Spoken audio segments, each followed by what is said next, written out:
सूचनांचे पालन करून सहकार्य करावे।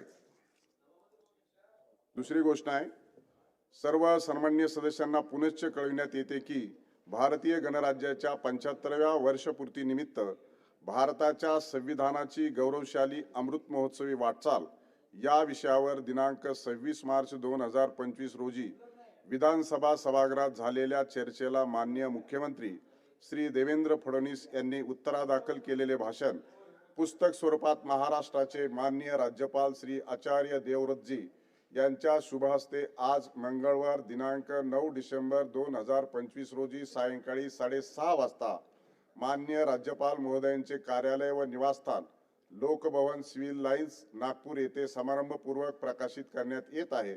सर्व सन्माननीय सदस्यांनी या पुस्तक प्रकाशन सोहळ्यास उपस्थित राहावे। कार्यक्रमाची निमंत्रण पत्रिका संबंधित विधिमंडळ पक्ष कार्यालयाकडून आपल्याला वितरित करण्यात आली आहे। कार्यक्रम स्थळी 15 मिनिटे अगोदर आसनस्थ व्हावे। शशिकांत शिंदे। सभापती महोदय, मी सकाळी हलाल प्रमाणपत्र घेतले आहे। सुमारे 32,200 प्रकारच्या उत्पादनांना हे प्रमाणपत्र देण्यात आले आहे। सदर प्रमाणपत्राच्या आधारे या खाजगी धार्मिक संस्था कोट्यावधी रुपये गोळा करीत आहेत। त्याच्यावर शासनाचे कोणतेही नियंत्रण नाही। या संस्थांनी देश विघातक कारवाईसाठी सातत्याने आर्थिक मदत पुरवल्याचे आरोप करण्यात येत आहेत। त्यामुळे राज्य शासनाने कोणत्याही खाजगी व धार्मिक संस्थेला कोणत्याही खाद्यपदार्थ व वस्तूंचे प्रमाणीकरण करण्यास तात्काळ बंदी घालावी आणि उत्तर प्रदेश राज्याच्या धर्तीवर हलाल प्रमाणित उत्पादनाच्या निर्मित, विक्री आणि वितरणावर बंदी घालणारा कायदा राज्यात लागू करावा। अध्यक्ष महोदय, या संदर्भात अँटी लँड ग्रॅबिंग कायदा आपल्या अपेक्षेनुसार वाट न पाहता गुजरात आणि कर्नाटकावर आधारित करत अँटी लँड ग्रॅबिंग प्रतिबंध कायदा अत्यंत तात्काळ लागू करावा। नंतर त्याची अंमलबजावणी त्याच कडक समंजस पद्धतीने करावा। त्या भूमीमुळे त्यांना मदत करणाऱ्या अधिकाऱ्यांच्या कार्याची चौकशी किमान 14 वर्ष जुन्या प्रकरणावर तात्काळ करावी। सदर कायद्याद्वारे व उद्योग आयोजकांच्या अंतर्गत सत्यता असावी। 2 विशेष तपास पथक SIT राज्य पातळीवर एक उत्कृष्ट पोलीस अधिकारी व महत्त्वपूर्ण अधिकाऱ्यांच्या नेतृत्वाखाली विशेष तपास पथक SIT स्थापन करून महाराष्ट्रातील मागील 20 ते 25 वर्षातील सर्व देवस्थान समितीच्या हस्तांतरण प्रकरणाची चौकशी करावी। 3 विशेष न्यायालय या कारवाईत विलंब चालू नये म्हणून प्रत्येक विभागात विशेष देवस्थान न्यायालय स्थापन करावीत, ज्याचे 6 महिन्यात निकाल येतील। देवस्थानांचा न्याय मिळेल। 4 महाराष्ट्र मंदिर महासंघाला सहभाग देणे। या कार्यक्षम मसुदे बनवताना आणि धोरण ठरवताना राज्यातील हजारो मंदिरांचे प्रतिनिधित्व करणाऱ्या महाराष्ट्र मंदिर महासंघाला शासनाची सक्तीदायक भूमिका आणि तात्काळ कारवाईची गरज आहे। आधीच आपल्या लक्ष वेधू इच्छितो की महाराष्ट्रातील माननीय चंद्रकांतजी पाटील यांनी देवस्थान जमिनीच्या संरक्षणासाठी पाऊल पुढे टाकत होतकरू खरेदी विक्री व्यवहारावर तात्काळ बंदी घालून देवस्थानांच्या संरक्षणाची सुरुवात केली होती। त्याचे महत्त्व आहे। महत्त्वपूर्ण समितीच्या अध्यक्षस्थानी सर्वोत्कृष्ट प्रामाणिक व्यक्तींना जबाबदारी द्यावी। शासनाच्या त्या भूमिकेमुळे हा संवेदनशील मात्र भूमी माफियांकडून बेकायदा हस्तक्षेप आता कळकळीची समिती प्रस्थापित होईल। याबाबत आम्ही खालील तात्काळ मागण्या करीत आहोत। आज मंदिराच्या त्यांच्या दैनंदिन तळावासाठी आणि उत्सवांसाठी भक्तांनी हात पसरावे लागत आहे, तर दुसरीकडे त्यांच्या मालकीच्या मोठ्या कोट्यावधी जमिनीवर भूमाफिया हे मलाई खात आहेत। ही परिस्थिती छत्रपती शिवाजी महाराजांचा वारसा सांगणाऱ्या महाराष्ट्रासाठी शोभनीय नाही। ही परिस्थिती बदलण्यासाठी आपल्यासारखा कठोर आणि धर्मनिष्ठ नेतृत्वाची राज्याला गरज आहे। आपण छत्रपती शिवाजी महाराजांचे आदर्श समोर ठेवून हा ऐतिहासिक कर्तव्य करून देवस्थान आणि धर्माच्या मालमत्तेचे रक्षण करावे, हा आमचा विश्वास आहे। महाराष्ट्रातील कोट्यावधी भक्त व हजारो मंदिरांचे विश्वस्त पुजारी आपल्याकडे योग्य उपाय होण्याची अपेक्षा आहे। कळावी विनंती, आपला विश्वास. निलेश राणे,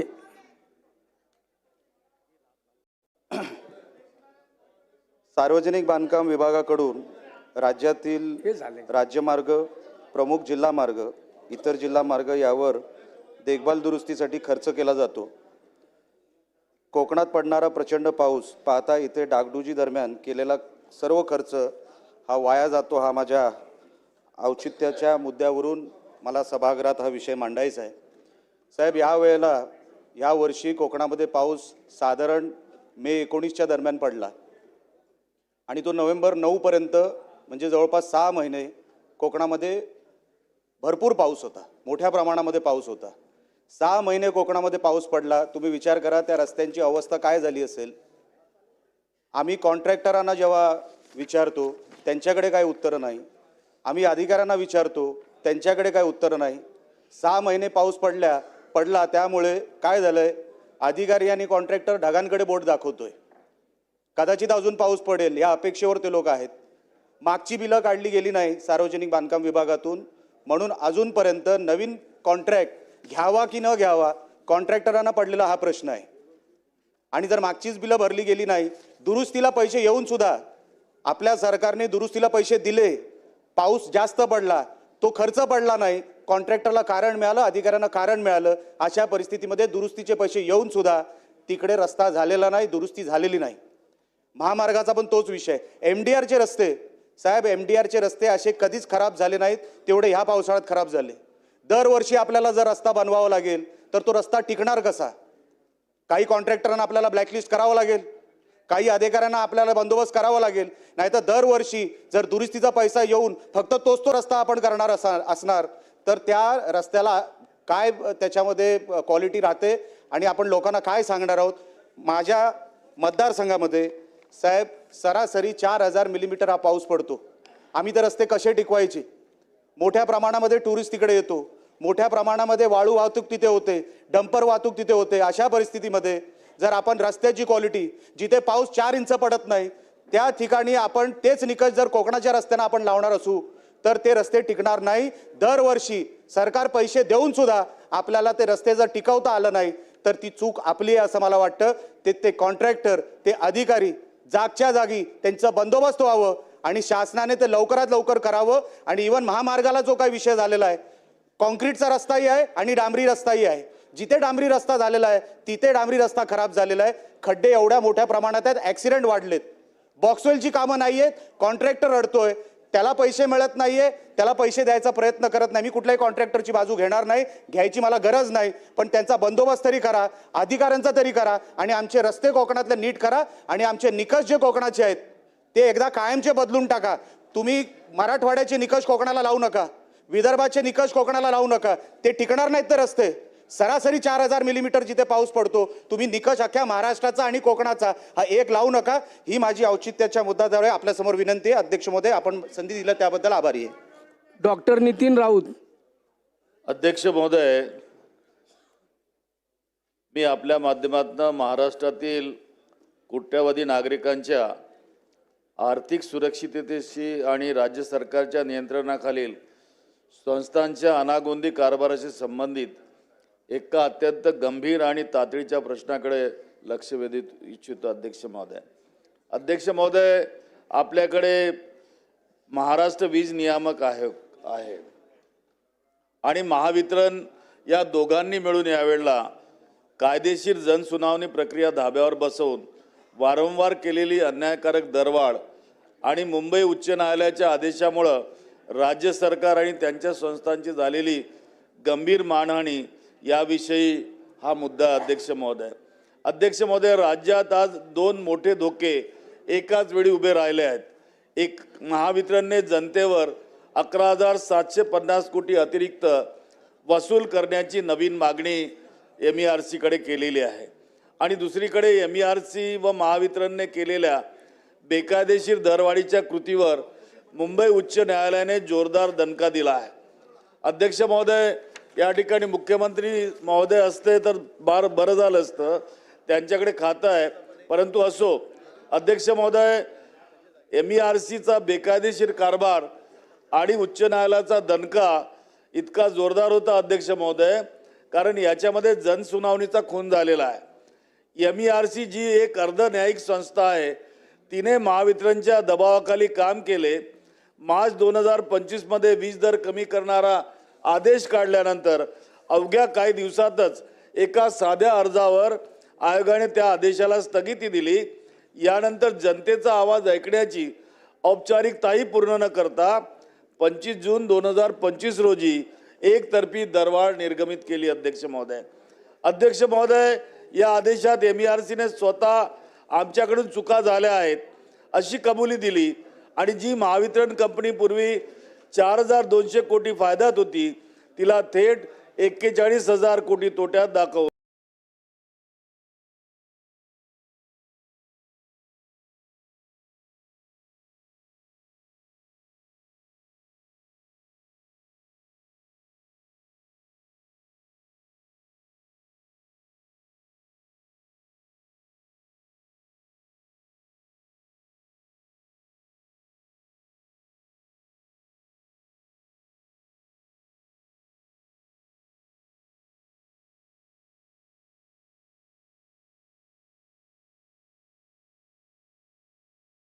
तेवढा महसूल वाढवून देण्याचा अत्यंत अविश्वासार्ह जनतेच्या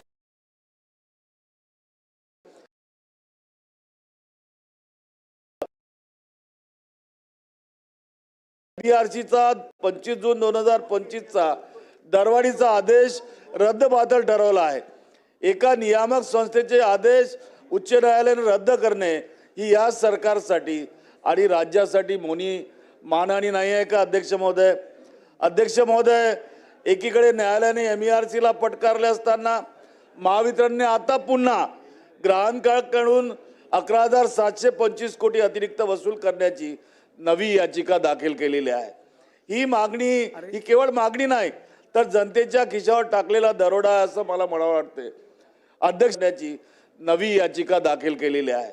ही केवळ मागणी महोदय, माननीय मुख्यमंत्री यांनी वारंवार सभागृहात सांगितलं की वीजमुळे शेतकरी बांधवांचा उत्पादन खर्च वाढेल आणि लाखो तरुणांचा रोजगार देणारे उद्योग इतर राज्यात स्थलांतरित होतील, त्यामुळे 51 ट्रिलियन रुपयाचे नुकसान या ठिकाणी होईल। अध्यक्ष महोदय, स्वस्त वीज देण्याचे आश्वासन देणारे सरकार महावितरणच्या नियंत्रण मिळवण्याऐवजी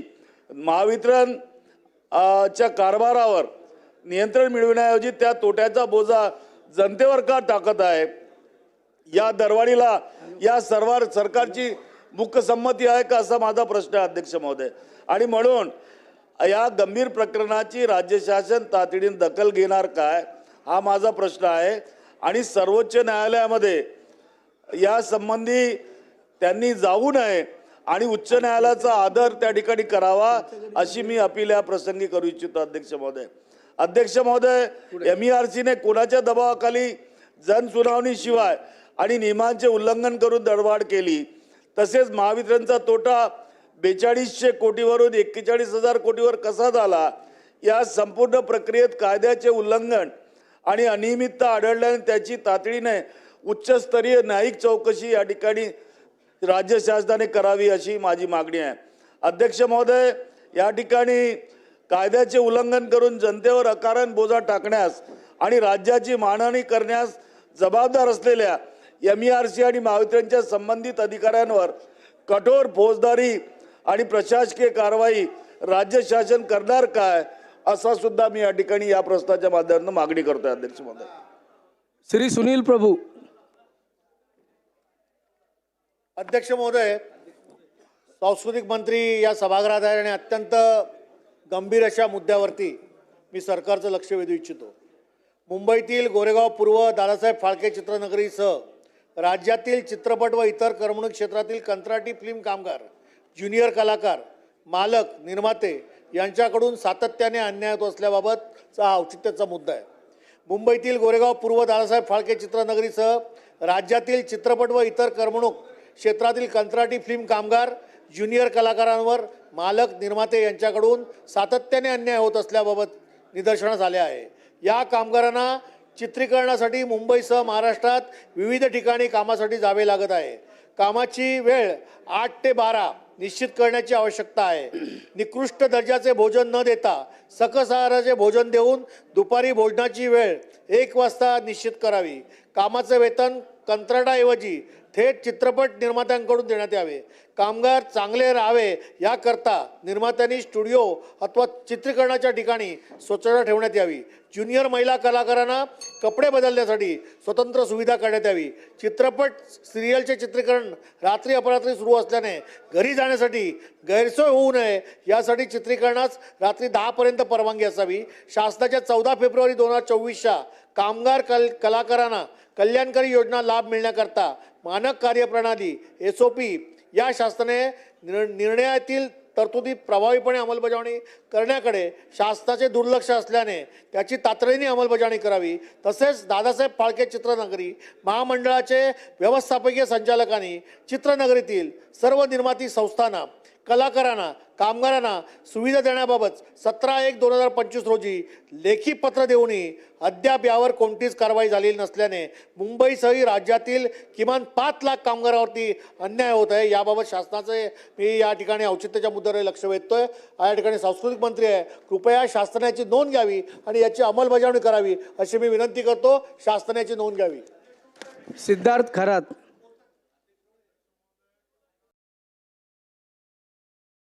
एक मिनिट. सिद्धार्थ खरात. मी आहे. हा बोला बोला. अध्यक्ष महोदय, मी औचित्याच्या मुद्द्याद्वारे अतिशय महत्त्वाच्या विषयाला वाचा फोडणार आहे. महाराष्ट्र शासनाने मागेल त्याला सौर ऊर्जा पंप देण्याची घोषणा जाहीर केलेली आहे. अध्यक्ष महोदय, 2.5 एकरपर्यंत ज्यांची शेती आहे त्यांना 3 HP पंप, 5 एकरपर्यंत जर असेल तर त्यांना 5 HP आणि 5 एकरपेक्षा वरती ज्याची जमीन आहे त्यांना 7 HP पंप देण्यात येतो. अध्यक्ष महोदय, ही जी एकराची जी अट आहे ती शिथिल करण्याची गरज आहे. कारण 1 एकरचा शेती असेल परंतु त्यामध्ये पाणी खेचता येत नाही आणि म्हणून ही जी एकराची अट जी आहे ती रद्द करण्यात यावी. तसेच सोलार पंपामुळे दूरवरून ज्या ठिकाणी पाणी आणतो, नदीवरून धरणावरून जी काही 500 मीटरपेक्षा जास्त पाईपलाईन असते त्या ठिकाणाहून आपण जी काही पाईपलाईन जी काही करतो सोलार पंप मध्ये ती शक्ती नसते आणि त्या ठिकाणी म्हणून सोलार पंप ऐवजी नवीन वीज जोडणी रीतसरपणाने करण्याची आवश्यकता आहे.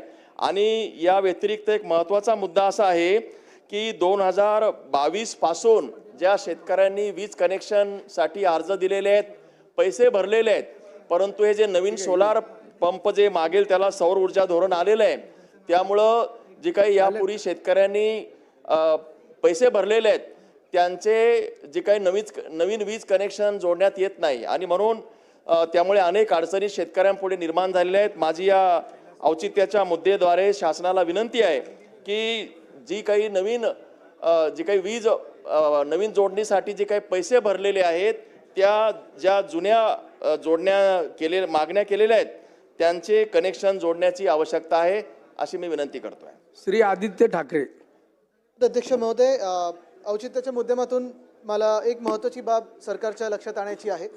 मुंबईमध्ये लाखो लोक पगडी किंवा सेस इमारतींमध्ये राहतात, चाळींमध्ये राहतात आणि 79A 79B हे सगळे आपण तरतुदी करून जेव्हा ह्यांचा पुनर्विकास सुरू झाला होता तेवढ्यात कोणीतरी कोर्टात जाऊन कॉम्पिटंट अथॉरिटी नेमकी कोण आहे ह्याच्यावरनं कुठेतरी आता तिढा निर्माण केलेला आहे. लाखो लोकांचा पुनर्विकास थांबलेला आहे आणि पुनर्विकास एवढ्यासाठीच थांबलेला आहे कारण एखादी लँडलॉर्डची लॉबी ह्याच्यात हस्तक्षेप करत आहे.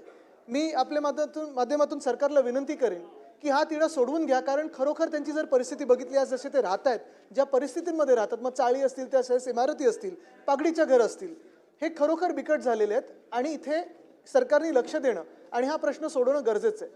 तसंच तिथे थोडा प्रश्न सुटलेला ज्या चाळींमध्ये, म्हणजे माझ्या मतदारसंघामध्ये BDD चाळ असेल, तिथे 2021मध्ये जे काम सुरू झालं, पहिला टप्पा आता पूर्ण झालेला, इमारत उभी राहिलेली आहे. पण लॉटरीमध्ये खरं ती लॉटरी शासनाचे जे अधिकारी आहेत त्यांच्याप्रमाणे झाली पाहिजे, नियमाप्रमाणे झाली पाहिजे. पण ते नियम तोडून काही राजकीय हस्तक्षेप होत आहे, काही राजकीय लोक जाऊन दबाव टाकत आहेत अधिकाऱ्यांवर आणि तिथे जातीय आणि सामाजिक तेढ निर्माण करत आहेत. मी सरकारला विनंती करीन की ह्याला कुठेतरी रोख लागलं पाहिजे. धन्यवाद. श्री शिवाजी पाटील. अध्यक्ष महोदय, आज औचित्याच्या मुद्द्यावरती आपल्याला बघायला संधी दिली, धन्यवाद. अध्यक्ष महोदय, कोल्हापूर जिल्ह्यातील चंदगड विधानसभा मतदारसंघातील अध्यक्ष महोदय, बेळगाव वेंगुर्ला रस्ता हा 180 मीटरचा रस्ता होणं खूप गरजेचं आहे. 10 मीटरचा रस्ता होणं खूप गरजेचं आहे. आणि आत्ता अध्यक्ष महोदय, या रस्त्यामध्ये या 14-15 वर्षामध्ये एकही रुपये निधी लागलेला नाही आहे. आणि रस्त्याची अवस्था अशी आहे की खड्ड्यातून रस्ता की रस्त्यातून खड्डा अशी परिस्थिती आहे. दरवर्षी 25-30 बळी जातात. 158चा बळी गेला आहे आजपर्यंत, याची नोंद आहे साहेब सरकारी. तर म्हणून तातडीने हा रस्ता तातडीने मंजुरी रस्त्या रिपेअरिंगसाठी मंजूर करून घ्यावं आणि येणाऱ्या 2-3 महिन्यामध्ये राष्ट्रीय महामार्ग आपल्याला मंजूर करून घ्यावी कळकळीची विनंती करतो. आणि साहेब खूपच काळाची गरज आहे. आणि हा रस्ता बेळगाव टू वेंगुर्ला आणि कोल्हापूर जिल्ह्यातून येतो, एवढंच आपली नोंद घ्यावी. श्री महेश सावंत.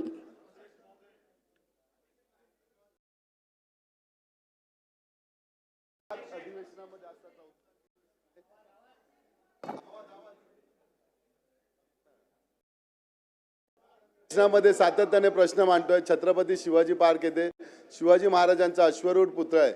त्या ठिकाणी त्यांची दुर्दशा अशी झालेली आहे, तिथे पांढरे पांढरे डाग पडलेले आहेत. फुलं 1 मेला हार घातल्यानंतर तो जूनमध्ये काढला जातो. त्यामुळे तिथे कीटकनाशक आणि त्या पुतळ्यावरती भरपूर या सातत्याने मी पाठपुरावा PWD सार्वजनिक विभाग महानगरपालिका यांच्याकडे सातत्याने पाठपुरावा करतो. त्यानंतर जिल्हा नियोजनची बैठक 18/9/2025 रोजी झाली. त्यावेळी माननीय जिल्हा प्रमुख म्हणजे एकनाथजी शिंदे यांच्या अध्यक्षतेखाली झालेल्या सभेमध्ये महानगरपालिकेचे आयुक्त यांनी ती जबाबदारी स्वीकारली. परंतु आज तगायत त्यावरती कुठल्याही प्रकारे सुधारणा झालेली नाही. त्या पुतळा जशाच्या जसा छत्रपती शिवाजी महाराजांचा पुतळा आहे त्याच पद्धतीने तिथे PWDकडे BMCकडे पुन्हा सातत्याने पत्रावर केला. परंतु ह्या औचित्याच्या मुद्द्यामागे तुम्हाला सरकारला विनंती करतो की लवकरात लवकर त्याच्या कारवाई करून छत्रपती शिवाजी महाराजांचा अश्वरूढ पुतळा रंगोरंगटी करून चांगल्या प्रकारे ठेवावे अशी विनंती करतो. श्री जयंत पाटील. अध्यक्ष महोदय, महाराष्ट्रातील सर्वांचीच परिस्थिती प्रत्येक तालुक्याची आहे, पण मी माझ्या मतदारसंघातील वाळवे तालुक्यातील अनेक ग्रामपंचायतींचे स्ट्रीट लाईटचे 1 एप्रिल 2012 पासून विद्युत वितरणाची थकबाकी आमच्या तालुक्यात फक्त 8,45,00,000 रुपये आहे. त्यामुळं गावामध्ये वाढीव वस्तीमध्ये स्ट्रीट लाईट करायची झाल्यास जुनी थकबाकी भरल्याशिवाय विद्युत वितरण मंजुरी देत नाही. सध्या तालुक्यामध्ये बऱ्याच ठिकाणी बिबट्यांचा वावर असल्याचे आढळून आल्याने वाडी वस्ती वास्तवास असणाऱ्या लोकांची वारंवार स्ट्रीट लाईटची मागणी येत आहे. अध्यक्ष महोदय, तरी याबाबतीत लवकरात लवकर योग्य तो निर्णय MSEBने घ्यावा, शासनाने घ्यावा आणि जी महाराष्ट्रातल्या प्रत्येक गावाची स्ट्रीट लाईटची थकबाकी आहे ती राज्य सरकारने भरावी आणि प्रत्येक गावात प्रत्येक खेड्यामध्ये वाढीव स्ट्रीट लाईट करण्याचा मार्ग मोकळा करावा. आणि यासाठी ही स्ट्रीट लाईटच्या व्यवस्थेबद्दल लवकरात लवकर राज्य शासनाने निर्णय घ्यावा अशी मी औचित्याच्या मुद्द्याद्वारे मागणी करत आहे. श्री महेश लांडगे. धन्यवाद अध्यक्ष महोदय. अध्यक्ष महोदय, मी आपल्या माध्यमातून एक सभागृहापुढे एक महत्वाची बाब लक्ष जाणून देतो. अध्यक्ष महोदय, आपल्या पिंपरी चिंचवड शहरामध्ये जिथं आपण पण नेतृत्व करता त्या पिंपरी चिंचवड शहरामध्ये RMच्या माध्यमातून घरकुल झालेला आहे. प्राधिकरणाच्या जागेवर महापालिकेनं घरकुल बांधलेलं आहे आणि जवळजवळ 7,000 कुटुंबांना त्या ठिकाणी आर्थिक दुर्बल घटकातल्या लोकांना घर दिलेलं आहे. अध्यक्ष महोदय, आता तो प्रकल्प चालवून आता मी 10-12 वर्ष झालं, 11 वर्ष झालं मी आमदार झालो. आमदार होण्याच्या अगोदरपासून तो प्रकल्प चालू आहे. अध्यक्ष महोदय, औचित्य थोडक्यातच मानतो अध्यक्ष महोदय, जास्त वेळ नाही घेणार. तुम्हाला पण देतात जरा थोडंसं आपण एका शहरातले थोडं 2 मिनिटं वाढवून दिलं तर काय अध्यक्ष महोदय आपल्या दोघांच्या फायद्याचं राहिलं विषय. अध्यक्ष महोदय, 7,000 कुटुंब तिथे राहतात, 7,000 कुटुंब तिथे राहतात. अध्यक्ष महोदय, आज 12-15 वर्ष झालं ती घरकुल पूर्णपणे तयार झालं नाही. अध्यक्ष महोदय, तिथं आर्थिक दुर्बल घटक राहतात. अध्यक्ष महोदय, ते सर्व लोक हे 400 स्क्वेअर फूटच्या घरामध्ये राहतात. अध्यक्ष महोदय, त्यांना आपण कुठल्याही पद्धतीच्या सुखसोयी अम्युनिटीज आपण देणार होतो, ज्या सुविधा देणार होतो त्या कुठल्याही आजपर्यंत दिलेल्या नाहीत अध्यक्ष महोदय. मध्यंतरीच्या काळामध्ये कोविड सारखी महामारी आली, त्यामध्ये सुद्धा हे सगळे आर्थिक दुर्बल घटकातले 7,000 कुटुंबातले सगळे कमावणारे ग्रहस्थ घरात होते. अध्यक्ष महोदय, माझी आपल्या माध्यमातून सरकारला विनंती आहे, स्थानिक स्वराज्य संस्थेचा जो काही टॅक्स आहे, कर आहे, तो माफ करण्यासंदर्भातला, जसं मुंबई महापालिकेमध्ये 500 स्क्वेअर फूटच्या संदर्भातला निर्णय राज्य सरकारने घेतला, तशाच पद्धतीचा निर्णय आपल्या शहरामध्ये व्हावा आणि त्यातल्या त्यात घरकुल मधल्या जे आर्थिक दुर्बल घटक आहेत, ज्यांना कुठल्याही सुविधा आजपर्यंत देऊ शकलो नाहीत. अध्यक्ष महोदय, पावसाळ्यामध्ये त्यांचा पहिला मजला हा पाण्यामध्ये असतो. अध्यक्ष महोदय, जास्त पाऊस झाला, पाण्याच्या पिण्याच्या ज्या टाक्या आहेत त्या टाक्या सुद्धा पाण्याच्या त्या पावसाच्या पाण्यामध्ये असतात. अध्यक्ष महोदय, हा फार महत्वाचा विषय. अध्यक्ष महोदय, 12-15 वर्ष आला अध्यक्ष महोदय, ती लोक फार अडचणीत राहतात. अध्यक्ष महोदय, त्यांना न्याय देण्याच्या भूमिकेतनं राज्य सरकारने निर्णय घ्यावा अशी माझी मागणी या निमित्तानं आहे. धन्यवाद अध्यक्ष महोदय. बबनराव लोणीकर. अध्यक्ष महोदय, मी आपला आभारी आहे, आपण मला बोलण्याची संधी दिली. औचित्याच्या मुद्द्याद्वारे मी प्रश्न उपस्थित करीत आहे. माझ्या मतदारसंघातला आकणी बरबाडा प्रकल्प गेली 25 वर्षे रखडलेला आहे. वितरिका म्हणजे चाऱ्यांच्या जमिनी संपादित केल्या, त्याचा मावेजा मिळाला, मात्र मूळ धरण जिथं बांधलेलं आहे, शेतकऱ्याच्या जमिनी घेतलेल्या आहेत, त्या शेतकऱ्यांच्या जमिनीचा मावेजा मिळालेला नाही. 80% काम झालेलं आहे, फक्त कंदरभरणी पाणी अडवायचं काम बाकी आहे. अध्यक्ष महोदय, माननीय मुख्यमंत्री महोदयांना मी भेटून निवेदन दिलेलं आहे. त्यांनी सुधारित प्रशासकीय मान्यतेसाठी गोदावरी खोरे महामंडळाचे संचालक यांचा अहवाल मागितलेला आहे. जलसंपदा मंत्री महोदयांनी सुद्धा अहवाल मागितलेला आहे. अध्यक्ष महोदय, आपण सरकारला निर्देश द्यावे की ताबडतोब याला सुधारित प्रशासकीय मान्यता द्यावी.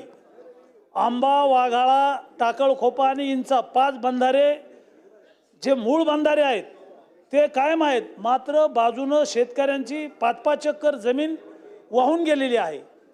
हे बंधारे फुटल्यामुळं शेतीचं मोठं नुकसान झालेलं आहे. अतिवृष्टीमुळं शेतकरी अल्पभूधारक शेतकरी आहेत. शेकडो एकर जमीन शेतकऱ्यांची बंधारा फुटून 5 बंधारे फुटून वाहून गेलेली आहे. या बंधाऱ्यांना कोल्हापुरी पद्धतीच्या बंधाऱ्याच्या ऐवजी हे बंधारे उच्च पातळी बंधारे करण्यात यावे, अशा प्रकारची आपल्या मार्फत सरकारला विनंती आहे. श्री अबू आजमी. धन्यवाद अध्यक्ष महोदय। मैं औचित्य के मुद्दे पर सर बहुत ही इम्पोर्टेंट मैटर में खड़ा हुआ हूं। मैं सदन का ध्यान इस क्षेत्र की बिगड़ती हुई सुरक्षा व्यवस्था की ओर आकर्षित करना चाहता हूं। अध्यक्ष महोदय, पिछले महीने में मानखू शिवाजी नगर क्षेत्र में हत्या, लूटपाट और चाकूजनी की घटनाएं बढ़ गई हैं। हाल ही में 3 महीने के भीतर कई हत्याएं हुई, जिन्होंने नागरिक के मन में एक भय का माहौल पैदा कर दिया है, जिसमें अक्टूबर 2025 के आसपास गोवंडी के शिवाजी नगर इलाके में पैसे के विवाद को लेकर 25 वर्षीय नारियल विक्रेता, इस मामले में पुलिस ने आरोपी को गिरफ्तार किया था। दूसरी घटना सितंबर 2025 के आसपास गोवंडी के शिवाजी नगर में एक पुरानी छोटी सी दुश्मनी को चलते 31 वर्षीय व्यक्ति ने 26 वर्षीय आदमी को चाकू मारकर हत्या कर डाला। तीसरी घटना अगस्त 2025 के आसपास गोवंडी के प्लाट नंबर 25 में 17 साल के किशोर पर तलवार से हमला कर उसकी हत्या कर दी। इस मामले में पुलिस ड्रग्स संबंधी एंगल चलते हुए इन 5 लोगों को गिरफ्तार किया। अध्यक्ष महोदय, आज राज्य के हर क्षेत्र में दिनों दिन नशा की आदत बढ़ती जा रही है। नौजवान नशे की हालत में नशे की वजह से लूटपाट, मर्डर, बलात्कार जैसी घटनाएं बढ़ती जा रही हैं। रात के समय महिलाओं का और लड़कियों का बाहर निकलना मुश्किल हो गया। अध्यक्ष महोदय, मेरा इलाका स्लम एरिया है, रोड कटिंग हो, कोई ब्रिज बन रहा हो, कहीं भी सरकार कुछ भी डेवलपमेंट में कोई रास्ता काटती है तो सारे लोग उठा करके मानखू शिवाजी नगर में भेज दिए जाते हैं। अध्यक्ष महोदय, वहाँ पॉपुलेशन बहुत बढ़ चुकी है और ये कानून है कि पॉपुलेशन के मुताबिक पुलिस स्टेशन बनना चाहिए। अध्यक्ष महोदय, हमारे यहाँ शिवाजी नगर पुलिस स्टेशन में इतना ज़्यादा काम का भार बढ़ गया है कि पुलिस कंट्रोल नहीं कर पा रही और पुलिस बहुत कम है। अध्यक्ष महोदय, हमने अपने पैसे से बहुत सारी बीट बनाई, पुलिस बैठने को नहीं है। मेरा सरकार से निवेदन है कि वहाँ पुलिस जितनी ज़रूरत उतनी पुलिस दी जाए और एक नया पुलिस स्टेशन जो पहले शिवाजी नगर पुलिस स्टेशन की जगह पूरी खाली है, पूरा इंफ्रास्ट्रक्चर तैयार है, वहाँ एक पॉपुलेशन के मुताबिक एक नया पुलिस स्टेशन जल्द से जल्द बनाया जाए। ये मेरा निवेदन है। इससे क्या होगा सर, कुछ न कुछ जो लॉ एंड ऑर्डर की सिचुएशन सुधर सकती है और नशे के ऊपर सख्ती के साथ कार्रवाई की जाए। ये मेरा आज लक्षवेधी ये औचित्य मुद्दे से मांग है मेरी। धन्यवाद अध्यक्ष महोदय। उद्या पण औचित्याचे मुद्दे आहेत. आता लक्षवेधी सूचना सुरू करूया. उद्या लक्षवेधी सूचना क्रमांक 1.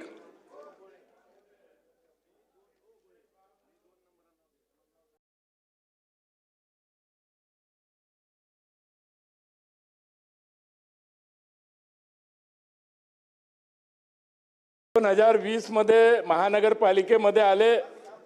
7 महिन्यामध्ये त्यांनी खूप काही गुल महानगरपालिकेमध्ये खिलवलं. अधिकार नसताना 20 कोटी रुपयाचे चेक इश्यू करणं, महिला अधिकाऱ्याला टॉर्चर करणं, त्यावेळेच्या महापौरांनी सदर पोलीस स्टेशनमध्ये FIR दाखल करणं आणि मी आणि प्रवीण दटके यांनी लक्षवेधी या सभागृहामध्ये दाखल केलेली आहे आणि 2-3 दिवसामध्ये ते लक्षवेधी लागेल. परंतु अध्यक्ष महोदय, मीडिया आणि वर्तमानपत्रामध्ये 4-5 दिवसापासून हे प्रकरण सुरू आहे आणि म्हणून मुंडेच्या इशाऱ्यावर काल विधानसभेमध्ये मी दाखल झालो असता त्यांच्या 2 समर्थकांनी मला काल फोन केला, धमकी दिली का तुकाराम मुंडेच्या विरोधामध्ये बोलू नका, नाहीतर त्याचे गंभीर परिणाम होईल. मी अध्यक्ष महोदय या संदर्भात माननीय मुख्यमंत्री महोदयाकडे तक्रार केली आहे, विधानसभा अध्यक्षाकडे तक्रार केली आहे, पोलीस कमिशनरकडे तक्रार केली आहे आणि सीताबर्डी पोलीस स्टेशनमध्ये बी तक्रार केली आहे आणि या तक्रारीची शासनाने तत्काळ दखल घ्यावी आणि मला या ठिकाणी आपण संरक्षण द्यावं, अशा प्रकारची माझी या ठिकाणी मागणी आहे. आणि तुकाराम मुंडे साहेब याचा इतिहास राहिला आहे का 20 वर्षामध्ये त्याच्या 24 बदल्या झाल्या. एकमेव हा असा अधिकार आहे, याला तर पुरस्कारच द्यायला पाहिजे. आणि हा भ्रष्टाचार हा स्मार्ट VIP भ्रष्टाचार आहे, अधिकार नसताना त्यांनी केलेला आहे. आणि एखादा प्रश्न अगर आम्ही IAS अधिकाऱ्याच्या विरुद्ध विचारतो तर आम्हाला फोनवर अशा प्रकारची धमकी येते आणि म्हणून या अधिकाऱ्यावर तर कारवाई व्हावी, लेकिन या तक्रारीची आपण गंभीर नोंद घ्यावी, अशा प्रकारची माझी अध्यक्ष महोदय आपल्याला विनंती आहे आणि तशी सरकारला आपण सूचना करावी अशी विनंती करतो. धन्यवाद. बोला. अध्यक्ष महोदय, नागपूरचा विषय, अध्यक्ष महोदय, अध्यक्ष महोदय, नागपूर महानगरपालिकेत स्मार्ट सिटीत अधिकार COचे अधिकार नसताना 20-20, 25-25 कोटीच्या आपल्या मर्जीतल्या कॉन्ट्रॅक्टरच्या बिलावर सही करणे, 5 दिवसाच्या प्रेग्नेंट महिलेची सुट्टी रद्द करणे, अनेक महिला कर्मचाऱ्यांना त्रास देणे, विचित्र पद्धतीने निर्णय करणे, अपॉइंटमेंट रद्द करणे, याची पोलीस तक्रार झाली आहे सदर पोलीस स्टेशनला.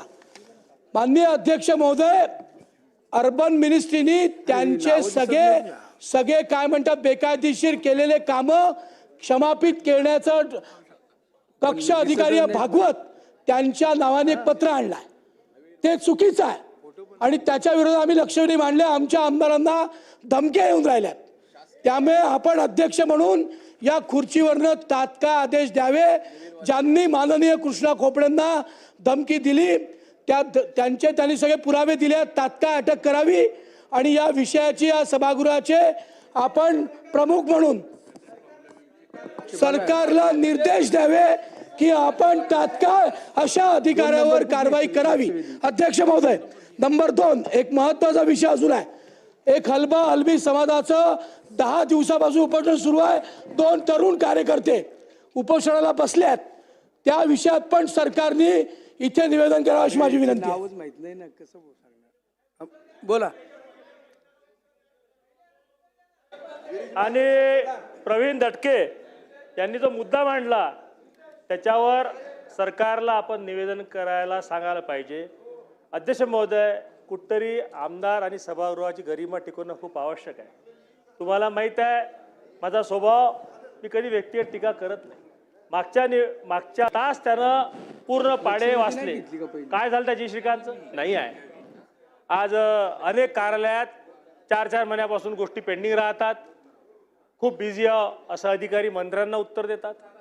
अध्यक्ष महोदय, अर्धा तास तुमच्या अध्यक्षतेखाली चर्चा झाल्यानंतर प्रशांत बमनी पुराव्यासहित जी श्रीकांत नावाचा म्युन्सिपल कमिशनर औरंगाबाद त्याच्या विरोधात साहेब पत्रही देण्याची हिंमत सामान्य प्रशासन विभाग दाखवू शकत नाही.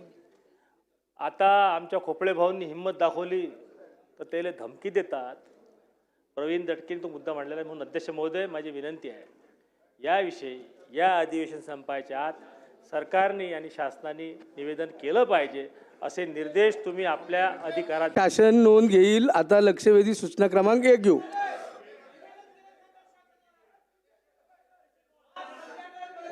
अध्यक्ष महोदय, लक्षवेधी क्रमांक 1. कोण?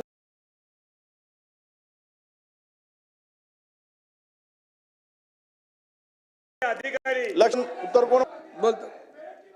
यांनी या ठिकाणी जी तक्रार केलेली आहे, तक्रार मांडलेली आहे आपली, त्या संदर्भामध्ये त्यांनी माननीय मुख्यमंत्री महोदयांची भेट घेतलेली आहे. त्यांनाही निवेदन दिलेलं आहे आणि माननीय मुख्यमंत्री महोदयांनी अतिशय गांभीर्याने हा विषय घेतलेला आहे आणि म्हणून लवकरात लवकर या विषयाची चौकशी होईल आणि जो काय त्या चौकशी अंतिम न्याय मिळेल आपल्याला, जो त्यातून फळवर येईल.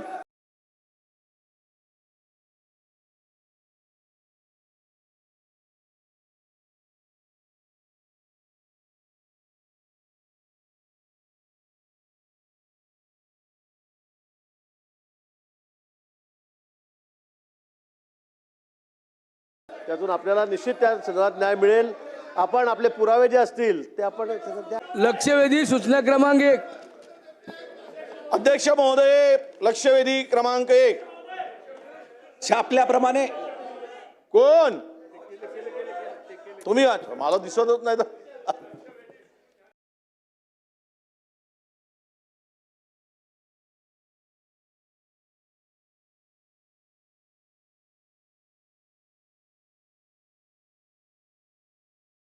अध्यक्ष महोदय, मुंबईतील पवई AR या सूचना व्यक्तीचा एन्काउंटर केला गेला. अध्यक्ष महोदय, आमदार महोदय, खाली बसा, खाली बसा. सूचना क्रमांक हे 1. आता असं चालेल का कारभार? आमदार महोदय, खाली बसा. त्यांना सांगा, सूचना करा, आता खाली बसा म्हणा. अध्यक्ष महोदय, या संदर्भात आमचे स्पेसिफिक प्रश्न काही आहेत. खाली बसा, खाली बसा. आपल्याला ही घटना घडत असताना अध्यक्ष महोदय, यामागील मंत्री महोदयांनी सविस्तर उत्तर दिलेलं आहे. रोहित आर्या, प्रकल्प संचालक, अप्सरा मीडिया एंटरटेनमेंट नेटवर्क यांचा प्रोजेक्ट जो आहे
माननीय उपाध्यक्ष महोदय,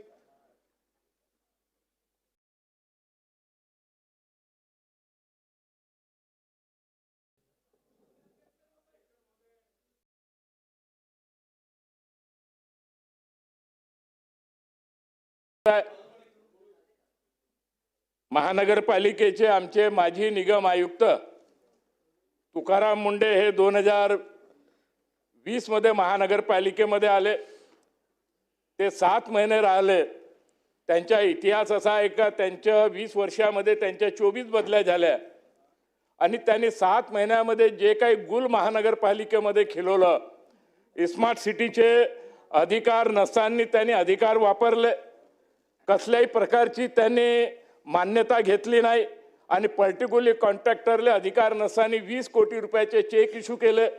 त्यावेळेचे आमचे महापौर संदीप जोशी आणि सत्ता पक्षाचे नेते संदीप जाधव यांनी पुराव्यासहित सदर पोलीस स्टेशनमध्ये FIR दाखल केला. स्मार्ट सिटीचे जे 2 महिला अधिकारी होते त्यांनी त्या फाईलवर सही केली नाही आणि म्हणून तुकाराम मुंडे यांनी त्यांनी आपल्या चेंबरमध्ये बोलवलं, त्या महिलेला टॉर्चर केलं, शिवीगाळी केल्या आणि महाराष्ट्राच्या इतिहासामध्ये ही पहिली घटना आहे सर का 2 महिला अधिकाऱ्यांनी एका IAS च्या विरोधामध्ये सदर पोलीस स्टेशनमध्ये FIR दाखल केला. आणि त्यावेळेस दुर्भाग्य असं होतं का नागपूर शहराचे आणि महाराष्ट्राचे गृहमंत्री अनिल देशमुख होते. त्यांनी हे प्रकरण त्यावेळेस दाबण्याचा प्रयत्न केला. मी आणि प्रवीण दटके यांनी लक्षवेधी लावण्या या ठिकाणी टाकलेली आहे. 1-2 दिवसामध्ये ते लागेल. काल मी विधानसभेमध्ये आलो असता तुकाराम मुंडेच्या इशाऱ्यावर माझ्या दोन्ही मोबाईलवर मला धमकी आली का तुम्ही तुकाराम मुंडेच्या विरुद्ध बोलू नका, नाही तर याचे गंभीर परिणाम होईल, हे त्यांनी मला धमकी दिली. आणि मी कालच माननीय मुख्यमंत्री महोदय, माननीय अध्यक्ष विधानसभा आणि पोलीस कमिशनर साहेबाला भी तक्रार केली. त्याची FIR दाखल का IAS अधिकारी तुकाराम मुंडे त्यांचे समर्थक असतील, जे कोणी असतील ते अशा प्रकारची अगर आमदाराला धमकी देत असेल तर अध्यक्ष महोदय, माननीय मुख्यमंत्री महोदय याची गंभीर दखल घेण्याची आवश्यकता आहे. या संदर्भात निवेदन होण्याची आवश्यकता आहे आणि आम्हाला संरक्षण देण्याची आवश्यकता आहे. कारण तुकाराम मुंडे हा असा व्यक्ती आहे का ज्यांनी या महाराष्ट्राच्या इतिहासामध्ये त्याच्या 20 वर्षात 24 बदल्या झाल्या, कुठेही तो टिकत नाही. आणि म्हणून जे काही आम्ही मांडणार आहोत ते लक्षवेधीच्या माध्यमातून मांडोल, परंतु याच्यावर आपण तत्काळ कारवाई करावी आणि याची गंभीर नोंद घ्यावी आणि आम्हाला संरक्षण द्यावं, अशा प्रकारची माननीय मुख्यमंत्री महोदय आपल्याला विनंती आहे.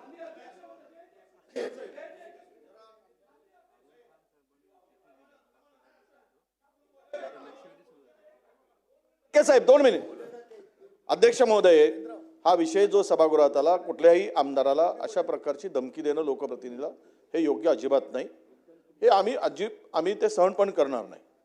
पण अध्यक्ष महोदय, यामागची पार्श्वभूमी जी मानली गेली बघा, ते प्रामाणिक आहेत की नाही, इमानदार आहेत की नाही. त्यावेळेस ते महानगरपालिकेमध्ये असताना त्यांची चौकशी केली गेली. त्यावेळेस त्यांच्या आयुक्तांनी त्यांना त्या संदर्भातली क्लीन चिट दिली. रेकॉर्डवर आहे. मी काही माझ्या मताने सांगतोय असं नाही. माननीय मुख्यमंत्री महोदयांना ते माहीत आहे. महिला आयोगाकडे तक्रार झाली होती. महिला आयोगाने सुद्धा ज्या महिलांनी तक्रार केली त्यांच्यावर दंड आकारला. बघून घ्या, केंद्रीय महिला आयोगाने. हे सगळं वस्तुस्थिती आहे.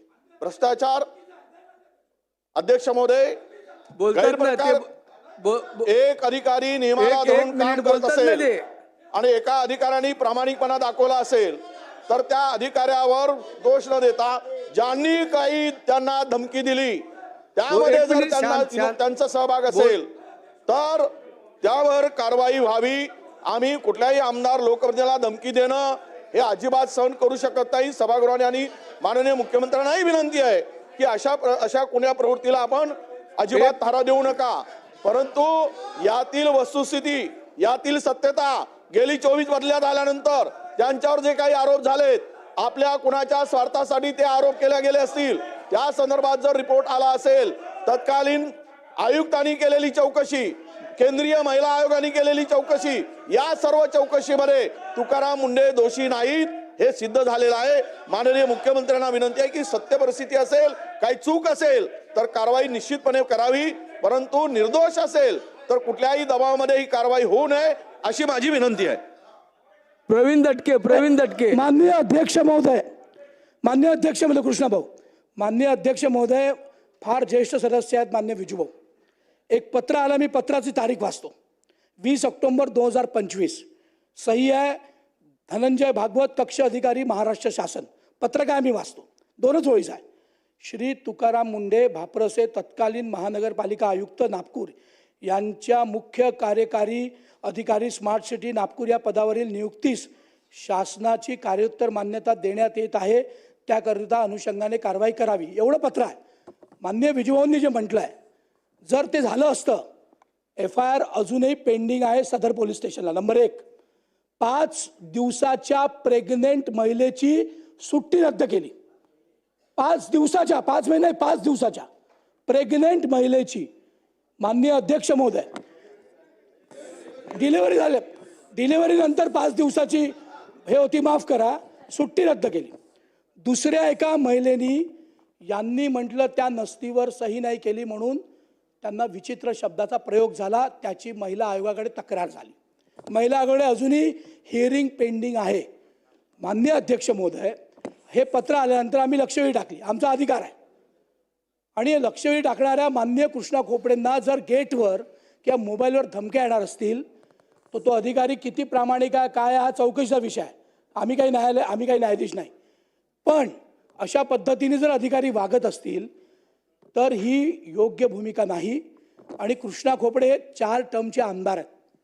आणि सभागृहाचा काही मी सदस्य म्हणून मी न्यायाधीश नाही, पण एका तरुण मुलीला, एका तरुण तिथल्या कर्मचाऱ्याला, महिलेला एक महाराष्ट्र बँकेच्या 20 कोटीच्या चेकवर अधिकार नसताना सही केली आहे आणि ते प्रूव्ह झाला आहे. म्हणून असं पत्र काढावं लागलं, म्हणून हे पत्र आलं आहे. म्हणून माझी विनंती आहे की शासनाने या बाबतीत निवेदन करावं आणि असं जर चुकीचा गैरप्रभाव, अशा धमक्या येणार असतील तर तात्काळ कारवाई करावी. ठीक आहे. आता दिली नसेल आणि त्याच्यामुळे विजयभाऊंनी त्याचे जे काही तडफदारी या ठिकाणी केली आहे, सर, तो प्रामाणिक अगर अधिकारी राहिला असा तर त्याचे 20 वर्षात 24 बदल्या झाल्याच नसत्या. नंबर 1, त्यांनी महानगरपालिकेमध्ये का गुण केलेला हे आम्ही, मला वाटतं आपण या विषयावरती बरीचशी चर्चा केली आहे. हे आम्ही बोलणार. सन्माननीय मुख्यमंत्र्यांना बोलू द्या आता. बसा बसा बसा बसा. सन्मान्य खोपडे साहेबांनी जो विषय या ठिकाणी मांडलेला आहे त्याचे 2 भाग आहेत. पहिला भाग म्हणजे त्यांना आलेली धमकी, हा अतिशय गंभीर भाग आहे. या सभागृहामध्ये कोणी एखादा प्रश्न उचलत असताना तो उचलू नये म्हणून धमकी येणं हा विशेषाधिकाराचाही भंग आहे आणि या सभागृहाच्या अधिकारावर तो अधिक्षेप आहे. त्याची गांभीर्याने दखल घेण्यात येईल. धमकी देणारे कोण, ते कोणाशी रिलेटेड आहेत, कोणाकरता काम करतायत, अशी सगळी चौकशी त्याची केली जाईल, त्याच्यावर कारवाई केली जाईल.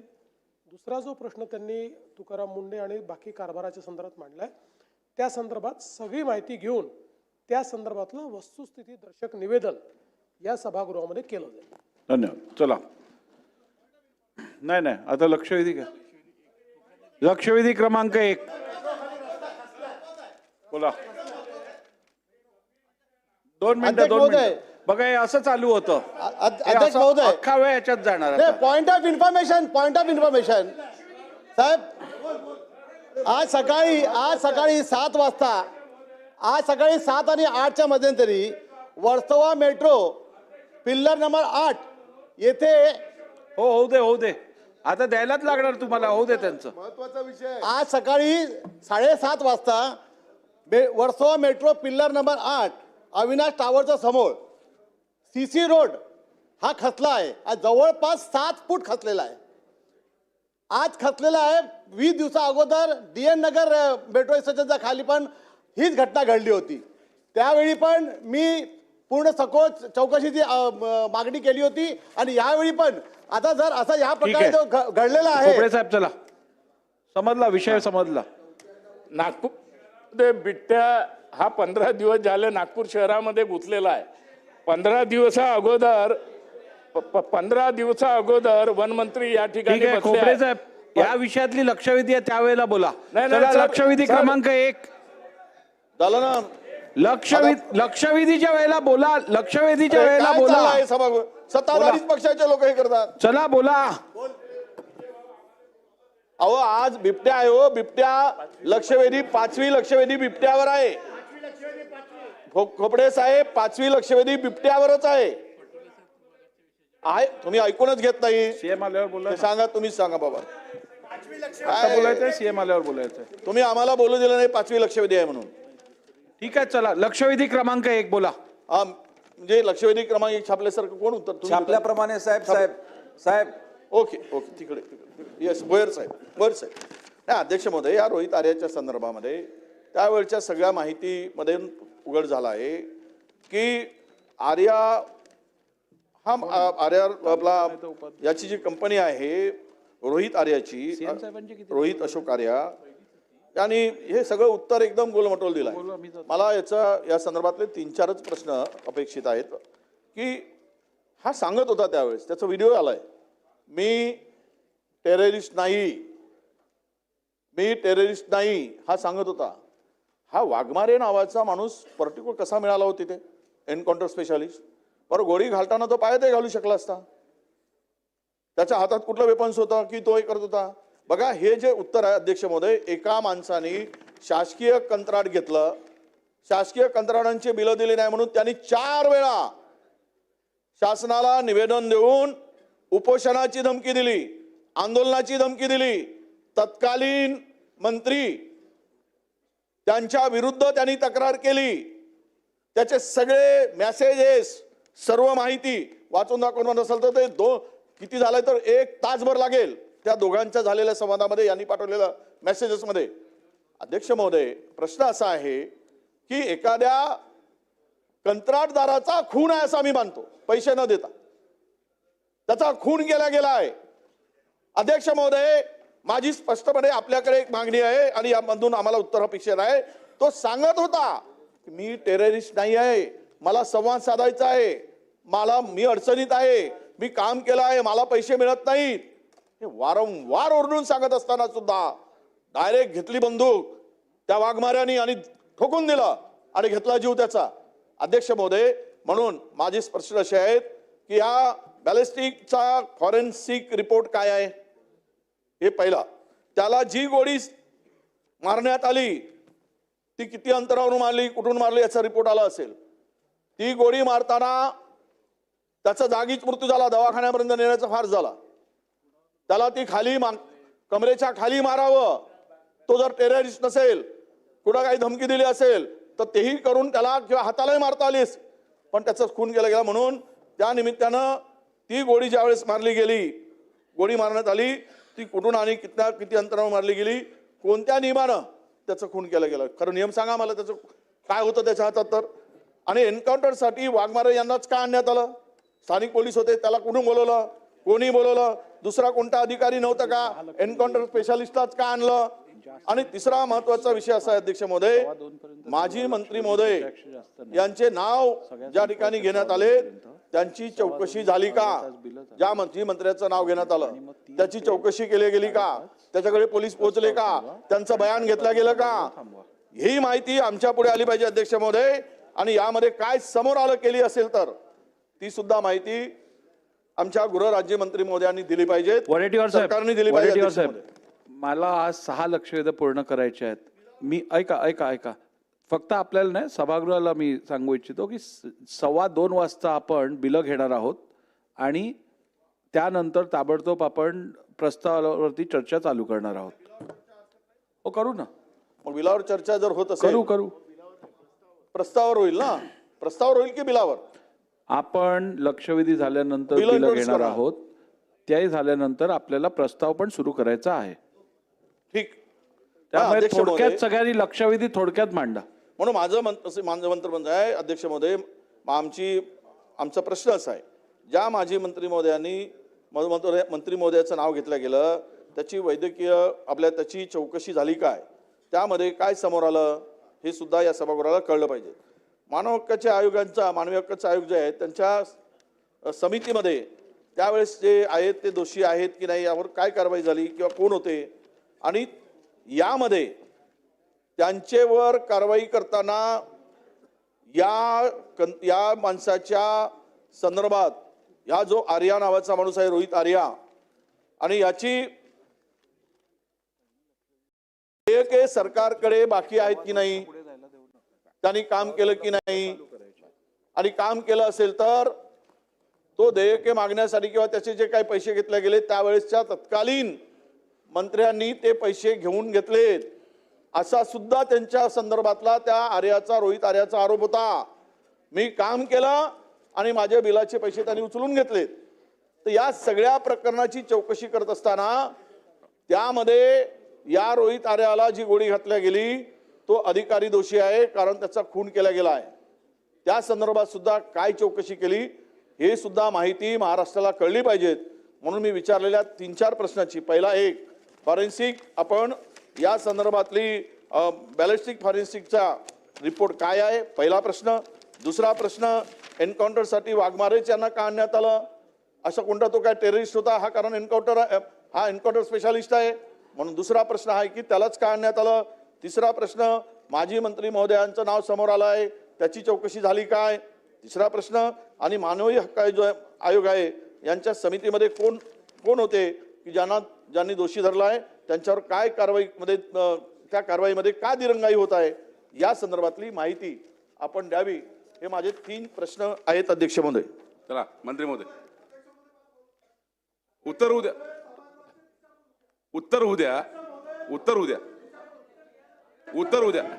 मंत्री महोदय उत्तर द्या, तुम्हाला संधी देतो. नाही नाही नाही नाही, चला उत्तर द्या मंत्री महोदय, उत्तर द्या.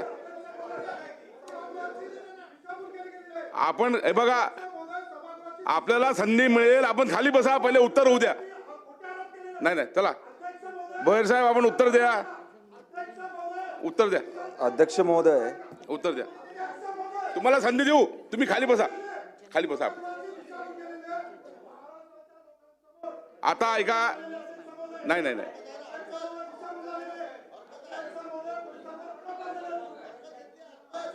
चला बरं. अध्यक्ष महोदय, हा, मी तिथं होतो अध्यक्ष महोदय, माझ्या विभागातला अध्यक्ष महोदय. तुम्हाला संधी, हे अध्यक्ष बघा, महोदय, हे प्रकरण तुम्हाला संधी मिळेल त्यावेळेला आपण बोला. चला, तुम्हाला यानंतर संधी देतो ना, तुम्हाला तसं नाही नाही नाही नाही नाही नाही नाही. चला मंत्री महोदय उत्तर द्या, आपण मंत्री महोदय उत्तर द्या, मंत्री महोदय उत्तर द्या. तुम्हाला संधी देतो, तुम्हाला संधी देतो. यानंतर तुम्ही विचारा, यानंतर तुम्ही विचारा, आपण जागेवर बसा.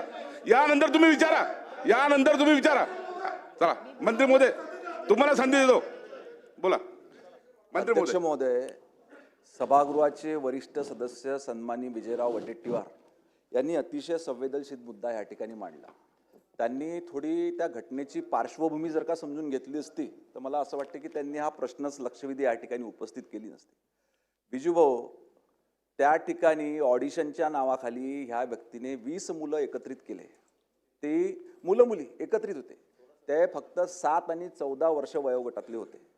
त्यात काही मुलं होती, मुली होती. फक्त मुंबईतले नव्हते, माझ्या वर्धेतलेही होते, तुमच्या नागपूरचेही होते. आपल्या महाराष्ट्रातले 20 मुलं मुली त्या ठिकाणी एकत्रित केले, त्यांना ओलीस ठेवलं आणि मग त्यांनी त्या ठिकाणी व्हिडिओ काढला आणि तो सोशल मीडियावर लॉन्च केला की जर का माझं असं असं केलं नाही, बिलं दिले नाही, जे काही आहे तर मी यांच्यावर मी ह्या ठिकाणी काही करू शकतो. त्या ठिकाणची पोलीस प्रशासनाचं खरं तर अभिनंदन केलं पाहिजे की समयसूचकता बाळगली, की त्या ठिकाणी समयसूचकता बाळगली आणि अतिशय शिताफीनं त्या ठिकाणी प्रवेश केला. त्याला अटकच करायची होती, परंतु स्वरक्षणाकरता त्या ठिकाणी पोलिसांनी फायरिंग केलं. आणि आज अभिनंदनाची गोष्ट म्हणजे 20 पोलिसांना त्या ठिकाणी पोलिसांनी यशस्वी पद्धतीनं त्या ठिकाणी सोडविलं. अशा पद्धतीनं आपण जर का पोलिसांचं मॉरल डाऊन करू तर उद्या तुमची आमची सर्वांची सुरक्षितता या ठिकाणी धोक्यात येईल. त्याच्यामुळे आपण त्या ठिकाणी पार्श्वभूमी समजून घेतली पाहिजे. दुसरा, बॅलिस्टिक रिपोर्ट या ठिकाणी आलेला आहे, त्याच्यामध्ये त्याच्याजवळ असलेली गन, त्याच्यामध्ये गोळ्या होत्या आणि ती ऍक्टिव्ह मोडमध्ये होती, हे पण तुम्ही लक्षात घेतलं पाहिजे. तिसरा विषय, या घटनेच्या विरुद्ध मानवी हक्क आयोगाकडे काहीतरी वकील त्या ठिकाणी गेले. मानवी हक्क आयोगाने निर्देश दिले, त्या पद्धतीनं क्राईम ब्रांचची समिती देखील नेमण्यात आलेली आहे आणि पुढील चौकशी त्या ठिकाणी चालू आहे. आपण जे जे नावं सांगितले, जवळजवळ 115 लोकांचे बयान त्याच्यामध्ये पोलिसांनी नोंदविलेले आहे. पुढील प्रक्रिया चालू आहे आणि याच्यामध्ये ह्या घटनेच्या व्यतिरिक्त दुसरी जर का काही घटना त्या ठिकाणी घडली असेल तर निश्चितपणे त्यांच्यावरही कारवाई त्या ठिकाणी करण्यात येईल. नानाजी, आज हा प्रकार जो घडलेला आहे अध्यक्ष महाराज, जो हा रोहित आर्यानी जे काही स्टेटमेंट बाहेर आलेलं होतं सोशल मीडियाच्या माध्यमातून, त्याचे हे जे PLC स्वच्छता मॅनिटर प्रकल्पातील सुमारे 2 कोटी रुपयाहून अधिक पेमेंट त्याचं बाकी आहे. महाराष्ट्रामध्ये जवळपास 90,000 कोटी रुपये बांधकाम विभागाचे पण त्या पद्धतीचे थकीत आहेत आणि अनेक कॉन्ट्रॅक्टर आत्महत्या करतात आहेत असे चित्र आपण पाहतो आहे. मग हे आपल्या वॉटर सप्लायचे असतील त्याच्यातही ते चालू झालेलं आहे. नागपूरचा एक कॉन्ट्रॅक्टरनी आत्महत्या केलेली आहे आणि म्हणून आपले पैसे वसूल करण्यासाठी त्यांनी हे चुकीचं पाऊल उचललेलं. मी या पावलाचं समर्थन करत नाही. जे काही त्यांनी मुलं गोळा केलीत आणि अल्पवयीन मुलं गोळा केलीत त्याचं काय आम्ही समर्थन करत नाही. पण मूळ प्रश्न याला तर सरकारच जबाबदार आहे. तुम्ही ज्या कॉन्ट्रॅक्टरचे पैसे का देत नाही? का तुम्ही राज्याची तिजोरी खडखडाट करून ठेवलेली आहे? दिवाळा निघाला राज्याचा. हे महाराष्ट्रामध्ये हे प्रकार पहिले कधी घडत नव्हते, आता का घडतात? आणि म्हणून राज्याची आर्थिक परिस्थितीच्या बाबतचं सुद्धा या ठिकाणी कारण की आखरी त्याची जी मागणी होती त्याला पेमेंट मिळालं नाही आणि पेमेंट मिळालं नाही म्हणून हे पाऊल त्यांनी उचललेलं आहे. हे चुकीचं पाऊल उचललेलं आहे, याचं समर्थन आम्ही करत नाही. आणि म्हणून राज्य सरकार हे जे काही राज्यामध्ये चाललेलं आहे जे प्रकार कॉन्ट्रॅक्टरच्या माध्यमातून, हा कॉन्ट्रॅक्टरच होता तुमचा, कॉन्ट्रॅक्टर नव्हता का? नव्हता. कॉन्ट्रॅक्टर नव्हता तर मग तो कॉन्ट्रॅक्टर पैसे काय कशाचे घेतात? माझे मंत्र्याकडून घ्यायचे होते की काय? त्याचं उत्तर तुम्ही दिलं नाही तर ते स्पष्ट करा. प्रश्न नानाभाऊंनी एक तर सांगितलं का सरकारची स्थिती चांगली नाही. नानाभाऊ, सरकारची स्थिती एकदम चांगली आहे. लाडक्या बहिणी एकदम आनंदानं सरकारमध्ये राहून राहिलेल्या आहे. तुम्हाला सांगतो या ठिकाणी अतिशय सुदृढ अशी परिस्थिती या ठिकाणी आहे.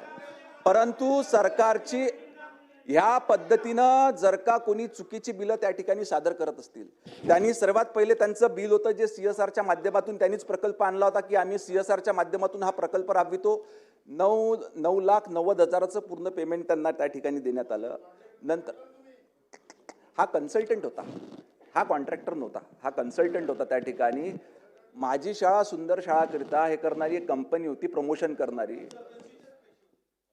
या संदर्भात नंतर त्यांनी 2 कोटी रुपयाचा आपण प्रस्ताव मंजूर केला, परंतु त्या संदर्भात त्याला हा अधिकार दिला नाही की त्याने डायरेक्ट शाळेकडून पैसे मागणी त्या ठिकाणी करावी. त्यांनी काय केलं, वेबसाईटवर शाळेकडून पैसे जमा करणं चालू केले. हे काही शाळांनी तक्रार शासनाकडे केली, शासनानं त्याला पत्र दिलं का ह्या पद्धतीचे जमा केलेले पैसे तू शासनाकडे जमा कर आणि त्याच्यानंतर तुझे पैसे त्या ठिकाणी देण्यात येईल. अशा पद्धतीचं चुकीचं काम त्यानं केलं, त्याच्यामुळे त्या ठिकाणी पेमेंट थांबली. शेवटचा प्रश्न आहे. बोला. अध्यक्ष महोदय, माझी तुमच्या माध्यमातून सभागृहाच्या माध्यमातून महाराष्ट्रातील तमाम लोकांना कळवू इच्छितो की या ठिकाणी सभागृहामध्ये काही लोकांनी जी माहिती दिली ती चुकीची आहे. अध्यक्ष महोदय, त्या ठिकाणी रोहित आर्या याने अनेक जिल्ह्यातील, महाराष्ट्रातील अनेक जिल्ह्यातील शाळेमधून जे पैसे वसूल केले होते ती खरी परिस्थिती आहे. मला तिकडे जायचं नाही. अनेक जिल्ह्यातील लहान मुलांना एक पिक्चर काढणार आहे, तो पिक्चरच्या माध्यमातून प्रत्येक शाळेत त्याच्या ओळखीची लोक होती, तिथून त्यांनी विद्यार्थ्यांना जमा केलं. 7 वर्षापासून ते 15 वर्षाच्या आतले सर्व विद्यार्थी होते, गोरगरिबांची मुलं होती. अध्यक्ष महोदय, आणि ज्या ठिकाणी सभागृहाला माहिती दिली की त्याला विश्वासात घेतलं नाही. अध्यक्ष महोदय, त्या विभागाचे पोलीस उपायुक्त दत्ताजी नलावडे पाया पडत होते, पाया. 1 तास त्याच्या पाया पडत होते, विनंती केली, सर्व केलं, परंतु तो बोलायला तयार नव्हता. माझी काही बिलं आहेत त्यामुळे मी या मुलांचा इन्काउंटर करणार आहे. इन्काउंटर, पिक्चरचं पण नाव होतं इन्काउंटर. अशा पद्धतीचं होतं साहेब. मी स्वतः होतो साहेब, मी अर्धा तास त्या ठिकाणी स्वतः होतो. त्याच्यानंतर पोलिसांनी त्या 30 मुलांच्या जीवितासाठी निर्णय घेतला आणि त्या काच तोडून आतमध्ये घुसले. साहेब, असं नाही झालं. वाघमारे जे साहेब आहेत ना, वाघमारे साहेब आमच्या पोलीस स्टेशनचे आहेत, आणि त्यावेळे दत्ताजी नलावडे जे उपायुक्त होते, सोनवणे जे वरिष्ठ पोलीस स्टेशन होते, त्यांनी 30 मुलांच्या जीवितासाठी तो निर्णय घेतला. त्या पोलिसांनी केलेलं ते कर्तव्य हे कौतुकास्पद आहे. त्याच्यावरती आरोप घेता चुकीचं आहे. म्हणून अध्यक्ष महोदय, ही सभागृहाला माहिती देणं होतं. त्यांनी केलेलं ते कर्तव्य हे महाराष्ट्रातील गरीब जनतेच्या मुलांसाठी ते पूर्ण होतं, बरोबर होतं. आणि या ठिकाणी जे आर्या सांगतायत ना साहेब, तुम्हाला जर माहिती पाहिजे असेल, सभागृहाला माहिती पाहिजे असेल, कोल्हापूरची पाटणकर नावाची एक आजी आहे, तिची नात होती, त्या आजीवरती काच फेकून मारलेले या लोकांनी. त्या आजीचं डोकं फुटलं होतं, 7 दिवस मी हॉस्पिटलमध्ये ठेवली होती. आलं लक्षात. चला अध्यक्ष महोदय म्हणून पोलिसांवर केलेले आरोप खोटे आहेत हे मला या ठिकाणी सांगायचे. चला पाटील साहेब तुम्हाला बोलायचं शेवटचं या. ज्यावेळी सन्माननीय सदस्य सांगतात आणि ते त्या ठिकाणी स्वतः हजर होते तर ते म्हणतात ते खरंच धरलं पाहिजे, त्यात काही शंका नाही. प्रश्न हा उद्भवतो अध्यक्ष महोदय की कन्सल्टंटचे देखील पैसे थकलेले आहेत. हा नवा प्रकार पुढे आलेला आहे. कॉन्ट्रॅक्टरांचे पैसे थकले, त्याने पैसे घेतलेले होते, पोलिसांनी त्या विरोधी कारवाई करणं आवश्यक होतं. त्यावेळी तो ज्या विभागाने त्याला हे पैसे घेण्यासाठी संधी दिली त्या विभागाने तक्रार केली पाहिजे होती. त्याने अशा पद्धतीने पैसे घेतले अवैध पद्धतीने, याबद्दल सरकारने तक्रार करायला पाहिजे होती, त्याच्यावर कारवाई करायला पाहिजे होती. त्याने सगळ्यांचे पैसे गोळा केले. सगळ्यांचे पैसे गोळा केल्यानंतर पोलीस मुलांना वेठीला धरलं, सन्माननीय सदस्य म्हणतात त्याप्रमाणे. इथंपर्यंत सरकार म्हणजे आपण सरकार मिंद होतं का की त्याने वसुली चालू आहे त्याची लहान मुलांच्याकडून आणि आपण ते पाहत होतो आणि त्याला सांगतोय ते पैसे परत दे, मग तुला तुझं बिल देतो. याचा अर्थ अध्यक्ष महोदय, सरकारच्या त्या विषयाबद्दल सरकारने ज्या पद्धतीने हाताळलं त्यात सरकार कुठेतरी दोषी आहे असा त्याचा अर्थ होतो. आणि म्हणून सरकारने सखोल चौकशी करावी की त्याला असे पैसे वसूल का करता आले, करताना सरकारने त्या विभागाने काही तक्रार केली होती का, आणि त्याचे पैसे देणं होतं ते लेजिटिमेट होतं का.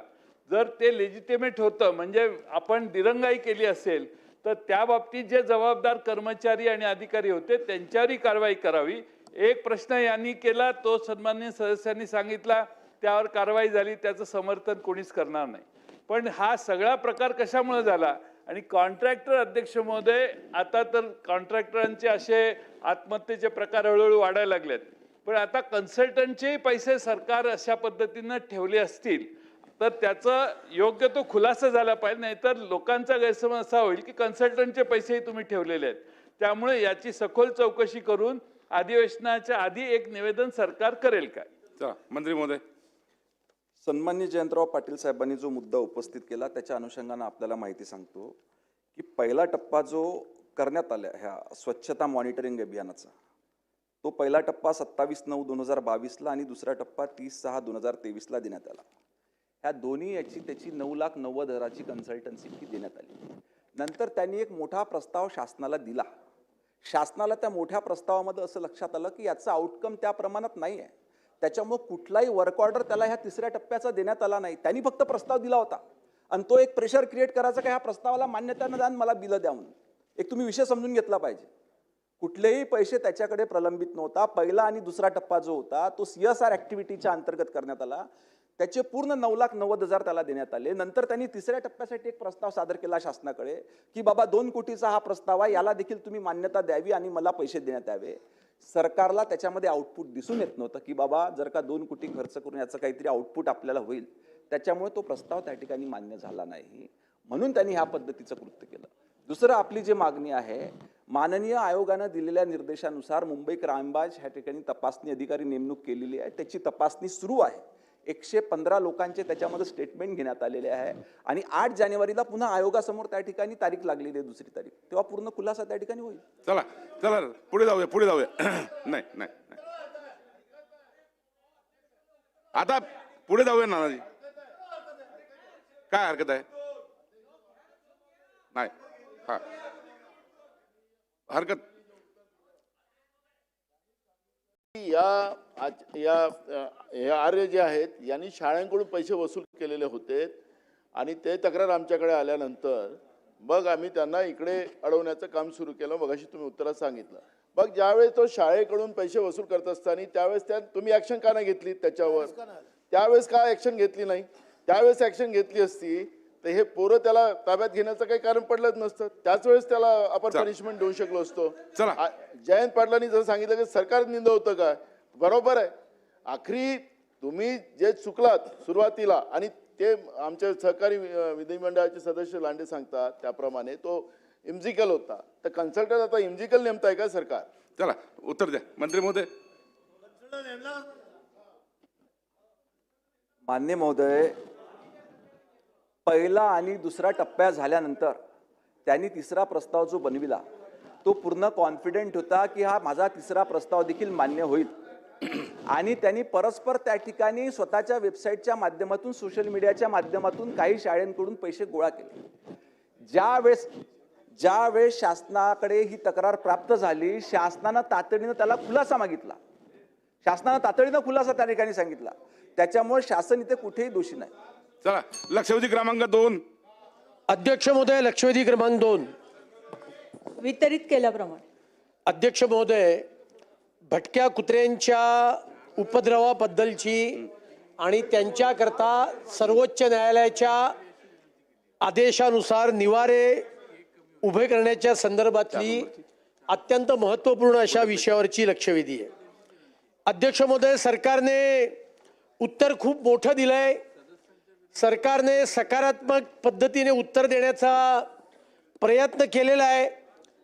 पण दुर्दैवाने मला हे म्हणावं लागतंय की अध्यक्ष महोदय, या उत्तरातून लोकांना जो त्रास या भटक्या कुत्र्यांच्यामुळे होतोय तो त्यातून सुटका होण्याच्या दिशेने या उत्तरामुळे फार मोठी काही मदत होती असं मला वाटत नाहीये.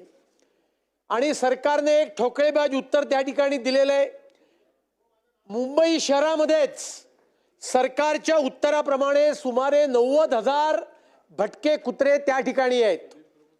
आणि निवारा केंद्र किती आहेत उत्तराप्रमाणे? तर ती अवघी 8 आहेत. म्हणजे 10,000 कुत्र्यांच्या मागे एक निवारा केंद्र. आणि त्याच्यामुळे या बाबतीमध्ये जी कार्यवाही सरकारने करणं अपेक्षित आहे त्याच्या बाबतीत महानगरपालिका, नगरपालिका या संदर्भातली कारवाई ते अपुऱ्या पद्धतीने करतायत. आणि त्यामुळे माझे सरकारला 2-3 प्रश्न आहेत. पहिला मुद्दा, या प्रश्नाचं गांभीर्य लक्षात घेऊन ज्या भटक्या कुत्र्यांच्या उपद्रवामुळे लोकांवर हल्ले होत आहेत, अनेकांनी आपले प्राण गमावलेले आहेत आणि त्यामुळे या भटक्या कुत्र्यांच्या निर्विलीनीकरणाकरता आणि त्याचबरोबर त्यांच्याकरता निवारे उभे करण्याचं काम युद्ध पातळीवर उभं करण्याचे आदेश सरकार महानगरपालिकेला, मुंबई महानगरपालिकेला देणार का, हा माझा पहिला प्रश्न आहे. आता निवारे उभे करण्याकरता जमीन लागते. मग ती जमीन त्या ठिकाणी महसूल खात्याकडे जाईल. मग त्यांची मान्यता मिळणार. मग त्याच्यानंतर निवारे उभे करायला सुरुवात करणार. हे करत असताना जो काही वेळ जाईल त्याच्यात मुंबई महानगरातल्या अजून काही लोकांना आपले जीव गमवावे लागतील. आणि मुंबई महानगरपालिकेच्या अखत्यारीमध्ये अनेक मोकळे भूखंड आहेत. त्या मोकळ्या भूखंडाचं ॲडव्हर्स पोझिशन घेऊन त्या ठिकाणी तात्पुरते निवारे केंद्र हे त्या ठिकाणी उभं करणार का, हा माझा दुसरा प्रश्न या संदर्भात आहे. आणि या प्रश्नाचं महत्त्व लक्षात घेऊन, कारण कदाचित 15-16 डिसेंबर नंतर आचारसंहिता लागेल, त्यामुळे अधिवेशन संपायच्या आत या संदर्भामध्ये इथेच सर्व लोकप्रतिनिधींची बैठक नगरपालिका, महानगरपालिकेच्या आयुक्तांच्या बरोबर इकडे घेणार का आणि त्या संदर्भातला तात्काळ तोडगा हा काढला जाणार का, आणि भटके कुत्रे हे रस्त्यावरनं त्या ठिकाणी निवारा केंद्रामध्ये जातील अशा पद्धतीची व्यवस्था करण्याचं कालबद्ध कार्यक्रम आखण्याचे आदेश सरकार देणार का, असे माझे 3 स्पेसिफिक प्रश्न आहेत. मंत्री महोदय. अध्यक्ष महोदय, सभासदांनी जो मुद्दा मांडलेला आहे हा खरंच गंभीर प्रश्न आहे. आणि इतक्या लोकांना देता येणार नाही. आपल्या राज्याने अध्यक्ष महोदय सर्वप्रथम तर ॲनिमल बर्थ कंट्रोल ॲक्ट आपण लागू केला पहिल्यांदा. दुसरी गोष्ट अध्यक्ष महोदय की ह्या अतिशय गंभीर गोष्टीचा सुप्रीम कोर्टाने याचा हे घेतला की हे अतिशय गंभीर ही समस्या आणि सगळ्या ह्याच्यामध्ये आहे, सगळ्या राज्यांमध्ये ही गंभीर समस्या आहे. त्यामुळे सुप्रीम कोर्टाने 1 ऑगस्टला अध्यक्ष महोदय की आदेश दिले आणि त्या आदेशामध्ये त्यांनी एक 6 गोष्टी करायला लावल्या. त्याच्यामध्ये त्यांचं निर्बजीकरण असेल, लसीकरण आहे, त्यांना खाण्यासाठी म्हणजे कुठे पण लोक खाणं टाकतात आणि ते तिथे येतात, म्हणजे रस्त्यावर पण कोणी लोक खाणं टाकून जातात आणि तिथे येऊन आणि ते लोकांच्या अंगावर येतात, चाव्या घेतात. त्यामुळे खाण्यासाठीच्या त्यांच्या प्रॉपर प्लेस तयार करणं, एक हेल्पलाईन तयार करणं त्यांच्यासाठी.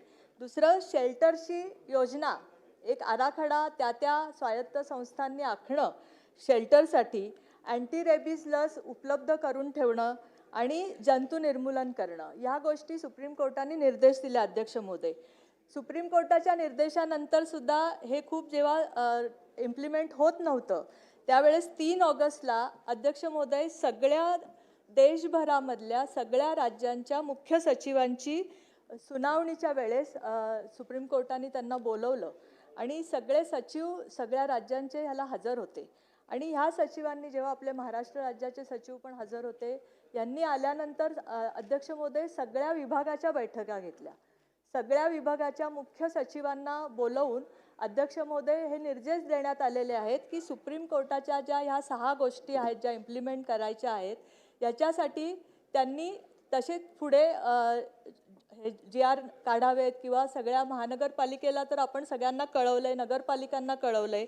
अध्यक्ष महोदय, याच्यामध्ये प्रत्येकाने आपापल्या विभागाला एक नोडल ऑफिसर नेमण्याची पण आपण तरतूद करायला सांगितली अध्यक्ष महोदय. आणि दुसरी गोष्ट, आपण राज्यासाठी आपले जे DMA IS ऑफिसर आपण नोडल अधिकारी म्हणून नेमलेले आहेत आणि त्यांनी ह्या सगळ्याचा आढावा वारंवार घ्यावा आणि त्याचा आढावा आपल्याला सांगावा की काय किती आपण ह्याच्यामध्ये आत्ता सुधारणा केल्या आहेत. तर अध्यक्ष महोदय, हा अतिशय गंभीर प्रश्न असल्यामुळे खरं तर सुप्रीम कोर्टाने याच्यामध्ये आता निर्देश दिल्यामुळे मला वाटतं हे इम्प्लिमेंटेशन आपण खूप चांगल्या प्रमाणामध्ये करतोय. बोला बोला थांबा, देतो मी 3 स्पेसिफिक प्रश्न विचारले होते. मी 3 स्पेसिफिक प्रश्न विचारले होते की निवारा केंद्रांची संख्या वाढवण्याकरता महानगरपालिकेला, नगरपालिकेला, ग्रामीण भागामध्ये काही आदेश देणार की नाही, युद्ध पातळीवर काम करणार की नाही. 90,000 भटके कुत्रे आहेत मुंबई शहरामध्ये आणि 9 फक्त निवारा केंद्र आहेत. त्यामुळे माझा पहिला प्रश्न त्याला उत्तर आलेलं नाहीये. निर्जीवीकरण करण्याकरता सुद्धा युद्ध पातळीवर काही मोहीम, त्याच्याकरता निधीचं अलोकेशन आणि हे सगळं करण्याकरता अधिवेशन संपायच्या आत एक बैठक बोलवा ना इकडे, सगळ्या लोकप्रतिनिधींना बोलवा. या 3 प्रश्नाला उत्तर दिलेलं नाहीये. या 3 प्रश्नांचं स्पेसिफिक उत्तर द्यावं अशी माझी आपल्या माध्यमातून विनंती आहे. अध्यक्ष महोदय, सदस्यांच्या भावना लक्षात घेता खरं तर सगळ्या विभागाच्या बैठका ऑलरेडी चालू आहेत. ग्रामीण भागामध्ये पण त्या विभागांनी सुद्धा, म्हणजे आपल्याकडे जेवढी मंत्रालय आहेत त्या विभागांनी पण एक नोडल ऑफिसर नेमण्याला आपण कंपल्सरी केलेलं आहे. अध्यक्ष महोदय, जे सदस्यांचा विषय आहे की शेल्टर, तात्पुरती शेल्टर उभं करणं, अध्यक्ष महोदय याच्याविषयीचा निर्देश पण आपण सगळ्यांना दिलेला आहे. सदस्यांनाही हे माहिती आहे की हे एका दिवसामध्ये होण्यासारखं काम नाही आहे. कारण ज्या वेळेस आपण अध्यक्ष महोदय शेल्टर उभं करायला जातो महानगरपालिका, त्यावेळेस बऱ्याचशा एरियामध्ये आपलेच नागरिक असतात, त्याला विरोध करतात कारण त्यांना तिथे नको असतात.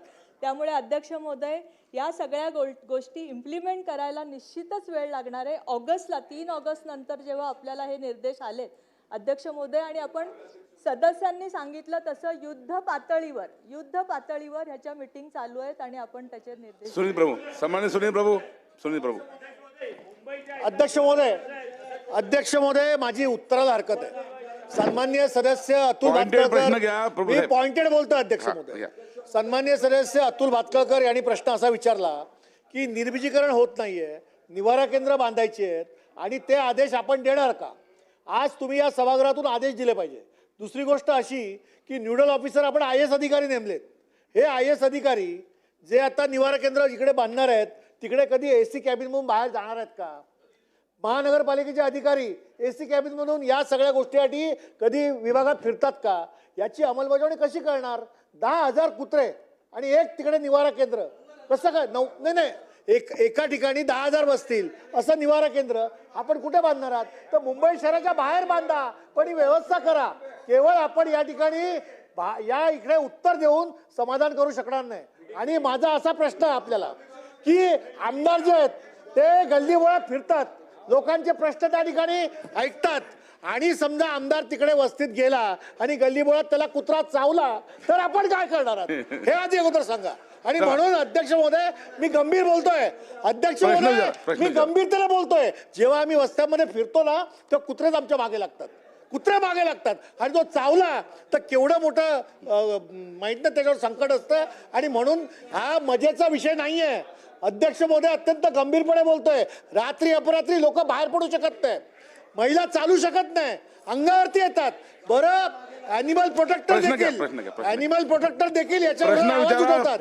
नेमकं सरकार काय करणार आहे हे आम्हाला सांगा. चला मंत्री महोदय. अध्यक्ष महोदय, मी सांगितलं की राज्यासाठीचा नोडल अधिकारी जो आहे तो आपण DM यांना नेमलंय, पण आपण सर्व स्तरावर म्हणजे शेवटच्या स्तरापर्यंत नोडल अधिकारी नेमण्याची तरतूद करायला सगळ्यांना सांगितली.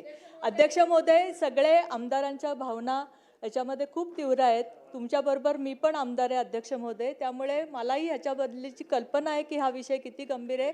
अध्यक्ष महोदय, याच्या संबंधी आपण सगळ्या आमदारांची एक मीटिंग या संबंधी लावू. चला आता हे बघा, ऐका लांडगे साहेब ऐका. मंत्री महोदयांनी या संदर्भामध्ये मीटिंग लावण्यास सांगितलेलं आहे. ऐका हे बघा, मुंबईच्या आमदारांना विचार. हा अध्यक्ष महाराज मंत्र्यांनी उत्तर दिलं ना त्याच्याबद्दल आम्हाला काहीच आक्षेप नाही. अध्यक्ष महाराज, ही कुत्री वाढण्याचं कारण काय याच्यावर विचार करा. आणि कुत्री जास्त कुठं असतात? अध्यक्ष महोदय, काही प्राणी मित्र असे आहेत जे कायद्याच्या जो त्रास नागरिकांना होतो त्याचा विचार करत नाहीत. हे प्राणी मित्रांना कुत्र्यांवर जास्त प्रेम आहे, पण ती कुत्री ज्या माणसाला जातो त्यांच्यावर प्रेम नाही. आणि जे प्राणी मित्र आहेत त्यांच्या घरी एक पण कुत्रा नाही. अध्यक्ष महोदय, मी आज सभागृहाच्या माध्यमातून मंत्र्यांना सांगतो, ही सगळी कुत्री प्राणी मित्रांच्या घरी नेऊन सोडा. त्यांना कळू द्या कुत्र्यांचा चावा काय असतो ते. अध्यक्ष महोदय, 2 मिनिटं जरा सभागृहाने शांतता घ्या. अध्यक्ष महोदय, माझ्या शहरामध्ये 2025 एप्रिल-जून मध्ये 8,000 लोकांना कुत्रे चावले. पूर्ण पुण्यात 3 वर्षात 1 लाखाहून अधिक लोकांना कुत्रे चावले. अध्यक्ष महोदय, माझा असं मंत्री महोदयांना स्पेसिफिक 2 प्रश्न असे राहतील. अध्यक्ष महोदय, मंत्री महोदय, ज्या ठिकाणी जास्त विद्यार्थ्यांचा वावर आहे, ज्या ठिकाणी महिलांचा, ज्या ठिकाणी गार्डन्स आहेत, ज्या ठिकाणी महिला खरेदी करायला जातात, भाजीपाला खरेदी करायला जातात, त्या ठिकाणी अध्यक्ष महोदय स्थानिक स्वराज्य संस्थेमध्ये एक टीम अशी ठेवली पाहिजे की ज्या ठिकाणी हे कुत्रे हल्ला करतात. तर त्या ठिकाणी आपण स्थानिक स्वराज्य संस्थेला, मगाशी भास्करकर साहेबांनी सांगितलं पहा, आपण स्थानिक स्वराज्य संस्था ज्या आहेत त्या स्थानिक स्वराज्य संस्थेला सगळ्यांना आपण आज आदेश दिले पाहिजेत, प्रामुख्याने अर्ज दिले पाहिजे. सगळ्या जिल्हा परिषद असेल, नगरपालिका असेल, पंचायत समिती असतील, या महाराष्ट्रातल्या सगळ्या स्थानिक स्वराज्य संस्थेला आपण आदेश देणार का? हा माझा पहिला प्रश्न आहे. आणि दुसरा प्रश्न, अध्यक्ष महोदय, आपण या संदर्भामध्ये जे पण प्राणी मित्र म्हणून या राज्यात देशात वावरतात त्यांना बोलून या संदर्भामध्ये साधक बाधक चर्चा करणार का? चला मंत्री महोदय बोला. माननीय अध्यक्ष महोदय, माननीय मंत्री महोदयांनी मान्य केलं आहे की एक बैठक होईल. मी आपल्याला सभागृहाला आश्वस्त करतो की माननीय आपले नगरविकास मंत्री, उपमुख्यमंत्री एकनाथ शिंदेजी आणि ग्रामविकास मंत्री जयकुमार गोरेजी आणि आमच्या राज्यमंत्री हे जॉईंटली अधिवेशन संपण्यापूर्वी या सर्व विषयाची बैठक घेण्याची विनंती मी त्यांना करीन. चला ठीक आहे. चला आता पुढे जाऊया. चला लक्षवेधी क्रमांक 3. अध्यक्ष महोदय, लक्षवेधी क्रमांक 3. लक्षवेधी क्रमांक 207. अध्यक्ष महोदय, एक दुरुस्ती आहे त्याच्यामध्ये. शेवटचा जो वाक्य होतं की सदर योजनेअंतर्गत करायची काही कामे कमी करण्याची बाब बृहन्मुंबई महानगरपालिकेच्या विचाराधीन आहे. त्याऐवजी कामं वर्गीकरण करून त्याचं स्कोप वाढवणं विचाराधीन आहे. पुकार निकाल लक्षवेधी क्रमांक 3. अध्यक्ष महोदय, मुंबई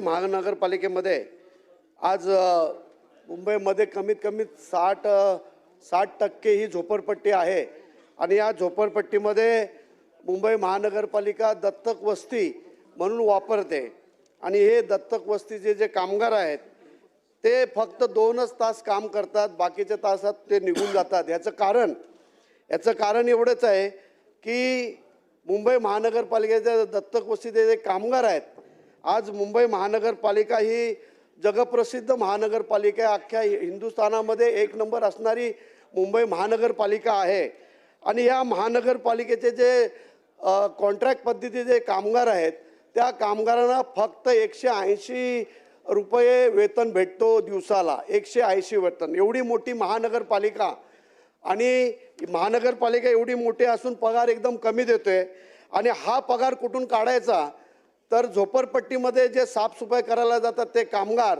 प्रत्येक घरामध्ये 10 रुपये 20 रुपये 30 रुपये असं भीक मागून नंतर त्यांचा पगार घेतात. ही महानगरपालिका मुंबई महानगरपालिका आहे. अध्यक्ष महोदय, या मिनिमम वेजेस जे आहे ते आपल्या केंद्र सरकारने कामगारांसाठी किमान वेतन कायदा सर्व कॉन्ट्रॅक्ट जे कामगार आहेत त्यांना किमान वेतन 700 ते 800 रुपये मिळायला पाहिजे. माझी आपल्याला विनंती आहे की ह्या कामगारांना त्याच पद्धतीने वेतन मिळालं पाहिजे.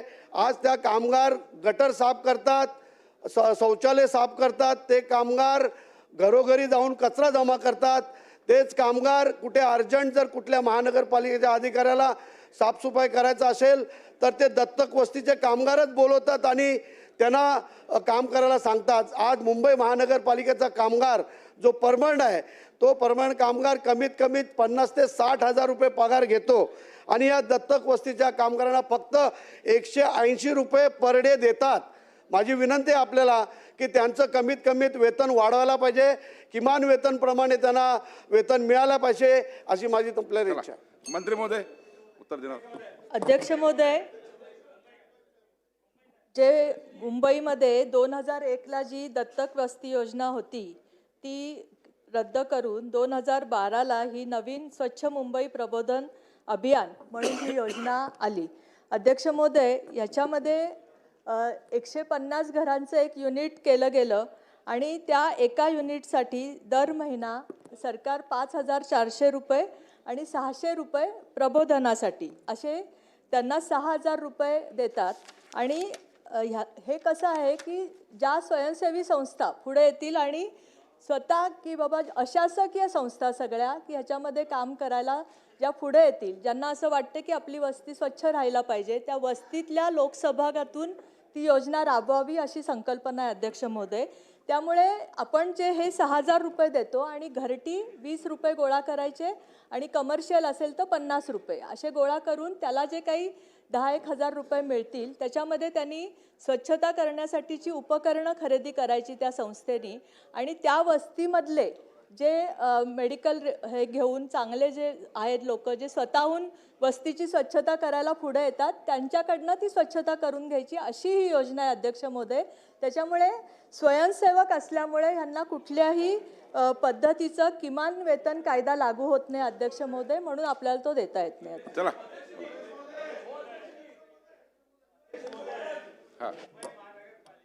एशिया का सबसे बड़ा महानगरपालिका, मुंबई महानगरपालिका एशिया का सबसे रिचेस्ट धनवान कॉरपोरेशन और अध्यक्ष महोदय वहाँ पे सफाई कामगार के लिए फैसिलिटी के नाम पे 0, इतना बड़ा 0.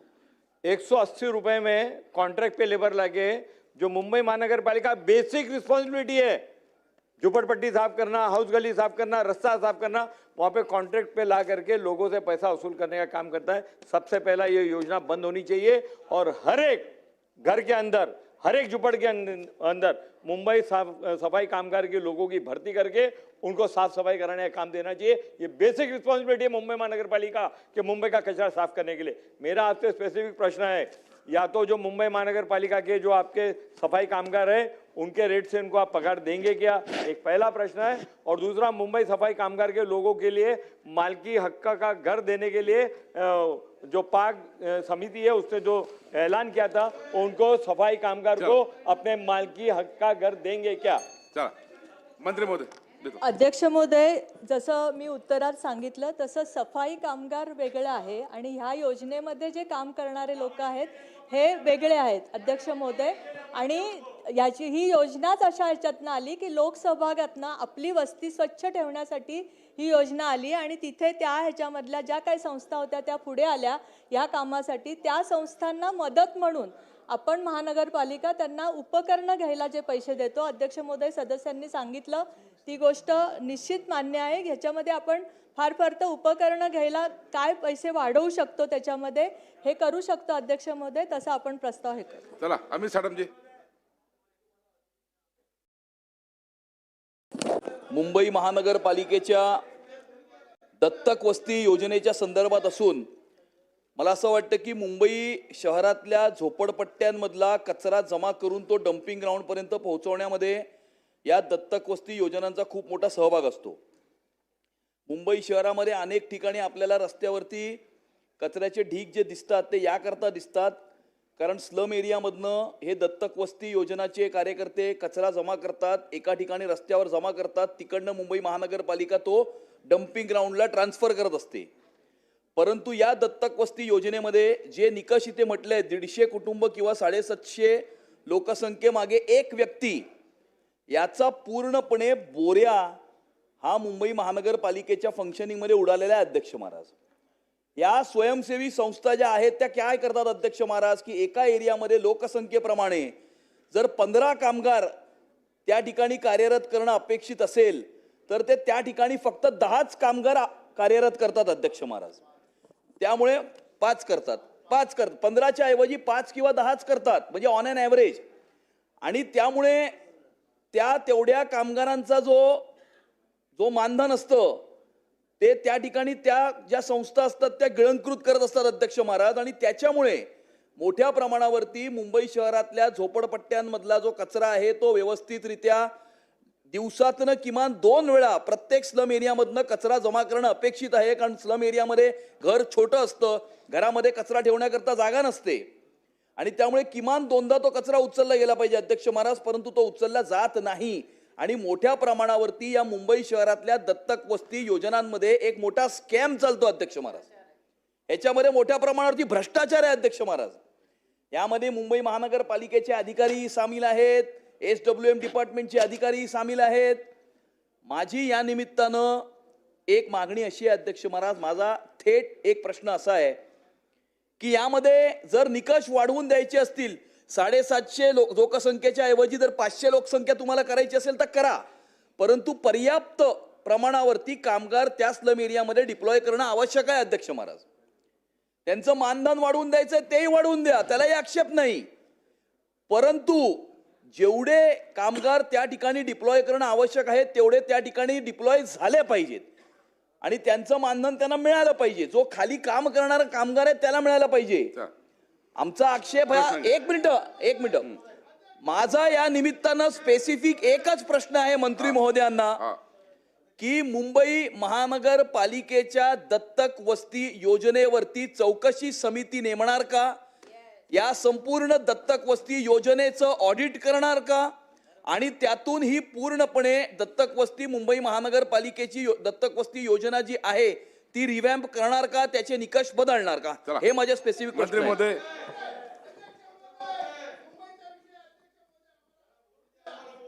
अध्यक्ष महोदय, मुळामध्ये महानगरपालिका जी सेवा पुरवते, जे सफाई कर्मचारी पुरवते त्याला ॲडिशनल ही योजना आहे।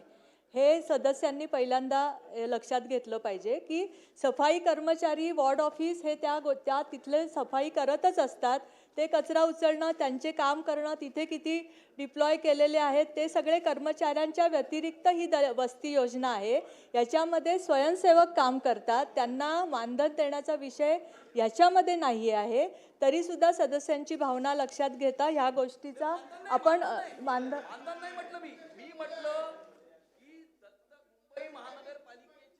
दत्तक वस्ती योजनेचं ऑडिट करणार का, याच्या फंक्शनिंग वरती चौकशी नेमणार का?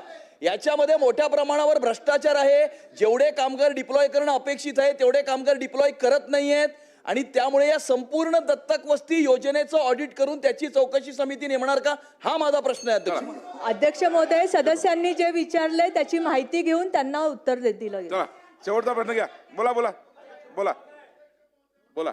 हे गरीब कामगार आहेत. एकतर गरीब कामगार आजकाल मिळत नाहीत, त्यांना नोकऱ्या मिळत नाहीत, त्यांना व्यवसाय कोण करून देत नाही आणि हे गटारामध्ये हात घालून बिचारे काम करतात. घराघरातून कचरा जमा करतात आणि कचराचे बिलेट लावायचं काम महानगरपालिकेमध्ये पोचवायचं काम करतात. मी अध्यक्ष महोदय तुकाराम कातेंशी सहमत आहे की ते बोलते ते बरोबर आहे की त्यांची पगार आहे तो वाढला पाहिजे.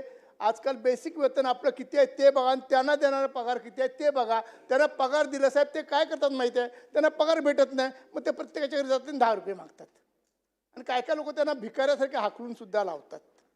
आता त्यांच्यावर दुसरी परिस्थिती उरली नाही म्हणून मी मंत्री महोदयांना सांगतोय हा मुंबईचा विषयाच्यावर सखोल अभ्यास करा आपण आणि याच्यामध्ये यांना मानधन वाढून द्या. आणि आणि ज्या अध्यक्ष साटम साहेब जे बोलले एक मिनिट साटम साहेब माझा विषय तुमच्यामध्ये मी नाही बोललो. साटम साहेब प्लीज साहेब बोलले जे काही अधिकारी ऐका साहेब, जे काही अधिकारी ह्याच्यामध्ये भ्रष्ट असतील कारण ते पेमेंट त्यांना करतात त्यांच्या कॉन्ट्रॅक्टर त्या संस्थेला, त्या अधिकाऱ्यांची चौकशी लावा आणि पण ह्या कामगारांचं मात्र पेमेंट वाढवा. आणि ते जसे साटम साहेब बोलले त्यांना दिवसातून 2-2 काय मी तर सांगतो 3 वेळा कचरा उचलायला लावा म्हणजे मुंबईमध्ये कचरा होणार नाही, त्यामुळे प्रदूषण पण होणार नाही आणि मुंबई स्वच्छ सुद्धा दिसेल, सुंदर सुद्धा दिसेल. हे जे घोषवाक्य ते पूर्ण उत्तर द्या. अध्यक्ष महोदय, एकतर मी मगाशीच सांगितलं की स्वयंसेवकांचं जे सहाय्यक अनुदान आहे ते पण वाढवण्याची बाब ही मनपाच्या आत्ता विचाराधीन आहे. त्याच्यामध्ये आपण उपकरणं जे लागतात त्याचे पण आपण थोडेसे पैसे वाढवण्याचं पण विचाराधीन आहे. अमित साटमांचा जो मुद्दा होता त्यानुसार जी आहे ती माहिती घेऊन अध्यक्ष महोदय मी पटलावर ठेवेन. चला आता लक्षवेधी क्रमांक 4 ही पुढे ढकललेली आहे आणि आता लक्षवेधी क्रमांक 5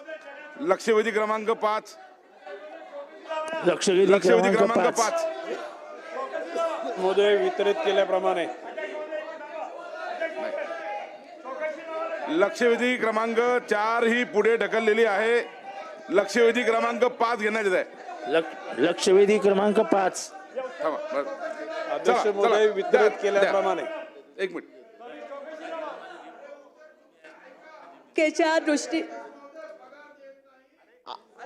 अरे थांब ना अध्यक्ष महोदय, मुंबई महानगरपालिकेच्या दृष्टीने मुंबई महानगरपालिकेच्या सगळ्या सदस्यांच्या भावना लक्षात घेता या योजनेचं ऑडिट केलं जाईल. अध्यक्ष चला ठीक आहे. चला लक्षवेधी क्रमांक 5 अध्यक्ष महोदय, महाराष्ट्राच्या दृष्टीने अतिशय गंभीर विषयाला आपण हात घालत आहोत. झालं चला लक्षवेधी क्रमांक 5 अध्यक्ष महोदय, महाराष्ट्रातल्या बहुतेक सर्व जिल्ह्यात बिबट्यांची संख्या वाढते आहे. त्याच्यात मनुष्य आणि हिंस्त्र प्राणी यांच्यामधला संघर्ष वाढतोय. या सरकारकडे काही योजना आहे असं मला वाटत नाही. मध्यंतरी माननीय वनमंत्री म्हणालेले की आपल्याला आपले बिबटे आफ्रिकेला पाठवता येतील. असं काही आफ्रिकेच्या देशांशी काही आपली चर्चा झाली आहे का? झाली असेल तर ती कुठल्या स्तरावर झाली आहे? आणि आफ्रिकेतले देश आपले बिबटे घ्यायला तयार आहेत का? आणि जर त्यांनी घेतले नाही तर मग ह्यांना रोखण्यासाठी आपल्याकडे उपाय काय आहेत? कारण का दिवसेंदिवस मनुष्याची हत्या करण्याची, मनुष्याचा जीव घेण्याची प्रकार वाढीला लागलेत आणि खास करून लहान पोरांवरती बिबट्याचे जास्त हल्ले होत असतात, तेव्हा वनमंत्री माननीय गणेश नाईक साहेब, आपण गांभीर्याने हा प्रश्न घेऊन याच्यात एक उपाय म्हणजे, फार पूर्वी जेव्हा बिबटे आणि वाघ संख्येने जास्त होते तेव्हा शिकारीला पैसे म्हणजे शिकार करण्याला परमिशन दिली जात होती. माझ्या माहितीप्रमाणे एक काळ असा होता की कल्याणमध्ये वाढलेल्या बिबट्यांची शिकार करण्यासाठी 4 आणे सरकार देत होती. 4 आणे सरकार शक्ती आहे ती इतकी प्रचंड आहे की ती रोखण्याचं आपल्या हातात काहीच नाही आहे. त्यामुळे सरकारकडे रोखठोक उपाय काय आहेत आणि हे कसं थांबवता येईल याबद्दल सरकारने भाष्य करावं. आफ्रिकेतल्या कुठल्या देशांशी आपली चर्चा झाली आहे आणि ते देश आपले बिबटे घ्यायला तयार आहेत का याची माहिती सरकारने पटलावर ठेवावी. मंत्री महोदय. सन्माननीय अध्यक्ष महोदय, सन्माननीय सदस्य श्री जितेंद्र आव्हाड यांनी हा जो प्रश्न उपस्थित केलेला आहे, हा महाराष्ट्रातल्या सर्वच भागामध्ये बिबट्यांचा वावर झाला त्यांनी सांगितलं आणि ती गोष्ट खरी आहे. प्रामुख्यानं आजच्या स्थितीमध्ये पुणे, अहिल्यानगर आणि नाशिक या 3 जिल्ह्यामध्ये मोठ्या प्रमाणामध्ये बिबट्यांचा प्रादुर्भाव झालेला आहे. पूर्वी बिबटे किंवा वाघ हे वनातले प्राणी, वन्यजीव, परंतु आता ते बिबटे वन्यजीव राहिलेले नाहीत, ते उसातले जीव झालेले आहेत. मोठ्या प्रमाणामध्ये पुणे जिल्ह्यामध्ये प्रामुख्याने जुन्नर भागामध्ये 4 मोठ्या धरणांची निर्मिती झाल्यानंतर 88 साली मी अध्यक्ष मग तिथे गेलो होतो, तर अशी ओसाड जागा होती. आज आता ज्यावेळेला मी शिरूरला गेलो तर त्या वाड्या वस्त्या जंगलामध्ये विभागल्या गेल्या आहेत, जंगल बाजूने वाढलेलं आहे. आणि म्हणून वन्यजीवपेक्षा हे उसातला जीव आहे. आणि मग शेड्यूल 1 वन्यजीव म्हणजे शेड्यूल 1 मध्ये येतं आणि त्याचं रूपांतर शेड्यूल 2 मध्ये करण्याकरता वन विभाग महाराष्ट्र राज्यानं केंद्र सरकारकडे प्रस्ताव पाठवलेला आहे. ते 2 मध्ये आल्यानंतर त्याला एकूण सेन्सिटिव्ह प्राणी म्हणून तो गणला जाणार नाही. आणि म्हणून जितेंद्रजी आव्हाड यांनी सांगितल्याप्रमाणे की आता काय की ऊसाचं प्रमाण जेवढं वाढलं तेवढ्या प्रमाणामध्ये त्यांची वाढ झाली आणि एका वेळेला 3-3, 4-4 सुद्धा बिबट्यांची पिलं सापडत असतात. आता एकूणच केंद्र सरकारच्या वन्यजीव विभागाकडून त्याचं नियमन करण्याकरता परवानगी घेतली, पण त्यांनी परवानगी फक्त तुम्ही 5 बिबट्यांची करा आणि ती पण 3 वर्षानंतर तुम्ही आम्हाला अहवाल पाठवा. ती गरज नाही. आम्ही सुरुवात केलेली आणि 6 महिन्याच्या आतमध्ये त्याच्यावर रिझल्ट येईल.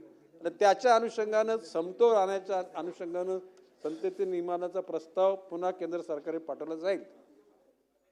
अध्यक्ष महोदय, काय पूर्वी जरा 1 मिनिट बोलू दे मला जरा, व्हॉट आय वॉन्ट टू से. अध्यक्ष महोदय, पूर्वी वनामध्ये जे प्राणी भक्षक असलेले प्राणी त्यांना शिकारच राहिलेली नाहीये. तर ती शिकार काय राहिली, कारण ज्या मूल कोर एरियामध्ये त्यांना त्या जे शाकाहारी प्राणी आहेत त्यांच्यासाठी फलच राहिली नाहीत. म्हणून मी स्वतः बैठक घेऊन कोर एरियामध्ये अशा प्रकारची फलांची झाडं लावा, ज्याच्यामध्ये पालघरचा बाडोलीची जांभुलाचे, ॲपल बेर, आंबे वगैरे, की जेणेकरून ती खाण्याकरता कोर एरियामध्ये फलं उपलब्ध होतील, तिथे प्राणी राहतील आणि त्या प्राण्यांना जे भक्ष्य आहे ते हिंसक प्राणी गावाकडे येणार नाहीत. आता प्रामुख्याने ताडोबाच्या अनुषंगाने मी सूचना केलेली, ताडोबाच्या संपूर्ण बफर एरियामध्येच्या सभोवताली 500 फुटाचं बांबूचं असं कुंपण घाला, की आता ते नवीन प्रजाती बांबूची 60 फूट उंचीची आहे. प्रत्येक गेटला सुद्धा सिक्युरिटी लावावी आणि त्याच्यानंतर ते बांबू सुद्धा 3 वर्षानंतर आतून ते साधारण 400 फूट तोडावेत, नंतर बाहेरून 400 फूट तोडावेत, म्हणजे एक भिंत कायम राहील. आणि मग अशा प्रकारचे ताडोबामध्ये करू आणि पेंचमध्ये करू आणि या परिस्थितीमध्ये व्याघ्र प्रकल्प सुद्धा त्या ठिकाणी, जसं ताडोबाला वाघांचं आहे तसं इथे बिबट्यांचं पण त्या ठिकाणी प्रकल्प करण्याचा प्रस्तावित आहे. भविष्य काळामध्ये एकूणच आता प्रामुख्याने पुणे, अहिल्यानगर, नाशिकमध्ये, नाशिक एवढ्यासाठी काय तर कुंभमेळा येणार आहे नाशिकमध्ये, आणि अध्यक्ष महोदय बाब तिथे वनाची क्षेत्रफळ 8-9% पण नाही आहे, परंतु उसामध्ये वाढलेले बिबटे यांची संख्या ऑफिशियली 700-750, परंतु ती अनऑफिशियली 1200 जुन्नर तालुक्यामध्ये. आणि या सर्व गोष्टी प्रबलित करण्याकरता नाही, आता प्रश्न असा आहे की आता ते ब्रिटिश कालखंडामध्ये ज्या गोष्टी घडल्या त्या गोष्टी आता तपासून बघितली जाईल. नुसतं काय हे काय भारत सरकारचं हा काय प्रश्न नाही आहे, देशातल्या विविध राज्यांचा प्रश्न आहे. आणि म्हणून मान्य जितेंद्र आव्हाडजींनी सांगितल्याप्रमाणे एकूण ही संख्या कमी करण्याकरता आर्टिफिशियल इंटेलिजन्सच्या माध्यमातून त्या ठिकाणी अशा बिबट्या आल्याचं असं लोकांना सूचना देण्याकरता यंत्रणा उभी केलेली आहे. पुणे जिल्ह्यामध्ये 1200 पिंजरे लावले जाणार आहेत. अहिल्यानगरमध्ये तशीच तरतूद केलेली आहे, नाशिकमध्ये केली. आणि ज्या ज्या आमदार महोदयाने किंवा खासदार महोदयाने मला सांगितल्यानंतर तिथे पिंजऱ्यांची आम्ही व्यवस्था केलेली आहे. त्याचबरोबर तिथे शासकीय यंत्रणेचे गृह विभाग, महसूल विभाग, वन विभाग आणि तिथले खासदार, आमदार आणि जिल्हा परिषद आणि ग्रामपंचायत सदस्य या सगळ्यांना विश्वासात घेऊन त्या ठिकाणी यंत्रणा उभी केलेली आहे. किंवा तरुणांना सहभागी करून त्या ठिकाणी लोकांमध्ये जागृती निर्माण करायचं काम केलेलं आहे. अध्यक्षमध्ये ज्या ठिकाणी शाळा आहेत ते 9च्या नंतर 4च्या अगोदर शाळा तिथे सुरू करायचं ठरवलेलं आहे. त्याचबरोबर शेतकऱ्यांना विजेचा पुरवठा दिवसा उजेडी व्हायला पाहिजे, शक्यतो सकाळी 7 नंतर आणि 5च्या 6च्या अगोदर शेतकरी शेतामध्ये गेले पाहिजे, जेणेकरून त्या ठिकाणी ते भक्ष्य होणार नाहीत. आता पूर्वीच्या काळी एक अधिकारी खडसे नावाचे पुणे विभागात होते, त्यांनी समजा आपण प्रस्तावित जर 4 लोकांचा मृत्यू झाला तर त्याच्या पायी राज्य शासनाला 1 कोटी रुपये द्यायला लागतात. मी असं म्हटलं की 4 लोकांचा मृत्यू होणार आहे लक्षात घेऊन तुम्ही 1 कोटी रुपयाच्या शेळ्या तुम्ही त्याच्यात बेल्ट बांधा आणि ते जंगलामध्ये सोडा. म्हणजे कमीत कमी त्या ठिकाणी ते जसं गावामध्ये नंदी असतो तो देवाचा नंदी, तशा प्रकारच्या शेळ्या, ह्या शेळ्यांचा बचाव तुम्ही करा, त्यांना तुम्ही खाऊ नका. त्या जर त्या ठिकाणी जंगलामध्ये उपलब्ध झाल्या तर ते असलेले वाघ किंवा बिबटे या ठिकाणी इकडे येणार नाहीत. म्हणजे तुमच्या मुलाबालांचं, तुमचं मानवाचं रक्षण होईल. आता टायगर प्रोटेक्शन युनिट अशा प्रकारची एक युनिट काढलं होतं. तर लेपर्ड प्रोटेक्शन, म्हणजे लेपर्डचं प्रोटेक्शन नाही करायची, तर लेपर्डपासून माणसाचं प्रोटेक्शन करायची वेळ आलेली आहे. आणि म्हणून या गोष्टी करण्याकरता सतर्क राज्य शासन आहेच. भविष्यकाळामध्ये एकाही माणसाचा मृत्यू होऊ नये यासाठी निश्चितपणे चिंतन केले जाते आणि यंत्रणा सक्रिय केली जाते. थोडक्यामध्ये हे बघा या प्रश्नावर या लक्षवेधीवर सर्वांना बोलायचं आहे. इतक्या लोकांना बोलता येणार नाही. ज्यांना संधी आहे त्यांनी थोडक्यात द्यावं, माझा थोडक्यात बोलावं अशी माझी विनंती आहे. एकाच पण महोदय, या लक्षवेधीच्या माझं स्वतःचं दुसऱ्या क्रमांकावर या लक्षवेधीत नाव आहे. मंत्री महोदयांनी अत्यंत सकारात्मक उत्तर देण्याचं काम केलेलं आहे. मी एवढंच दोन प्रश्न विचारतो की नरभक्षक बिबटे कायदेशीर तरतुदीनुसार घोषित करण्याचे निर्देश देण्यात आलेत, याला किती वेळ लागणार आहे? याला काही टाइम लिमिट आहे की नाही? एखादा बिबट्या हा कायदेशीर दृष्ट्या नरभक्षक म्हणून तुम्ही त्याला घोषित करण्याचं प्रोसिजरचे ऑर्डर दिले आहेत, याचं टाइम लिमिट काय आहे? हे टाइम लिमिट केलं पाहिजे. आणि अनेक उपाययोजना सरकारने दिल्या आहेत, पण या सगळ्याच उपाययोजनांचं टाइम लिमिट काय आहे? तुम्ही 2 महिन्यात हे सगळं पूर्ण करणार आहात, 3 महिन्यात पूर्ण करणार आहात, याची काहीतरी स्पष्टता सभागृहाला द्यावी अशी माझे 2 विनंती आहेत. चला मंत्री महोदय. अध्यक्ष महोदय, खरं म्हणजे जर आपण सगळेजण बसाल तर मी उत्तर देऊ शकेन. एकेकाने विचारा, मी उत्तर देतो. अध्यक्ष महोदय, या ठिकाणी बिबट्या किंवा वाघ हे शेड्यूल 1 मध्ये येते, म्हणून त्याला ठार मारणं अशा प्रकारची आपण जर घोषणा केली किंवा आदेश दिले तर ते केंद्रीय वन्यजीवच्या अनुषंगानं तो गुन्हा होतो. परंतु मी त्याला हिमतीने सांगितलं, जर का एखादा बिबट्या जर त्या ठिकाणी तो चार्ज करून जर एखाद्या माणसावर आला ते त्याला गोळी घाला. आणि अशा प्रकारचे दोन बिबट्यांना गोळ्या घातल्या झाल्या.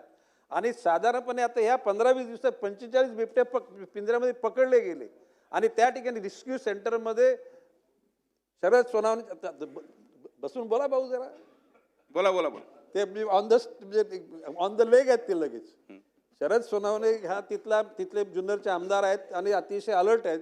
त्यांनी सांगितल्याप्रमाणे त्या ठिकाणी बिबट्याची रेस्क्यू सेंटर त्या ठिकाणी केले आणि भविष्यकालामध्ये ती संख्या पुन्हा वाढवण्याची निश्चितपणे आम्ही ठरवलेलं आहे. जेणेकरून विविध गावांमध्ये सुद्धा आजकाल बिबटे, मुंबई शहरामध्ये बिबटे येतात आणि शहरामध्ये, आणि म्हणून ज्या ठिकाणी अशा प्रकारची मागणी केली जाईल त्या ठिकाणी बिबट्यांना पकडण्याकरता पिंजरे लावले जातील आणि यंत्रणा राबवली जाईल. अध्यक्ष महोदय, बिबट्याचा वावर आता सगळ्या सार्वजनिक ठिकाणी झालेला आहे. कोल्हापूर शहरामध्ये बिबट्या आला, वनमंत्र्यांना माहित आहे.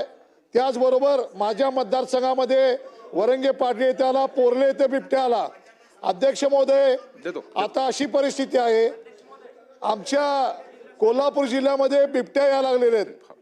या ठिकाणी मगाशी कुत्र्यांचा विषय झाला, त्याचबरोबर गवेरेडे यायला लागलेत. आणि आज माणसाचं संरक्षण कसं करायचं हा मोठा प्रश्न सगळ्यांच्या समोर आहे. अध्यक्ष महोदय, प्राण्याला एक जाणीव असते. अध्यक्ष महोदय, मंत्री महोदय, प्राण्याला एक जाणीव असते की त्याला कुठला धोका असेल तर तो त्या ठिकाणी येत नाही. अनेक काळापासून आज माणसाचं संरक्षण करणं महत्वाचं आहे. आपल्याला कल्पना आहे, पूर्वी आम्हाला शेती संरक्षणासाठी बंदुकी आमच्या होत्या, शेतकऱ्याच्याकडे प्रत्येकाकडे बंदुकी होत्या. आता शेती संरक्षणासाठी ज्या बंदुकी होत्या त्याचे लायसन पुनर्जीवित केलेलं नाही आहे. प्रत्येक शेतामध्ये जर शेतकऱ्याकडे बंदूक असेल, एखादा बारचा आवाज हवेत जरी केला तर तिथं प्राण्याला कळते किंवा गवेरेला कळते, बंदूक आहे, तो परत येत नाही. शेती संरक्षणासाठी, या बिबट्याच्या संरक्षणासाठी शेतकऱ्यांना बंदुकीचे लायसनचे पुनर्जीवन त्याचे लायसन करणार का, या संदर्भात आपण काय कारवाई करणार का? अध्यक्ष महोदय, माननीय सदस्यांनी जी बाब सांगितली त्या बाबतीमध्ये रत्नागिरी जिल्ह्यातले काही शेतकरी माझ्याकडे आले होते आणि त्यांच्याकडे बंदुके आहेत, परंतु त्याचं लायसन रिन्यूअल न केले गेल्यामुळे त्यांना त्याचा वापर करता येत नव्हता. माननीय रत्नागिरी जिल्ह्याच्या जिल्हाधिकाऱ्यांनी मी स्वतः फोन करून या लोकांची ती गरज आहे म्हणून त्यांना लायसन्स लगेच रिन्यू करून द्या, तशा प्रकारचे रिन्यू करून देण्यात आले. आपल्याकडे कोल्हापूरमध्ये अशा तुम्ही अर्ज करा.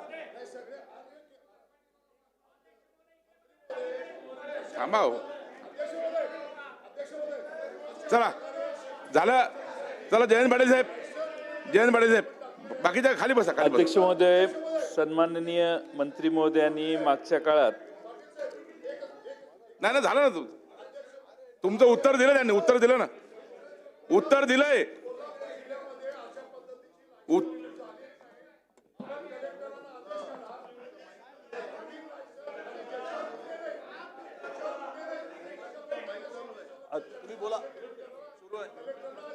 चला बसा. अध्यक्ष महोदय, सन्माननीय मंत्री महोदयांनी बिबट्याची नसबंदी करू अशी एक घोषणा केलेली होती. अध्यक्ष महोदय, पण आजच्या या उत्तरात उपाययोजनांमध्ये त्याचा उल्लेख नाही आहे. म्हणजे त्याची अजून सुरुवात झाली नाही का काय? कारण आपण उत्तरात काय आम्ही उपाययोजना करतोय ते दिलेलं आहे. आणि त्यामुळे अध्यक्ष महोदय, हे आयडेंटिफाय कसं करणार आणि बिबट्यांच्या संख्येवर कसा परिणाम होईल?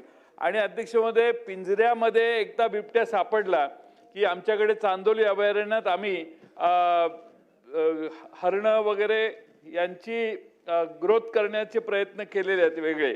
त्याला विशेष आपण फंडिंग केलं तर त्याची संख्या प्रत्येक फॉरेस्टमध्ये वाढेल आणि बिबटे परत त्या जंगलात नेऊन सोडायची काय व्यवस्था करणार का? मागच्या वेळी मुनगंटीवार साहेबांनी असं उत्तर दिलेलं की आपण दंगा करा, आवाज करा, रेडिओ लावा, ते पळून जातील.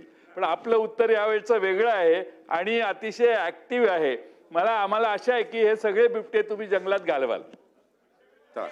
सन्मान्य अध्यक्ष महोदय, सन्मान्य सदस्य नरके यांनी जी या ठिकाणी मागणी केली की त्यांच्याकडे असलेल्या जुन्या बंदुकांचे लायसन रिन्यू करण्याच्या बाबत माननीय जिल्हाधिकारी महोदयांना सगळ्यांना कळवतील किंवा माननीय महसूल मंत्री महोदयांना मी सांगेन की जेणेकरून महसूल मंत्री महोदय सगळ्या जिल्हाधिकाऱ्यांना कळवतील. आता बाब राहिली, सन्माननीय ज्येष्ठ सदस्य जयंतराव पाटील साहेबांनी सांगितलं की या ठिकाणी बिबट्यांची एकूण नसबंदी करण्यासाठी ती सुरू झालेली आहे.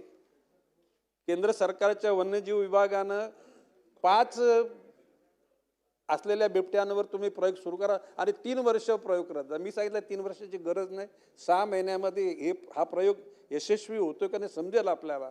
आणि तो झाल्यानंतर केंद्र सरकारच्या वन्य विभागामधून मोठ्या प्रमाणामध्ये आपण याचं संतुलन राहील अशा प्रकारची मागणी करू आणि तसं करून टाकू.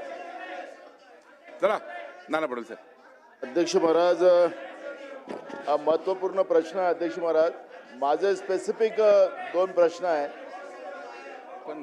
जे व्याघ्र प्रकल्प आपले आहेत, अभयारण्य आपण ज्याला म्हणतो, या अभयारण्यामध्ये जसं नागझिरा अभयारण्य आहे, त्याला आता तुम्ही 173 गावाचं अजून त्याला गावं समावेश करण्याच्या बाबतचं तुम्ही नोटिफिकेशन काढलं असं आम्हाला काही कळलेलं आहे. तुम्ही ते जाहिरात त्याला त्याच्या हरकती वगैरे काही मागितलं नाही, तुम्ही काही हरकती मागितल्या नाही, काही नाही. त्याला सरळ डायरेक्ट 173 गावं तुम्ही त्याच्यामध्ये समावेश करतायत, अशा पद्धतीची एक माहिती आमच्याकडे आलेली आहे.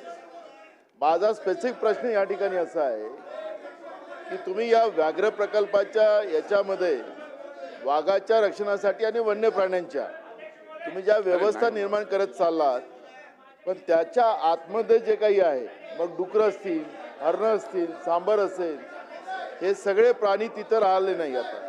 कारण की तिथं चाऱ्याची अवस्था झालेली आहे. त्या जंगलामध्ये काही अशा वनस्पती आलेल्या आहेत की त्याच्यामुळे ते खायला पण नाही, ते पॉयझनिस्ट असतात आणि त्याच्यामुळे ही जी आहे तृणावर जगणारी प्राणी हे त्या जंगलात नाही आणि त्याच्यामुळे वाघ असेल, बिबट्या असेल, या व्याघ्र प्रकल्पातून बाहेर येतात. तुम्ही मुळावर जात नाही. तुम्ही मगाशी सांगितलात की आता आम्ही बकऱ्या घेऊन आणि तिकडे टाकू. मग हे जंगली डुकरं जे आहेत याला पकडा ना. तुम्ही बकऱ्या घेण्यापेक्षा जंगली डुकरं घ्या. जंगली डुकरं शेताचं नुकसान करताय, हरणं नुकसान करताय, त्याला याच्यात टाकणार काय. आणि म्हणून नाईक साहेब, आपण पॉझिटिव्ह आहे, तुम्ही गोळ्या टाकून पण मारा असं म्हटलेलं आहे, पण तुम्हाला हे परवानगी मिळत नाही. तुम्ही म्हणालात की शेड्यूल 2 मध्ये आम्ही टाकू, म्हणजे नॉन शेड्यूलमध्ये त्याला करू. तुम्हाला वाईल्ड लाईफ ॲक्ट प्रमाणे तुम्हाला ती परवानगी मिळत नाही. मी दिल्लीत होतो, मला माहिती आहे, मी त्या कमिटीत होतो.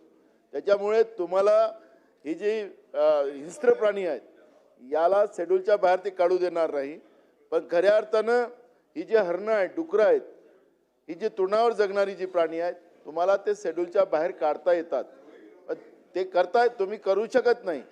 पण मूळ प्रश्न आहे की जे शेतकऱ्यांचं नुकसान होत आहे, माणसं आता यांचा घास व्हायला लागलेला आहे आणि म्हणून याला उपाययोजना करत असताना काही तज्ज्ञ लोक, जे काही आम्ही लोक आहोत, त्यांना त्या कमिटी बनवा आणि त्या माध्यमातून हा एक प्रश्न निकाली काढा. त्याच्यामुळे शेतकऱ्याची आणि हा वन्य प्राण्याला माणूस पुढे जाऊन त्याचा घास होतोय, या सगळ्या गोष्टींची उपाययोजना आपल्याला करता येईल. आणि म्हणून नागझिरा जंगलाचं मी तुम्हाला स्पेसिफिक सांगितलं, जे चाललेलं आहे त्या पद्धतीचा आपण काय उपाययोजना करायची.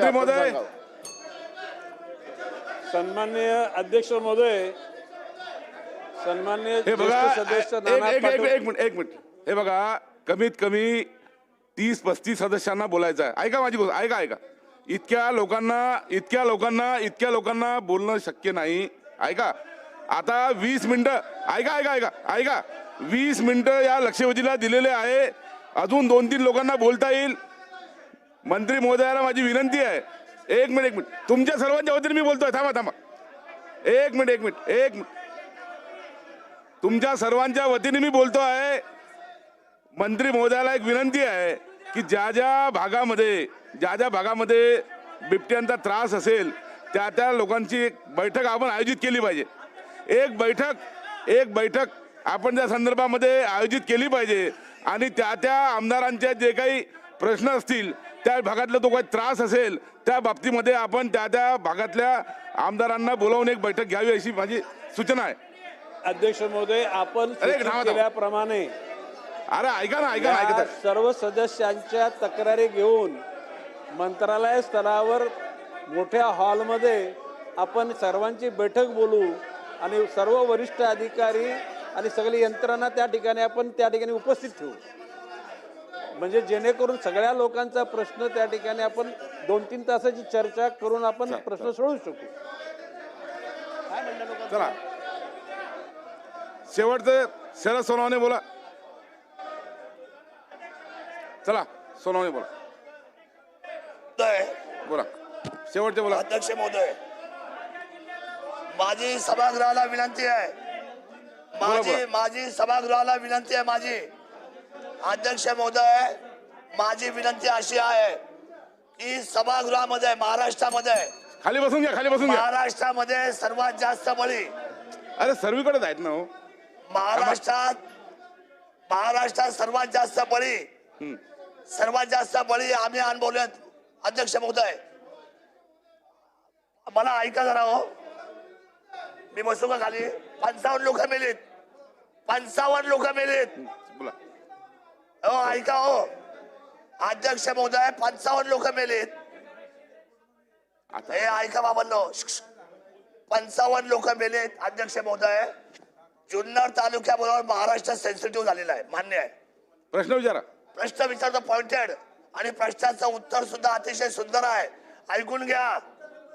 अध्यक्ष महोदय, मी मंत्री महोदयांना हात जोडून विनंती करतो, अतिशय संवेदनशील मंत्री आहे या खात्याचे. मी आपल्याला सांगतो भास्करराव, ऐकून घ्या. 55 लोक जुन्नर मध्ये मेली आणि आता संपूर्ण महाराष्ट्रावर धुमाकूळ चालू आहे. पण माझे तुम्हाला पॉइंटेड प्रश्न दोनच आहे. एक, तुम्ही किती उपाययोजना करा, काही त्याने फरक पडणार नाही. सरकारी वेळ, सरकारी पैसा मेहरबानी करून वाया घालू नका. 2 गोष्टी. सगळ्यात पहिले गिरीश भाऊ, मी आपल्याला सांगतो, 2 रेस्क्यू सेंटर ज्याच्यामध्ये 1000 नर बसतील, नर, आणि 1000 मादी. पकडल्यानंतर कळतंय नर कोण आणि मादी कोण. एक जुन्नर तालुक्यामध्ये म्हणजे पुणे जिल्ह्यात, आणि एक फॉरेस्टच्या जागा पण आहेत, आम्ही आयडेंटिफाय केल्या आहेत, आपल्या अधिकाऱ्यांनी CCFने आयडेंटिफाय केलेले आहेत. आणि एक अहिल्यानगर मध्ये 2 ठिकाणी हे रेस्क्यू सेंटर 1000 लोक बसतील असे. ते तातडीने 3 महिने म्हणजे 90 दिवसाच्या आतमध्ये पूर्ण करा. त्यांना खायला घाला आतमध्ये, त्यांच्यासाठी एक हॉस्पिटल बनवा. एकही माणूस महाराष्ट्रामध्ये मरता कामा नये. एक बळी जाणं म्हणजे संपूर्ण कुटुंब देशोधडीला लागल्यासारखं आहे. अध्यक्ष महोदय, मी कळकळीची हात जोडून विनंती करतो राज्याला, सगळ्यात गंभीर बाब आहे. रेस्क्यू सेंटर 90 दिवसाच्या आतमध्ये हे चालू करा, त्यांना खायला घाला, त्यांना उचला, एवढी विनंती करतो. धन्यवाद. अध्यक्ष महोदय, उत्तर उद्या. माननीय सदस्य शरद सोनवणे यांनी जी सूचना केलेली उत्तर उद्या. अगोदरच जुन्नर तालुक्यामध्ये रेस्क्यू सेंटर त्या ठिकाणी आहे. आता त्यांनी फक्त त्या ठिकाणी संख्या वाढवण्याची सूचना केलेली आहे.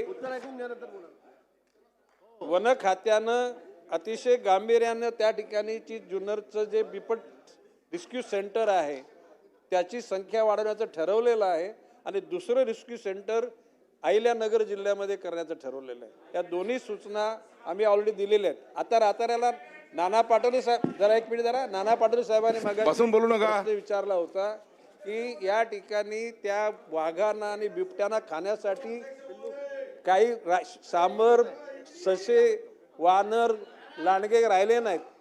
नानासाहेब, आपल्या सूचनेच्या अनुषंगानं या प्राण्यांची प्रजनन वाढवण्याकरता, त्यांना संरक्षित करण्याकरता व्यवस्था करण्याची सूचना देण्यात आलेल्या आहेत. म्हणजे बकऱ्या बिकऱ्या आपण ज्या, तो सध्या सोल्युशन आहे तात्पुरता, कारण त्या बिबट्यांना आणि वाघांना दुसरे काही प्राणी राहिलेच नाहीत म्हणून तात्पुरत्या शेळ्या आपण सोडण्याचं ठरवलेलं आहे, आणि ते सोडल्या जातील आणि भविष्यकालामध्ये एकही ठिकाणी त्या ठिकाणी मानवाची हत्या होणार नाही याच्यासाठी प्रयत्न केले जातील. चला शेवटचा प्रश्न अब्दुल सत्तार. आता काही नाही. आता अध्यक्ष महोदय, माझी मंत्री महोदयाला एकच विनंती आहे. चला शेवटचा प्रकाशराव एक मिनिट बोलू द्या मला. बोला. तर प्रश्न असा आहे का ज्या ज्या ठिकाणी वन विभागाच्या डोंगराळ भाग आहे, ज्या ज्या ठिकाणी अशा परिस्थितीमध्ये MREGS च्या माध्यमातून आपण कमीत कमी आपली बॉर्डर आणि शेतीच्या याच्यामध्ये एखादी चर करू शकता का? ते केल्यानंतर कमीत कमी शेतीचं नुकसान होणार नाही, माणसाचं नुकसान होणार नाही. आणि आपले अधिकारी म्हणतात का ज्या ठिकाणी पिंजरा लावायला सांगितलं बिबट्या येऊन गेला, ते खरा येऊन गेला का, कोणाचं नुकसान झालं का, त्यानंतर आम्ही लावू. आज आपण असा आदेश द्या का ज्या ज्या ठिकाणी बिबट्या दिसतील त्या ठिकाणी तुम्हाला त्यांना पिंजरे लावून त्यांना धरण्यात येईल, असं तरी आदेश द्यायला पाहिजे. बेजबाबदारपणाने काही अधिकारी खालीच बोलतात का जेव्हा नुकसान होणार नाही आम्ही करणार नाही. या दोन गोष्टीकडे आपण लक्ष दिलं अध्यक्ष महोदय, तर मला वाटतं का MREGS मध्ये पैसा आहे आणि MREGS च्या माध्यमातून वन विभागाची जमीन आणि प्रायव्हेट जमीन याच्यामध्ये एक चर केलेली तर तो तिकडे येणार नाही आणि एक बांधासारखा राहील. थोडाफार तरी संरक्षण मिळू शकतो शेतकऱ्याला, इतकी नम्र विनंती. सन्माननीय अध्यक्ष महोदय, ज्येष्ठ सदस्य अब्दुल सत्तारजींनी सांगितल्या पद्धतीनं त्या ठिकाणी शेतकऱ्याची जमिनी वन याच्या बॉर्डरवर बांबूची 60 फुटाची रोपं लावण्याचं आम्ही ठरवलेलं आहे आणि जमलं तर चर पण खोदू. त्याचबरोबर त्यांनी या ठिकाणी सांगितलेलं की लोकांच्या मध्ये जी भीती निर्माण होते ती भीती दूर व्हायला पाहिजे. तुम्ही सांगितल्याप्रमाणे अधिकारी विचारणार नाहीत, एखाद्या आमदारांनी पत्र दिलं तर त्या ठिकाणी पिंजरे लावण्याचं काम होईल. ही शहानिशा करायची गरज नाही. चला शेवटचा कृष्णा खोपडे. अध्यक्ष महोदय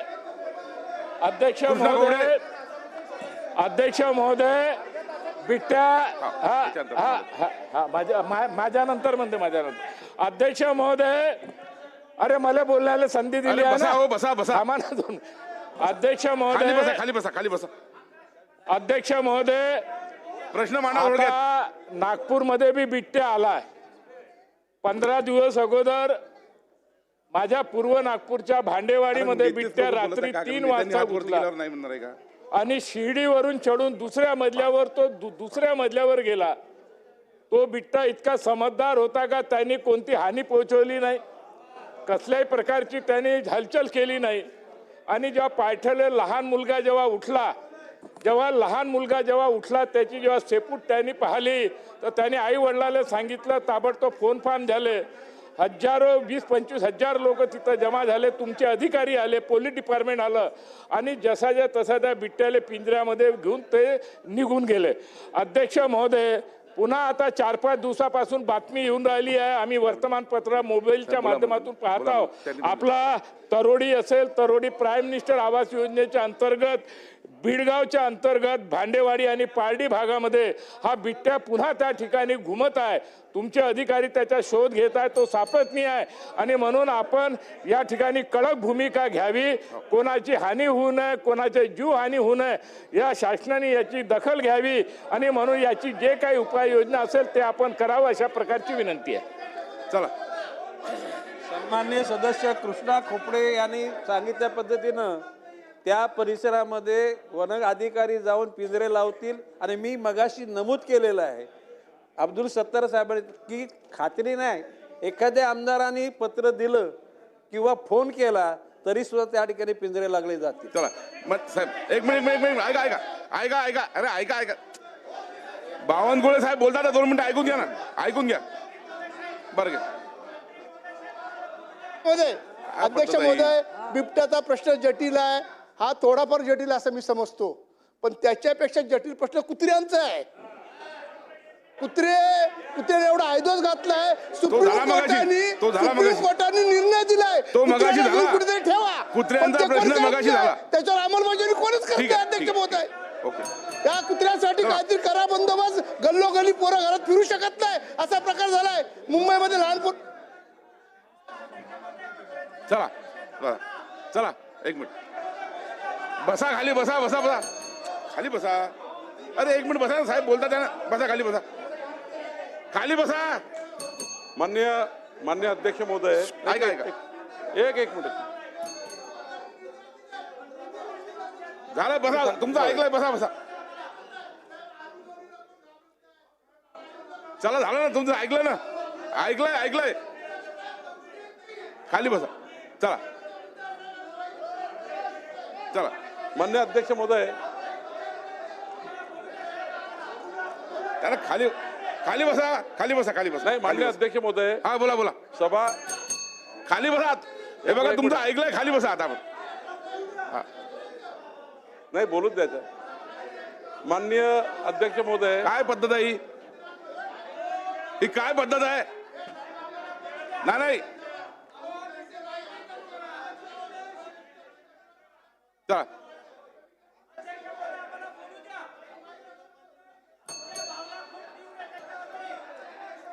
चला, बावनकुळे साहेब, आपण बोला. हा चला. गल्लोगल्ली लोकांना दहशत आहे. हे बिबट्यांची तर शेतावर दहशत आहे, पण आज सामान्य जनतेला प्रचंड दहशत आहे. मुंबईमध्ये जा, कुठेही जा, जिथे तिथे ऑल ओव्हर देशामध्ये कुत्र्या, महाराष्ट्रामध्ये कुत्र्यांचा हैदोस आहे साहेब. आणि सुप्रीम कोर्टाचे निर्देश आहेत, तरी त्याच्यावर काही कारवाई करत नाही. सरकार काय करतं? चला, सरकारने याच्यावर कडक कारवाई केली पाहिजे असं माझं मत आहे. आणि यांच्या कुत्र्यांना उचलून त्यांच्यासाठी त्या कुत्रे प्रेमी कोण असतील त्याला मला तिकडे नेऊन त्याला खायला त्याला खायला तिकडे मान्य अध्यक्ष महोदय, माननीय अरे एक मिनिट सांगू, मार्क काढून बसा.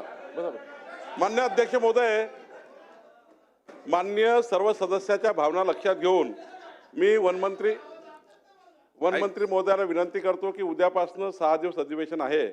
प्रत्येक दिवशी एक विभागाची बैठक, विभागाचे आमदार, त्या विभागाचे वनचे अधिकारी आणि काही आमचे अधिकारी, जिल्हाधिकारी वगैरे बसून त्या विभागाचे प्रश्न वेगवेगळे आहेत. त्यामुळं माननीय वनमंत्र्यांना विनंती आहे की उद्यापासून एक विभागाच्या जर बैठकी लागल्या तर त्या 5 दिवसात सर्व बैठका घेऊन, तर मला वाटतं की त्या भागातले प्रश्न वेगवेगळे असल्यामुळं एक बैठक, 5 बैठक, 6 विभागाच्या 6 बैठका माननीय मंत्री महोदय घेऊन हे सर्व प्रश्नाचं निराकरण करतील अशी त्यांना विनंती आहे. दुसरं नाही विभागाचं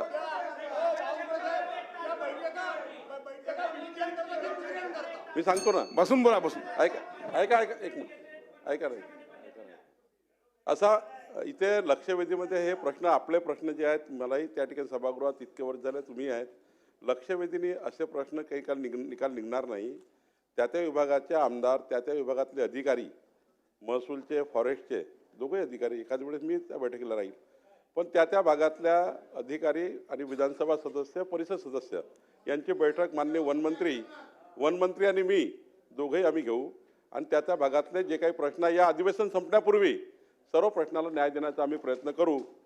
दुसरं कुत्र्याबद्दल आताच आपण लक्षवेधीमध्ये सांगितलं की माननीय स्वतः उपमुख्यमंत्री एकनाथ शिंदेजी शहरी जे आपले त्या ठिकाणी कसा व्यवस्था करायच्या, आणि दुसरं ग्रामविकास मंत्री, मग अशीच माननीय निलेश राणे जी आपण चर्चा केली ती नोटही केली आहे, त्याची बैठक त्या ठिकाणी उपमुख्यमंत्री घेणार आहेत.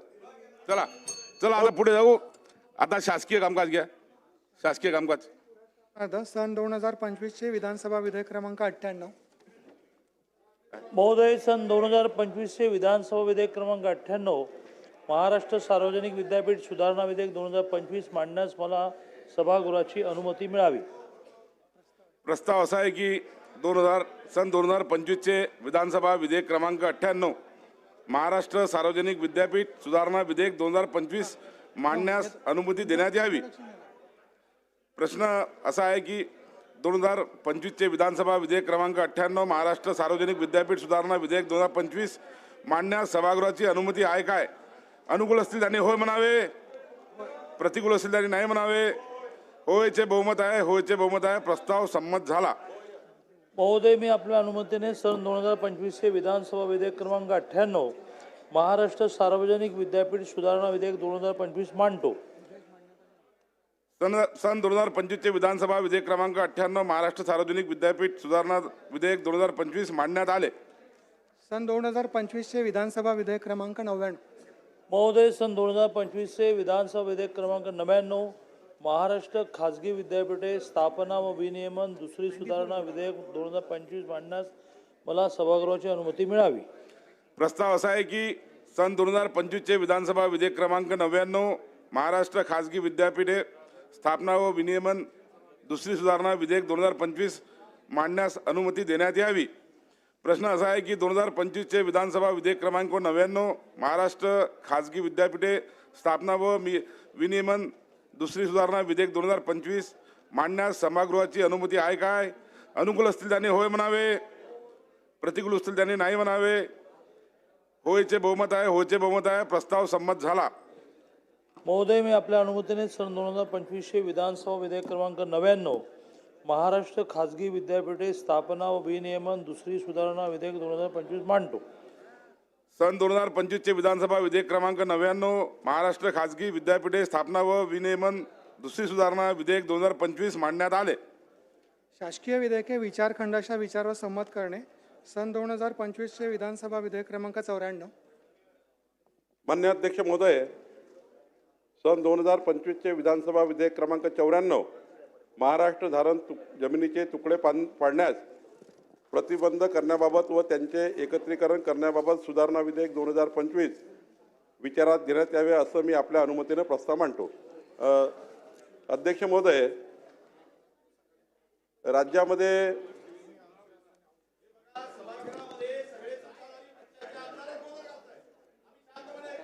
बिल आहे महत्वाचं बिल आहे. महत्वाचं बिल आहे. बसा.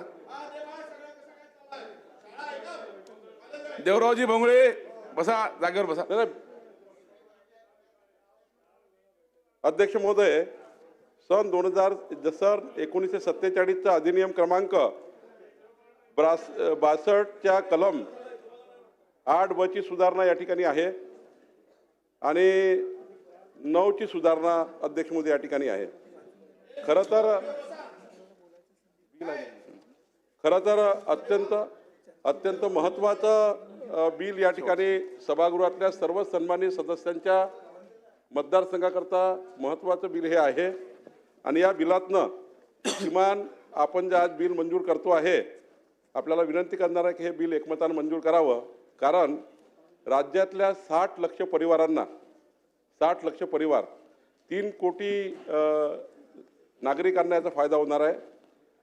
अध्यक्ष महोदय, ही 8 ची सुधारणा आणि 9 ची सुधारणा जी आहे यामध्ये महानगरपालिका, नगरपालिका, नगरपंचायती, NMRDA, PMRDA, MMRDA जे काही नागरिक क्षेत्र आहे आणि जे काही ग्रोथ सेंटर RP मध्ये दाखवलेले आहे रिजनल प्लॅनमध्ये, गावठाणापासनं जे एरिया त्या ठिकाणी रहिवासी क्षेत्र म्हणून आपण त्या ठिकाणी रिजनल प्लॅनमध्ये काही 200 मीटर आहे गावठाणापासनं, काही 500 मीटर दाखवलेले आहेत रहिवासी क्षेत्र.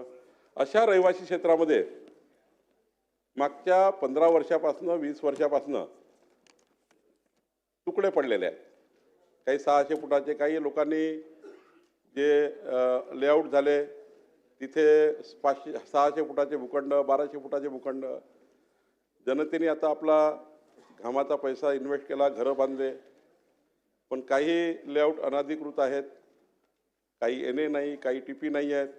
मोठ्या प्रमाणावर असे या ठिकाणी 60 लक्ष परिवारांचे अनधिकृत पद्धतीने बांधकामं झाले आहेत.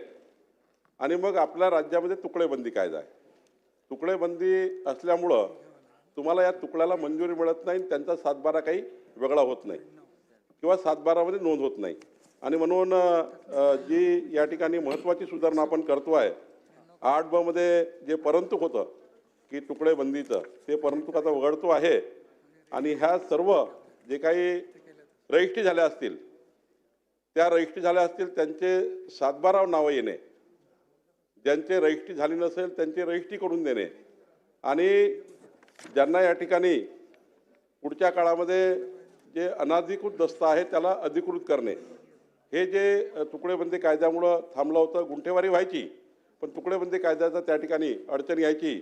आणि म्हणून या राज्यातल्या किमान 60 लक्षच्या वर परिवारांना या नियमाने आता सूट मिळणार आहे. आणि म्हणून या सर्व तुकडेबंदी कायदा या परिसरामध्ये मी जो परिसराचा उल्लेख या ठिकाणी केला, नागरिक क्षेत्र, या क्षेत्रामधील तुकडेबंदी कायद्याचे बंधनं आपण त्या ठिकाणी निरस्त करतो आहे. आणि या ठिकाणी एकच आहे फक्त की ज्या ठिकाणी आपण ज्या नागरिक क्षेत्रामध्ये आपण घर बांधणार असू किंवा बांधणार आहोत किंवा बांधलं असेल, तिथला जो UDCPR आहे किंवा तिथले जे नागरी त्या ठिकाणी नियम आहेत बांधकामाचे ते कायम राहतील. तुम्हाला तो DCR फॉलो करावा लागेल, तो UDCPR फॉलो करावा लागेल आणि त्यातले बांधकाम नियमावली फॉलो करावं लागेल. याची एक 4/11/2025 आपण SOP जाहीर केली की कुठल्या पद्धतीने तुकडे नियमित करणे, कुठल्या पद्धतीने 7/12 नोंदी घेणे, त्या ठिकाणी 7/12 वर त्या मालकाचं नाव नोंद करणे ज्यांनी तुकडा घेतलेला आहे. या सर्व बाबीची आता आपण त्या ठिकाणी SOP जाहीर केलेली आहे. आणि त्यामुळे एकंदरीत राज्याच्या 60 लाख परिवारांना या तुकडेबंदी कायद्याच्या या सुधारणेमुळं फायदा होणार आहे. मी याचे शासन निर्णय जारी झालेले आहेत, अध्यादेशालाही राज्यपाल महोदयांनी मान्यता दिली आहे. फक्त आता हे बिल या सभागृहात एकमताने मंजूर करावं जेणेकरून या राज्यातल्या तुकडेबंदी कायदा आता या परिसराकरता, वारंवार मी परिसराचं नाव घेतो आहे, नगरपालिका, नगरपंचायती, महानगरपालिका, ग्रोथ सेंटर्स, RP मधले रिजनल प्लॅनमध्ये जिथे रहिवासी बेल्ट दाखवलेला आहे तो सर्व रहिवासी बेल्ट यामध्ये आता तुकडेबंदी आणि परिघीय क्षेत्र आहे. काही ठिकाणी गावठाण आहेत, गावठाणाला परिघीय क्षेत्र दर्शवलं आहे. काही ठिकाणी 500 मीटरपर्यंत रिजनल प्लॅनमध्ये रहिवासी भाग दाखवलेला आहे.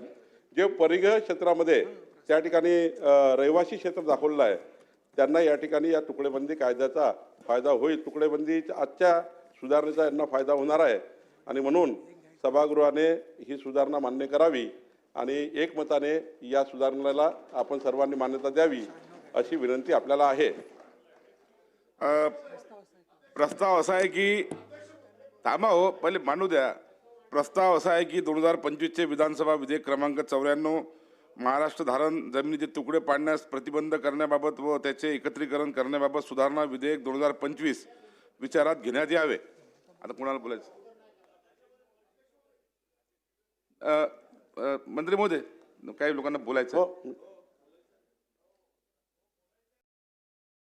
अध्यक्ष महोदय, या राज्याचे महसूल मंत्री आदरणीय बावनकुळे साहेबांनी मुख्यमंत्री महोदय देवेंद्रजींच्या मार्गदर्शनामध्ये एक अतिशय महाराष्ट्राच्या दृष्टिकोनातून गोरगरीब जनता आणि मध्यमवर्गीय जनतेसाठी अतिशय चांगलं अशा प्रकारचा निर्णय घेतलेला अध्यक्ष महोदय. त्यामुळे मी त्यांचा आभार मानतो, त्यांचं अभिनंदन करतो अध्यक्ष महाराष्ट्र शासनाचं.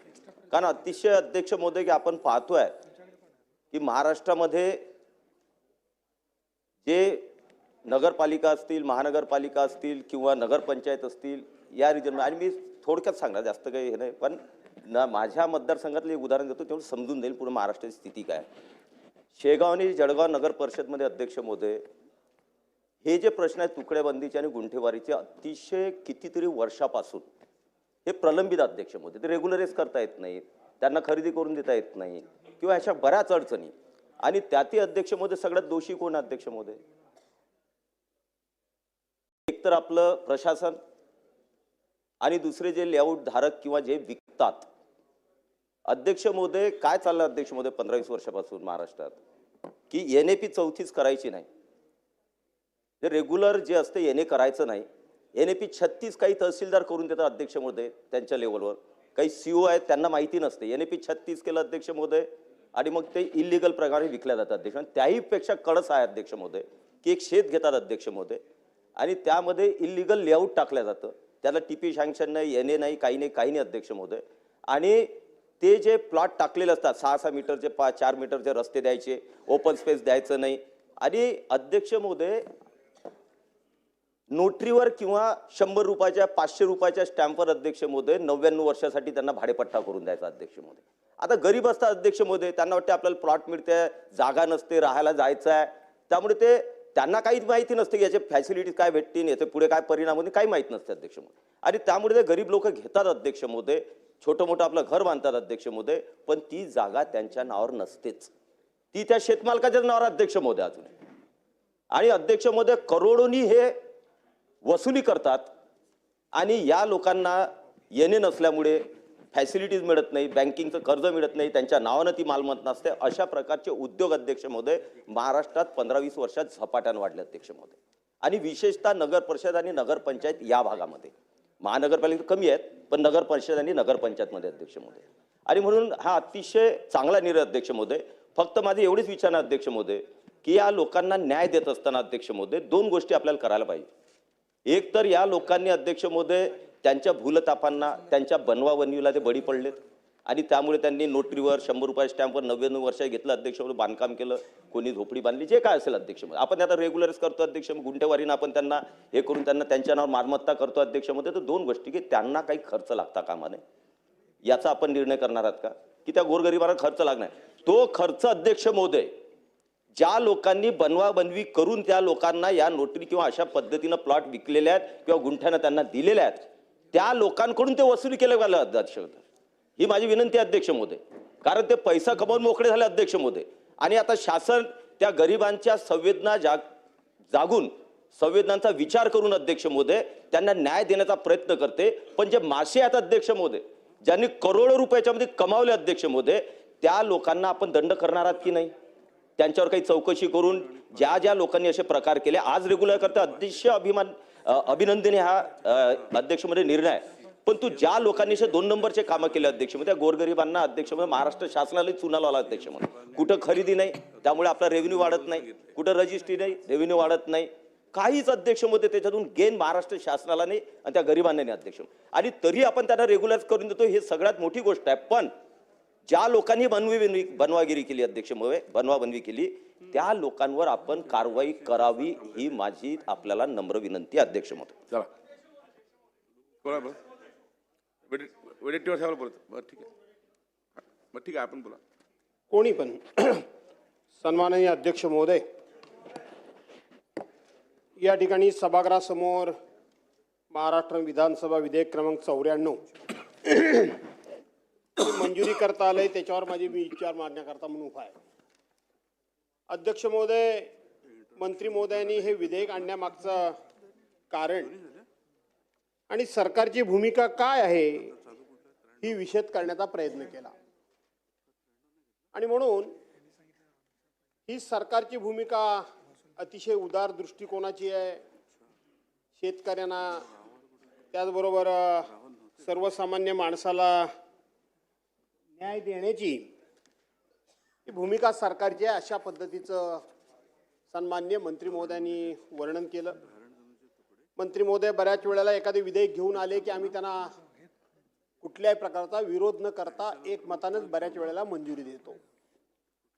त्यांची अपेक्षा आहे या देखील विधेयकाला आम्ही तशाच पद्धतीचा पाठिंबा द्यावा.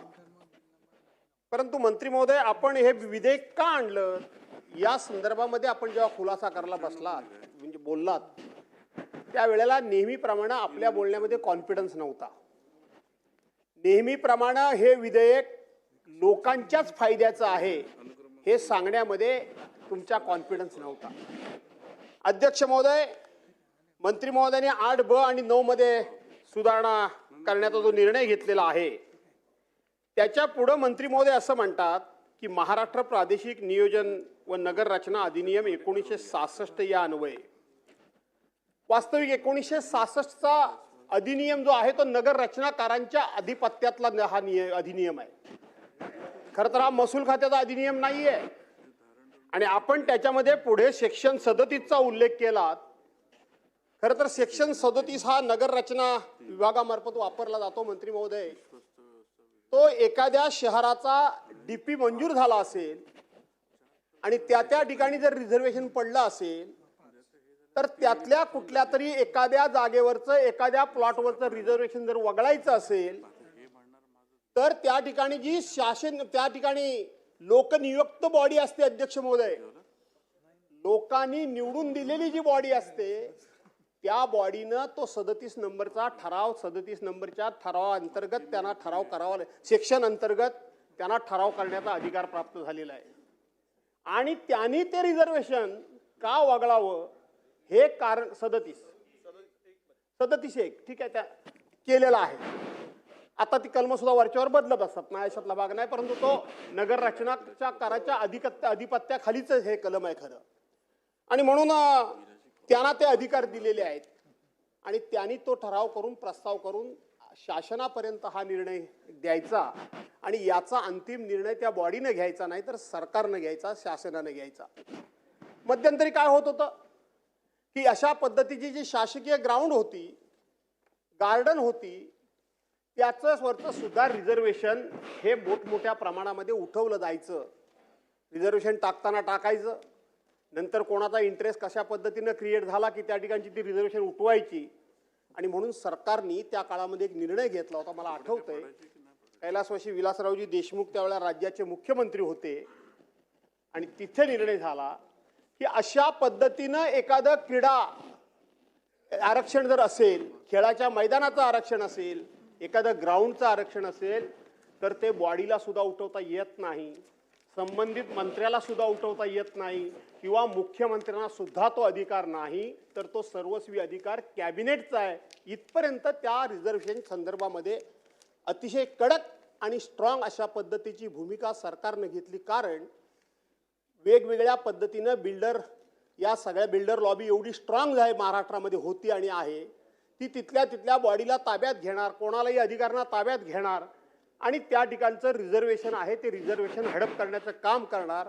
म्हणून हे सेक्शन 37(1) खाली असेल, 37 असेल, त्या ठिकाणी तो अधिकार त्यांना होता. आपण मगाशी बोलता बोलता मंत्री महोदय बोललात, तुम्हाला माहिती आहे माझं लक्ष बारीक असतं, आपण बोलता बोलता असं बोलात की MMR रिजनमध्ये याचा इफेक्ट MMR रिजनमध्ये होईल असं आपण बोललात. याचा अर्थ की या विधेयकाचा उपयोग ग्रामीण भागातल्या सर्वसामान्य माणसाला होईल असं जी आपली समज आहे, माझी समज अशी आहे की ती ग्रामीण भागातल्या सर्वसामान्य माणसाला होण्यातला नाही. दुसरं मी आपल्या गोष्ट एक लक्षात आणून देतो की संपूर्ण महाराष्ट्रामध्ये सगळ्या जिल्ह्यांमध्ये RP झालेला नाही, रिजनल प्लॅन झालेला नाही, परंतु रिजनल प्लॅन लागू झाला नसेल तरी सुद्धा त्या ठिकाणी रिजनल प्लॅनच्या अटी आणि शर्ती त्या भागाला लागू होतात आणि लागू झाल्यानंतर त्या ठिकाणी अनेक अडचणी निर्माण होतात आणि म्हणून त्या अडचणी त्या वेळच्या सरकारनं तात्पुरत्या करून दूर केलंय की ज्याच्यामध्ये माझा रत्नागिरी जिल्हा सुद्धा आहे. माझ्या स्वतःच्या रत्नागिरी जिल्ह्याचा रिजनल प्लॅन अद्यापपर्यंत झालेला नाही. आदरणीय शरदचंद्रजी पवार साहेब होते मुख्यमंत्री राज्याचे, त्यावेळेपासूनच्या उद्भवणाऱ्या अनेक समस्या आजही या माझ्या रत्नागिरी जिल्ह्याला उद्भवतात आणि तात्पुरत्या स्वरूपामध्ये त्याच्यावर मलमपट्टी केली जाते आणि त्यातून काहीतरी मार्ग काढला जातो. याचा अर्थ संपूर्णपणे राज्यामध्ये सगळ्या जिल्ह्यांमध्ये RP तयार झालेला नाही, रिजनल प्लॅन तयार झालेला नाही. मग आपल्या ह्या कायद्याचा उपयोग तिथल्या लोकांना कसा होणार अध्यक्ष महोदय, ते आपण मंत्री महोदय खुलाशेवर थोडं सांगा. आमचा विरोध आहे अशातला भाग नाही.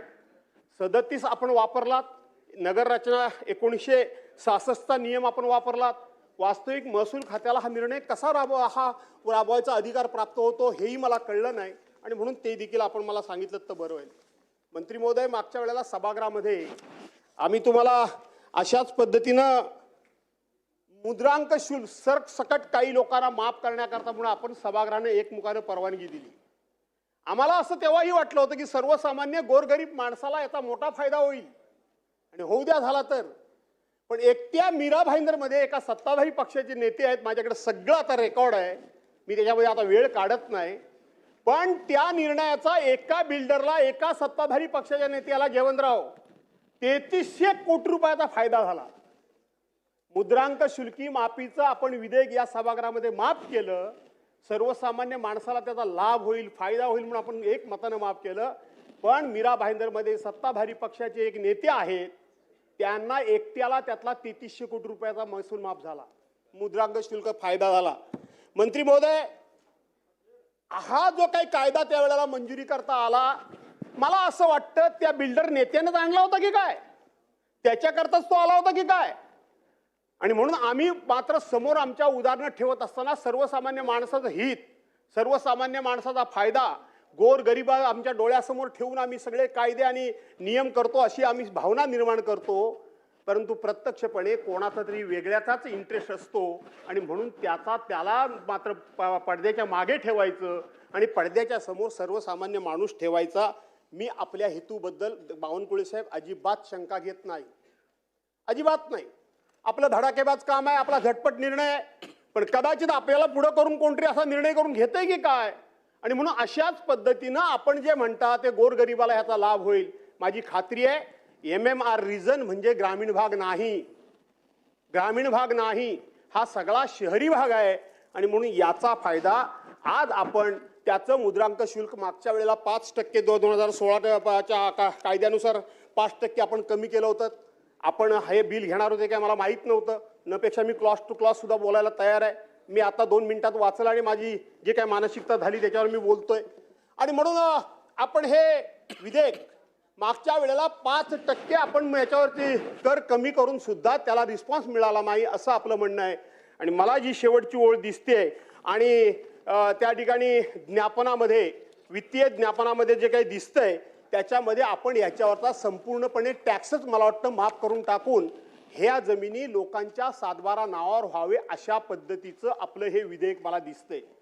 अशा पद्धतीनं फायदा हा कोणाला होणार आहे MMR रिजनमध्ये? मोठमोठ्या बिल्डर लोकांना होणार आहे. मोठमोठ्या त्या ठिकाणी जमिनींच्या किमती आज गगनाला भिडलेल्या आहेत, गगनाला भिडलेल्या आहेत. MMR रिजन हे आता पुन्हा जवळजवळ संपूर्ण रायगडपर्यंत पोहोचलेलं आहे. हे आता फक्त मर्यादित राहिलेलं नाही, मुंबई ठाण्यापुरेसं मर्यादित राहिलेलं नाही, तर ते रायगडपर्यंत पोहोचलेलं आहे. आणि त्याच्या हद्दी दिवसेंदिवस वाढतच चाललेल्या आहेत. आणि म्हणून आपण यांना पूर्णपणे हा टॅक्स माफ देखील करताय, सदतीचा अधिकार देखील आपण आपल्याकडे घेताय, नगर रचना अधिकार 1966चा तो सुद्धा अधिकार आपण या ठिकाणी घेताय. आणि म्हणून जसं मुद्रांक शुल्क माफीचा कोणाला तरी फायदा झाला मंत्री महोदय, तसा ह्या जमिनीचा फायदा तर कोणाला होणार नाही ना, याची खात्री करून घ्या. ज्या अर्थी तुम्ही हे विधेयक सभागृहाच्या समोर मंजुरीला आणलं त्या अर्थी तुमच्याकडे डाटा निश्चितपणे आहे, त्या अर्थी तुमच्याकडे डाटा निश्चितपणे आहे. कारण अशा प्रकारचं विधेयक येत असताना त्या विधेयकाची संपूर्ण पार्श्वभूमी काय आहे, त्या पार्श्वभूमीचा अभ्यास हा लॉ अँड ज्युडिशरी करत असते. आपल्याकडे लॉ अँड ज्युडिशरीचे 2 सेक्रेटरी आहेत, विधेयक बनवणारे सेक्रेटरी वेगळे आहेत आणि जनरल लॉ अँड ज्युडिशरीचं काम करणारे सेक्रेटरी वेगळे आहेत. त्यामुळं त्यांनी हे विधेयक आणत असताना त्यांना बारीक सारी गोष्टीची माहिती ही संबंधित मंत्र्यांच्या समोर ठेवावी लागते. कारण काही कालावधीकरता लॉ अँड ज्युडिशरीचा स्टेट मिनिस्टर मी असल्यामुळं हे विधेयक कसं बनतं, विधेयक म्हणजे नेमकं काय, विधेयकाचे पुढे मागे कोणत्या प्रमाणाचे सकारात्मक किंवा नकारात्मक दुष्परिणाम किंवा चांगले परिणाम होऊ शकतात याचा विचार अतिशय बारकाईनं करावा लागतो. आणि म्हणून सभागृहामध्ये विधेयकावर चर्चा व्हावी ही आग्रह जो आमच्यासारखे सदस्य घेतात त्याच्या पाठीमागचं कारण असं आहे की प्रत्येकाचा कुठे ना कुठे कसा ना कसा केव्हा ना केव्हा कुठेतरी अनुभव हा कामी येत असतो. आणि त्या अनुभवातून बनणारा प्रत्येक कायदा हा सर्वसामान्य माणसाच्या जीवनावर सकारात्मक परिणाम करणारा असावा, तो सर्वसामान्य माणसाला न्याय देणारा असावा, सर्वसमावेशक असावा अशा प्रकारची अपेक्षा असते. नपेक्षा कायदा आपण करतो आणि अधिकारी त्याचा दुरुपयोग करून घेतात, अधिकारी त्याचा गैरफायदा करून घेतात. कारण कायदा करण्याचा फक्त आपल्याला अधिकार आहे, तो या कायद्याची अंमलबजावणी करण्याचे अधिकार कुणी किती फुशारक्या मारल्या तरी आपल्याला नाही, शेवटी ते अधिकारात असतात. आणि म्हणून 2-3 प्रश्न माझे जे मी उपस्थित केलेत, सेक्शन 37चा असेल, 1966चा असेल, MMR रिजनचा विषय असेल, RPचा विषय असेल, DPचा विषय असेल, बॉडीच्या अधिकाराचा विषय असेल, हे जे विषय मी त्या ठिकाणी उपस्थित केलेत या संदर्भामध्ये आपण माझं समाधान करावं आणि कराल अशा प्रकारची अपेक्षा बाळगून मी या विधेयकाला तूर्त पाठिंबा न देता थांबतो. जय हिंद, जय महाराष्ट्र. संजय गायकवाड. अध्यक्ष महोदय, आपले महसूल मंत्री बावनकुळे साहेबांनी अतिशय चांगलं विधेयक सभागृहासमोर आणलं आहे. पण काही गोष्टी मला या विधेयकाच्या दृष्टिकोनातून सभागृहासमोर आणायच्या आहेत. अध्यक्ष महोदय, मागच्या काळामध्ये एखाद्या नगरपालिका क्षेत्रामध्ये लेआउट जर टाकलं, लेआउट टाकल्यानंतर त्याच्यामध्ये प्लॉट टाकले जायचे, ओपन पेज टाकले जायचे आणि ओपन पेज राहिल्यानंतर तो ओपन पेज 1 रुपयाच्या करारनाम्यावर नगरपालिकेला त्या लेआउट धारकाने हँडओव्हर करायला पाहिजे. असं न करता आमच्या जिल्ह्यामध्ये बऱ्याचशा नगरपालिकांमध्ये ते ओपन पेज जे हँडओव्हर करायचे ते केले नाही. कालांतराने त्या ओपन पेजचा 7/12 हा मूळ मालकाच्याच नावाने राहिला आणि मग मूळ मालकांनी त्याच्यामध्ये लेआउट टाकले आणि ते प्लॉट विकले. आणि एक नगरपालिकांनी त्या लेआउटमध्ये गुंठेवारीमध्ये बसवून ओपन पेजला गुंठेवारीमध्ये बसवून मग त्याच्यावर कमर्शियलच्या परवानग्या काही भागामध्ये दिल्या. तर अशा प्रकारे या कायद्याचा म्हणजे गैरफायदा या लोकांनी अशा प्रकारच्या याला जर घेतला तर याचा फायदा काही होणार नाही. भास्करराव जाधव साहेबांनी जो मुद्दा सांगितला की मायनॉर मॉडिफिकेशन सेक्शन 37, त्या मायनॉर मॉडिफिकेशन 37ने जे आरक्षण जी आपल्याला काढायची असतात आणि काढल्यानंतर तो प्ले ग्राउंड आणि स्कूलचा अधिकार हा केवळ स्टेट गव्हर्नमेंटला आहे. ती प्रक्रिया 37ला पण लागू पडत नाही आणि शासनाचं धोरण आहे की हे प्ले ग्राउंड आणि ह्याचं रिझल्ट काढू नये. पण काही शहरांमध्ये प्ले ग्राउंडच्या जागेवर मुख्याधिकाऱ्यांनी डायरेक्ट येणे करून टाकलेत, घरं बांधलीत, परवानग्या पण त्यांना दिल्या, आजही ती घर त्या ठिकाणी कामं चालू आहेत. तर माझं एवढंच म्हणणं की अशा प्रकारच्या या कायद्यामुळे अशा लोकांना फायदा पोहोचणार नाही, अशा प्रकारची काळजी आमच्या महसूल मंत्र्यांनी घ्यावी. एवढंच मला माझे 2 मुद्दे सुचवायचे. रवी राणा. अध्यक्ष महोदय, विधायक क्रमांक 94, खऱ्या अर्थानं अध्यक्ष महोदय हे विधायक जे आहे अत्यंत पारदर्शकपणे आणि स्वच्छ भावनेने आणल्यासारखं दिसत आहे. अध्यक्ष महोदय, यामध्ये आपण पाहिलं या विधायकामध्ये ज्या स्लम भागात राहणारे लोक आहे, जे शहरी भागामध्ये नगरपंचायत, नगरपालिका, महानगरपालिका या परिसरामध्ये अनेक वर्षामध्ये जे तुकडे पाडून विशिष्ट काही लोकांनी जे तुकडे विकलेले आहे आणि त्या विकल्यामुळं त्यांच्या अनेक तुकड्यांच्या नोटरी झालेल्या आहे, म्हणजे नोटरी करून त्यांनी विकलेले आहे. तो नोटरी असल्यामुळं त्याचा फेरफार होत नाही, फेरफार झाल्यामुळं त्याच्यामध्ये येणे होत नाही, कुठली प्रोसेस आपण करू शकत नाही. म्हणून या नोटरीवर सुद्धा या कायद्यामध्ये कडक तरतूद केली पाहिजे आणि ज्या ठिकाणी त्या तुकड्यावर तुकडाबंदी कायद्याच्या आधारावर ज्या ठिकाणी असे तुकडे आहे, ज्या तुकड्यामध्ये खऱ्या अर्थानं प्राधिकरणांच्या सगळ्या एनओस्या, जसं महसूल मंत्री साहेबांनी सांगितलं की रहिवासी क्षेत्रामध्ये असलं तरच प्राधिकरणाच्या सगळ्या एनओस्या घेऊनच त्याच्यामध्ये त्या तुकड्याबंदी कायद्याचा वापर केला जाईल. नाही तर अन्यथा ग्रीन झोन आहे, कुठे DP आहे, कुठल्या प्रकारचं रिझर्वेशन आहे आणि त्याच्यामध्ये जर तुकडे आहे आणि त्या तुकड्याला तुकडाबंदी कायद्यामध्ये समावेश केलं तर याच्यामध्ये विशिष्ट काही लोकांचा फायदा होईल. पण याच्यामध्ये मला असं वाटते की ज्या उद्देशाने, ज्या भावनेने हा कायदा बनवलेला आहे, या कायद्यामध्ये खऱ्या अर्थानं ज्या लोकांना आज गरज आहे, ज्या लोकांचे फेरफार अडकलेले आहे, ज्याचा मालकी हक्क नाही आहे, ज्यांना लोन मिळत नाही आहे, ज्यांना पंतप्रधान आवास योजनेचा लाभ मिळत नाही आहे, या सगळ्या लोकांना तुकडाबंदी कायद्यामध्ये लाभ मिळेल. म्हणून भास्कर जाधव साहेबांनी जे सांगितलं त्यांचा पाहण्याचा चष्मा वेगळा आहे, पण बावनकुळे साहेबांचा पाहण्याचा चष्मा वेगळा आहे. मला असं वाटतं की प्रत्येकाच्या भावना वेगळ्या असते, पण या ठिकाणी महसूल मंत्र्यांनी स्वच्छ भावनेने हा कायदा सभागृहामध्ये मांडलेला आहे आणि मला असं वाटते सर्वसामान्य जनतेला फायदा होणार आहे, सर्वसामान्य जनतेला याच्यात न्याय मिळणार आहे आणि विशिष्ट काही भागामध्ये अशा प्रकारचे अनेक अनधिकृत लेआउट जे झालेले आहे त्याच्यावर सुद्धा कडक कारवाई केली पाहिजे विशिष्ट भागामध्ये. पण ज्या ठिकाणी निष्पक्षपणे ज्या लोकांनी चांगल्या भावनेने आपल्या स्वतःचं घर झालं पाहिजे, स्वतःचा प्लॉट झाला पाहिजे, स्वतःतलं स्वप्नाचं एक चांगलं काहीतरी प्रॉपर्टी झाली पाहिजे, अशा उद्देशाने ज्यांनी त्या ठिकाणी तुकड्या पाळून ज्या लोकांनी ते प्लॉट घेतलेले आहे त्यांना या कायद्याचा निश्चित फायदा होणार आहे. याच्या व्यतिरिक्त संजीव कुटेने जे सांगितलं अध्यक्षमध्ये, हा महत्त्वाचा मुद्दा आहे. अनेक लोकांनी असे तुकडे पाळून लेआउट टाकले, पण आज मोठमोठे DP रोड जेव्हा तिथून गेले तर त्या जमिनीचे मालक अजूनही तेच आहे आणि जेव्हा मोठमोठे रोड जातात, शासनाचे प्रकल्प येतात, तर जे तुकड्या विकलेले लोक जे आहे त्या लोकांना त्याचा रेडिएक्टरप्रमाणे जो काही महसुली लाभ मिळते तो मिळत नाही, तो ओरिजिनल मालकाला मिळते. म्हणून याच्यावरही मला वाटते चांगल्या प्रकारे तरतूद केली पाहिजे की ज्या लोकांनी हे लेआउट टाकलेले आहे, ज्यांनी तुकडे बनवून विकलेले आहे, ते जे लाभार्थी ते राहतात त्याचं संरक्षण करून त्या लोकांना त्या शासनाच्या गेलेल्या जमिनीतून जो महसूल मिळते त्या लाभार्थ्यांना मिळाला पाहिजे. हे सुद्धा या कायद्यामध्ये तरतूद केली पाहिजे आणि मी या कायद्याचं समर्थन करील. बावनकुळे साहेबांनी स्वच्छ भावनेने हा कायदा बनवलेला आहे, त्याचं जाहीरपणे माझं समर्थन आहे. चला विजयभाऊ वडेट्टीवार. अध्यक्ष महोदय, सन्माननीय महसूल मंत्री महोदयांनी हे विधेयक क्रमांक 94 या सभागृहामध्ये चर्चेसाठी आणलं आणि मान्यतेसाठी आणलं. अध्यक्ष महोदय, उद्देशाबद्दल अजिबात शंका घेण्याचं काही कारण नाही. आता कोणी म्हणताना ते राणाजी म्हणाले की चष्मा वगैरे वगैरे नाही. मुळात माझा आक्षेप इथूनच सुरुवात होतो की तुम्ही 8(9) मध्ये ज्या सुधारणा त्या ठिकाणी सुधारणा करण्याचा प्रस्ताव आणला, ते बिल आणलं. परंतु हे बिल आणताना हे बिल महसूल विभागाने आणावं की नगर विकास विभागाने आणावं या संदर्भातला थोडासा खुलासा होण्याची आवश्यकता आहे अध्यक्ष महोदय.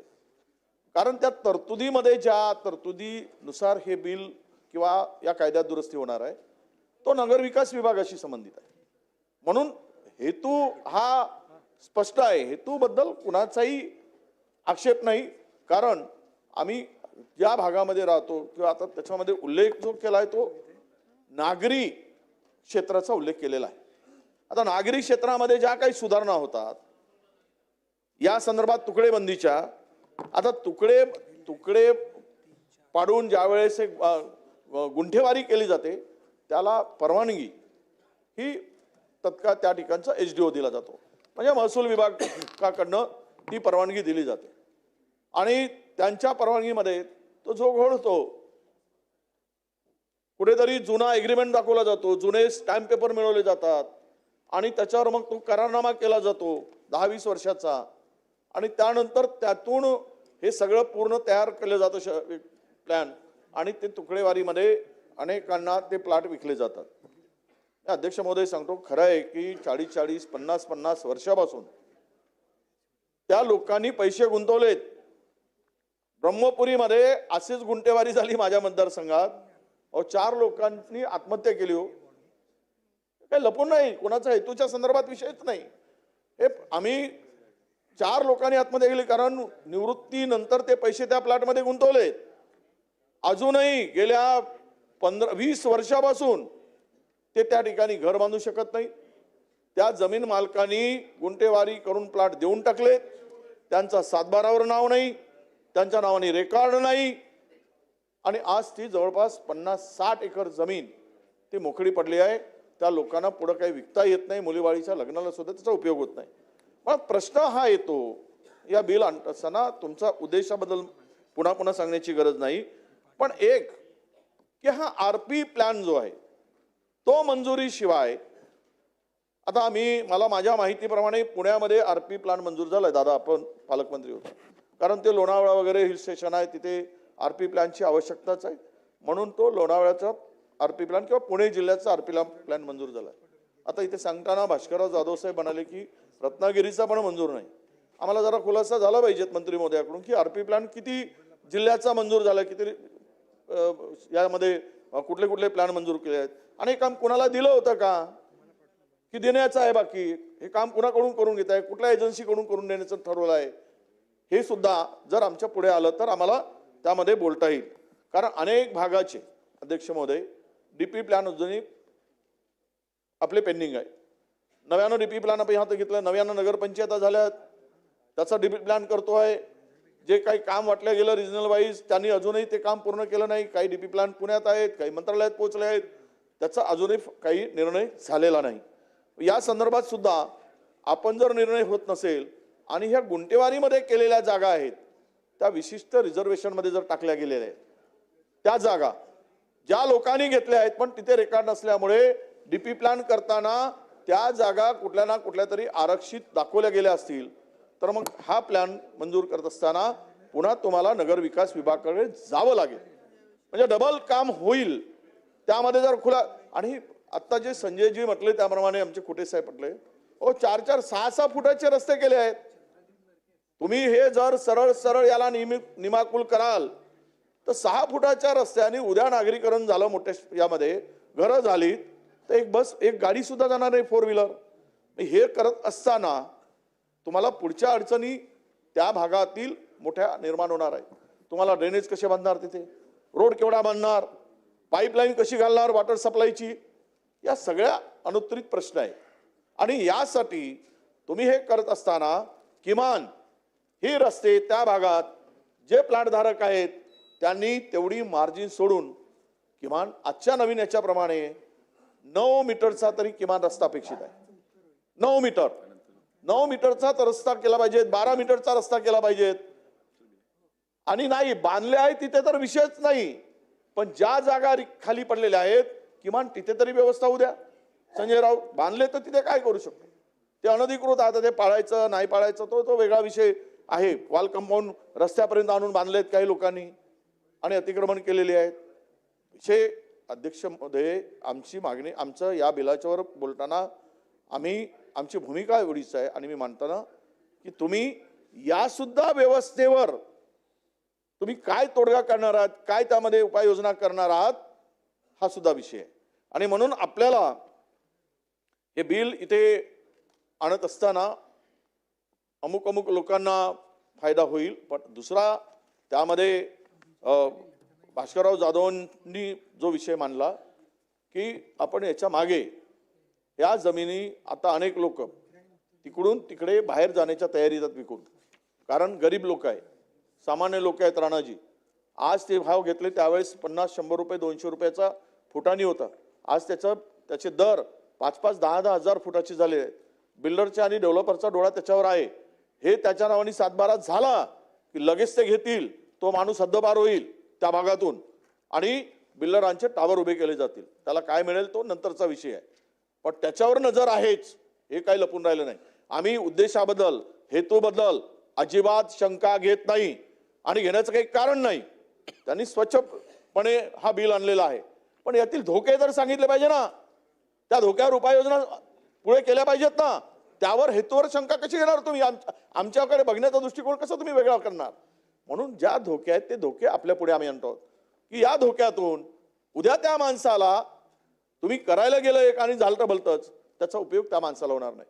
म्हणून आपण या संदर्भात खरं तर मी मुद्दाम याचं क्लिअरिफिकेशन हे व्हायला पाहिजे की ज्यामध्ये तुम्ही 37 मध्ये आणि 1966चा उल्लेख भास्कररावांनी पण केला होता, हे नगरविकासशी संबंधित मुद्दे आहेत आणि त्यामध्ये जर दुरुस्ती करायची असेल तर कदाचित ते बिल त्यांच्या माध्यमातून आलं असतं तर उपयोगी असलं काय, किंवा तुम्हाला तो अधिकार 8 मध्ये अ मध्ये ब मध्ये आणि 9 मध्ये आहे, तर त्यामधून जर हा प्रश्न सुटत असेल आणि लोकांना जर न्याय मिळत असेल, तुम्ही सांगितलं 1 कोटी किंवा 3 किंवा किती 60 लक्ष परिवारांना आनंद आहे, पण त्यामध्ये होणाऱ्या भविष्यातील, कारण आजकाल हे सगळे लेआउट अनधिकृत लेआउट अधिकाधिक जागेचा विक्री करण्यासाठी, अधिकाधिक फायदा घेण्यासाठी त्या गल्लीतून बोळासारखी सगळी बारीक बारीक बोळ झालेत, गल्ल्या बोळ झालेत, धाडी गाडी जाऊ शकत नाही, पुढून गाडी एक आली की गाडी कुठेतरी दुसऱ्याकडे घालवावं लागतं.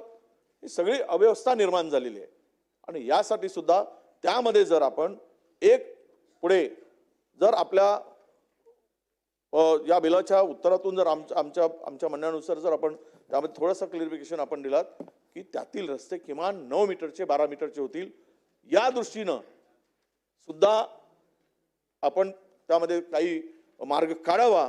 आणि विशेष करून आम्ही याला विरोध करणार नाही, आमचा विरोध करणार नाही, पण यात आम्ही सुचवलेल्या ज्या काही गोष्टी आहेत याच्याबद्दल आपल्याकडून उत्तर मिळावं एवढी माझी अपेक्षा आहे. धन्यवाद. नमस्कार. अभिजित पाटील, थोडक्यात सूचना जर केल्या तर बरं होईल. खूप जणांची हात वरती आहे. अध्यक्ष महोदय, यामध्ये उद्देशामध्ये मंत्री महोदयांनी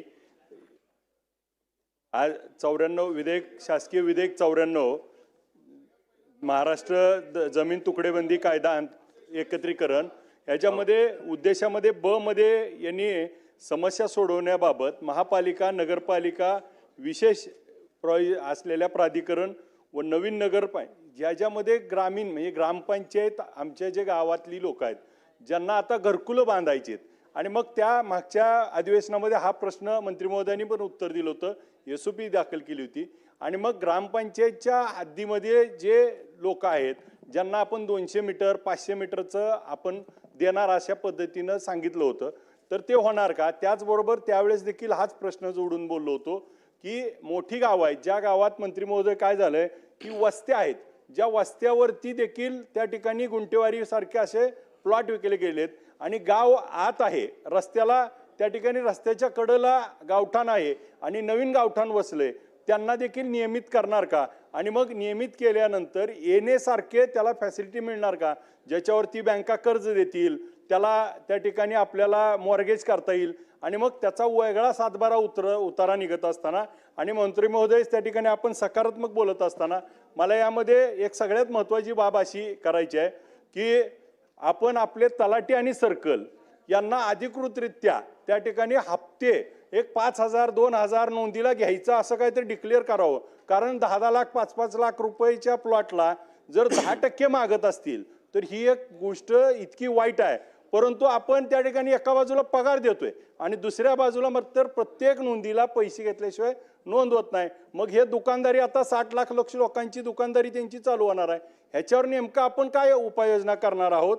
याचबरोबर जसं ह्या उतारे सेपरेट झाल्यानंतर आता ही इथपर्यंतच का इथून पुढच्या काळात पण ह्याच्यावरती आपण निर्णय घेणार आहे. कारण पुढच्या काळात जर आता ही चालू राहणार आहे तर तिथं त्याला नियमावली काय असेल आणि जिथं ग्रामपंचायत आणि ज्या आमच्या वस्त्या आहेत त्या वस्त्या याच्यामध्ये समाविष्ट कराव्या.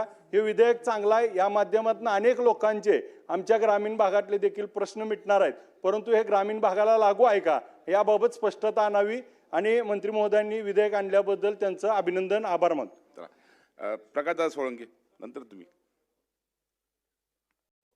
अध्यक्ष महोदय, विधानसभा विधेयक क्रमांक 94 महाराष्ट्र धारण जमिनीचे तुकडे पाडण्यास प्रतिबंध करण्याबाबत, त्याचे एकत्रीकरण करण्याबाबत अधिनियम याच्यात सुधारणा आणण्यासाठी हे बिल आलेलं आहे. मी सर्वप्रथम मंत्री महोदयाचं या ठिकाणी मनापासून अभिनंदन करतो की अतिशय एक चांगलं बिल ज्याचा माध्यमातून गोरगरीब लोकांना फायदा होणार आहे आणि त्यांनी बांधलेले घर नियमाकुल होणार आहेत. हे विधेयक निश्चितपणानं चांगलेलं आहे. परंतु मंत्री महोदय, मला आपल्याला विनंती करायची आहे की ह्याची व्याप्ती वाढवण्याची गरज आहे. नगर परिषदेच्या सीमापासून अंदाजे 1 ते 2 किलोमीटर हे नागरीकरण होतं आहे. त्याचप्रमाणे ज्या ठिकाणी नॅशनल हायवे झालेत, स्टेट हायवे झालेत, त्याच्याकडेनं हे नागरीकरण होत चाललेलं आहे. आणि म्हणून या विधेयकाने संपूर्ण उद्देश काही सफल होणार नाही.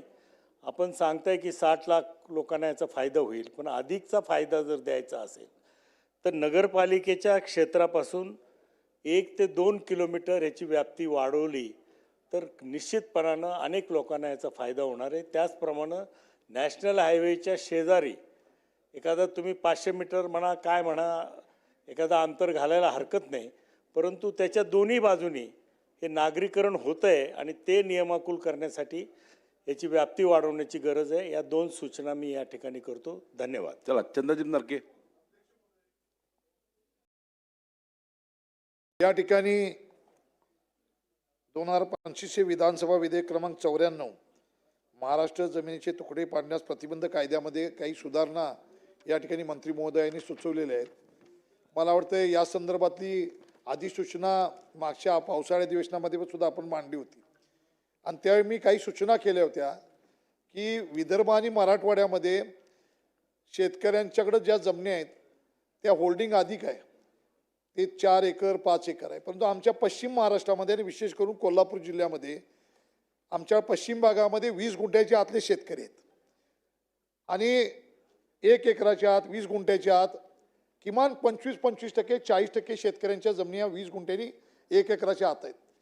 आणि त्यांच्यामुळं त्यांच्यामध्ये वाटणीपत्र करत असताना एका घरामध्ये आता 4-4 मुलं झाली आहेत. वाटणीपत्र या ठिकाणी होत नाही. आता 15 गुंठ्याचा आपला हा नियम आहे. मला वाटते अनेक केसेस या महसुली ऑफिसमध्ये तहसीलदारांच्याकडे वाटणीपत्राला प्रलंबित आहेत. कारण 15 गुंठे यात असेल तर तहसीलदार सांगतात की तुम्ही 10 गुंठ्याचा एक गट करा, 15 गुंठ्याचा एक गट करा आणि एक 5 गुंठ्याचा करा. असं होत नाही.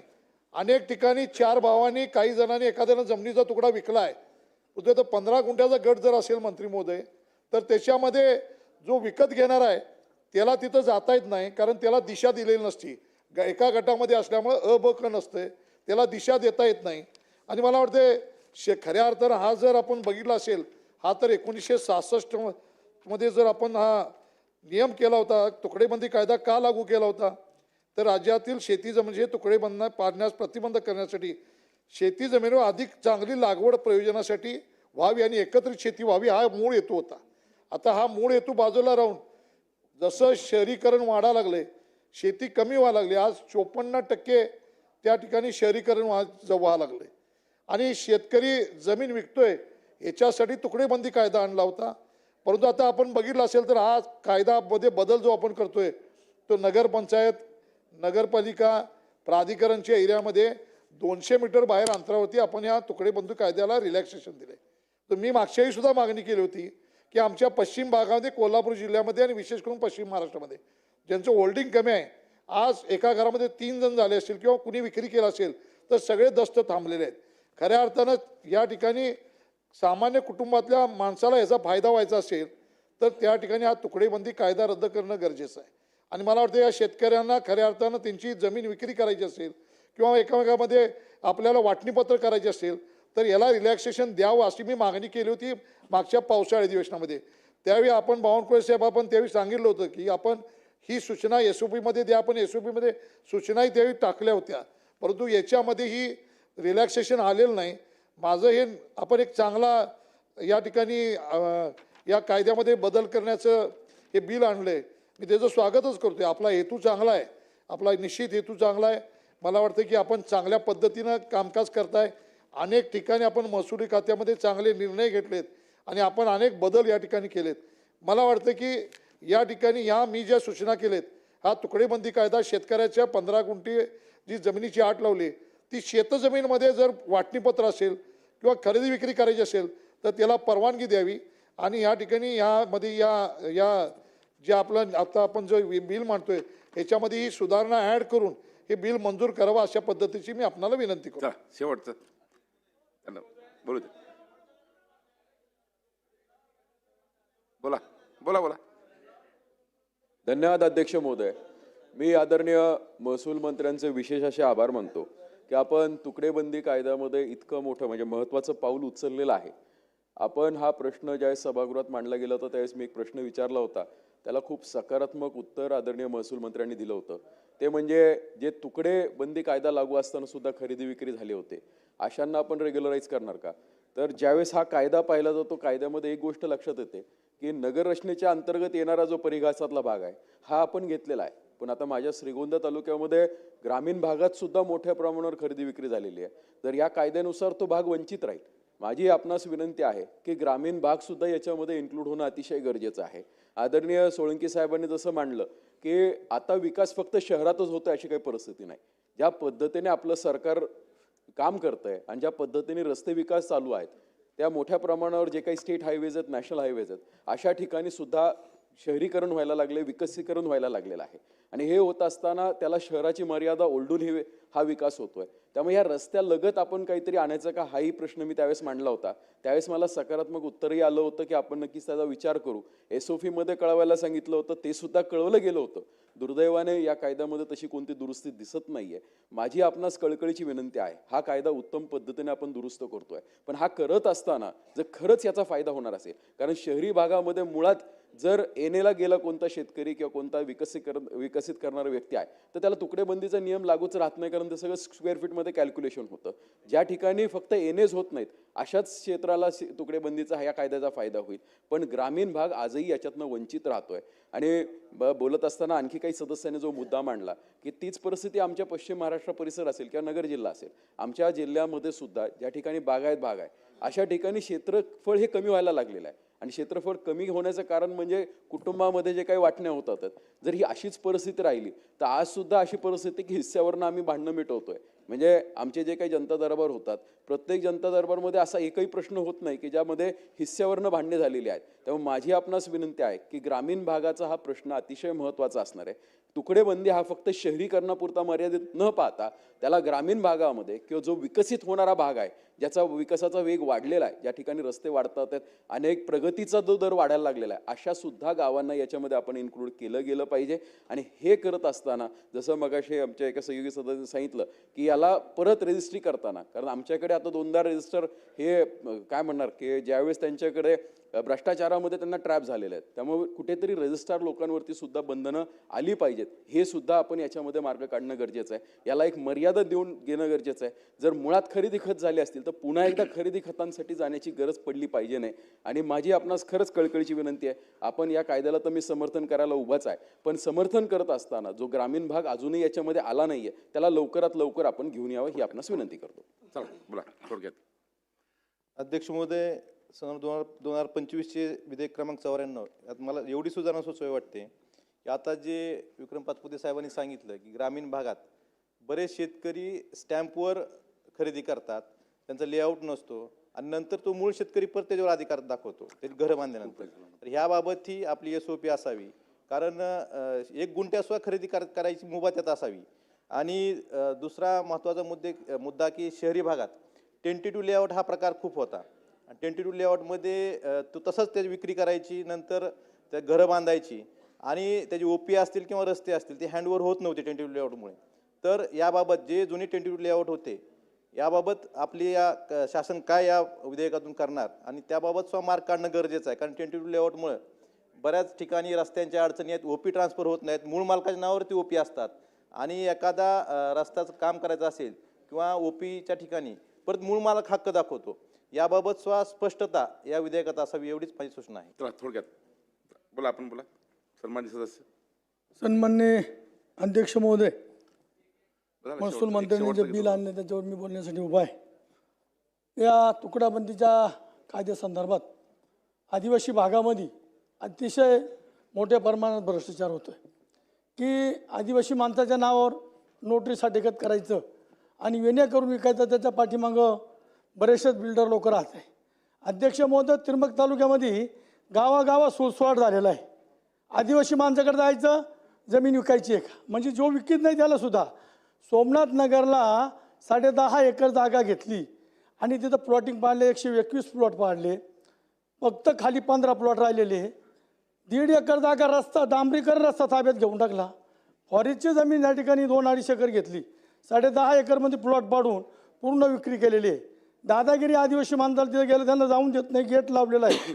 तर अशी पद्धत होत असेल तर आम्हाला आदिवासी लोकांना या ठिकाणी गावं सोडून जावं लागेल. माझी विनंती आहे, बिल आणले अतिशय चांगलं आहे, परंतु आदिवासी भागामध्ये या बाबतीमध्ये तहसीलदारसुद्धा आदिवासी माणसाला मदत करत नाही, तलाठी करत नाही, सर्कल करत नाही.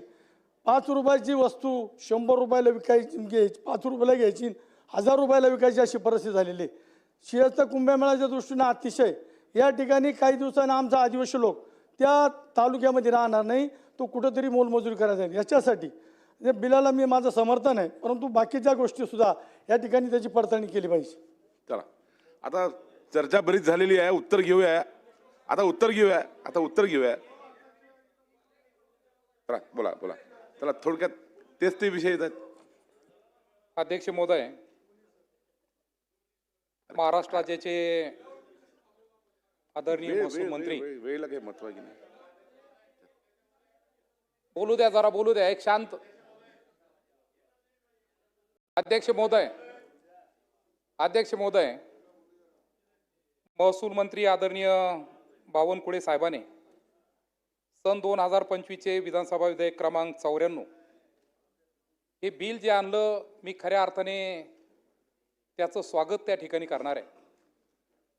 अध्यक्ष महोदय, हे बिलाचा हेतू आणि उद्देश अत्यंत चांगला आहे.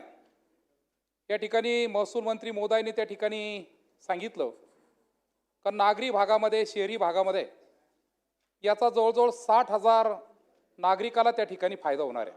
60 लाख लोकांना त्या ठिकाणी फायदा होणार आहे.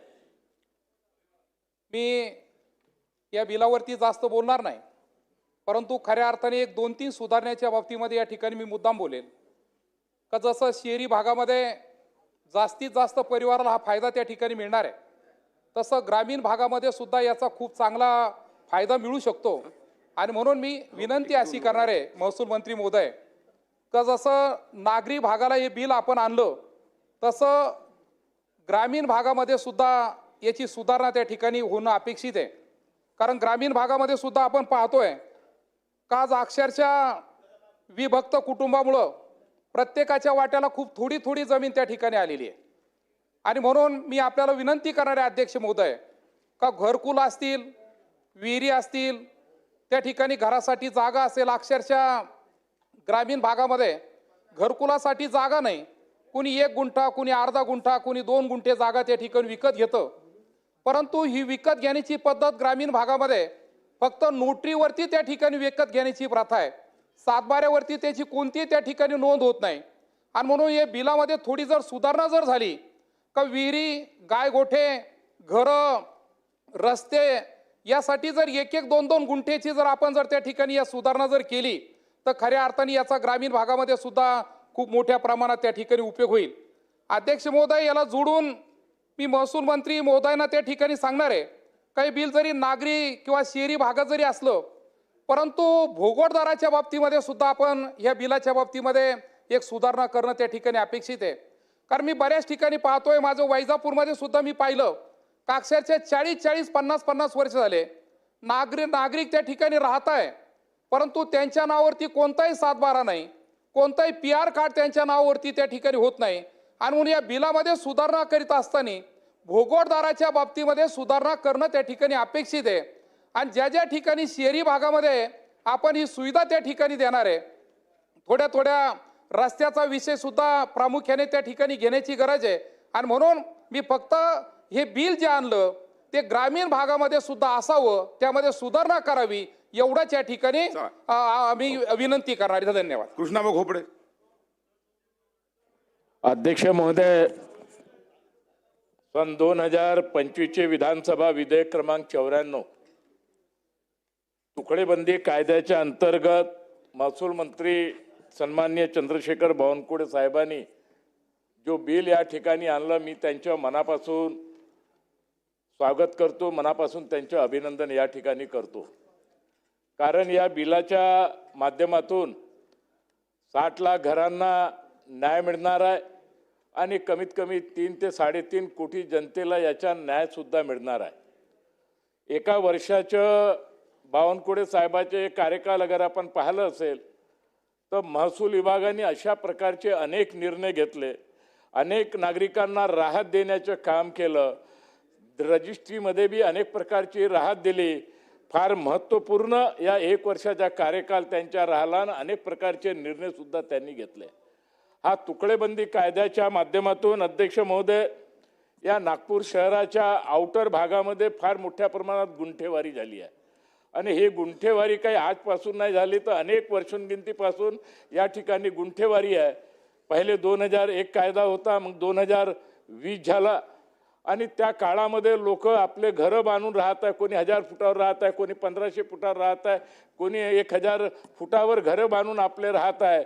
परंतु त्यांचे त्या भूखंडाचं नियमितीकरण होत नाही, त्या भूखंडाचं नियमितीकरण होत नाही.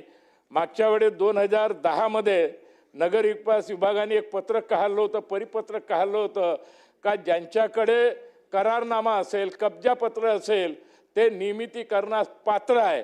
नागपूर सुधार प्रन्यासनी त्या काळामध्ये काही नियमितीकरण केले, नंतर चेअरमॅन बदलले तर ते जसेच्या तसं राहिलं आहे.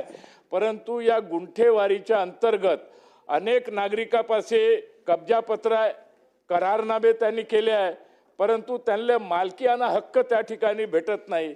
महाराष्ट्र सरकारच्या वतीने असेल, NITच्या वतीने असेल किंवा महानगरपालिकेच्या वतीने असेल, अनेक प्रकारचे डेव्हलपमेंट पूर्णपणे डेव्हलपमेंट झालेलं आहे, परंतु ते मालक त्या घराचे नाही. त्याचं मुख्य कारण असं आहे का गुंठेवारीच्या अंतर्गत ज्या ज्या सोसायट्यांनी लेआउट टाकले त्यांनी त्यांच्याकडून 100% निधी घेऊन टाकला, पूर्ण पैसे घेऊन टाकले. परंतु आज ते रजिस्ट्री करायला त्यांना म्हणतात तर 4 लाख रुपये द्या, 5 लाख रुपये द्या. अशा प्रकारचं नागपूर शहरामध्ये एक वातावरण पसरलेलं आहे.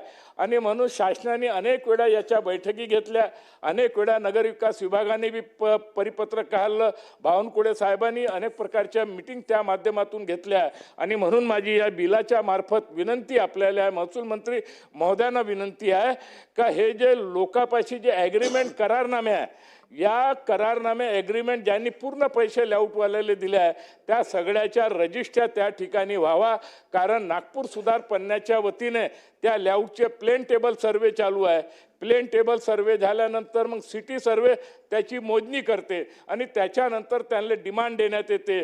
अध्यक्ष महोदय, 2 दिवसा अगोदरचं मी एक उदाहरण सांगतो. 2 दिवसा अगोदर त्याचा तो लेआउट मंजूर झाला, त्याचे सिटी सर्वेची मोजणी त्याची झाली आणि तो जेव्हा NITने त्याला डिमांड सुद्धा दिली आणि तो जेव्हा 4 दिवस पहिले रजिस्ट्री करायला गेला, जो रजिस्ट्री करणारा बी तिथं दिवसभर बसला राहिला आणि NITने लिहून दिलं का याच्यामध्ये रजिस्ट्री झाल्यानंतर आम्ही त्याला RL लेटर इश्यू करू, परंतु ते रजिस्ट्री वापस ऑफिसवाले ऐकायला खाली नाही. ते म्हणते पहिले RL आणा, रजिस्ट्री विभाग म्हणते RL आणा आणि NIT म्हणते पहिले रजिस्ट्री करा आणि मग आम्ही त्यांना RL देऊ. अशा प्रकारच्या घोड हे महसूल विभागाचे काही अधिकारी रजिस्ट्री विभागामध्ये बसून करतात आणि दुसऱ्या मार्गाने अगर गेलो तर तीच रजिस्ट्री ताबडतोब त्या ठिकाणी होते. आणि म्हणून इथं कुठंतरी जनतेला कुठंतरी आपण न्याय त्या दृष्टिकोनातून द्यावं. आणि या लेआउटमध्ये अनेक प्रकारचे आरक्षण आहे. ओपनच्या जागेवर लोकांचे घरं बनले आहे, 25-30 वर्ष झाले त्यांचे घरं बनलं आहे. एखादा कोणी कोर्टात चालला जाते, कोर्टातून इष्टे आणते, 20-20, 25-25 वर्ष न्यायालयामध्ये ते प्रकरण राहते, त्याचा सुद्धा मार्ग त्या ठिकाणी निघत नाही. आणि म्हणून महसूल मंत्र्यांनी या संदर्भात अनेक बैठकी बी घेतल्या आणि त्या माध्यमातून आपण निर्णय घ्यावा आणि लोकांच्या हिताच्या दृष्टिकोनातून जे आपण बिल आणलं आहे, आम्ही आपल्या वतीने आणि आमच्या सगळ्याच्या वतीने आपलं स्वागत करतो. कारण गुंठेवारी हे क्षेत्र हे माझ्या विभागामध्ये जास्त असल्यामुळे मला बी अनेक प्रकारच्या अडचणी निर्माण होतात. बावनकुळे साहेबाचे मी मनापासून अभिनंदन करतो. एक चांगलं बिल त्यांनी या ठिकाणी आणलंय. अध्यक्ष महोदय धन्यवाद. राहुल गुल थोडक्यात. महोदय, अतिशय महत्त्वाचं बिल सभागृहामध्ये चालू आहे. महसूल मंत्र्यांनी अतिशय महत्त्वाच्या विषयावर ही सुधारणा आणलेली आहे. मी त्याचं स्वागत करतो. ज्या लोकांनी गरजेपायी व्यवहार केले होते आणि ते बेकायदेशीर ठरले होते ते या बिलामुळे नियमित होतील, हे जरी खरं असलं तरी UDCPR किंवा त्या ठिकाणचे कायदे लागू आहेत त्याप्रमाणे या जमिनी जरी मालकीच्या झाल्या तरी सुद्धा त्याचा वापर विशेषतः या सगळ्या जे काही व्यवहार केलेले आहेत ते घरासाठी केलेले आहेत आणि त्यामुळे UDCPR लागू असल्यामुळे त्यांना घरं बांधता येतील का नाही हा पुढचा विषय आहे. परंतु पहिला टप्पा तरी संपेल की त्यांच्या गरजेचा जो दुरुपयोग करून काही लोकांनी त्यांच्याबरोबर जे व्यवहार केले ते नियमित होतील. माझी या निमित्तानं एक सूचना राहील की आज आपण ग्रामीण भागामध्ये गेलो तर R झोनच्या बाहेर जाऊन सुद्धा हे व्यवहार का होत आहेत, तर त्या ठिकाणी घरांची गरज आहे. म्हणजे 5,000, 10,000, 15,000, 20,000 लोकसंख्येच्या ग्रामपंचायती झाल्या आणि त्यांच्या रहिवासी गरजा वाढल्या म्हणून अशा प्रकारचे मोठ्या गावाभोवतीचे व्यवहार होऊ लागले. आणि मग 11 लोकांना न्यायचं आणि 11 लोकांचं एक सातबारा करायचा, अशा प्रकारची एक पळवाट शोधली गेली. परंतु लोकांची गरज बरोबर आहे, त्याला नियमित करणं गरजेचं होतं. आपण करताय, चांगली गोष्ट आहे. परंतु माझी सूचना राहील की विशेषतः पुणे जिल्ह्यासारख्या मोठ्या जिल्ह्यामध्ये ज्या ठिकाणी नागरिकरण खूप मोठ्या प्रमाणावर वाढतंय, किमान 25 एकराचा NA हा कृषी विभागा जे काही शेती क्षेत्र आहे त्या ठिकाणी करावा लागतो. आणि त्यामुळे त्या भागामध्ये अशा प्रकारचे व्यवहार होतात. तर ही NAची मर्यादा जर आपण 5 एकर 3 एकरापर्यंत गरजेप्रमाणे कमी केली आणि रस्ते, गटर आणि त्याच्या नागरी व्यवस्था जर आपण त्याच्यामध्ये काळजी घेऊन केल्या तर याचा अजून चांगला उपयोग होऊ शकेल. एक चांगला निर्णय हा महसूल विभागानं मागे घेतला की ज्यांना घरं नाहीत, कल्याणकारी राज्य आहे. माननीय पंतप्रधानांचा PM आवासचा एक मोठा कार्यक्रम आहे आणि त्याचा भाग म्हणून म्हणा किंवा लोकांची त्या ठिकाणी असणारी मूलभूत गरज म्हणून म्हणा, आपण जी भूमिहीनांची घरं होती, ज्याला एकही गुंठा जागा नाही, ती नियमित करण्याचं धोरण आपण आणलं. राज्यामध्ये विशेषतः सरकार किंवा इतर गायराना शिवायच्या जमिनी आहेत त्याच्यावर जी असणारी घरं नियमित झाली. परंतु न्यायालयीन निर्णयामुळं गायरानावर असणारी ही घरं अजून नियमित करण्यामध्ये आपल्याला यश आलेलं नाही. आपली भावना योग्य आहे, परंतु माझी सूचना या बिलाच्या निमित्तानं राहील त्याही भागातल्या लोकांचा विचार करावा आणि ग्रामविकास आणि महसूल विभागानं जर एकत्रित नियोजन केलं तर निश्चितपणे हजारो लोकांना या सगळ्यामधून निश्चितपणे दिलासा मिळेल. अशा प्रकारची माझी सूचना राहील आणि मला या बोलण्याची संधी दिली त्याबद्दल आभार मानतो. अमित देशमुख. मंत्री महोदयांनी राज्य सरकारच्या वतीनं विधानसभा विधेयक क्रमांक 94 हे चर्चेला आलं आहे आणि याच्यामध्ये सहभागी होण्यासाठी मी उभा आहे. अध्यक्ष महोदय, मंत्री महोदयांनी प्रस्तावना करताना आपल्याला सांगितलं की या विधेयकामुळं एकंदरीत किती नागरिकांना याचा फायदा होणार. मंत्री महोदयांनी असंही सांगितलं की 60 लाख घरं आणि 1,20,00,000 नागरिक अशी साधारणतः त्यांनी आकडा सभागृहाला या ठिकाणी सांगितला. खरं म्हणजे मंत्री महोदय, हा जो कायदा आपण आज आणतोय आणि याच्यात जी सुधारणा करतोय, एका अर्थानं हे आपलं अपयश आहे, म्हणजे सरकारचं, प्रशासनाचं. कारण यापूर्वी जो कायदा आपण आणला तो एका हेतूनं आणला आणि आज ज्या हेतूनं आपण हा कायदा आणतोय, हे कुठंतरी सरकारचं, प्रशासनाचं हे अपयश आहे असं म्हटलं तर ते चुकीचं होऊ नये. अध्यक्ष महोदय, हे याच्यासाठी कारण आज विधिमंडळामध्ये विधिमंडळाचे जे सारे सदस्य आहेत, या कायद्यामध्ये जी काही सुधारणा आपण करताय याचं स्वागत होत आहे आणि आम्ही सुद्धा याचं स्वागतच करतोय. कारण सामान्य माणसाला तुम्ही न्याय याच्यातून मिळवून देताय. सामान्य माणसाचा जो काही लोकप्रतिनिधीकडे जो रेटा आहे, या अडचणीतनं आम्हाला मुक्त करा. आणि म्हणून सत्ता पक्ष असेल किंवा विरोधी पक्ष असेल, हे सारे याला समर्थन देत आहेत आणि त्याच्यामध्ये काही सूचनाही या ठिकाणी आपण मांडतोय. मला असं वाटतं की या सगळ्या सूचनांचा अंतर्भाव याच्यामध्ये झाला पाहिजे. मंत्री महोदय, याच्यामध्ये आव्हान काय आहे की नव्यानं आता ही घोषणा आज इथं होते, किंबहुना ही घोषणा काही काळापूर्वी महाराष्ट्रामध्ये झाली, विधिमंडळामध्ये याची चर्चा झाली आणि ही घोषणा झाल्यानंतर काही लोकांनी नव्यानं जर तुकडे पाडायला सुरुवात केली असेल तर मात्र या कायद्यामध्ये त्यांना याच्यामध्ये जर संरक्षण मिळालं तर मला असं वाटतं की हे कधीही संपणार नाही.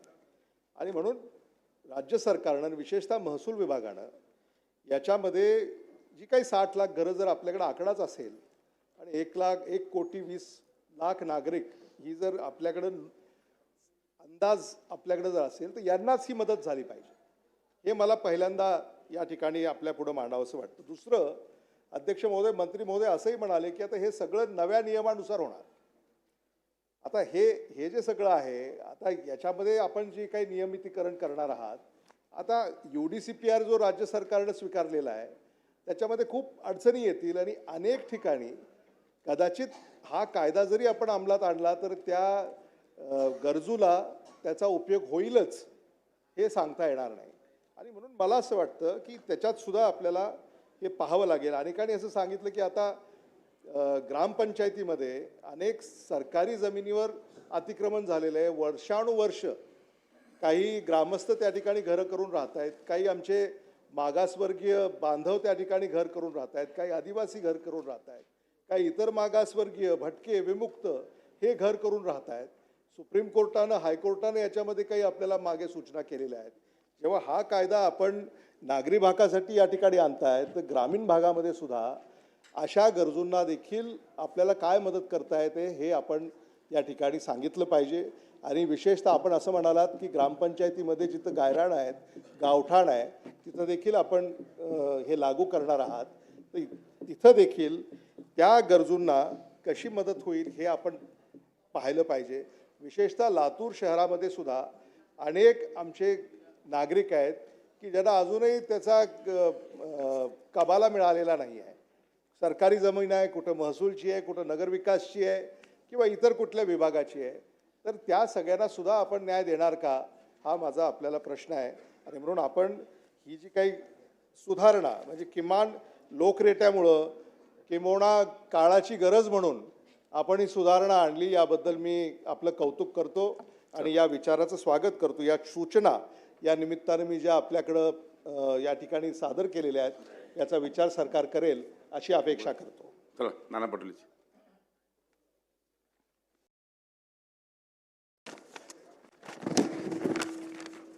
अध्यक्ष महाराज, एक नरेंद्र मेहता इथं बसलेत की मंत्रिमंडळात त्यांना समावेश केला का इकडे? पण हे बिल आल्यामुळे ते मी या सभागृहात त्यांना पाहतोय, पण बिल आल्यामुळे ते एकदम या बिलावर लक्ष ठेवून आहेत. नाही, मला आता काय होणार या बिलाच्या मागचा काय उद्देश आहे त्याचा मी आत्ता काय बोला, पण नरेंद्र मेहता इथं बसल्यामुळे मला फार कारण की मीरा भाईंदर हे किती जमिनीच्या घोटाळ्यामध्ये आहेत तुम्हाला सगळ्यांनाच माहिती आहे. ते प्रकरण आमच्याकडे पण आहे, आपल्याकडे पण आहे. मला नरेंद्र मेहता काही मंत्रिमंडळात नवीन समावेश झालेत का हा प्रश्न माझ्यासमोर आलेला आहे. आणि हा बिल आलेला आहे असल्या जमिनीचा, त्यांचं जमिनीचं नातं फार आहे. अध्यक्ष महाराज, नाही तर तुम्ही बसा, तुम्ही सत्ता पक्षात काय बसू शकता की नाही बसू शकता अध्यक्ष सांगतील. पण मी मुद्दामून मंत्री महोदयांना इशारा केला की हा बिल बिल्डरांसाठी आहे की त्यांच्या फायद्यासाठी आहे. कारण की या बिलामध्ये अध्यक्ष महाराज मगाशी सगळ्याच आमच्या सन्मान्य सदस्यांनी मांडलं की हे नगर विकासाशी त्याचं फार सानिध्य येत आहे. आता महसूल आपण सुधारणामध्ये या बिलाला आणतो आहे. तर अध्यक्ष महाराज, या निमित्तानं हा जे लोक बिल्डरांच्या वतीनं फसले गेलेत, पण त्या बिल्डरावर बघा संजय कुटेंनी पण त्या विषय मांडलेला आहे. सत्ता पक्षाच्याही आमदारांनी ती भूमिका मांडलेली आहे की बिल्डरांनी लोकांना फसवलं. त्यांना आता खूप विभागामध्ये प्रशासकीय याच्यामध्ये चक्रा मारावं लागतात. अशा उद्देशाने हे बिल आपण आणलेलं असं तुमचं म्हणणं आहे आणि त्यांच्या फायद्यासाठी आणलेलं आहे. पण त्या लोकांना सोडता कामा नये. आपण वेळेप्रमाणे सगळ्या सुधारणा आणतो. आपण कायदे जेव्हा बदलतो, ज्या वेळेस जनतेचं ज्या ठिकाणी नुकसान होते आणि ते नुकसान होऊ नये आणि लोकांना सोयी उपलब्ध व्हाव्यात त्यासाठी आपण कायद्यात बदल करतो, वेळेप्रमाणे ते सुधार आणतो.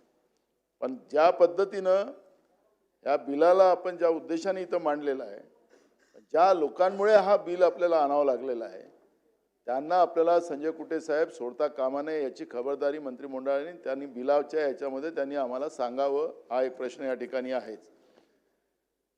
पण विशेष करून ग्रामीण भागामध्ये जसं आता अमित देशमुख साहेबांनी जे सांगितलं त्याप्रमाणे की आता गायरान जमिनी असतील, आमच्या इकडे आपल्या भागामध्ये झुडपी जंगलं असतील, ज्याचं अनेक वर्षापासून लोकांच्या त्याच्या ठिकाणी घरं आहेत, शेती आहे, अशा ठिकाणी सुद्धा आपण या कायद्यामध्ये काय अंतर्भाव करू शकता का, ह्याही सूचना आपण या ठिकाणी आपल्या प्रश्नाच्या उत्तरामध्ये दिल्या पाहिजेत.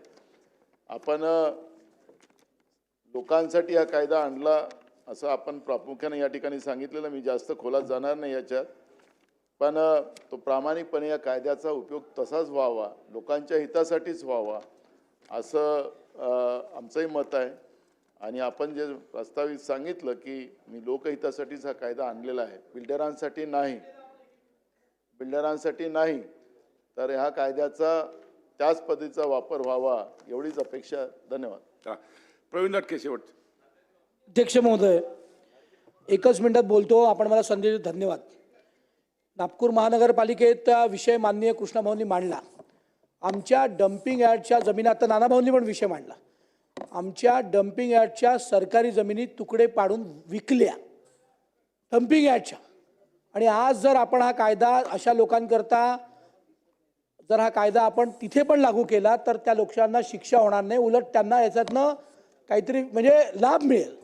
माझी एवढीच विनंती आहे की ज्यांनी अशा प्रकारचे लेआउट करून तुकडे पाडून जमिनी विकल्या, ज्यांनी आमच्या डम्पिंग यार्डच्या जमिनी विकल्या, ज्यांनी आमच्या साईच्या क्रीडा संकुलनाच्या जमिनी विकल्या, ज्यांनी आमच्या नंदग्राम जिथे गायींचे गोठे जाणार आहे त्या जमिनी विकल्या, त्याचे तुकडे पाडून लोकांना फसवलं, त्याचे ॲग्रीमेंट केले, त्या दृष्टीने त्या लोकांना याचा कुठलाही फायदा मिळू नये एवढीच विनंती माझी या विधेयकाच्या माध्यमातून माननीय बावनकुळे साहेबांना आहे. आपण मला बोलण्याची संधी दिली त्याबद्दल आपला आभारी. सुरेश दास साहेब थोडक्यात. अध्यक्ष महोदय, 20 क्रमांक 94 या ठिकाणी माननीय बावनकुळे साहेबांचं मी अभिनंदन या ठिकाणी करतो. हे हायकोर्ट, त्याच्यानंतर पुन्हा सरकार, पुन्हा आणि मागच्या अधिवेशनामध्ये माननीय महसूल मंत्र्यांनी याच्या बाबतीमध्ये शब्द दिला होता आणि त्याप्रमाणे अगोदर जे आहे ते जाहीर करून आता हे बिल या ठिकाणी आणलेलं आहे. अध्यक्ष महोदय, हे बिल चांगलं आहे, परंतु आत्ता 2-3 सन्माननीय सदस्यांनी जे सांगितलं, ज्या चुकीच्या पूर्वी तहसीलदाराच्या अधिकाऱ्यामध्ये काही येणे झाले, जिल्हाधिकाऱ्यांच्या पासून येणे झाले. परंतु हे येणे होत असताना जिथं आरक्षण आहेत अशा चुकीच्या ठिकाणचे जर येणे झाले, त्याला रेग्युलराईज करायचं जर काम झालं तर हे चुकीच्या लोकांच्या पाठीमागं उभा राहिल्यासारखं या ठिकाणी होईल. आणि अध्यक्ष महोदय, माननीय महसूल मंत्री यांनी प्राधिकरणाच्या किंवा तिथल्या संबंधित सर्व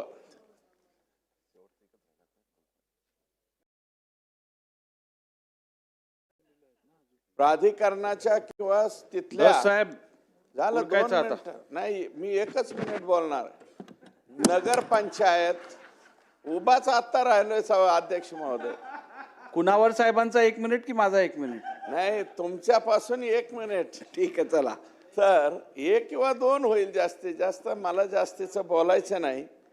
परंतु नगरपंचायत, नगरपालिका, नगर परिषदा जिथे आहेत, अध्यक्ष महोदय, याचं आपण अधिसूचना काढल्याच्या नंतर बऱ्याच लोकांनी काय केलं, 5-5 गुंठ्याची, आणि याच्यात एजंट लोकांचा सुळसुळाट आहे.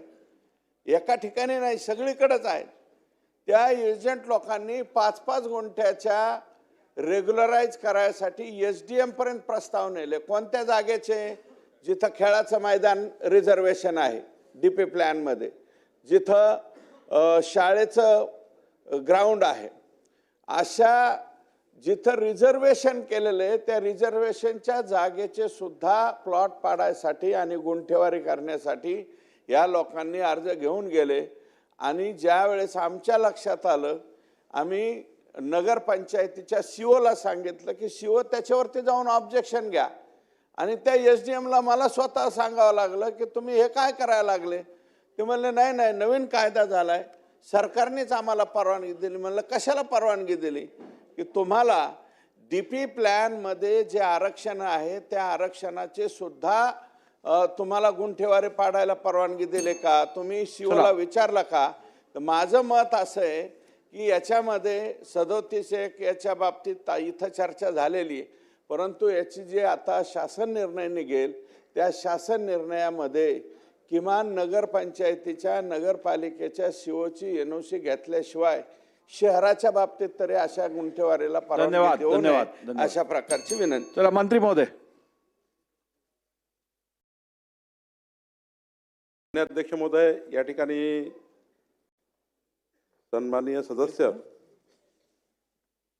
या बिलाला सन्माननीय सदस्य संजय कुटेजी, माननीय भास्कर जाधवजी, संजय गायकवाडजी, रवी राणाजी, विजय वडेट्टीवारजी, अभिजितजी पाटील, प्रकाशजी सोळंके, चंद्रदेवजी नरके, विक्रमजी पाचपुते, कैलासजी पाटील, कृष्णाजी खोपडे, राहुलजी कुल, अमितजी देशमुख, नानाजी पटोले, प्रवीणजी दटके, सुरेशजी धस, हिरामनजी खोसकर, रमेशजी बोरनारे आणि सन्मानित सदस्यांनी काही सुधारणा सूचना या ठिकाणी प्रस्तावित केल्या आहे. काही सुधारणा ज्या ठिकाणी प्रस्तावित केल्या त्या SOPचा भाग राहील. त्यामध्ये जे काही नियमाप्रमाणे आपल्याला सुधारणा करता येईल ते आपण SOP म्हणून त्या ठिकाणी करूच. पण या ठिकाणी मूळ समजून घेतलं पाहिजे, नानाभाऊ, माननीय भास्कर जाधव या ठिकाणी नाही आहे. त्यांनी माझा कॉन्फिडन्स म्हटलं की बिलाल कॉन्फिडन्स नाही आहे. कॉन्फिडन्स कसा द्यावा लागतो मला जरा थोडं भास्कर जाधवची भेट घेऊन जरा त्यांची चर्चा करील. खरं तर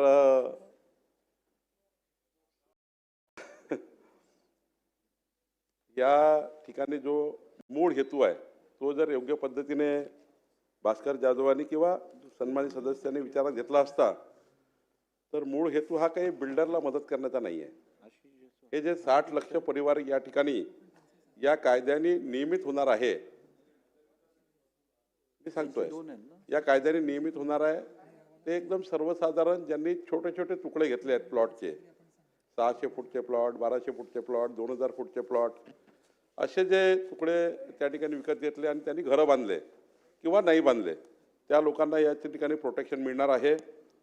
आणि हा नियम जो आहे तुकडेबंदी, हा कायदा महसूलचा कायदा आहे. सन 1947च्या अधिनियम 62मध्ये जी 8ब आपण आणतो आहे, हा 1947चा महसूलचा तुकडेबंदी कायदा आहे. आणि त्यामुळं या तुकडेबंदी कायद्याला सुधारणा केल्याशिवाय आपल्याला नगर विकास कायद्यामध्ये ज्या काही बाबी अंतर्भूत आहे किंवा जे काही त्या ठिकाणी नगर विकास कायद्याची गुंठेवारी वगैरे आहे कायदा, यांना त्या ठिकाणी ज्या अडचणी तयार होतात त्याला अडचणी तयार होऊ नये आणि त्यांचे घरं कायदेशीर होण्याकरता आपण ही सुधारणा आणली आहे. खरं तर जर आपण सर्वांनी विचारात घेतलं, मी या सभागृहाला विनंती करेल की 4/11/2025 या कायद्याची SOP आपण पाठवली आहे आणि सर्व जिल्हाधिकाऱ्यांना आपण सन्माननीय विधानसभा सदस्यासोबत आपल्या लोकप्रतिनिधींसोबत या SOP प्रमाणे बैठका घेऊन त्यांच्या मतदारसंघात जे काही या नियमाने नियमितीकरण करायचं आहे त्यांना त्या ठिकाणी लाभ मिळावा याकरता आमची महसूल यंत्रणा आपल्या सर्व विधानसभा सदस्यांशी आणि लोकप्रतिनिधींशी चर्चा करून या SOPचा संपूर्ण या ठिकाणी आपल्याला कसा आपल्या मतदारसंघामध्ये या ठिकाणी उपयोग होणार आहे या ठिकाणी आपल्या सर्वांची त्या ठिकाणी या SOPने सर्व घरं कायदेशीर करण्याचा आपण त्या ठिकाणी जो नियम केला आहे याचा फायदा होणार आहे. खरं तर या कायद्याने नगरविकासच्या कुठल्याही कायद्याचा सुधारण्याचा प्रश्न नाही. नगरविकासचे कायदे जसे तसे हे या परिघीय क्षेत्राला किंवा ज्या ठिकाणी तुकडेबंदीमध्ये सुधारणा करतो आहे, तुकडेबंदी कायद्याची सुधारणा ज्या भागात होणार आहे त्या भागात जे नगरविकासचे कायदे आहे ते अस्तित्वात राहणार आहे. कुठलीही सदस्यची सुधारणा, कुठलीही सुधारणा या ठिकाणी या कायद्याने होणार नाही आहे. आणि त्यामुळं या ठिकाणी एवढंच आहे की तुकडेबंदी कायद्याने जे ठिकाणी या ठिकाणी तुकडा खरेदी ज्या व्यक्तीने केला त्या व्यक्तीचा 7/12 नाव यावं हा हेतू आहे, तो मालक व्हावा. आज त्या व्यक्तीचा कुठेही उल्लेख नाही महसुली नोंदीमध्ये आणि एखाद्या वेळी ते अधिकार अभिलेखमध्ये नोंदी जातं, आपल्याला अधिकार अभिलेखच नाही, मूळ मालकाच्या अधिकार अभिलेखमध्ये नोंद आली पाहिजे. आणि म्हणून कायद्यांनी अशा तुकडे घेतलेल्या प्रत्येक नागरिकांना, प्रत्येक व्यक्तींना या तुकडेबंदी कायद्यांनी आपल्याला प्रोटेक्शन मिळणार आहे, त्यांच्या नोंदी 7/12 येणार आहे. म्हणून या ठिकाणी आपला हा कायदा आपण आणलेला आहे. खरं तर हस्तांतरितही थांबलं होतं, म्हणजे रजिस्ट्री थांबली होती, त्या ठिकाणी 7/12 नाव नाही म्हणून त्याला खरेदी विक्रीचे व्यवहार करता येत नव्हते. आणि हा कायदा जो आपण करतो आहे नानाभाऊ, तर आपण या ठिकाणी 15 नोव्हेंबर 1965 ते 15 ऑक्टोबर 2024 या काळातील जे काही तुकडे पडलेले आहेत किंवा तुकडे झालेले आहेत त्यांनाच या कायद्याचा फायदा होणार आहे. त्यामुळं अमित देशमुखांनी जे म्हटलं की पुढच्या काळातसुद्धा हे तुकडे पडतील, पुढच्या काळामध्ये या कायद्याचा काही उपयोग होणार नाही आहे. या कायद्याचा उपयोग एवढाच काळाकरता होणार आहे ज्यामध्ये 15 नोव्हेंबर 1965 ते 15 ऑक्टोबर 2024 याच काळापुरता या कायद्याचा फायदा आपल्याला त्या ठिकाणी नागरिकांना मिळणार आहे. 15 ऑक्टोबर 2024 नंतर मात्र या कायद्यांनी कुणालाही आपला तुकडा पाडता येणार नाही. त्यांना UDCPR प्रमाणे जे काही रिजनल प्लॅनप्रमाणे किंवा DP प्लॅनमध्ये ज्या तरतुदी आहेत त्या तरतुदीप्रमाणेच त्या ठिकाणी आपल्याला त्याला पुढं जाता येईल. बंधू, या ठिकाणी आपल्या सभागृहात एवढंच सांगेल की जे बांधकाम लेआउट जे आहे ते MRTP कायद्याच्या अंतर्गत नगरविकास मार्फतच केला जाणार आहे. MRTPचे तरतुदी लागू राहणार, नगरविकास कायद्याच्या तरतुदी लागू राहणार. नगरविकासची कुठलीही तरतूद या कायद्याने अफेक्ट होत नाही. हा केवळ महसूलचा तुकडेबंदी कायद्याची सुधारणा आहे. त्यामुळं या ठिकाणी हे कन्फ्युजन दूर केलं पाहिजे सभागृहामध्ये की नगरविकासला सुपरसीड करतो आहे, त्यांच्या कायद्याला आम्ही हात लावतो आहे. कुठलाही आम्ही नगरविकासच्या कायद्याला हात लावत नाही आहे. माननीय भास्कर जाधवांनी सांगितलं होतं की जे शुल्क माफ करणार आहे, हे जे नियमितीकरण 5% जे पैसे होते नियमितीकरणाला, आता महसूल विभागाने निर्णय घेतला या कायद्याअंतर्गत की एकही पैसा न घेता संपूर्ण मानव नियमितीकरण करण्याचा निर्णय घेतला आहे. त्यामुळे एकही पैसा आता नियमितीकरणाला लागणार नाही, हे सुद्धा या ठिकाणी अधिक स्पष्टपणे या ठिकाणी सांगण्याची आपल्याला आवश्यकता होती. मुद्रांक शुल्क मात्र हस्तांतरण करताना मुद्रांक शुल्क लागेल, जे मुद्रांक शुल्क नियमाप्रमाणे लागेल. अजून या ठिकाणी मी खुलासा करतो आहे, कुठलंही सातबारा नोंदी घेताना, अधिकार अभिलेखमध्ये दुरुस्ती करताना, कुठल्याही त्या ठिकाणी या ठिकाणी महसुली रेकॉर्ड दुरुस्त करताना कुठलाही पैसा लागणार नाही, कुठलाही लोकांकडनं पैसे घेतले जाणार नाही, हे या ठिकाणी स्पष्ट करतो आहे. हा जो कायदा आपण आणला, म्हणजे हे जे सुधारणा आणली आहे, ही सुधारणा राज्याकरता आहे, ही केवळ MMR करता नाही आहे. MMR रिजन, PMRDA, NMRDA जे काही नागरिक क्षेत्र आहे, नागरिक क्षेत्र महानगरपालिका, नगरपालिका, नगरपंचायती आणि रिजनल प्लॅनमध्ये प्रकाश सोळंकेजी गावठाणाच्या लगत 200 मीटरपर्यंत काही ठिकाणी रहिवासी क्षेत्र त्या ठिकाणी आहे, काही ठिकाणी 500 मीटरचे रहिवासी क्षेत्र दाखवलेले आहेत. रिजनल प्लॅनमध्ये ज्या तरतुदी आहेत त्या तरतुदीमध्ये जे काही परिघीय क्षेत्र आहे, काही नगरपंचायतीला वेगवेगळ्या रिजनल प्लॅनमध्ये वेगळ्या तरतुदी आहे, प्रत्येक जिल्ह्याच्या तरतुदी वेगळ्या आहे. गावठाणाला 200 मीटरपर्यंत वाढ आहे, काही ठिकाणी 500 मीटरपर्यंत वाढ आहे, काही ठिकाणी नगरपंचायतपासून 1 किलोमीटरपर्यंत आहे, महानगरपालिकेपासून 3 किलोमीटर आहे. त्या रिजनल प्लॅनमध्ये, त्या जिल्ह्याच्या रिजनल प्लॅनमध्ये ज्या रहिवासी क्षेत्र दाखवलेले आहेत त्या क्षेत्रामध्ये 15 ऑक्टोबर 2025च्या पूर्वी झालेले तुकडे हे कायदेशीर करण्याचा निर्णय. आणि म्हणून मी जब वारंवार सांगतो आहे की 60 लक्ष परिवार हे आम्ही संपूर्ण डेटा तयार केला, किती परिवारांना या तुकडेबंदी कायद्याचे नुसार त्यांचे सातबारे, त्यांचं टायटल आपण क्लिअर करून देणार आहोत, याचा पूर्ण विचार करूनच या ठिकाणी आपण हा निर्णय घेतलेला आहे. या ठिकाणी भास्कर जाधवची जे 2-3 त्या ठिकाणी त्यांच्या शंका होत्या, त्या शंकामध्ये त्यांचं जे आहे की ह्या 2 बाबी की हा कायदा बिल्डराकरता वगैरे आहे का, तर हा बिल्डराकरता नाही आहे, सर्वसाधारण जनतेकरता आहे. आणि त्यामुळे कारण बिल्डर्स वगैरे, रेरा वगैरे जे कायदे आहेत नगरविकासचे त्यानुसार काम करतात. हा आपण प्लॉटिंग जो एरिया झाला आहे त्या प्लॉटिंग एरियाकरता हा त्या ठिकाणी खास करून ही सुधारणा आपण आणलेलो आहे. या ठिकाणी मुद्रांक शुल्क माफी जी भास्कर जाधवनी म्हटलं मीरा भाईंदर प्रकरणात वगैरे, त्या प्रकरणाची त्यांनी जर डिटेल दिलं मला तर निश्चितपणे कुठल्या मुद्रांक शुल्क कोणी माफ केलं, कुठल्या बिल्डरला ते माफ झालं आहे, ते जर त्यांनी सभागृहात किंवा मलाही त्या ठिकाणी जर त्यांनी काही डॉक्युमेंट दिले तर निश्चितपणे त्यावरही आपल्याला हे करता येईल. खरं तर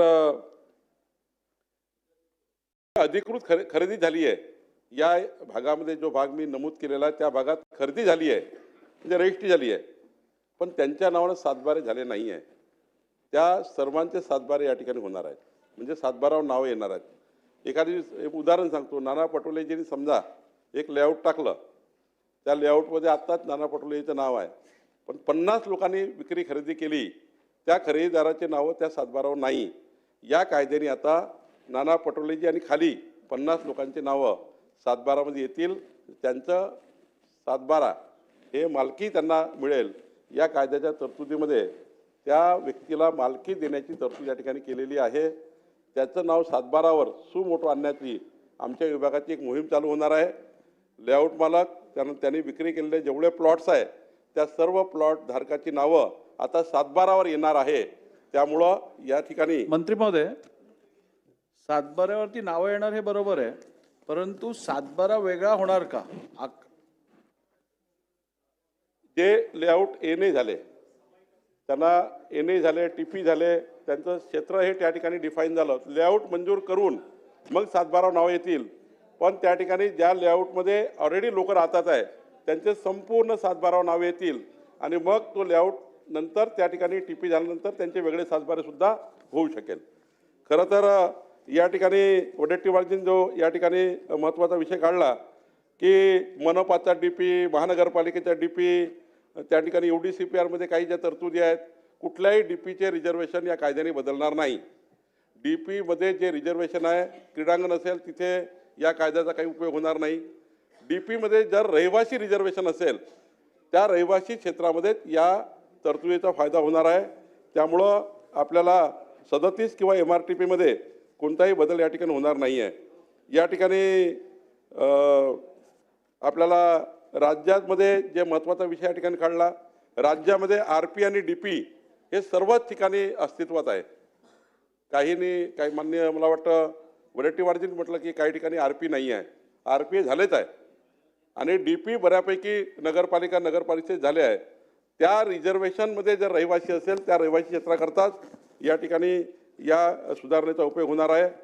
आपल्या संजय गायकवाडजींनी सांगितलं की ओपन स्पेसमध्ये जे प्लॉट टाकलेले आहे आणि ज्यांनी गुंठेवारी कायद्याचा उपयोग करून त्या प्लॉटला रेग्युलाइज करण्याचा प्रयत्न केला आहे, जिथे या ठिकाणी आपल्या ओपन स्पेसेस सोडलेल्या आहे आणि त्या ओपन स्पेस जर डिक्लेअर झाल्या असतील, त्या DPमध्ये आल्या असतील किंवा त्या ठिकाणी एखाद्या नगरविकासच्या कुठल्या तरी त्या ठिकाणी लेआउटमध्ये ते जर ओपन स्पेस असेल, तर ओपन स्पेसमध्ये जे प्लॉट विकले असेल त्यांनाही मात्र या ठिकाणी याचा गैरफायदा घेता येणार नाही. प्लेग्राऊंड किंवा कुठल्याही रिझर्वेशनचा गैरफायदा या ठिकाणी घेता येणार नाही. या ठिकाणी या सुधारणेने मी तेच वारंवार आपल्याला सांगितलं आहे की हस्तांतरण आणि मालकी यामध्ये ज्या अडचणी येत आहे त्या अडचणी या कायद्याने त्या सुधारणेने दुरुस्त होणार आहे. या ठिकाणी आपले जे बांधकाम आहे ती बांधकामं आपल्या त्या भागातले जे UDCPR आहे त्या बांधकामं त्याच UDCPRच्या नियमाने करावे लागणार आहे. दुसरं या ठिकाणी जे महत्त्वाचे 2-3 सुधारणा या ठिकाणी आल्या, त्या सुधारणा रमेश बोरनारे यांनी जे सुधारणा मांडली की घरकुलं, शेतरस्ता व विहिरीसाठी आपण हा कायदा शिथिल केलाच होता, गुंठेवारी आपला तुकडेबंदी कायदा. आणि या ठिकाणी जिल्हाधिकारी यांच्या परवानगीने कमी क्षेत्राची सुद्धा खरेदी विक्री करता येतं. फक्त जिल्हाधिकाऱ्याची परवानगी घ्यावी लागतं. ते घरकुलाकरता शेतामध्ये जर घरकुल बांधायचं असेल, शेतरस्ता करायचा असेल तर या ठिकाणी तुकडेबंदी कायद्याची अडचण येणार नाही. त्यांना कलेक्टरची परवानगी घेऊन त्यांना या ठिकाणी कमी क्षेत्राची खरेदी विक्री करता येईल. 10 गुंठे 20 गुंठे जो नियम आहे तो त्या ठिकाणी शिथिल केला आहे. आणि 14/3/2024ला मागच्या अधिवेशनात मी सांगितल्याप्रमाणे त्यांचा शासन निर्णय करून जिल्हाधिकाऱ्याला तसे अधिकार दिले आहे. जिल्हाधिकारी त्या परिस्थितीमध्ये घरकुल असेल, क्षेत्रस्ता असेल, विहीर असेल तेवढा भागाकरता तुकडेबंदी कायद्याचा त्यांना त्या ठिकाणी नियम शिथिल करता येईल, हे या ठिकाणी आपण नमूद केलेलं आहे. चंद्रदीप नरकेजी, आपण सरसकट ग्रामीण भागाकरता हा जर कायदाची सुधारणा आणली तर शेतीच राहणार नाही, शेतीच उद्ध्वस्त होऊन जाईल. त्यामुळं रहिवासी क्षेत्र जिथे इथं दाखवलेलं आहे त्या ठिकाणी या कायद्याची सुधारणा लागू आहे.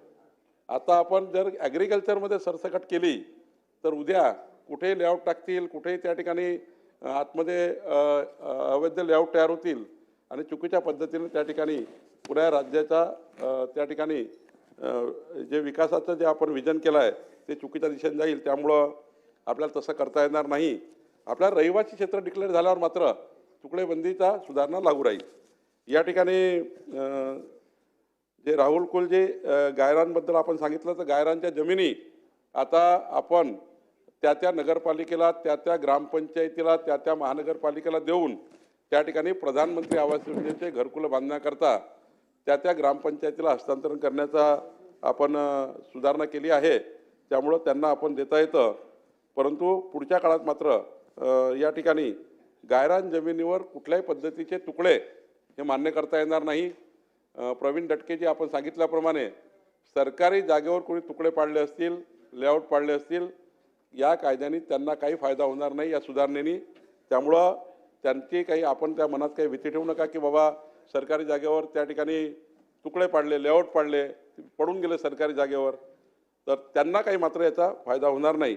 त्यांना ती जागा, सरकारी जागा खाली करावी लागेल. या ठिकाणी सुरेश दत्तजी, आपण जे म्हटलं आरक्षणाने बाधित जमिनीला या नियमाचा काही फायदा होणार नाही आहे. त्यामुळं याची काळजी करायची गरज नाही.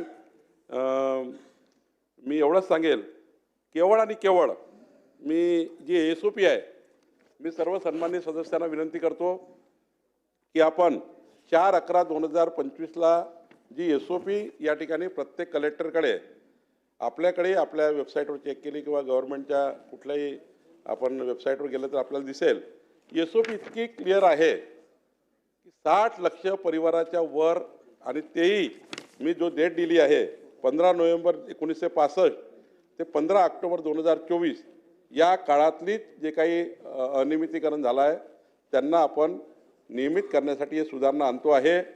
माझी विनंती सभागृहाला आहे की 60 लक्ष परिवार जे तुकडे घेऊन रहिवासी क्षेत्रामध्ये त्या ठिकाणी त्यांना काही ठिकाणी त्यांना खरं आहे की फसवलेलं आहे, काही ठिकाणी रजिस्ट्र्या होत नाही आहे, रजिस्ट्री बंद पडलेले आहेत, काही ठिकाणी त्या ठिकाणी त्याला मालक होण्याकरता अडचणी आहे, सातबाराच त्यांच्या नावानं होऊ शकत नाही, असे जे काही अडचणी होत्या तुकडेबंदी कायद्यामुळं त्यामध्ये सुधारणा आपण आणून ही तुकडेबंदी कायद्याची सुधारणा आपण लागू करतो आहे.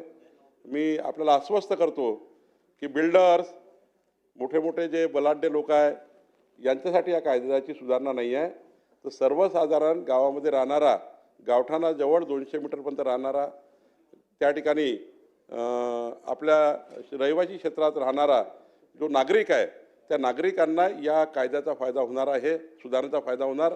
आणि मी आपल्याला आवर्जून सांगेल, आपल्या सर्वांनी पक्ष विरोधी पक्ष ही भूमिका त्या ठिकाणी न ठेवता आपापल्या मतदारसंघाची एक बैठक या SOPची घ्यावी. आणि या ऑलरेडी SOP जाहीर झाली, अध्यादेश जाहीर झाला, फक्त याला आता आपण बिलामध्ये याचं आता बिल याला मंजूर करतो आहे. त्यामुळं 4/11/2025ची SOP आपापल्या मतदारसंघात त्याची बैठक घ्यावी आणि आपल्या मतदारसंघातील सर्व घरांना कायदेशीर त्या ठिकाणी जे तुम्हाला अडचणी आहेत त्या दूर झालेल्या आहे. या उपर ज्या काही सन्मानित सदस्यांनी सुधारणा सुचवल्या आहेत त्यातल्या ज्या काही प्रशासकीय निर्णय करायचे असतील ते निर्णय आपण करू आणि आपापल्या मतदारसंघातले सर्व परिवारांना कायदेशीर त्यांचे घरं करून देण्यासाठी आपण त्या ठिकाणी सर्वांनी हमी घेतलेली आहे. देवेंद्र फडणवीसजी आपले मुख्यमंत्री आणि दोन्ही उपमुख्यमंत्री एकनाथजी आणि अजितदादा यांनी आम्ही या ठिकाणी बसून या अत्यंत महत्त्वाची जी आमच्या महायुती सरकारची जो आमचा त्या ठिकाणी संकल्पनामा होता, जो त्या ठिकाणी मॅनिफेस्टो होता की असे जे घरं आहेत त्या घरांना आम्ही कायदेशीर प्रोटेक्शन देऊ. आम्ही महायुतीच्या सरकारचा एक महत्त्वाचा संकल्पनामा आम्ही या ठिकाणी पूर्ण करतो आहे आणि 60 लक्ष परिवारांना 3 कोटी नागरिकांना या सुधारणेचा आम्ही फायदा करतो आहे. आपलं माझी विनंती सर्व सभागृहाला आहे की आपण एकमताने या बिलाला मंजुरी द्यावी. प्रश्न असा आहे की सन 2025चे विधानसभा विधेयक क्रमांक 94 महाराष्ट्र धारणात जमिनीचे तुकडे पाडण्यास प्रतिबंध करण्याबाबत व त्यांचे एकत्रीकरण करण्याबाबत सुधारणा विधेयक 2025 विचारात घ्यावा काय? अनुकूल असतील त्यांनी होय म्हणावे, प्रतिकूल असतील त्यांनी नाही म्हणावे. होयचे बहुमत आहे, होयचे बहुमत आहे. विधेयक विचारात घेण्यात येत आहे. आता विधेयक खंडशः विचारात घेण्यात येईल. खंड 2 ते 4, खंड 1 संपूर्ण शीर्षक आणि हेतुवाक्य हे विधेयकाचे भाग समजण्यात यावेत. अनुकूल असतील त्यांनी होय म्हणावे, प्रतिकूल असतील त्यांनी नाही म्हणावे. होयचे बहुमत आहे, होयचे बहुमत आहे. खंड 2 ते 4, खंड 1 संपूर्ण शीर्षक आणि हेतुवाक्य विधेयकाचे भाग झाले. मंत्री महोदय. अध्यक्ष महोदय, सन 2025चे विधानसभा विधेयक क्रमांक 94 महाराष्ट्र धारण जमिनीचे तुकडे पाडण्यास प्रतिबंध करण्याबाबत व त्यांचे एकत्रीकरण करण्याबाबत सुधारणा विधेयक 2025 सुधारणा झाल्यास सुधारल्याप्रमाणे संमत करावे असा मी आपल्या अनुमतीने प्रस्ताव मांडतो आणि एकमताने सभागृहांनी यांना मान्यता द्यावी अशी विनंती करतो. प्रस्ताव असा आहे की सन 2025चे विधानसभा विधेयक क्रमांक 94 महाराष्ट्र धारण जमिनीचे तुकडे पाडण्यास प्रतिबंध करण्याबाबत व त्यांचे एकत्रीकरण करण्याबाबत सुधारणा विधेयक 2025 संमत करावे. प्रश्न असा आहे की सन 2025चे विधानसभा विधेयक क्रमांक 94 महाराष्ट्र धारण जमिनीचे तुकडे पाडण्यास प्रतिबंध करण्याबाबत व त्यांचे एकत्रीकरण करण्याबाबत सुधारणा विधेयक 2025 संमत करावे. अनुकूल असतील त्यांनी होय म्हणावे, प्रतिकूल असतील त्यांनी नाही म्हणावे. होयचे एकमत आहे, होयचे एकमत आहे. विधेयक संमत झाले. चला 3 नंबर घ्या. सन 2025चे विधानसभा विधेयक क्रमांक 92. हा 3 नंबरचं विधेयक घ्या. 92 ना? बोला बोला, तुमचंच आहे. 3 नंबरचं घेतलं ना महोदय.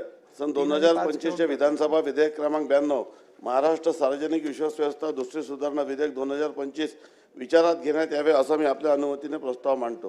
प्रस्ताव असा आहे की सन 2025 विधानसभा विधेयक क्रमांक 92 महाराष्ट्र सार्वजनिक विश्वस्त व्यवस्था दुसरी सुधारणा विधेयक 2025 विचारात घेण्यात यावे. अध्यक्ष महोदय, मी सभागृहाला सांगू इच्छितो की हे जे विधेयक क्रमांक 92 आहे त्यामध्ये आपण फार थोड्या सुधारणा करत आहोत. यापूर्वी सार्वजनिक करायचं हे झालं जी आपली विश्वस्त व्यवस्था अधिनियम 1950 आहे, त्यामध्ये ट्रस्टी याची डेफिनेशन फक्त ट्रस्टी म्हणून होती.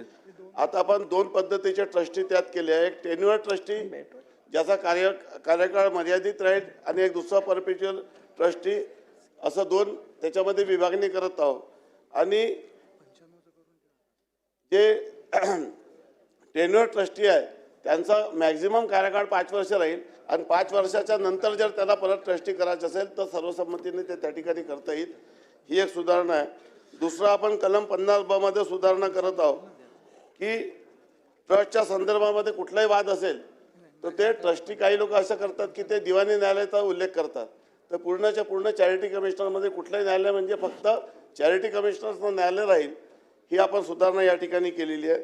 तिसरी सुधारणा ही कलम 66 मध्ये आहे की ज्यामध्ये ट्रस्टची मालमत्ता विना परवानगी विकल्यास तर ती जी दंडाची तरतूद 6 महिन्यांनी 25,000 किंवा दोन्ही अशी होती, ती 1 वर्ष 50,000 किंवा दोन्ही अशी केलेली आहे. चौथी सुधारणा आपण या ठिकाणी केली आहे कलम 66 मध्ये की जे धर्मदाय रुग्णालयामध्ये जे आपलं 3 महिने आणि 20,000 रुपये दंडाची तरतूद होती ती 1 वर्ष आणि आपण 50,000 केलेली आहे. आणि सर्वात शेवटची सुधारणा त्याच्यामध्ये अशी आहे की सहाय्यक धर्मदायक आयुक्त आणि उपधर्मदायक यांच्या निर्णयाविरुद्ध जी अपील करतो त्याला कुठली कालमर्यादा नव्हती, तर ती कालमर्यादा आता आपण 120 दिवस केलेली आहे. एवढी सुधारणा आहे. हे सर्व केल्यामुळे जी आपली सार्वजनिक विश्वस्त व्यवस्था अधिनियम आहे त्यामध्ये 2 पद्धतीच्या ट्रस्टी आपल्याला ठेवता येईल. ही सुधारणा आपण केली. माझी सभागृहाला विनंती आहे की ही सुधारणा अतिशय महत्त्वाची, आपण एकमताने याला मंजुरी द्या. प्रश्न असा आहे की सन 2025 चे विधानसभा विधेयक क्रमांक 92 महाराष्ट्र सार्वजनिक विश्वस्त व्यवस्था दुसरी सुधारणा विधेयक 2025 विचारात घ्यावे काय? अनुकूल असतील त्यांनी होय म्हणावे, प्रतिकूल असतील त्यांनी नाही म्हणावे. होयचे बहुमत आहे, होयचे बहुमत आहे. विधेयक विचारात घेण्यात येत आहे. बोलायचं बोला. अध्यक्ष महाराज, मंत्री महोदयांनी सांगितलं की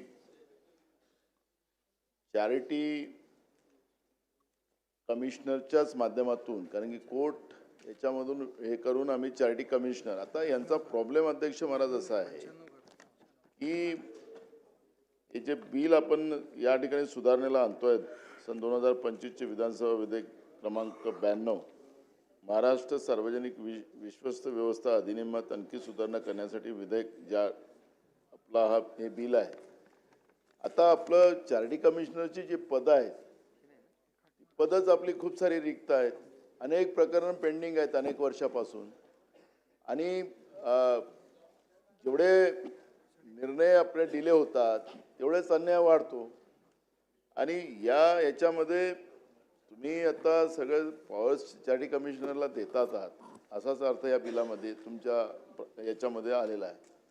मला असं वाटतं की तुमची ही पदं व्यवस्था याबद्दलही विभाग तुमचं काय करेल. कारण आता तुम्ही एक तुमच्या उत्तरात सांगा की असे किती प्रकरण पेंडिंग आहेत तुमच्याकडे की तिथं स्टाफ नाही आहे, तुमच्याजवळ व्यवस्था नाही आहे आणि मोठ्या प्रमाणात प्रकरण पेंडिंग आहेत. आणि म्हणून आपण कायद्यात सुधारणा करतो लोकहितासाठी, पण लोकहितासाठी कायद्यात जेव्हा सुधारणा करतो तर आपल्याला त्या व्यवस्थाही निर्माण करणं आपल्याला काळाची गरज आहे. आणि ती व्यवस्था आपल्याजवळ नाही आजच्या परिस्थितीत असं आपल्याला पाहायला मिळते आहे. आणि म्हणून मला एकूण हे केसेस किती पेंडिंग आहेत त्याबद्दलची एक माहिती द्यावी. आणि ठीक आहे, आपला उद्देश चांगला आहे, एकमताने कायदा आपला पारित करावा असं वगैरे आपण म्हणताय, पण या सगळ्या व्यवस्थेतलं आपण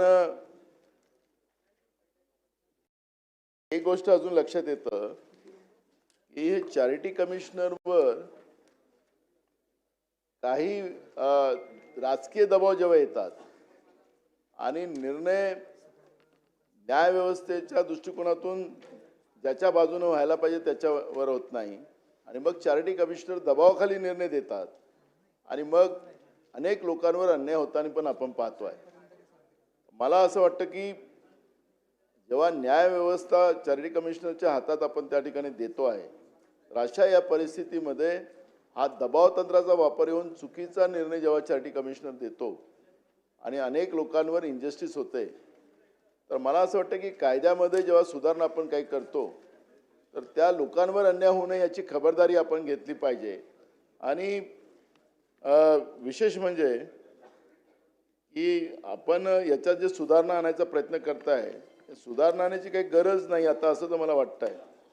पण आपण याच्यामध्ये सुधारणा आणून लोकहिताच्या दृष्टिकोनातून जे काही निर्णय घेण्याचा एक प्रयत्न करतात त्याच्यात मला संशय आहे. आणि तो संशय असा आहे की चॅरिटी कमिशनरचे या अधिकारामधली जी काही सुधारणा आपण आणतायत त्यांच्या अधिकारातली तर चॅरिटी कमिशनरचे निर्णय हे राजकीय दबावाखाली बदलू नये याची काळजी या कायद्यामध्ये घ्यावी एवढी माझी सूचना आहे.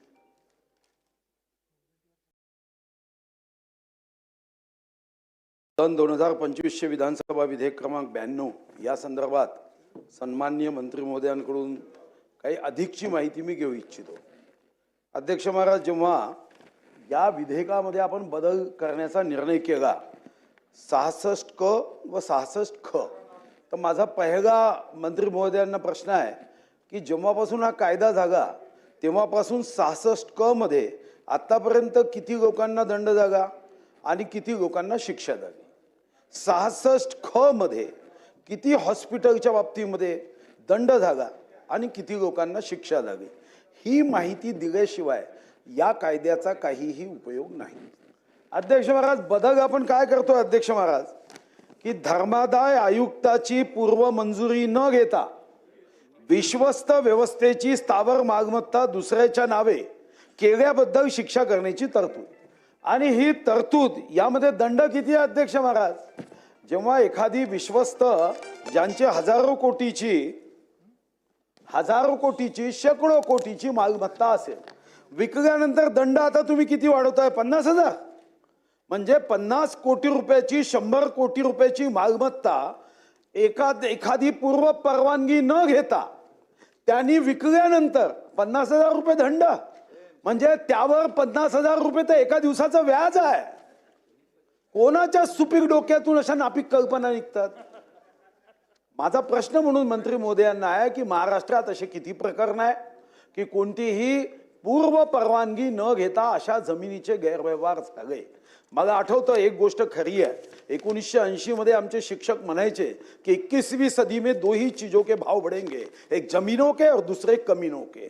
आता या जमिनीच्या भावामध्ये जमिनीचे गैरव्यवहार करणारे कमीने त्यांना 50,000 रुपयाचा दंड. अध्यक्ष महाराज, हा 50,000 रुपयाचा दंड हा आपण कोणत्या अध्यक्ष महाराज कालावधीत आहोत?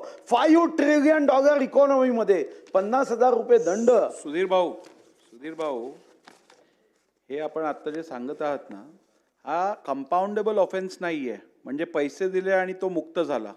जर का बिना परवानगी विक्री झाली असेल तर ती विक्री बाद होतेच, अधिक त्याच्यावर दंड लागतो. त्यामुळे तुम्ही जी चिंता व्यक्त करतात ती मला वाटत नाही आजपर्यंत कधीच झालं नाहीये.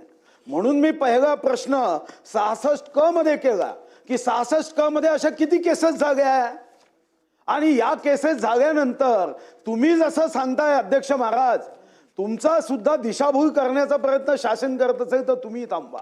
कारण अशा जर जमिनी वापस असेल तर दंड करण्याची आवश्यकताच नाहीये ना. कशाला 50,000 रुपये दंड? तुम्ही सभागृहात असताना माझी दिशाभूल कोणीच करू शकत नाही. ठीक, ते दुरुस्त करून घेतो. तुमच्यावर माझं मनापासून प्रेम आहे.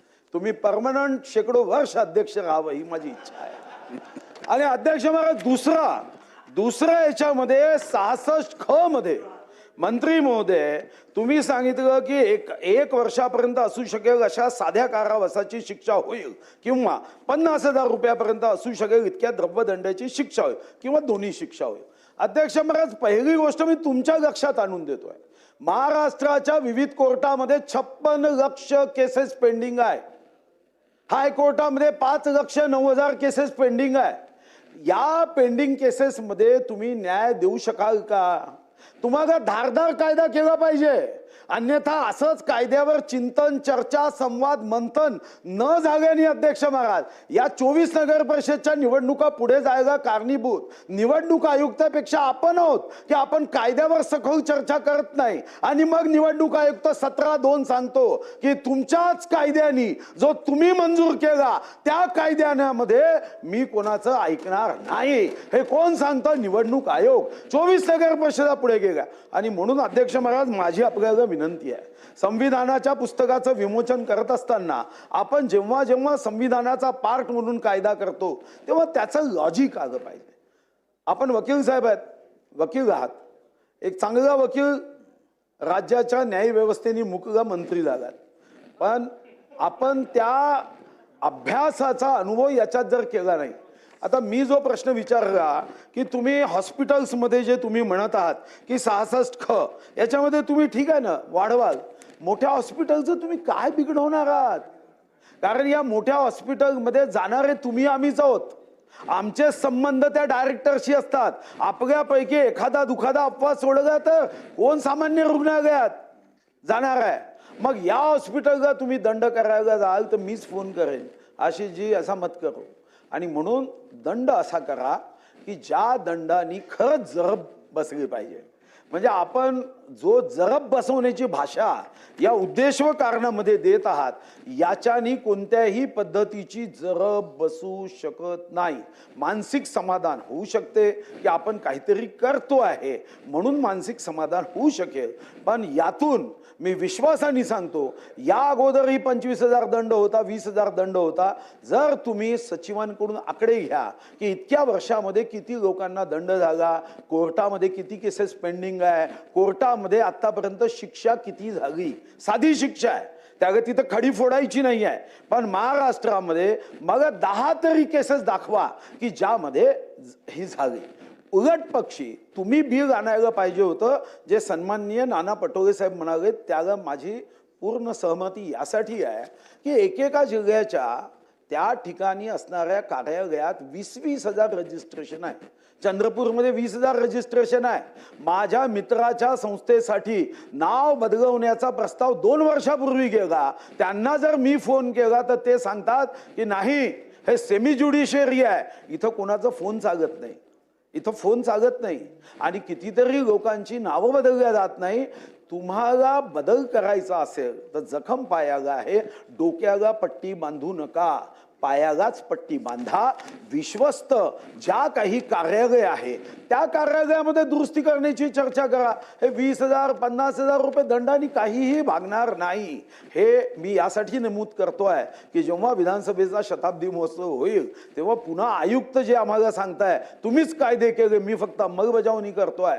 100 वर्षानंतर असं कुणीही म्हणू नये की कायदे आशिष जयस्वालनी केले आणि मुनगंटीवर शांत बसले होते, असं होऊ नये. आणि अध्यक्ष महाराज म्हणून मी माझं मत मांडलं की यामधले कायदे करायचे असेल तर किंवा हा शब्द काढा ना, का नाही काढत? तुम्ही घ्या की त्याला 6 वर्षाची शिक्षा होईल, 3 वर्षाची शिक्षा होईल. त्याला पैशामध्ये करा की 20 कोटीपर्यंत 1 वर्षाची शिक्षा, 20 कोटीपेक्षा जास्तीची मालमत्ता विश्वस्ताची विकताय, कोणीतरी विश्वस्त येऊन संबंध आहे मोठ्या नेत्यांशी म्हणून तर त्याला 6 वर्षाची 7 वर्षाच्या वरती शिक्षा करा, जमानतच होत नाही. तुम्ही 7 वर्षाच्या वरची करा ना जर एवढी चिंता आहे तर, 7च्या वर. पण तुम्ही काहीतरी रक्कम निश्चित करा, नाही तर मग टकासेर भाजी टकासेर खाजा. 10 रुपयाची इस्टेट विकली तरी हीच शिक्षा, 100 कोटीची विकली तरी हीच शिक्षा, त्यांनी खाटेवर पेशंटला मारलं तरी शिक्षा, आणि काहीच केलं नाही तरी काहीच त्याला होणार नाही. म्हणून पहिली माहिती ही घ्या की या संदर्भामध्ये किती केसेसला आत्तापर्यंत या कायद्याच्या तरतुदीनुसार जो अगोदर दंड आहे तो आत्तापर्यंत किती लोकांना झाला, एवढं जर सांगितलं तर निश्चितपणे आपले खूप खूप आभार मानू. धन्यवाद. सन्माननीय अध्यक्ष महोदय, या ठिकाणी 2025चं महाराष्ट्र विधानसभा विधेयक क्रमांक 92 हे जे सरकारच्या वतीनं सभागृहासमोर मंजुरी करता आलेलं आहे त्याच्यावर मी 2च मिनिटं बोलण्याकरता या ठिकाणी उभा आहे. अध्यक्ष महोदय, हे विधेयक आहे ते चॅरिटी कमिशनरशी संबंधित अशा प्रकारचे हे विधेयक आहे. आपल्यापैकी बऱ्याच जणांना अनुभव असेल की हे चॅरिटी कमिशनर नावाचं हे जे काय गौड बंगाल आहे हे किती अवघड, किती किचकट आणि किती अहंकारी आहे याचा बऱ्याच जणांना सुधीरभाऊ अनुभव आला असेल. अहंकारी, खरं सांगायला गेलं तर हे सुद्धा शासकीय कर्मचारीच आहेत, हे सरकारी नोकरच आहेत, यांना सुद्धा सरकार पगारच देत असतं. परंतु यांच्या नियुक्त्या, मी अगदी मुद्द्याचं फक्त बोलतो, विस्तारानं भरपूर बोलण्यासारखं आहे, यांच्या नियुक्त्या ह्या माणिकराव कोर्टाकडून केल्या जातात, कोर्टाकडून केल्या जातात. दुसरी गोष्ट, हे स्वतःला सब ज्युडिस समजतात, अर्ध न्यायिक कोर्ट स्वतःला समजतात आणि म्हणून आपल्याकडे लोकांचे विविध प्रकारचे प्रश्न येतात. इथं कोणाची मालमत्ता नावावर करण्यासंदर्भामध्ये अनेक वादविवाद आहेत कोर्टामध्ये म्हणून त्याचा उल्लेख केलेला आहे. आपल्याकडे वेगवेगळ्या संस्था रजिस्टर होतात, शाळांचे चेंजिंग रिपोर्ट करण्याचा प्रस्ताव असतो. शेवटी दर 5 वर्षानं ती बॉडी बदलत असते आणि ती बदललेल्या बॉडीचा इफेक्ट हा चेंजिंग रिपोर्टमध्ये यावा लागतो आणि तो जर चेंजिंग रिपोर्टमध्ये आला नाही तर ती बॉडी नियमबाह्य बॉडी आहे म्हणून त्याच्या विरोधात तक्रारी वाढतात आणि ज्यांनी कोणी ती संस्था उभी केलेली असते, ज्यांनी कोणी ती संस्था उभी करण्याकरता रक्त आटवलेलं असतं, ते संस्था चालक सुद्धा अडचणीत येतात. वर्षानुवर्षे हे चॅरिटी कमिशनरचे लोक त्या ठिकाणी चेंजिंग रिपोर्टची नोंदच करत नाहीत, वर्षानुवर्ष. बरं, यांच्याकडे तुम्ही गेलात तर हे भेटत नाहीत, हे भेटत नाहीत. काय म्हणतात हे, आम्ही कोर्ट आहोत, आम्ही कोणालाही भेटू शकत नाही. खरं तर कुठेतरी जिल्ह्याच्या ठिकाणी एक एवढीशी खोली असते आणि त्या कोपऱ्यामध्ये कुठेतरी ह्यांना बसायची सोय केलेली असते, पण ते कोर्ट म्हणून त्या ठिकाणी बिरुदावली मिरवतात. मला माहीत आहे, मी मगाशी सांगितलं तसं मी law and judiciary state minister होतो. एकदा मी संपूर्णपणे महाराष्ट्राचे मुख्य हे जे चॅरिटी कमिशनर आहेत त्यांना मी मंत्रालयामध्ये बोलवण्याचं धाडस केलं. राधाकृष्ण विखेजी पाटील तर नाही आहेत, ते माझे कॅबिनेट मिनिस्टर होते. त्यांना जेव्हा कळलं की माझ्या राज्यमंत्र्यानं चॅरिटी कमिशनरला भेटायला बोलवलंय, त्यांना विश्वास पटला नाही. अतुल भातखळगेजी ते म्हणले, चॅरिटी कमिशनर आणि तो राज्यमंत्र्यांनी बोलवतो आणि राज्यमंत्र्याकडे येऊ शकतो? मी म्हटलं काय झालं, शेवटी मी त्याचा मंत्री आहे, त्याची अपॉइंटमेंट सुद्धा आमच्याकडेच करावी लागते, त्यांनी आम्हाला येऊन भेटलंच पाहिजे. तेव्हा राधाकृष्ण विखे पाटील सभागृहात आत्ता नाही आहेत परंतु मंत्रिमंडळामध्ये आहेत. ते म्हणाले ते कोर्ट असतं, त्यांना बोलवायचं आपण नसतं, एवढं धाडस तुम्ही कसं काय केलं? धाडस म्हटलं हे करायला पाहिजे. शेवटी जे कोर्ट असलं तरी जनतेला उत्तरदायित्व आपण आहोत, जनतेला बांधील आपण आहोत, जनतेला न्याय आपण द्यायचा आहे आणि म्हणून जनतेची दुःख सगळ्यात जास्त लोकप्रतिनिधी म्हणून जे आपल्याला माहिती आहेत ती यांना माहिती असणार नाहीत आणि म्हणून यांना त्याची जाणीव करून दिली पाहिजे. काही हिअरिंगला यांना इथं समोर बसवलंच पाहिजे आणि मी त्यांना बसवलं. हायकोर्टाचे जजेस नेमण्याची सुद्धा प्रोसिजर काय होती आता आमचे राज्यमंत्री सांगतील मला, परंतु पूर्वी हायकोर्टाचे जजेस नेमण्याची सुद्धा जी पद्धत होती ते हायकोर्टाचे जे कोणी चीफ जस्टिस असायचे ते हायकोर्टाचे चीफ जस्टिस एकच नाव आमच्याकडे करून पाठवायचे, एकच नाव, आणि मग आम्ही फक्त त्याला मम म्हणायचं आणि ते पाठवून द्यायचं. मी राधाकृष्ण विखे पाटलांशी चर्चा केली, म्हटलं हे कशा करता आपल्याकडे येतात? जर एकच नाव असेल नाही आपण नुसती सही करायची, आपला जर अधिकारच नाही, आपला हक्कच नाही तर आपली सही तरी कशाला हवी? ते म्हणाले तुला काय पाहिजे? म्हटलं यांनी आमच्याकडे पॅनल पाठवलं पाहिजे, यांनी आमच्याकडे पॅनल पाठवलं पाहिजे.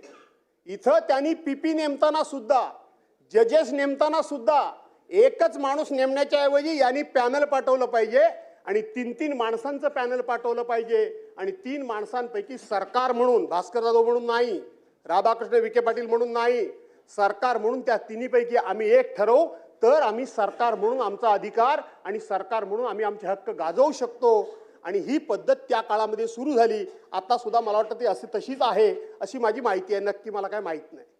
आणि म्हणून सुधीर भाऊ म्हणतात त्या पद्धतीनं या लोकांना, तुम्हाला लोकांना खरोखर जर न्याय द्यायचा असेल तर या अशा पद्धतीच्या चॅरिटी कमिशनरच्या लोकांना जाणीव करून दिली पाहिजे की आपण पब्लिक सर्वंट आहोत, आपण पब्लिकचे प्रश्न सोडवण्याकरता म्हणून आपली नेमणूक झालेली आहे, आपल्याला लोकांना न्याय द्यायचा आहे. आपण जगावेगळे कोणतरी आहोत अशी जी काय स्वतःची समज करून घेतलेली आहे, त्यापेक्षा लोकांच्या सुखदुःखाशी तुम्ही समरस व्हा आणि लोकांची सुखदुःख काय आहेत ती समजून घ्या, म्हणजे तुमची मदत त्यांची दुःख सोडवण्याकरता होतील. तुमचा बडेजावपणाने, तुमचे अधिकारनी, तुमचा मोठेपणाने, तुमचे हक्क आणि तुम्ही कोण आहात याच्याकरता म्हणून तुमच्या नेमणुका नाहीत, याच्याकरता म्हणून तुमच्या नेमणुका नाहीत. आज आपण बघतो, आता हे आमचे बावनकुळे साहेब आहेत, मंत्री दादा हुशे वगैरे बसलेत, आमचे मित्र बसलेत, यांना आम्ही रस्त्यात कुठेही पत्र देऊ शकतो, रस्त्यात एखादा प्रश्न विचारू शकतो, परंतु एखादा IAS अधिकारी असेल, IPS अधिकारी असेल, एखादा चॅरिटी कमिशनर असेल, तुम्हाला हात दाखवून स्वतः उभा राहत नाही, त्याचा तुम्ही हातामध्ये पत्र सुद्धा देऊ शकत नाही. कारण यांना आता आपण एवढे अमर्याद अधिकार देऊन ठेवलेले आहेत आणि यांची एवढी आपण ताकद वाढवून ठेवलेली आहे की आपण यांना काहीही करू शकत नाही. आणि शेवटी सरकार कोणाचंही असू द्या, आमदार खासदार कोणीही असू द्या, लोक जबाबदार त्या आमदार खासदारला धरतात, त्या सरकारला धरतात, अधिकाऱ्यांना धरत नाहीत, अधिकाऱ्यांना धरत नाहीत. आणि म्हणून माझी विनंती आहे की मंत्री महोदय, सुधीर भाऊनी सुचवलं असेल, नाना भाऊनी सुचवलं असेल, आणखीन कोणी सुचवलं असेल, यांना जरा जमिनीवर आणा, यांना स्वतःला काही बंधनं घालून घ्या, यांना प्रत्येक न्याय निवाडा किती कालावधीमध्ये तुम्ही पूर्ण करणार त्याची बंधनं घालून द्या. एखादा चेंजिंग रिपोर्ट असेल तर तो किती दिवसामध्ये तुम्ही होय किंवा नाही निकालात काढणार ते सांगा. कोणाची प्रॉपर्टी परस्पर विक्री झाली असेल म्हणून 50,000 रुपयाचा तुम्ही दंड लावताय, पण तो सुद्धा निवाडा तुम्ही किती दिवसात करणार त्याची कालमर्यादा घालवून द्या. नाहीतर शेवटी 50 खेपा घालून हे आज भेटत नाही, उद्या भेटत नाही, निर्णय करत नाही. आणि म्हणून असे कायदे करून सर्वसामान्य माणसाला त्यातून कुठलाही रिलीफ मिळणार नाही, समाधान मिळणार नाही. आणि म्हणून कायदा जो कोणी राबवतो त्याला त्या कायद्याची भीती असली पाहिजे, त्याला त्या कायद्याचं बंधन असलं पाहिजे. त्या कायद्याची चुकीचे जर राबवला गेला तर त्याच्यावर कारवाई करण्याची प्रोव्हिजन त्या ठिकाणी असली पाहिजे. बऱ्याच वेळेला माझं सांगितलं की मोठेपणा सांगितला असं वाटतो, परंतु माझ्या कालखंडामध्ये, कारकिर्दीमध्ये नगर विकास खात्याचे जेवढे कायदे झाले, जेवढे कायदे, त्या सगळ्या कायद्यामध्ये ज्यांच्या करता कायदा झाला तो कायदा मोडला म्हणून ज्याच्यावर शिक्षा होते, त्याच पद्धतीनं कायदा राबवणारा चुकला तर त्याला सुद्धा जबाबदार धरण्याची प्रोव्हिजन त्या कायद्यामध्ये आपण प्रत्येक वेळी केलेली आहे. कायदे काढून बघा. आणि म्हणून कायदा राबवणारला जोपर्यंत त्या कायद्याची भीती वाटत नाही, त्या कायद्याचं बंधन, त्या कायदा ओव्हररूल केला, चूक केली तर मला सुद्धा शिक्षा होईल, ही जोपर्यंत तरतूद होत नाही तोपर्यंत असे कितीही कायदे करा, लोकांना त्याचा खऱ्या अर्थानं प्रेम, समाधान आणि लोकांना न्याय मिळणार नाही. आणि म्हणून कायदा करत असताना कायदा राबवणाऱ्या यंत्रणेला सुद्धा जबाबदार धरा, एवढीच माझी विनंती आहे. धन्यवाद. चला आता पुढे जाऊया. नको चला.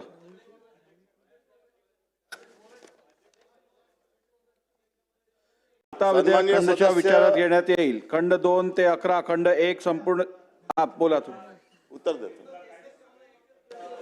सन्माननीय सदस्य नानाभाऊ, सुधीर भाऊ आणि भास्कर जाधव साहेबांनी काही महत्त्वाच्या सूचना या ठिकाणी मांडल्या.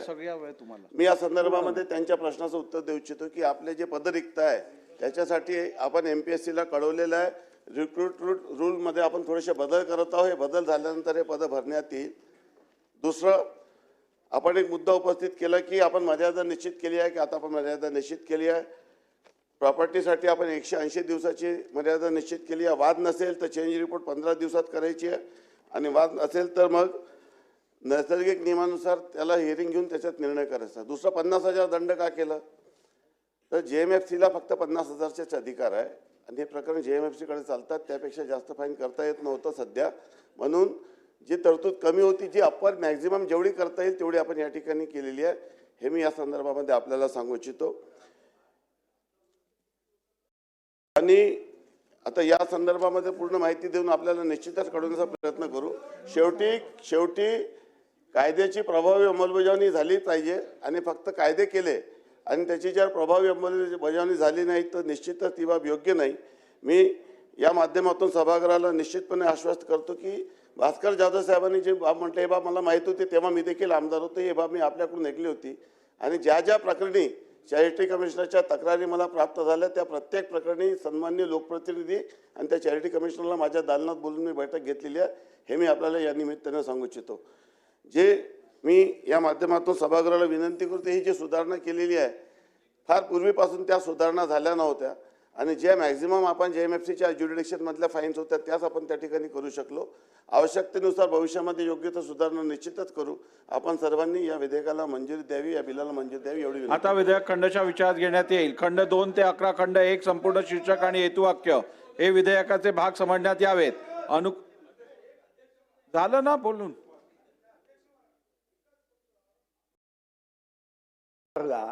की या कायद्यामध्ये तुम्ही वाढ केली ठीक आहे, पण या अगोदरच्या किती केसेस आहे आज सांगू शकत नसाल तर पटगावर ठेवतो एवढं तर उत्तर दिलं पाहिजे. तर मी आपल्याला आता देऊ शकतो, देतो, परंतु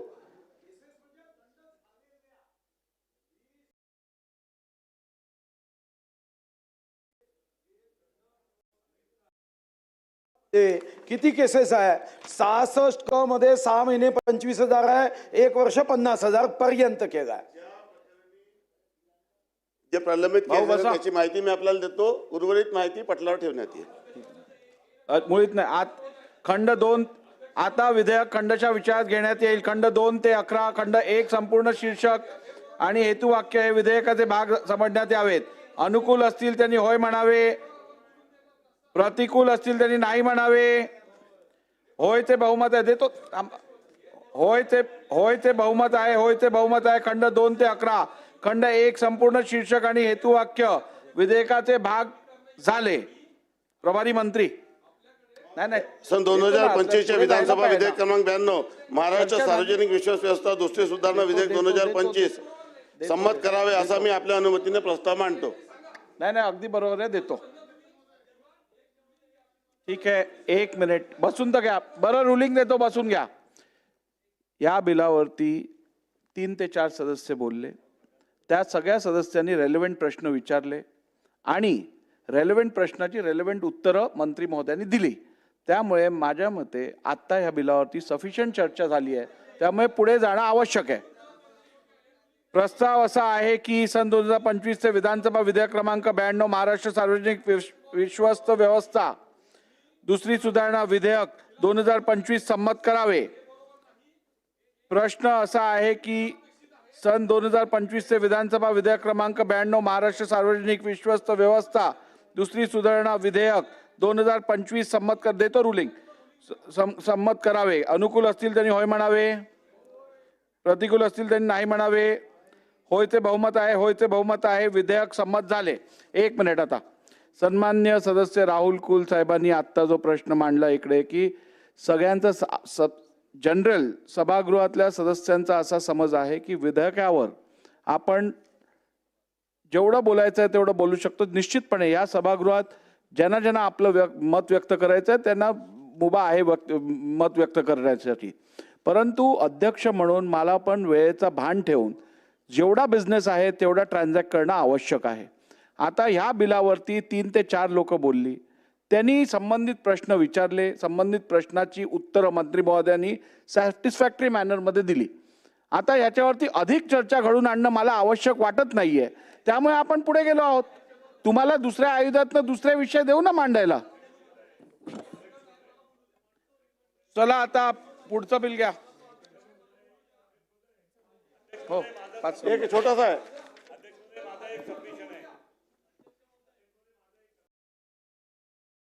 त्यांचं काय सबमिशन आहे बघू. या सभागृहामध्ये बसलेले सर्व सदस्य हे काही ना काही प्रकारे कुठल्या तरी ट्रस्टशी संबंधित असतात, व्यक्तिगत किंवा पारिवारिक किंवा संस्थानिक दृष्ट्या. अध्यक्ष महोदय, याच्यातल्या बऱ्याचशा बाबी अशा आहेत ज्याचा उल्लेख या बिलमध्ये आहेत. मलाही कळते आणि सगळ्या सदस्यांना अध्यक्ष महोदय आपल्या माध्यमातून एक ज्ञान आहे की हे बिलमध्ये बिलच्या उद्देश आणि बिलचे हेतू त्याशिवाय बोलता येत नाही. परंतु त्यामध्ये सुद्धा अध्यक्ष महोदय बऱ्याचशा बाबी अशा आहेत ज्याचा उल्लेख काही प्रमाणात भास्कर जाधवांनी केला आहे, सुधीर भाऊंनी काही प्रश्न उपस्थित केले. आपल्याला वेळेची मर्यादा आहे, बिल मंजूर करा, त्याला काही प्रश्न नाही आहे. पण असे बिल वारंवार येत नाही अध्यक्ष महाराज. बाकीचे प्रश्न आपण अन्य आयुधाच्या माध्यमातून ते उपस्थित करू शकतो, पण बिल वारंवार येत नाही अध्यक्ष महाराज. आणि म्हणून माझी विनंती आहे या सर्व सदस्याच्या वतीने, आपण आमचे संरक्षक आहात. ज्या ज्या बिलमध्ये आम्हाला आमचे मत मांडायचे आहेत आपण आम्हाला थांबवा ना त्या आसनवर बसून की हे उद्देशाच्या बाहेर आहे, हेतूच्या बाहेर आहे, हे तुम्हाला विषय काढता येणार नाही. पण कमीत कमी अध्यक्ष महोदय आमच्या हक्काचे संरक्षण आपण करा, एवढी माझी विनंती आहे. जरूर. चला पुढे द्या 5. सन 2025 रुलिंग दिलं ना आत्ता मी. कुल साहेब, मी आपलं रुलिंग आत्ता दिलं. आता मी रुलिंग दिल्यानंतर रुलिंग वरती हरकत घ्यायची कुठची पद्धत चालू झाली आता? असं नाही चालत. सुधारणा विधेयक 2025 विचारात घेण्यात यावे देतो, असं पुढे मी देतो आपल्या ना. अनुमतीने प्रस्ताव मांडतो. देतो बस एवढा होते देतो. बोला. याच्यामध्ये फक्त छोटीशी सुधारणा आहे की सुप्रीम कोर्टाने एक निर्णय दिला की कुठल्याही 95. दिवाणी न्यायाधीश, कनिष्ठ आणि प्रथम वर्ग न्याय दंडाधिकारी प्रमाणे सर्वांना 3 वर्ष वकिली प्रॅक्टिस केल्याचा अनुभव कंपल्सरी असावा. डायरेक्ट जे अपॉइंटमेंट करता येत नाही अशा पद्धतीचा निर्णय सुप्रीम कोर्टाने दिल्याने आपण ही सुधारणा करत आहोत. याशिवाय या बिलमध्ये काहीच नाही आहे. माझी सभागृहाला विनंती की त्यांनी हे बिल मंजूर करावं.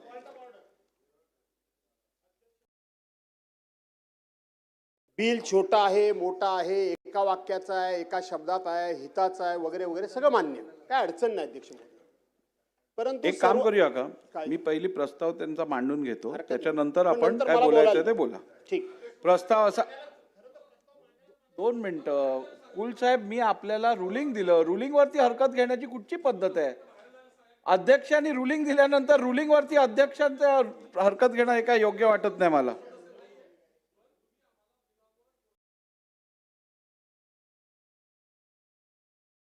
आम्ही चुकीचं बोलायला लागलं तर आम्हाला रोखा, परंतु आम्हाला बोलूनच न देणं ही मनमानी आहे आणि नियमाच्या विरोधी असं माझं मत आहे. याच्यावर तुम्ही रुलिंग द्या. प्रस्ताव मी रुलिंग यापूर्वी दिलेला आहे. ठीक आहे.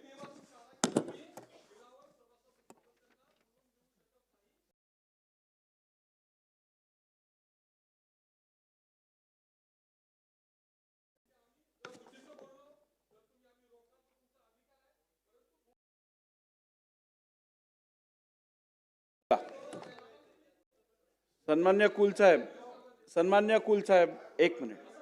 नियम 123 आपण वाचा. एक मिनिट. नियम 123 वाचा. या सभागृहात ठीक आहे, चला. आपल्याला रुलिंग हवंय, मी रुलिंग दिलं. आपण मांडल्या मुद्द्यावरचं मी तुम्हाला परत रुलिंग देतोय, ते पण तुम्ही ऐकायची तयारी ठेवत नाहीत.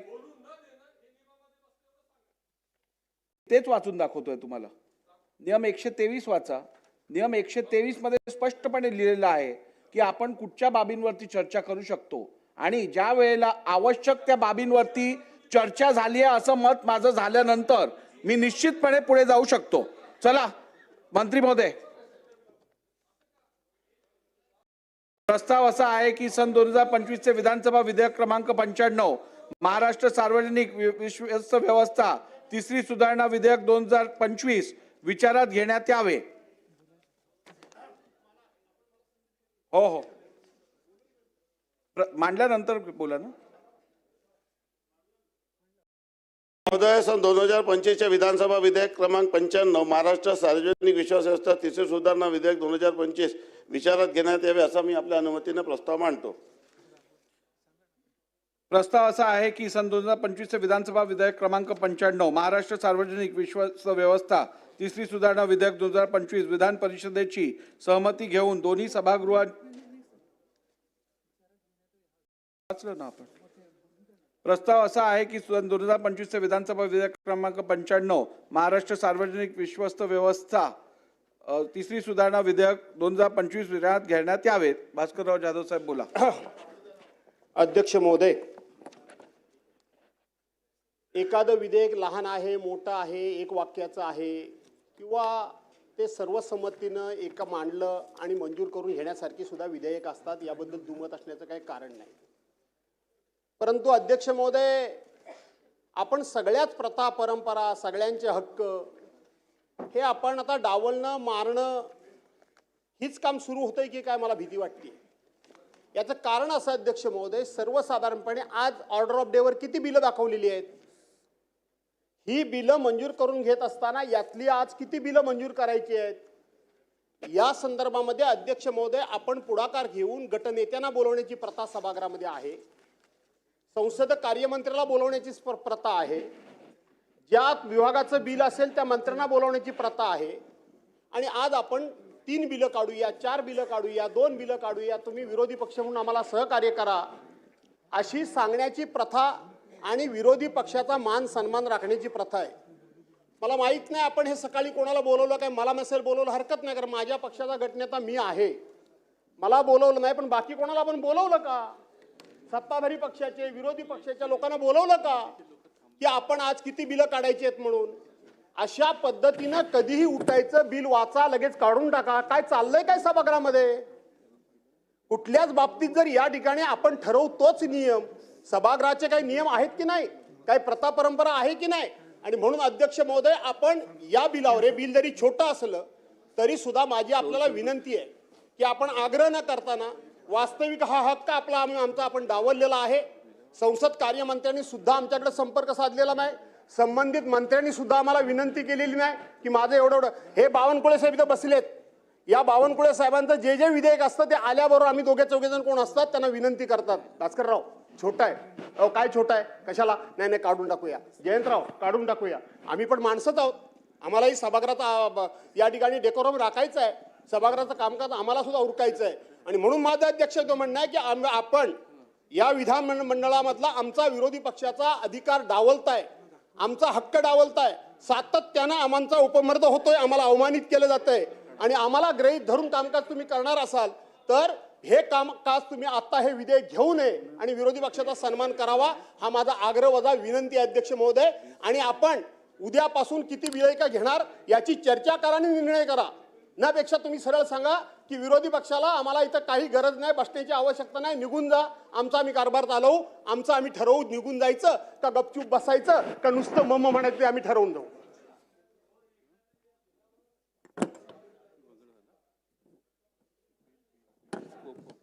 सुप्रीम कोर्टाने अच्छा होऊ द्या, त्यांना बोलू दे ना. तुम्हाला माझ्याकडनं रुलिंग पाहिजे का? ठीक आहे ठीक आहे ठीक आहे ठीक आहे, बसा बसा बसा बसा, आता त्यांचं रुलिंग तर देतो.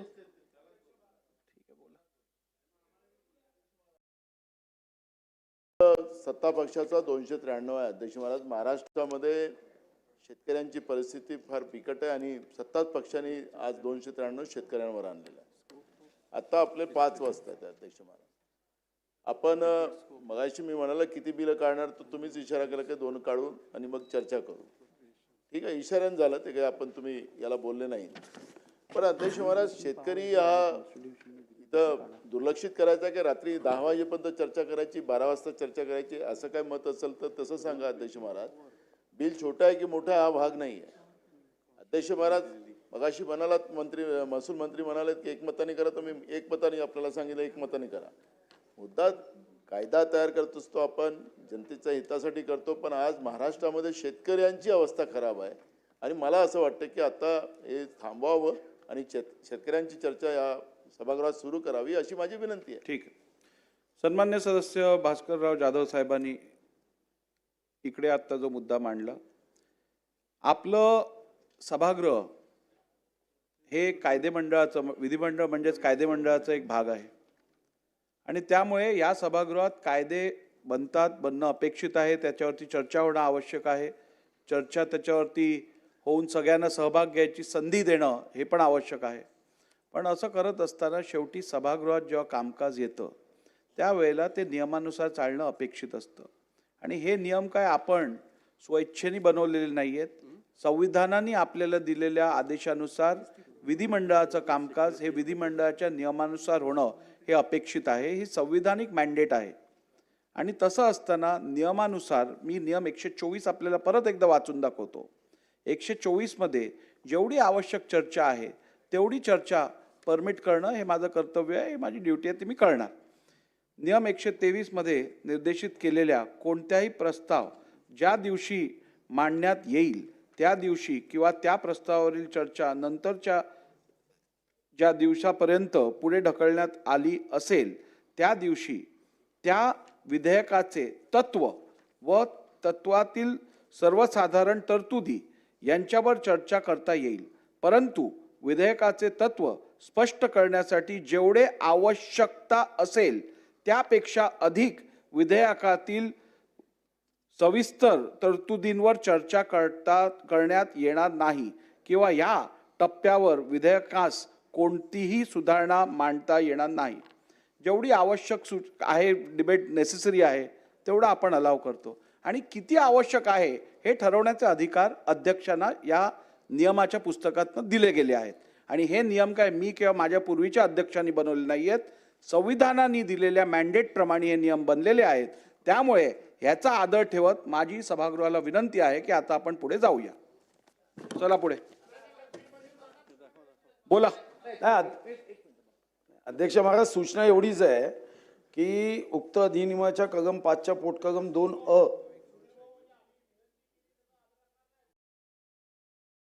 बिल मंजूर आहे. चर्चा करायला परवानगी दिलीच पाहिजे, तो नियम आहे.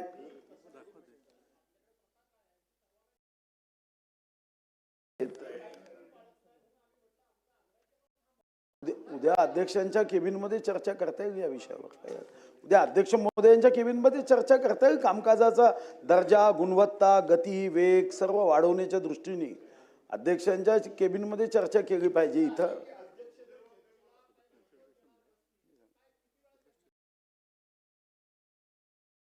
चला चला नाही आता बसा. सुधीर भाऊ, तुम्हाला बिलावरती काय बोलायचं आहे? बिलावरच आहे, सूचना आहे आणि माहिती आहे. बोला बोला. तर मंत्री महोदयांनी आमचं समाधान करावं किंवा आमची सूचना मान्य करावी. चला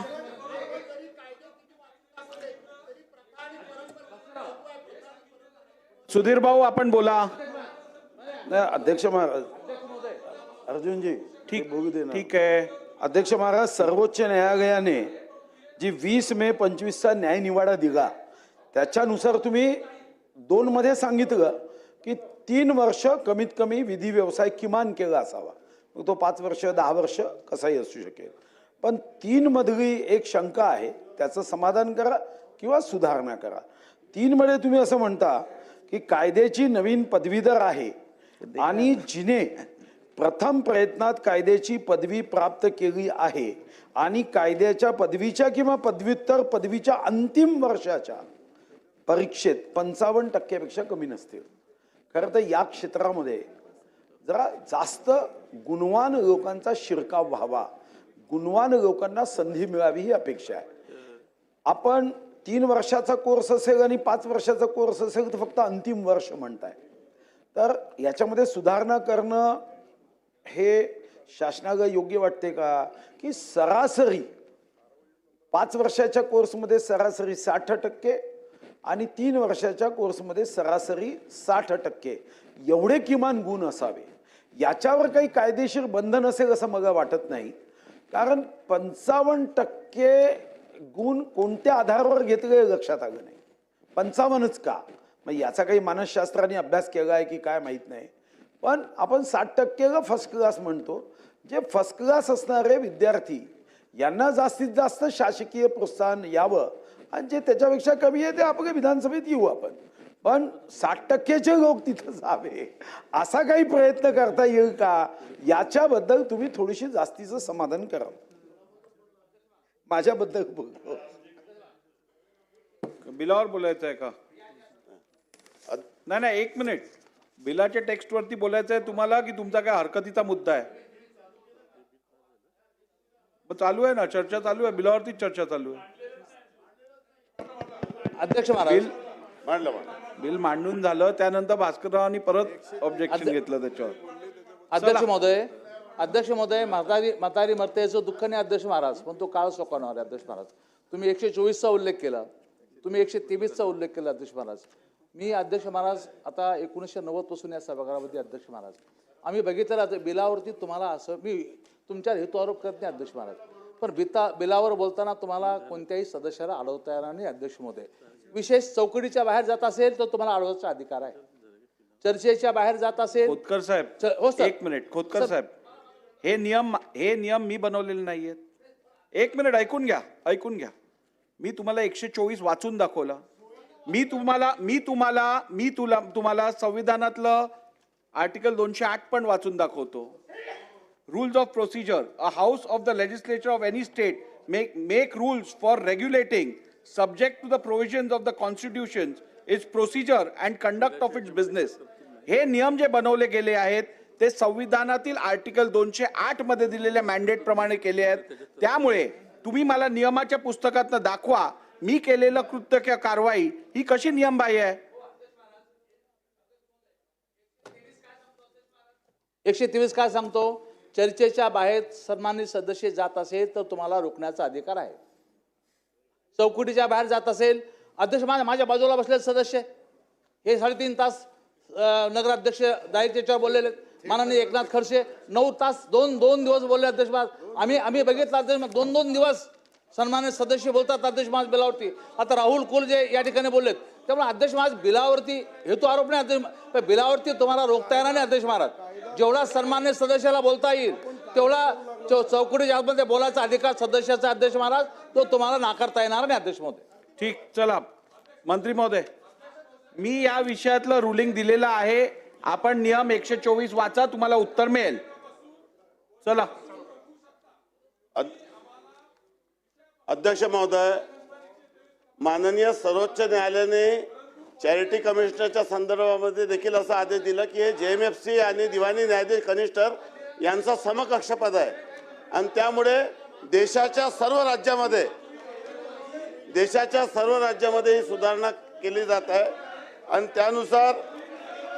त्यानुसार हा बिल आपण या ठिकाणी आणलेला आहे आणि याच बिलामध्ये आपण हे जे 55% ची अट आहे ती आपण डिलीट केलेली आहे हे मी सुधीर भाऊला या ठिकाणी सांगू इच्छितो.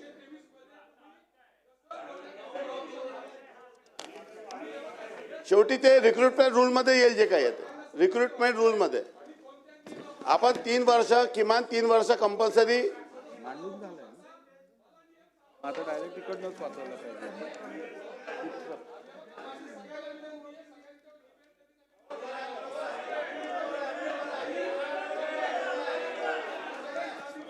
बोला. आणि त्यामुळे माझी सभागृहाला विनंती आहे की हा फार छोटासा बिल आहे, याला कृपया मंजूर करा. प्रश्न असा आहे की सन 2025 चे विधानसभा विधेयक क्रमांक 95 महाराष्ट्र सार्वजनिक विश्वस्त व्यवस्था तिसरी सुधारणा विधेयक 2025 विचारात घ्यावे काय? अनुकूल असतील त्यांनी होय म्हणावे.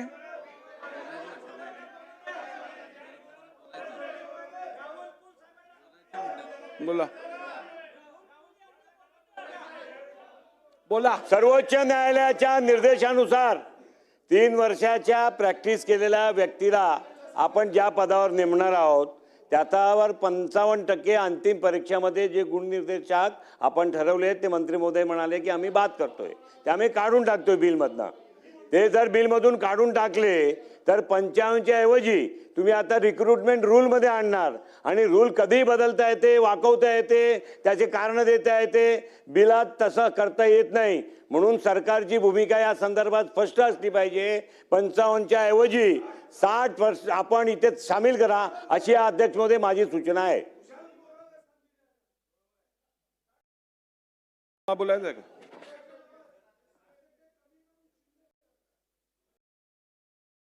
पाहिजे मग अपघात तिकडे मंत्रालयात गेला की नियम बदलवण्यासाठी जय महात्मा गांधी हे धंदे बंद करा. गुणवत्ता वागे पोरं पुढे आले पाहिजे. ठीक आहे, इथं इलेक्टिव्ह मेरिट आहे तिथं सिलेक्टिव्ह ठेवा, सिलेक्टिव्ह मेरिट ठेवा. 60% का? ठीक आहे. जयंतराव पाटील साहेब.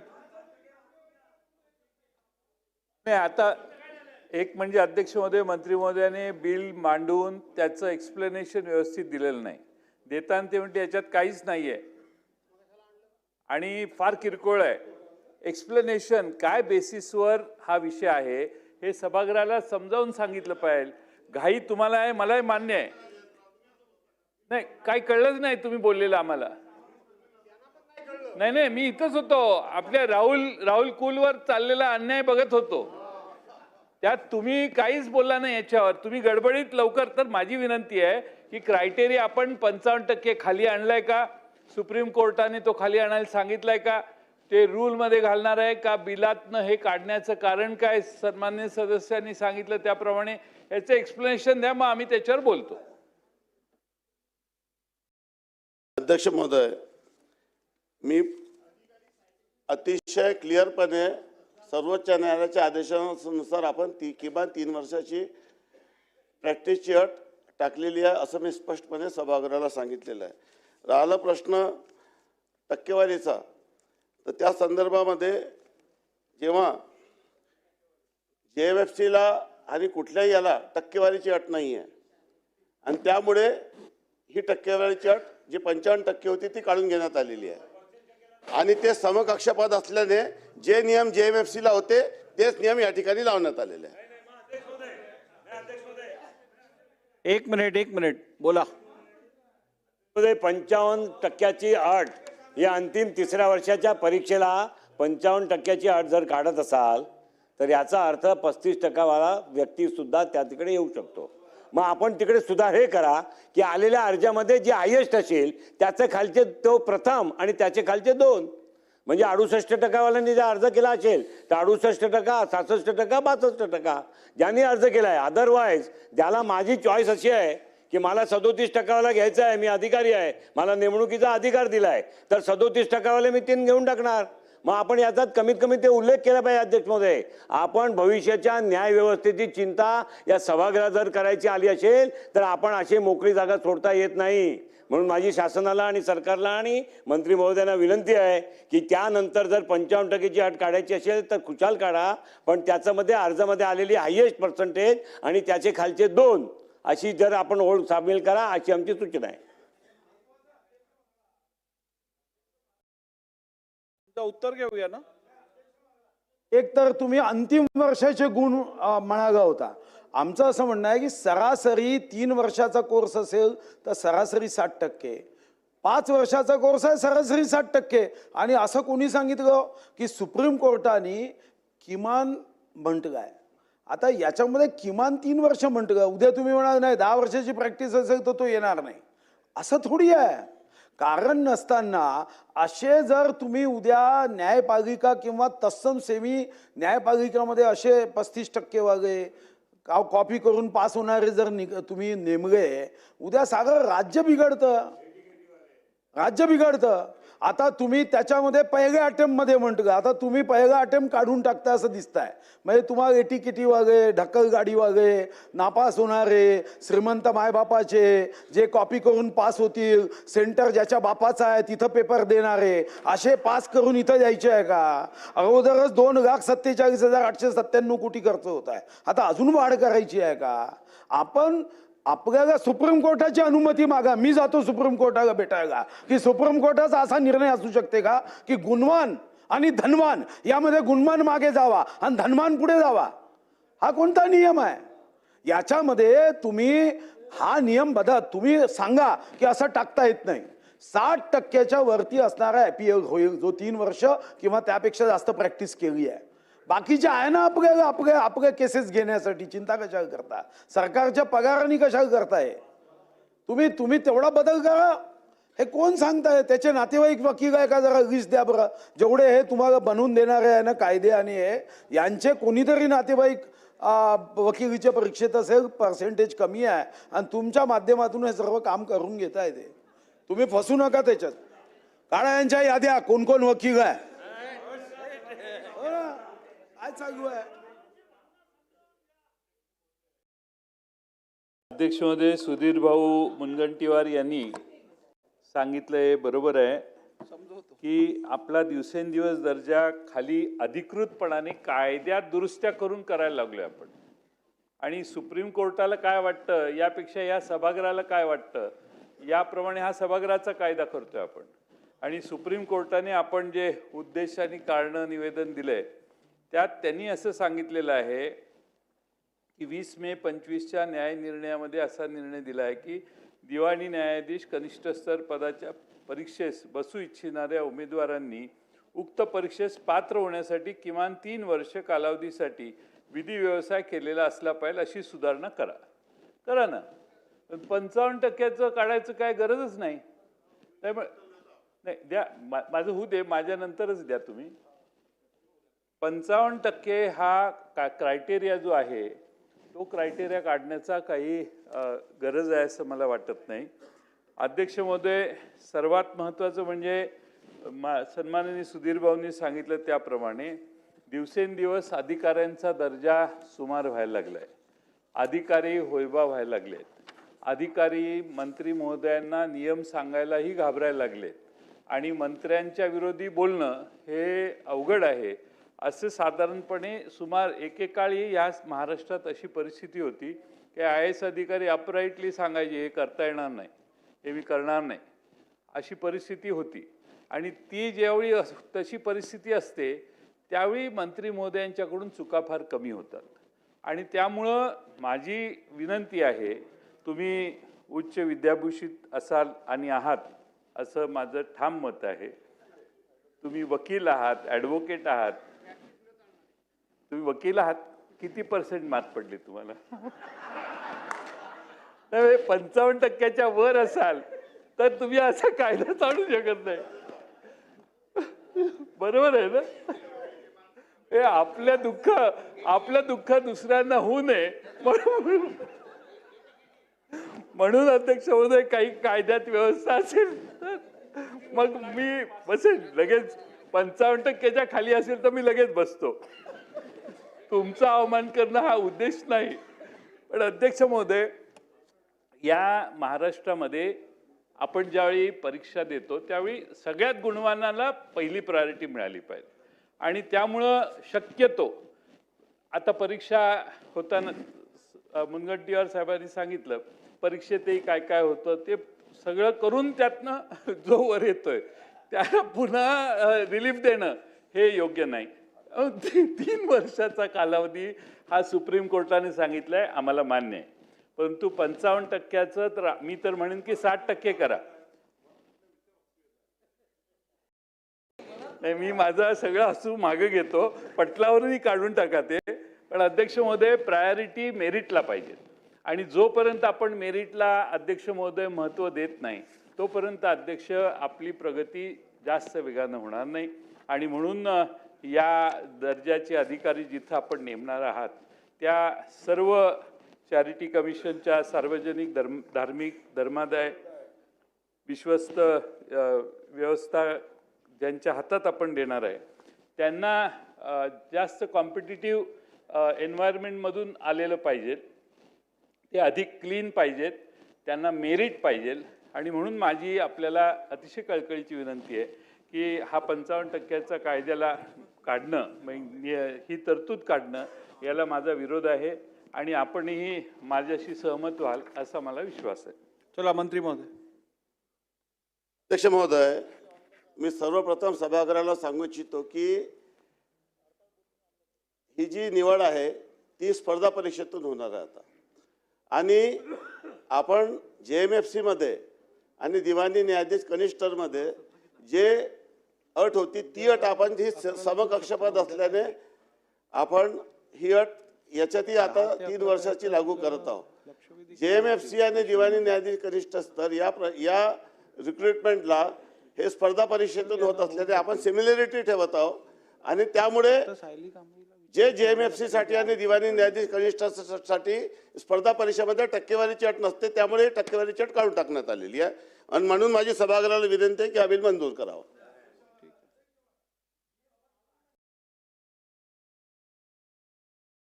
आपला तर्क गावताय, तुम्हाला 60%ची अट टाकता येते आणि असं आवश्यक नाही आहे की तुम्ही जे सांगत आहात की तिथं लागू आहे म्हणून इथे लागू करा. हे बरोबर नाही. आपण त्यांची कॉपी केली पाहिजे असं नाही, त्यांची नक्कल केली पाहिजे असं नाही. तुम्ही 60%ची अट तुम्हाला लावताच येत नाही असं उत्तर द्या.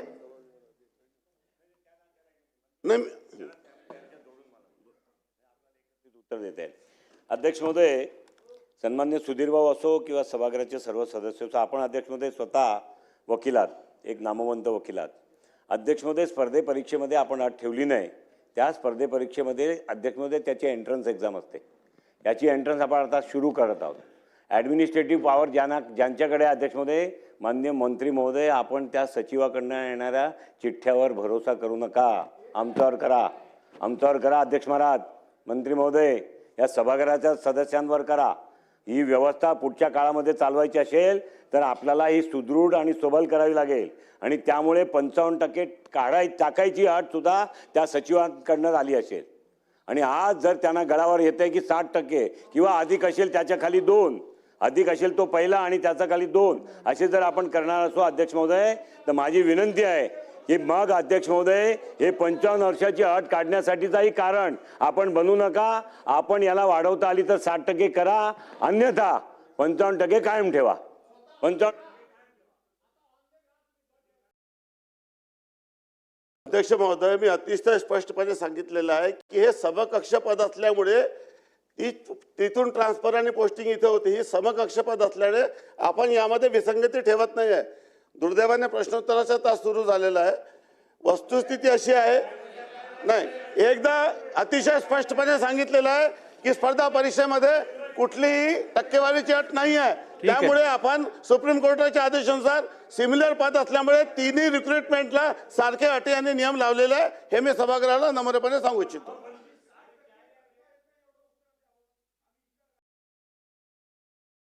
टक्के करता येत नाही एवढं तर सांगा की तुम्ही ज्या स्पर्धा परीक्षा सांगताय, मी कितीतरी स्पर्धा परीक्षेमध्ये तुम्ही एक मिनिमम अर्हतेमध्ये 45% असावे असं लिहिता.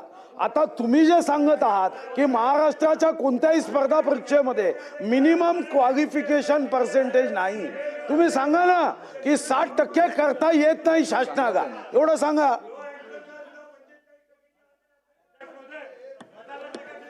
ठीक आहे, एक मिनिट मंत्री महोदय, सदस्यांची विचारणा एवढीच आहे की आपण किमान 55% जी अट होती ती शिथिल केलीत, ती काढून टाकलीत.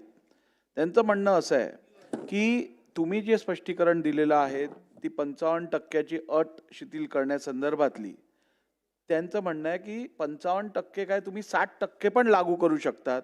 तर सिंपल तुम्ही पॉइंटेड उत्तर द्या. 55% जास्त तुम्ही कायद्यानुसार करू शकता की करू शकत नाही, नंबर 1. आणि नंबर 2, 55% अट शिथिल करण्याची नेमकी कारणं काय? बसा. मी देतो उत्तर. मी सर्व सन्मान्य सभागृहाच्या सदस्यांना नम्रपणे नमूद करू इच्छितो की JMFC मध्ये आपल्याला कुठलीही 55%ची अट नाही आहे. दिवाणी न्यायाधीश कनिष्ठ स्तरामध्ये कुठलीही 55%ची अट नाही आहे. आणि त्यामुळे सुप्रीम कोर्टाने काय निकाल दिला आहे की हे समकक्ष पद आहे आणि त्यामुळे आपण चॅरिटी कमिशनरमध्ये 3 वर्षाची प्रॅक्टिस ही अट कंपल्सरी करत आहोत. ही अट कंपल्सरी करताना तिन्ही रिक्रुटमेंटमध्ये विसंगती राहू नये म्हणून आपण 55%ची अट रिलॅक्स केलेली आहे. जर 60%ची अट आपल्याला टाकायची असेल तर ही बाब तपासून पाहण्यात येईल आणि फक्त एक ठिकाणी नाही तर ते तिन्ही ठिकाणी टाकावी लागेल, हे मला आपल्याला सांगायचं.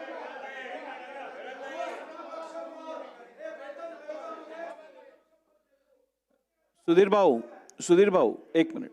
मंत्री महोदयांनी आता उत्तर देताना स्पष्टपणे सांगितलेलं आहे की वेगवेगळ्या फोरम्सवरती विसंगती होऊ नये म्हणून त्यांनी एक ती अट कॉमन ठेवलेली आहे, 55% शिथिल केलेली आहे.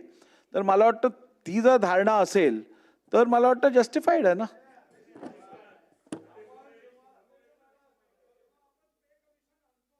त्या पे कमिशन मध्ये समकक्ष पद ठरवण्याची एक व्यवस्था आहे, व्याख्या आहे. समकक्ष पद याचा अर्थ त्या ठिकाणी शिक्षण अर्हता नसून त्याची कार्य इतर पद्धतीमध्ये ते समकक्ष असतं. आता इथं हे काय म्हणताय, त्यांनी केलं, आता इतर राज्यामध्ये पर्सेंटेज असेल तर मग काय करायचं? तुम्ही असा हट्ट का करताय? मी तर तुम्हाला विनंती करेन की तुम्ही यांना फक्त इकडून तिकडे जाता येतं तर ते अगोदरही जाता येत होतं, तेव्हा 55% अट होती. आता तुम्ही 55%ची अटही काढताय. आता 60% तर करणं सोडा, म्हणजे नाश्त्या जेवायला आलेल्या माणसाला तर नाश्ता न देता रिकामं पाठवलं जात आहे, तसं आहे. आता तुम्ही 55% कायम ठेवत नाही. त्याला तर्क काय? इतर राज्यात काय व्यवस्था आहे, इतर राज्यामध्ये सुप्रीम कोर्टाच्या आदेशाने काय केलं आहे हे कोणतीही माहिती न घेता एका मिनिटात कोणीतरी लिहायचं, 2,47,000 कोटी खर्च केल्यावर लिहून टाकायचं की नाही हे असं समकक्ष आहे. अरे समकक्ष आहे म्हणजे समकक्ष तर अनेक पदं असतात आपल्याकडे. पोलीस इन्स्पेक्टर, तहसीलदार, अनेक पदं समकक्ष आहे म्हणून तहसीलदाराला आपण मैदानावर धावायला जातो का? असं थोडी असतं समकक्ष आहे या निमित्ताने करणं. आपण समकक्ष आहे आम्ही फक्त एवढं विचारतोय की कायद्याच्या चौकटीत हे करण्याचा अधिकार जो तुम्ही विचारला, कायद्याच्या चौकटीत हा करण्याचा अधिकार तुम्हाला आहे का? तुम्ही नाही म्हणा, मग आम्ही अभ्यास करून इच्छा नसतानाही मित्रावर हक्कभंग टाकू, एवढंच. अध्यक्ष महोदय, स्पष्टीकरणामध्ये मंत्री महोदयांनी समकक्षाचा विषय काढला नाही, आत्ता त्यांनी काढला.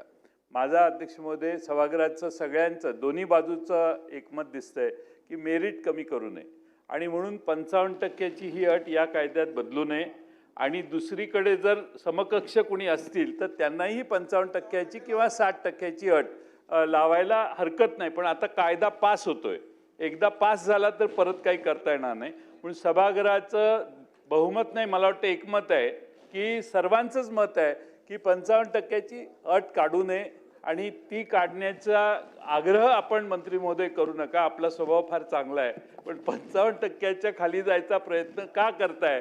माझी शंका खरी ठरणार नाही असा विश्वास आहे.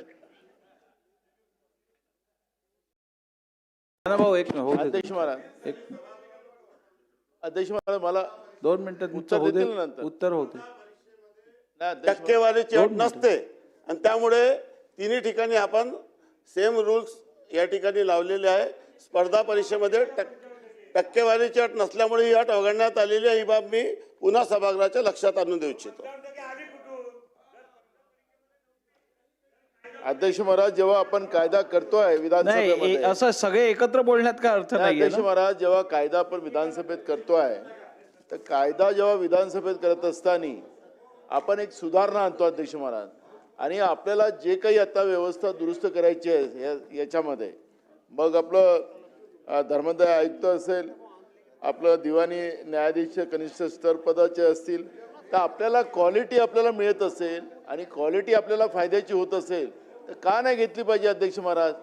आपल्याला आता शून्यावर यायचं आहे का? हे जगच आता स्पर्धेचं झालं आहे अध्यक्ष महाराज, आणि जग स्पर्धेचं झालं असेल, सुधीर भाऊ बघापासून सांगतात आहे की शून्यावर का आणताय, तर तुम्ही कशाला जिद्द करताय मंत्री महोदय? नाहीतर अध्यक्ष महाराज आमचं तुम्हाला बिल मंजूर करून घ्यायचं तर याला मतात टाकावं लागेल अध्यक्ष महाराज. घ्या एकदा सेन्स घेऊन टाका सभागृहात. ठीक आहे, चला घ्या. का इसके ऊपर विरोध आ रहा है, रूलिंग और अपोजिशन का एक मत है. मेरा ये आपके माध्यम से सरकार को निवेदन है कि ये बिल ज्वाइंट पार्लियामेंट्री कमेटी को अध्यक्ष महोदय, ये बिल ज्वाइंट पार्लियामेंट्री कमेटी को भेजिए और दूसरे राज्य में क्या हो रहा है उसका पूरा ले करके इस बिल को वापस लाया जाए. नाही, चला मंत्री महोदय उत्तरात काय? अध्यक्ष महोदय, मी वारंवार आपल्याला आणि सभागृहाला ही बाब नम्रपणे नमूद करत आहो की या संदर्भामध्ये सन्माननीय सदस्य सुधीर भाऊ यांनी जी सूचना दिलेली आहे त्या सूचनेचा विचार निश्चितपणे सकारात्मकरित्या करण्यात येईल. परंतु आजच्या तारखेला आपण सिमिलर निकष ठेवलेले आहे आणि सुधीर भाऊ यांनी जी आता माझ्याकडे असलेल्या माहितीनुसार स्पर्धा परीक्षेमध्ये टक्केवारीची अट नसते आणि जर ही असेल तर या संदर्भामध्ये तपासून उचित कारवाई करण्यात येईल. परंतु सर्वोच्च न्यायालयाच्या आदेशानुसार किमान हे बिल आपण सभागृहाने मंजूर करावं असं मी सभागृहाला विनंती करतो. ठीक आहे, चला.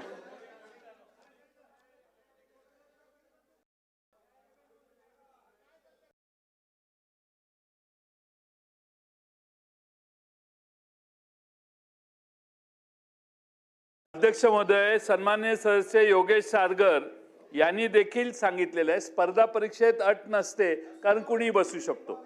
आता इथे 3 वर्षाचा प्रॅक्टिसचा क्रायटेरिया आहे. पूर्वी मुळात 55% अट होती, त्यामुळे स्पर्धा परीक्षात अट नसते म्हणून इथली सगळ्या अटी काढा असा अर्थ त्याचा होत नाही. त्यामुळे 55% हा बेसिक क्रायटेरिया पाहिजे. अध्यक्ष महोदय, आता इंजिनिअरिंगला प्रवेश देतानाही 50% अट आहेच आपल्याकडे, त्यामुळे 50% खालचा 49% असेल तर त्याला घेत नाहीत.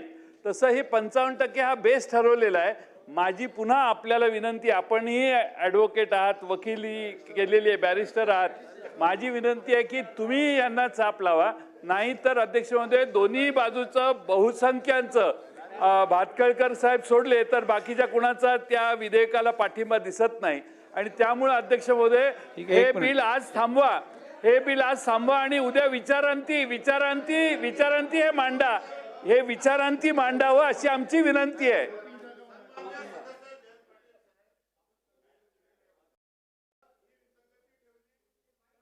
कोर्ट तर परत सुप्रीम कोर्टात याचिका होऊन परत तो त्या संदर्भामध्ये निर्णय होऊ शकते. म्हणून आपण तिन्ही पदासाठी सेम निकष ठेवलेले आहे आणि म्हणून मी सभागृहाला विनंती करतो की आपण हे मान्य करा. मंत्री महोदय, मी परत आपल्याला तेच विचारतोय की सुप्रीम कोर्टमध्ये या संदर्भात याचिका होऊन सुप्रीम कोर्टाने ही समानता ठेवा असा कोणताही आदेश केलेला आहे का?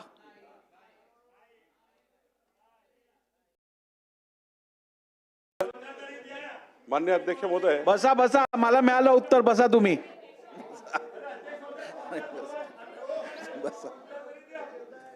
माननीय अध्यक्ष महोदय, प्रस्तावित बिला संदर्भाने काही संभ्रम सदस्याच्या मनात आहेत दोन्ही बाजूने. माझी विनंती आपल्याला आहे की या बिलावर खूप काही आता चर्चा न करता माननीय मुख्यमंत्री उद्या सभागृहात राहतील. या बिलाबद्दल जे काही संभ्रम आहे माननीय मुख्यमंत्री चर्चा करतील आणि मला वाटतं की आज ऐवजी उद्या या बिलाला आपण हे ऑनलॉक ठेवावं अशी विनंती आपल्याला आहे. ठीक आहे, आपण या बिलावरची चर्चा हे ऑनलेक ठेवूया आणि उद्या कंटिन्यू करूया. आपण आता नाही, लक्षात नाही, प्रस्ताव चालू करा. प्रस्ताव घ्या. 293. शासनाचं पण सहमत आहे ना? सहमती मिळाली. चला 293 कोण सुरू करतंय?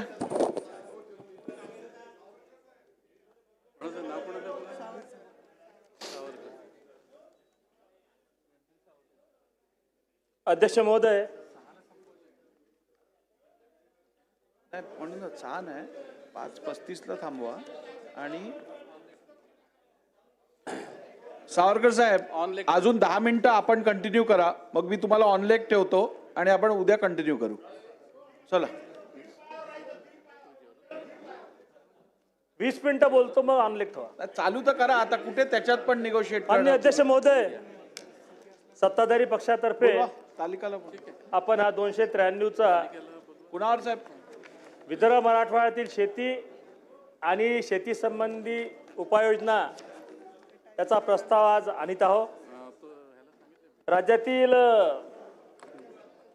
29 जिल्हे, 253 तालुके आणि 2059 मंडळ यामध्ये अवकाळी पावसामुळे व अतिवृष्टीमुळे नद्या व नाल्यांना आला पूर, विदर्भ मराठवाड्यातील शेतकऱ्यांचे उभे पीक वाहून गेल्याने शेतकरी बांधव अभूतपूर्व संकटात सापडले असणे, शेती हा केवळ उपजीविकेचा मार्ग नाही तर अर्थव्यवस्था कणा असलेले नैसर्गिक आपत्तीत शासन शेतकऱ्यांच्या पाठीशी ठामपणे उभे असणे, शाश्वत शेती समृद्ध शेतकरी हे लक्ष्य समोर ठेवून व सर्व निकष बाजूला ठेवून नुकसानग्रस्त शेतकऱ्यांना शासनाकडून सर्व कष्ट मदत तात्काळ देणे, नुकसानाबाबत मोबाईल व ड्रोनद्वारे काढण्यात आलेले फोटो स्वीकारण्यात महत्त्वपूर्ण निर्णय शासनाने घेतला असणे, युती शासनाने तब्बल 31,628 कोटी रुपयांची ऐतिहासिक मदत पॅकेज जाहीर करून शेतकऱ्यांना तत्कालीन दिलासा देण्यात येणे, जमीन खरडून गेलेल्या शेतकऱ्यांना 47,000 रुपये प्रति हेक्टर रोख तसेच नरेगा योजनेच्या माध्यमातून 3 लाख रुपये प्रति हेक्टर अतिरिक्त मदत देण्यात येणे, राज्यातील 2059 मंडळांमध्ये क्रॉप डॅमेज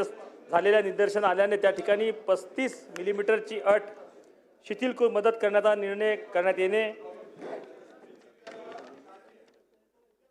आणि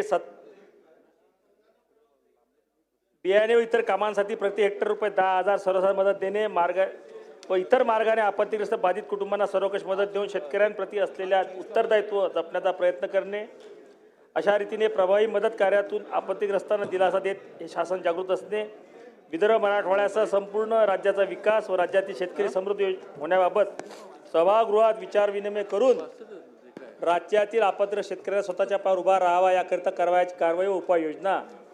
हा प्रस्ताव थोडा मोठा असल्यामुळे जिस्टमध्ये माननीय अध्यक्ष महोदय हा प्रस्ताव आपण आज रोजी चर्चेत आणलेला आहे. माननीय अध्यक्ष महोदय, एक आज आनंदाची गोष्ट आहे की कृषी मंत्री आणि कृषी राज्यमंत्री. अधिकारी तर फार मोठे व्यस्त आहेत, तुमच्यापेक्षा फार व्यस्त असतात, तुम्ही दिकोळी रिकामे आहे. इथं सभागृहात येऊन बसता, त्याबद्दल तुमचे धन्यवाद दिले पाहिजे. दोन्ही मंत्री हजर आहेत असा दुर्लभ योग कधी येत नाही.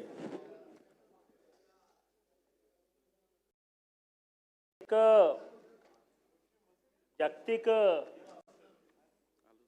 मानांकनामध्ये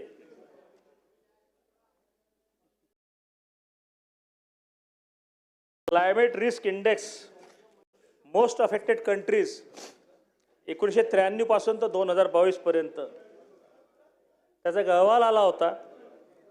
आणि डॉमिनिका पहिल्या नंबरवर, चायना, हॉन्डुरस, म्यानमार, इटालियन, भारत म्हणजे 6व्या नंबरवर भारत सगळ्यात जास्ती 200 देशांपैकी अफेक्टेड देशामध्ये भारताचं नाव आलं होतं. आणि हे सर्व असताना आणि विरोधी पक्षांची सातत्यानं टीका की राज्य दिवाळखोरीकडे निघालेलं आहे, सरकारी नोकरांचा पगार द्यायलाही सरकारकडे पैसे नाहीत, अशी स्थिती विरोधी पक्ष मांडत असताना मी खरं म्हणजे कृषी मंत्री, मुख्यमंत्री देवेंद्रजी, एकनाथजी आणि अजितदादांचं मनापासून कौतुक करतो, अभिनंदनही करतो. आणि शेतकऱ्यांविषयी त्यांच्या मनात असलेली तळमळ प्रकर्षानं कृतीतून दिसते, फक्त शब्दातून दिसत नाही. की त्यांनी साधारणतः 31,000 कोटी रुपयाचं पॅकेज सरकारने जाहीर केलं. मराठवाडा, विदर्भातील जवळपास 34 जिल्हे, महाराष्ट्रातले 228 तालुके, 354हून अधिक महसुली मंडळ आणि शेतीचा विचार केला अध्यक्ष महोदय, तुम्ही भयानक परिस्थिती थोडं समजून घ्या. 1,71,74,790 एकर शेती या दुष्काळामुळे ऑगस्ट आणि सप्टेंबर महिन्यात बाधित झाली होती. आमच्या अकोला जिल्ह्याचा विचार जर केला तर एकट्या अकोला जिल्ह्यात 3,66,732 इतकं प्रचंड प्रमाणात शेतीचं नुकसान झालं होतं. आणि मायबाप सरकारनं हे नुकसान जे आहे ते कबूल केलं. अधिकारी, विशेषतः आय-एस अधिकाऱ्यांच्या सल्ला डावलून ही जी हिंमत दाखवली मुख्यमंत्री, उपमुख्यमंत्र्यांनी आणि आपण दोन्ही कृषी मंत्र्यांनी, त्याबद्दल मी सरकारचा या ठिकाणी आभारी आहे. माननीय अध्यक्ष महोदय, या लाखो शेतकऱ्यांना दिलासा देण्याचं काम हे सरकार करून राहिलं. आणि म्हणून विशेष बाब म्हणून 2 हेक्टरवरून 3 हेक्टरची मर्यादा आपण वाढवली. NDRFच्या निकषाप्रमाणे 3 दुधाळ मृत जनावरांच्या मदतीचा निकष बदलून आपण जितकी जनावरे मृत्युमुखी पडले त्या सर्वांना मदत देण्याचं कबूल केलं. राष्ट्रीय आपत्ती निवारणचा जो नियम होता त्याप्रमाणे आपण 8,500 रुपये, हंगामी बागायतीसाठी 17 आणि बागायतीसाठी 22,500 अशा प्रमाणे मदत केली. राज्यातील 45 लाख शेतकऱ्यांनी विमा काढला असून नुकसानग्रस्त लोकांना त्याच्यातूनही मदत केली. एकत्रित मदत जी आहे ती 31,628 कोटी रुपयांचं पॅकेज आहे. आणि पायाभूत सुविधांसाठी आपण परत 10,000 कोटी वेगळे देणार आहोत. आणि त्यामुळे मी खरं म्हणजे हे सर्व पाहून एक शेतकरी पुत्र असतानाही मला थोडं समाधानी वाटलं. आणि सरकारची भावना निश्चित स्वरूपात प्रामाणिक आहे, त्या मताशी अध्यक्ष महोदय मी सहमत झालो. पण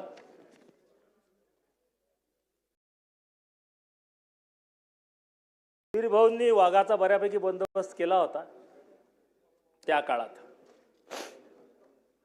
काही गमतीशीर प्रसंग वाटतात बोलताना, पण त्या कुटुंबाला किती हादरा बसते. सुधीर भाऊ, तुम्ही एकदा बोलले होते की साप चावला तर मदत आहे. आशीष बाबू, जो आपने लिखा फाइल पे वो कभी बोलने की भी हिम्मत कर दिया करो सभागृह में. तुम्ही म्हटलं होतं साप चावला तर मदत आहे, पण अधिकारी म्हणतात साप जंगलात चावला तर मदत आहे, तुमच्या घरी चावला तर मदत नाही. आमच्या इथं डुकराचा फार प्रादुर्भाव वाढला अध्यक्ष महोदय. निसर्गाची तर हे आपल्यावर अकृपा होऊनच राहिली. त्याला अनेक कारणं आहेत. परंतु जंगली जनावराचा फार मोठ्या प्रमाणात त्रास वाढला. माझ्या गावाला सुरेश भाऊ दस तुम्ही आल्या, संजीव भाऊचे मित्र आहात तुम्ही. 3ऱ्या मजल्यावर जर गेले तर पूर्ण गावात बॅटऱ्या दिसतात. सर्व शेतकरी बॅटऱ्या घेऊन शेतात असतात. ते डुकराचा बंदोबस्त करायला आणि एका डुकरानं आमच्या गावातल्या एका माणसाला असं पूर्ण पाय फाडला त्याचा. तुमचा GR होता सुधीर भाऊ, आता नाही, गणेशराव नाईक साहेब नाही आहेत. मी अध्यक्ष महोदय तो GR गेला, मला असं वाटतं मदत भेटते ते आपल्या नेहमीप्रमाणे आपण चेक घेऊन जाऊन काही ना काही दिलासा या माणसाला भेटेल. ते नाही म्हणे बरं हे नाकार लागते म्हणे एक केस रणधीर भाऊ. म्हटलं का नाकारा पाहिजे? नाही डुकरानं म्हटलं बरं डुक्कर आहे ना याच्यात, रिपोर्ट दाखवा. रिपोर्ट दाखवला सिव्हिल सर्जनच्या सहीनं. हो म्हणे हे डुक्कर तर आहे, पण सालं हे जंगली डुक्कर आहे की साधा आहे हे नाही समजून राहिलं म्हणा. आता सांगा. आणि म्हणून अध्यक्ष महोदय, डुक्कर आता जंगली आहे की साधा आहे याच्यावर विचार विमर्श करायला जेव्हा लागलो तो शेतकरी म्हणे रणधीर भाऊ आता हे राहूच द्या, बस झालं म्हणे. आता ते मी डुकराले पाहू की माझ्या पायाले पाहू, तर डॉक्टर म्हणे त्याच्यावरून समजून नाही राहिलं. असं जर कोणी वागत असेल माननीय आशी बाबू, आपण काय कराल? आणि म्हणून याच्या खोलात जेव्हा मी गेलो तेव्हा माननीय भरणे साहेब आणि आशिषजी जयस्वाल दोन्ही मंत्री यांची एक फाईल माझ्या हातात लागली. ते डिस्क्लोज करणं चुकीचं आहे, पण त्या फाईलमध्ये खूप चांगले वाक्य काही काही लिहिले होते आशिष जयस्वालांनी. बऱ्याचशा सुधारणाही त्यांनी त्याच्यामध्ये टाकल्या. आणि जंगली जनावरांचा उपद्व्याप जो आहे त्याला थांबवायचं असेल तर अनेक उपाययोजना करता येतील. परंतु जर नाहीच थांबू शकलो आपण तर जंगली जनावरांचा हल्ला हा नैसर्गिक आपत्ती म्हणून घोषित करावा अशी मी कळकळीची विनंती आजच्या या ठरावाच्या माध्यमातून सरकार मायबाप सरकारला करतो. अध्यक्ष महोदय, हा एक विषय झाला. दुसरा विषय, गिरीश भाऊ, दुसरा तुमचा स्वभाव मला पूर्ण माहीत आहे. तुम्ही आविर्भाव असे दाखवता की you are very non serious minister, पण तुम्ही बाकी पूर्ण आतून तयार होऊन आलेले असता. आणि म्हणून आपत्ती व्यवस्थापन जे आहे SDRF NDRF नैसर्गिक आपत्तीमध्ये हे जंगली जनावरांना टाकलं हे बरं पडेल. सर्पदंश जो आहे भास्करराव बसा जागेवर, तो त्यातला एक भाग आपण करावा. आणि तो सर्पदंश हा कुठल्याही एरियात हो, जंगलात हो की तुमच्या घरी हो, ती व्यथा कोणाला कळणार नाही. माझी एक नातेवाईक होती, भाचीच होती, शेतकऱ्याच्या मुलाला देऊ नका अशी तिची इच्छा होती, पण सधन शेतकरी आहे म्हणून आम्ही तिचं लग्न सधन शेतकऱ्याच्या घरी केलं. गावात राहत होती. सुधीर भाऊ, लग्न झाले 8 दिवस झाले, सारवते ना माणूस, म्हणून त्या गोदरेजच्या कपाटाखाली हात टाकला, सर्पदंश झाला, तिचा मृत्यू झाला. आज या सभागृहाच्या निमित्तानं 15-16 वर्षांनी त्या मुलीची मला आठवण झाली. आणि अशा किती मुली दगावल्या असतील, किती माणसं दगावले असतील, याच्यावर कुठतरी चिंतन मनन आपण केलं पाहिजे. सुधीर भाऊ, बावनकुळे साहेब, तुम्ही त्या दिवशी अकोल्याला येऊन गेले, काय स्थिती आहे? कसे लोक बोलत होते? गोपीनाथ मुंडे अपघात विमा योजनेमध्ये अपघात झाला का तर झाला, शेतकरी आहे का तर आहे, पण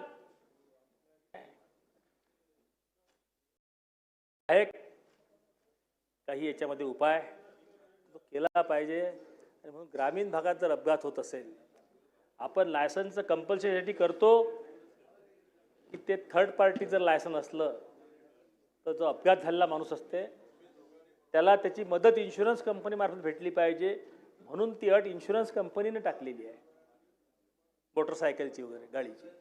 परंतु जेव्हा गोपीनाथ मुंडे अपघात विमा योजना आहे आणि त्याला 2 लाखाची मदत जर होऊ शकते आणि ती शेतकरी आत्महत्या नाही, तो अपघात आहे, तर मात्र ही अट शिथिल केली पाहिजे.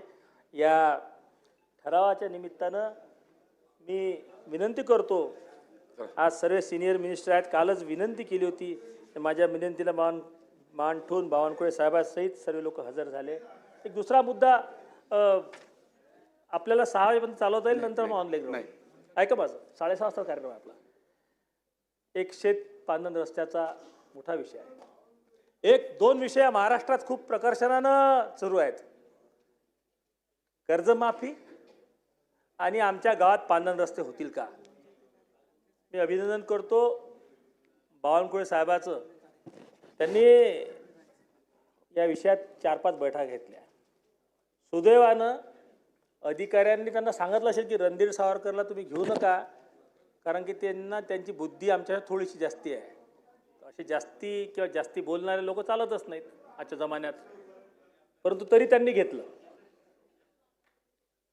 आणि म्हणजे महाराष्ट्रामध्ये राष्ट्रीय राज्य महामार्ग जिल्हा प्रमुख मार्गावर बजेटरी प्रोव्हिजन आपण करत होतो, काही प्रमाणात आपण ते रस्ते करायचो.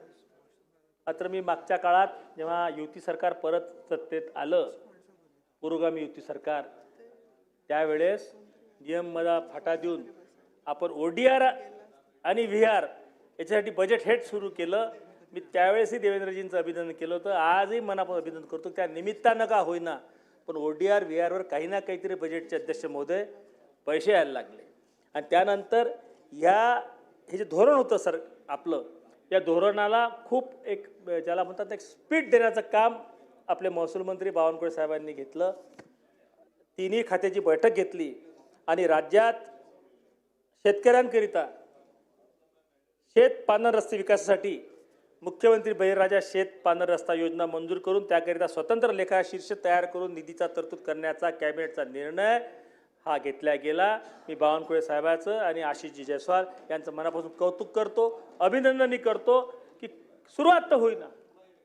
या ग्रामीण भागात राहणाऱ्या माणसाचं जीवनही जीवन आहे आणि यालाही नागपूर आणि मुंबई पुण्यासारख्या शहरात गाड्या फिरवण्या एवढ्याच चांगल्या रस्त्यावर चालण्याचा हक्क आहे, हे सरकारनं मान्य केलं. आणि आज रोजी एक स्वतंत्र लेखाशीर्षक उघडण्यापर्यंत आपली तयारी झाली. आजच्या जमान्यात याचंही फार कौतुक करावं लागते. कमीत कमी याची सुरुवात झाली आणि आता याच्यामध्ये 1 साखळी 2 साखळी रस्त्याचे नंबरिंग देण्याचं काम सुरू आहे. हे काम सुरू आहे. पण माननीय महसूल मंत्री, आपल्याला मी विनंती करतो, आपण हॅमचे रस्ते घेता PWD मार्फत. मान्य महसूल मंत्री महोदय गिरीश भाऊ, आपण हॅमचे रस्ते घेता आणि आपण एका तालुक्यात 300-400 कोटीचे रस्ते करतो. हाही अत्यंत आवश्यक असा विषय आहे. त्याच्यामुळे समृद्धी किंवा नॅशनल हायवेपर्यंत शेतकऱ्याला जायला सुविधा निर्माण होतील. पण जसे हॅमसाठी पैसे काढतो भाऊ आपण, तुम्ही विचार करता का हो हॅमचे पैसे 15-20 काढताना, ADB कोण्या बँकेतून लोन घेताना. मग आमची विनंती आहे महसूल मंत्री महोदय, तुम्ही हॅमला 300 देऊन राहिले, कौतुक आहे, आनंदाची गोष्ट आहे. मान्य शिवेंद्रराजे भोसलेंच्या माध्यमातून खूप चांगलं काम होईल, काही शंका नाही. हॅम 2 चालू होऊन राहिलं. मात्र माझी विनंती आहे, द्या ना 300 कोटी रुपये एका तालुक्यात पांदन रस्त्याला. तुम्ही निर्णय केला ना कॅबिनेटमध्ये की मुख्यमंत्री बळीराजा शेत पांदन रस्ता नाव दिलं, नाव देताना विश्वासात घेतलं. अरे इथं तर योजना चालू झाले, ते विश्वासात लोक घेत नव्हते. इथं तर तुम्ही बाळाचं नामकरण करतानाही विश्वासात घेऊन राहिले. हा बदल काही पसनी नाही पडत, कधी कधी वाटत नाही खरंच की हे अशा पद्धतीनं अधिकाऱ्यांना त्याला तर ओव्हररूल करण्याची हिंमत मंत्री दाखवून राहिले. आता चांगली गोष्ट आहे. आणि 300 ते 400 कोटी रुपये माननीय बावनकुळे साहेब 18.2% GDPचा कॉन्ट्रिब्युशन शेतकऱ्यांचा आहे. आपण सांगत राहतो 50% 60% लोक शेतीवर अवलंबून आहेत. आज रोजी बावनकुळे साहेब 30% लोक शेतीवर अवलंबून राहिले. ज्याला चान्स भेटेल तो शहरात चालला गेला. सुधीर भाऊ, जे राहिले ना ते मजबुरी नाहीत. बावनकुळे साहेब, तुम्ही त्या ग्रामीण अर्थव्यवस्थेतून आले, जिल्हा परिषद सदस्य होते तुम्ही. लोकांना वाटते तुमचं अर्बन सेंट्रिक आहे ते, आता तुम्ही शहरात आले ते कोराळी तुमचं, नाही तर आहे तिथं ग्रामीणच. आणि अशा परिस्थितीत काय परिस्थिती आहे विदर्भाच्या शेतकऱ्याची की आमलेटची गाडी, अंडा गाडी लावणं चांगलं, पण 10-20 एकर शेती करायला पुरत नाही, ही मानसिकता आहे. लोक निघून गेले. हे 30% लोक जर टिकवायचे असतील, जगवायचे असतील, वाढवायचे असतील, समजून घ्या तुम्ही. इतकं सोपी नाही आहे माझ्या भावांनो बहिणींनो. 900 कोटी ही लोकसंख्या होणार आहे या जगाची पुढच्या 10 वर्षात. 900 कोटी. हाहाकार होईल. नक्षलवाद जो सुरू झाला होता त्याचं समर्थन आपण करू शकत नाही, पण रोटी नाही थी उस टाइम पे म्हणून लोकांना भडकवण्याचं काम चालू झालं होतं. हा वेळ परत येणार नाही जर सर्व लोक शेती सोडायला लागले तर. सर्व लोक एसीत बसायला लागले तर तुम्ही समजून घ्या की नक्षलवाद परत यायला लागणार नाही. एका एका रोटीसाठी लोक झगडतील. आणि म्हणून बावनकुळे साहेब, आपण हे जे 300-400 कोटी रुपये जर खर्च सावरकर केले, साहेब, आता 5:45 झालेले आहे. 15 मिनिटं आधी तिथं जायचं आहे, त्यामुळे आपण ऑन लेग राहा आणि नंतर मांडावशी आपण ऑन लेग राहा. चला.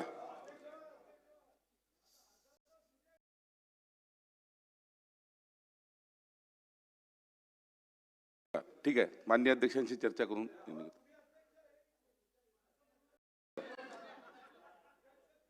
चला. सभागृहाची बैठक आता स्थगित होत आहे. बुधवार दिनांक 10 डिसेंबर 2025 रोजी सकाळी 10 ते 10:45 वाजेपर्यंत सभागृहाची विशेष बैठक भरेल. विशेष बैठकीमध्ये लक्षवेधी सूचना घेण्यात येतील. सभागृहाची नियमित बैठक सकाळी 11 वाजता सुरू होईल.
व त्या ठिकाणी क्रिमिनल केसेसमध्ये असलेल्या मेडिकल रिपोर्ट्सवरती फेरफार करण्याचा दबाव तिच्यावरती या 2 अटकेत असलेल्या आरोपींपैकी एका आरोपीने टाकला असल्यामुळे त्या संदर्भातून तिने आत्महत्या केलेली आहे का, हा माझा दुसरा प्रश्न आहे.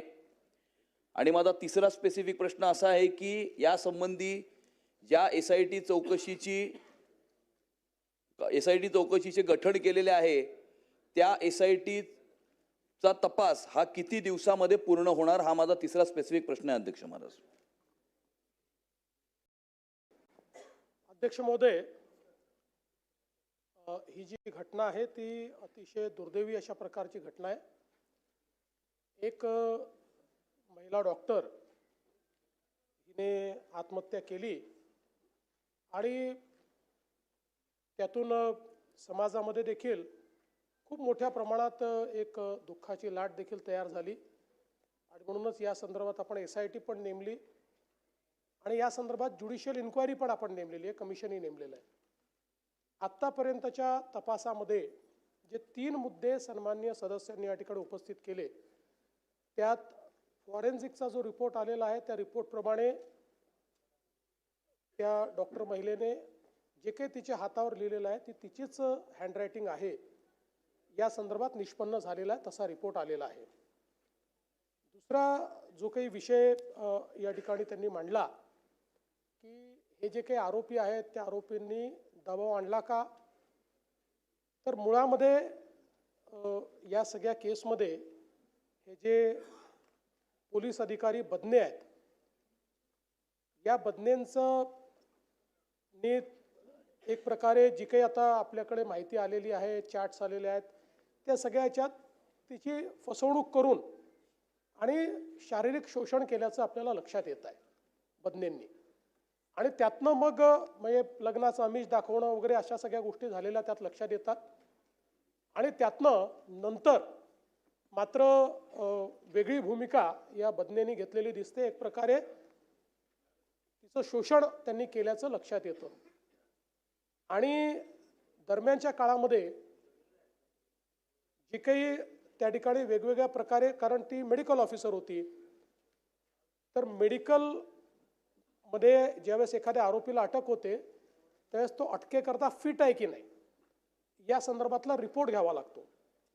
तर अशा प्रकारचे काही रिपोर्ट्स हे त्या डॉक्टर महिलेने अनफिट दिले आणि म्हणून पोलिसांनी एक मोठं पत्र हे त्यावेळी त्यांचे जे वरिष्ठ आहेत त्या वरिष्ठांना लिहिलं की बाबा अत्यंत महत्त्वाच्या गुन्ह्यांमधले हे सगळे गुन्हेगार आहेत आणि यांना अनफिटचं सर्टिफिकेट दिलं जातं आहे.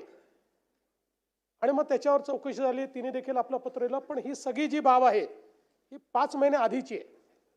आत्ता जे काही सुसाईड आपल्याला त्या ठिकाणी दिसत आहे त्यामध्ये एकीकडे बदनेनी केलेली फसवणूक आहे आणि दुसरीकडे त्या सगळ्या परिस्थितीचा फायदा घेऊन जो दुसरा आरोपी आहे त्या आरोपीनेही एक प्रकारे तिची फसवणूक केलेली आहे. आणि म्हणून त्या दोघांचं नाव लिहून त्या ठिकाणी या महिलेने ही आत्महत्या केलेली आहे. यामध्ये आत्तापर्यंतचे जे काही रिपोर्ट्स आहेत त्या 2 गोष्टी फॉरेन्सिकच्या रिपोर्ट्समध्ये क्लिअर झालेल्या आहेत. पहिलं की गळफास लावून, म्हणजे स्ट्रँग्युलेशन नाही आहे, गळफास लावून या ठिकाणी केलेली हा मृत्यू आहे. आणि दुसरं, हातावर जे काही लिहिलेलं आहे ते अक्षरं त्या महिलेचेच आहेत. अशा पद्धतीनं या 2 गोष्टी आत्तापर्यंत तपासामध्ये आलेल्या आहेत. अजून हा तपास आपण कन्क्लूड केलेला नाही. आता याची चार्जशीट लवकरच दाखल होईल. पण पॅरलली अनेक गोष्टी या ठिकाणी सांगण्यात आल्या आणि म्हणून त्याचीही स्वतंत्रपणे चौकशी करण्याकरता एक आपण न्यायाधीशांची नेमणूक केली आहे. तेही याची स्वतंत्र चौकशी करतायत. आणि हा जो पोलिसांचा तपास आहे हाही महिला IPS अधिकाऱ्यांच्या माध्यमातून चाललेला आहे. वडेट्टीवार साहेब, देतो तुम्हाला. नाही, बोला. देतो. अध्यक्ष महोदय, या प्रकरणाने संपूर्ण महाराष्ट्र हादरला होता. सगळं सर्वश्रुत आहे आणि खरंच एक वेदनादायी घटना ज्या एका महिला डॉक्टरवर ज्या पद्धतीनं सुसाईड झाला. पण यामध्ये एक आहे की जे 2 आरोपी या ठिकाणी अटक झाले. माननीय अध्यक्ष महोदय, खरं तर या प्रकरणामध्ये डिजिटल तांत्रिक आणि फॉरेन्सिक पुरावे हे काही संकलित करण्यात आले आहे का हे आलं पाहिजेत अध्यक्ष महोदय. आणि यामध्ये या दोन व्यतिरिक्त इतर कोण पुन्हा आरोपी आहे त्या संदर्भातली चौकशीच्या दिशेनं चौकशी सुरू आहे का, हा दुसरा प्रश्न अध्यक्ष महोदय. आणि महत्त्वाचा प्रश्न आहे की या सगळ्यामध्ये जे जातोय त्या महिला डॉक्टरला वारंवार जे आता माननीय मुख्यमंत्री महोदयांनी सांगितलं की वारंवार तिची ड्युटी लावल्या जात होती ज्या आरोपीला फिट अनफिट दाखवण्यासाठी आणि तिच्यावर दबाव टाकला जात होता, अशा प्रकारची माहिती अनेक वेळा पुढे आलेली आहे की तिच्यावर दबाव टाकून तिला त्या पद्धतीनं अनफिट दाखवण्यासाठी प्रेशर टाकणारी सुद्धा काही महाभाग आहेत. त्या दृष्टीनं सुद्धा चौकशी पुढे जाते आहे का, ही माहिती उपलब्ध करून द्या अध्यक्ष. माननीय अध्यक्ष महोदय, डिजिटल आणि फॉरेन्सिक एव्हिडन्स हा सगळा त्या ठिकाणी आहे. पूर्ण व्हॉट्सॲपच्या चॅट्स, त्याचा ट्रेल हा सगळा प्राप्त झालेला आहे. सदरू महिला डॉक्टर ही हॉटेलमध्ये त्या आल्या, आपल्या रूममध्ये गेल्या, रूममध्ये जातपर्यंतचे सगळे CCTV फुटेजेस हे पोलिसांच्या ताब्यात आहेत. त्यामुळे तिथे कोण आलाय कोण गेलाय या संदर्भातली माहिती आहे. तिथलं अलीकडच्या काळामध्ये अशा बाबतीत आपण नवीन कायद्याप्रमाणे सगळे फॉरेन्सिक एव्हिडन्स जमा करतो, तशा पद्धतीचे सगळे फॉरेन्सिक एव्हिडन्सेस हे जमा केलेले आहेत. आणि त्याचंही ॲनालिसिस जसं मी सांगितलं की काही गोष्टींचा ॲनालिसिस ऑलरेडी झालेला आहे, तो आलेला आहे. काही गोष्टींचा ॲनालिसिस होतो आहे. कुठल्याही परिस्थितीमध्ये आपण अशा गुन्ह्यांमध्ये 60 दिवसांमध्ये आपली चार्जशीट दाखल करतो. 90 दिवस वेळ असतो, पण 60 दिवसात आपण करतो महिलांच्या बाबतीत. तर तीही आपण आता जवळपास अंतिम टप्प्यात आहे. त्यामुळे ती चार्जशीट देखील दाखल होईल. आणि या व्यतिरिक्त कोणी आहे का हा अँगलच तपासण्याकरता ज्युडिशियल इन्क्वायरी आपण केलेली आहे. सोळंके साहेब. अध्यक्ष महोदय, सदरील महिला डॉक्टरचा दुर्दैवी मृत्यू झाला. ती महिला माझ्या मतदारसंघातली आहे.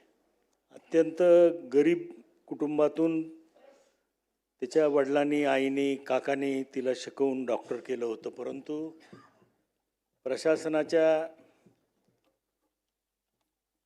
कारभारामुळं म्हणा, इतर काही कारभारामुळं म्हणा, तिचा दुर्दैवी मृत्यू झाला. माझा स्पेसिफिक प्रश्न असा आहे की एक मानवतावादी दृष्टिकोनातून त्या कुटुंबातल्या एखाद्या व्यक्तीला त्याच्या शिक्षणाप्रमाणे अनुकंपा तत्वावरती हे शासन नोकरी देईल का, हाच माझा स्पेसिफिक प्रश्न आहे. जर महिलेच्या संदर्भात, त्यांच्या परिवाराच्या संदर्भात सर्वांना संवेदना आहे, शासनही संवेदनशील आहे. आपल्याला माहिती आहे की सदरू महिला या 11 महिन्याच्या कंत्राटी पद्धतीनं त्या ठिकाणी होत्या. त्यामुळे त्याला अनुकंपाचं तत्व लागू होत नाही. तथापि एक संवेदना म्हणून त्या परिवाराला कशी मदत करता येईल, त्यात कायदेशीर काय मार्ग काढता येईल याचा जरूर शासन विचार करेल. बोला ताई. नमस्कार, मी एक महिला आणि एक डॉक्टर म्हणून बोलते. इथे जरा भावना सांगते, कारण मी तिच्या यातना, त्या डॉक्टर महिलेच्या यातना समजू शकते. ती जेव्हा 4.5 वर्ष कठोर परिश्रम करून जेव्हा ती पास होते, तेव्हा तिच्या खूप आशा असतील जीवनाबद्दल, अपेक्षा असतील आणि तिची भविष्याबद्दल खूप स्वप्न असतील. ती एक प्रामाणिक आणि धाडसी मुलगी होती, म्हणून तिने या भ्रष्ट व्यवस्थेविरुद्ध तिने एक पोलखोल करण्याचा प्रयत्न केला आणि त्याच्यामध्ये तिचा मृत्यू झाला किंवा तिला तिथे चिरडण्यात आलं असं मी म्हणेन. आणि त्यासाठी तिला न्याय मिळण्यासाठी तिने आणि तिच्या कुटुंबाने काही व्यक्तींची नावं घेतली होती, ज्यांना नंतर काही गोष्टींनी क्लीन चिट देण्यात आली. त्यांची सुद्धा SITमध्ये त्यांची चौकशी होणार का, तात्काळ आणि सक्तीने चौकशी होणार का, आणि जे अधिकारी आरोपी होती त्यांच्यावर मोकोकाचा कायदा लागणार का आणि त्यांच्यावर कठीण कारवाई होणार का. तसंच पोलीस दलातील जबाबदारी आणि महिला सुरक्षा यासाठी सुधारणा विधेयक या अधिवेशनात येणार का, कारण महिलांसाठी मध्ये खूप आपल्या असुरक्षितची भावना आहे. देवाभाऊ, मी तुम्हाला एवढंच सांगू इच्छिते की महिलांना 1500 रुपये जे लाडके बहिणीचे मिळतात त्याच्यापेक्षा सुरक्षा खूप महत्त्वाची आहे. तिची आणि तिच्या मुलीबाळींची सुरक्षा खूप महत्त्वाची आहे आणि त्यासाठी तुम्ही काय प्रयत्न करणार आहात. आणि त्याच्याबरोबरच ज्या वैद्यकीय आणि अत्यावश्यक सेवातील ज्या महिला कर्मचारी आहेत त्यांच्यासाठी विशेष सुरक्षा व्यवस्था तिथे तातडीने उभी करणार का, एवढंच विचारते. धन्यवाद. माननीय अध्यक्ष महोदय, या संदर्भात सगळ्या पद्धतीची चौकशी चाललेली आहे. ज्यांची नावं घेतली गेली त्या सगळ्यांची चौकशी करण्यात आलेली आहे. त्या सगळ्या ज्या ज्या प्रकारचे एव्हिडन्सेस सापडले, काही लोकांनी दुर्दैवाने याला राजकीय रंग देण्याचाही प्रयत्न केला. ते दुर्दैवी होतं. प्रत्येक गोष्टीत राजकारण आणायचं आणि कोणाला तरी स्केपगोट करायचा हा प्रयत्न अत्यंत दुर्दैवी आहे. पण त्याही संदर्भात अतिशय ट्रान्सपरंट पद्धतीनं ही सगळी चौकशी झालेली आहे. जेवढे पुरावे आहेत त्या पुराव्याचा दुरान्वयानेही ज्यांच्याशी संबंध आलाय अशांचीही चौकशी झाली आहे. त्यामुळे कुठेही कोणाला सोडण्याचं कारणच याच्यामध्ये नाही. सगळ्यांची चौकशी या ठिकाणी होईल. दुसरं मला असं वाटतं की सातत्याने सगळ्या गोष्टी लाडक्या बहिणींशी जोडायच्या आणि लाडक्या बहीण योजनेशी जोडायच्या, ही पण पद्धत काही फार चांगली आहे असं मला वाटत नाही. खरं आहे की बहिणींची सुरक्षितता आपला महत्त्वाचा विषयच आहे आणि ते करणं आपले गरजेचं आहे. पण याचा अर्थ लाडकी बहीण योजना काहीतरी चुकीची आहे आणि लाडकी बहीण योजना नका देऊ पण हे द्या, अशा दोन गोष्टीचं कंपॅरिझन करू नका. या महाराष्ट्रातल्या 2.5 कोटी लाडक्या बहिणींनी योजना स्वीकारलेली आहे. ती त्यांच्या जवळची योजना आहे. त्यामुळे ती योजनाही ठेवू आणि महिला सुरक्षिततेकरताही जास्तीत जास्त प्रयत्न हे आपण या ठिकाणी निश्चितपणे करू, हेही मी ताईंना सांगतो.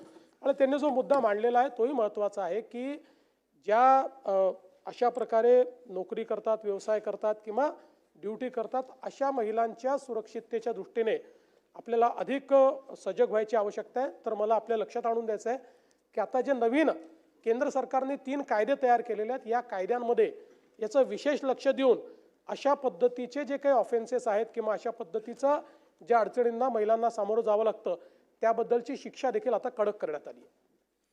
13 मिनिटं झाली आहेत आपण या प्रश्नावरती बोलतोय. पुढे जाऊया. आता पुढे जाऊया. तुमच्या तिघांच्याही वतीने सुनील प्रभूंना शेवटची संधी. अध्यक्ष महोदय, तिघांच्या वतीने ज्या त्यांना प्रश्नावरती आपण बोलतोय महिलांवरती होणारे अत्याचार, त्यानुसार मी काल आपल्याला एक पत्र दिलंय आणि पुणे येथे कोरेगाव अक्षय स्मृतीमध्ये राहणारी सिद्धी गंधारे नावाची सातारची मुलगी ही IS कॉलेजमध्ये ब्युटिशियनचा कोर्स करत होती, PG मध्ये राहत होती आणि तिने आत्महत्या केली असं पोलिसांनी लिहिलं. पण त्यांच्या कुटुंबियांचा संशय आहे की हिला त्या पद्धतीने मारलं गेलं आहे, याच्या पाठीमागे कोणातरी षडयंत्र आहे आणि म्हणून तिची SIT चौकशी व्हावी म्हणून मी काल आपल्याला पत्र दिलं. यावरती कारवाई होणार काय हे मी आपल्याला विचारू इच्छितो. माझी सदस्यांना विनंती आहे की देणारं उत्तर नीट ऐकून घ्या. तेच प्रश्न रिपीट होत आहेत, त्यावर पहिली उत्तर दिलेलं आहे. सन्माननीय सुनील प्रभू साहेबांनी या प्रश्नापेक्षा वेगळा प्रश्न विचारला, पण तोही महत्त्वाचा आहे. निश्चित त्याची सखोल चौकशी केली जाईल. पुढे जाऊया. नानाभाऊ, आता अध्यक्ष महाराज, माननीय मुख्यमंत्री महोदय म्हणालेत की याच्यावर सगळं राजकारण होतंय आणि राजकारण लोक करतात आहेत. कोणालाही या प्रश्नावर राजकारण करायचं कारण नाही. अध्यक्ष महाराज, या प्रकरणामध्ये या मुलीच्या आईवडिलांनी रिपोर्ट टाकलेली होती आणि तिचं डायरेक्ट एलिगेशन जे संबंधित जे राजकीय लोक होते त्यांच्याबद्दलचं होतं आणि मग तो मुद्दा हा सार्वजनिक झाला आणि त्यावेळेस प्रतिक्रिया सगळ्यांनी दिल्यात. अध्यक्ष महाराज, हे एकच डॉक्टर प्रकरण, मी नाव घेत नाही त्यांचं, डॉक्टरचं जे प्रकरण झालं, अध्यक्ष महाराज स्वारगेटचं प्रकरण असेल, महाराष्ट्रामध्ये मोठ्या प्रमाणात होतात आहेत. तुम्ही लाडक्या बहिणीचं कोणालाच विरोध नाही आहे, तुम्ही योजना चालवता त्याचाही काही विरोध नाही. फक्त लाडक्या बहिणीचं खापर तुम्ही या योजनेला आम्ही देऊ शकत नाही कारण की लाडक्या बहिणीला आम्ही पैसे दिलेले आहेत, तुमचे मंत्रीच सांगतात, काय आम्ही नाही म्हणत. त्यामुळे तसं फोडू नका त्यांच्यावर. काही सगळ्या योजना, निराधारचे पैसे सुद्धा तुम्ही देत नाही आणि सांगतात की लाडक्या बहिणीमुळे देत नाही. त्यामुळे तसं खापर फोडू नका लाडक्या बहिणीवर, हे एवढंच आमचा आक्षेप आहे त्याच्यामध्ये. पण मी आपल्याला या निमित्ताने एवढं सांगतो की ही जी घटना आहे ही सातत्यानं महाराष्ट्रामध्ये या पद्धतीच्या घटना होतात आहेत. हे तुम्हालाही नाकारता येत नाही आणि आम्हालाही नाकारता येणार नाही. या सगळ्या घटनेला ब्रेक लावण्यासाठी मागच्या काळात तुम्ही विरोधी पक्षात होता तर आम्ही सत्तेत होतो, त्यावेळेस आम्ही शक्ती कायदा आणला. माननीय राष्ट्रपती महोदयाकडे तो शक्ती कायदा आम्ही मान्यतेसाठी पाठवला. तुमचं सरकार आलं, त्या शक्ती कायद्याचं काय? या अशा गुन्हेगाराला आळा घालण्यासाठी सरकारची कडक भूमिका काय राहणार आहे? कारण की हे चाललेलं सिरियल आहे, हे थांबेल केव्हा हा प्रश्न आमचा आहे. नाना भाऊंनी पहिले जे सिलेबसच्या बाहेर बोललेलं आहे त्याचे उत्तर देऊन देतो, कारण रेकॉर्डवर चुकीचं जाऊ नये. निराधारचे कोणतेही पैसे रोखलेले नाहीत. उलट आता व्यवस्था अशी केली आहे, पूर्वी निराधारचे पैसे कलेक्टरकडे, तिथनं खाली आता थेट खात्यात देतो. आता फक्त ज्या लोकांचे KYC होऊ शकले नाहीत, प्रत्येक जिल्ह्याला सांगितलेलं आहे 10% लोक आहेत की ज्यांचे KYC अद्यापही झालेले नाहीत. जिल्हाधिकाऱ्यांना त्याचे टार्गेट दिलेले आहेत. ते KYC झाल्यानंतर अशी व्यवस्था केली आहे की निराधारचे पैसे हे 1 तारखेला त्यांच्या खात्यामध्ये जातील. आणि म्हणून हा सिलेबसच्या बाहेरचा प्रश्न असला तरी उगीच लोकांना वाटेल की आम्ही कुठले तरी हे पैसे थांबवलेले आहेत. दुसरं, आपण शक्ती कायद्याच्या संदर्भात सांगितलं. शक्ती कायद्याच्या संदर्भात तो कायदा आपल्याकडे परत आलेला आहे. शक्ती कायद्याच्या संदर्भात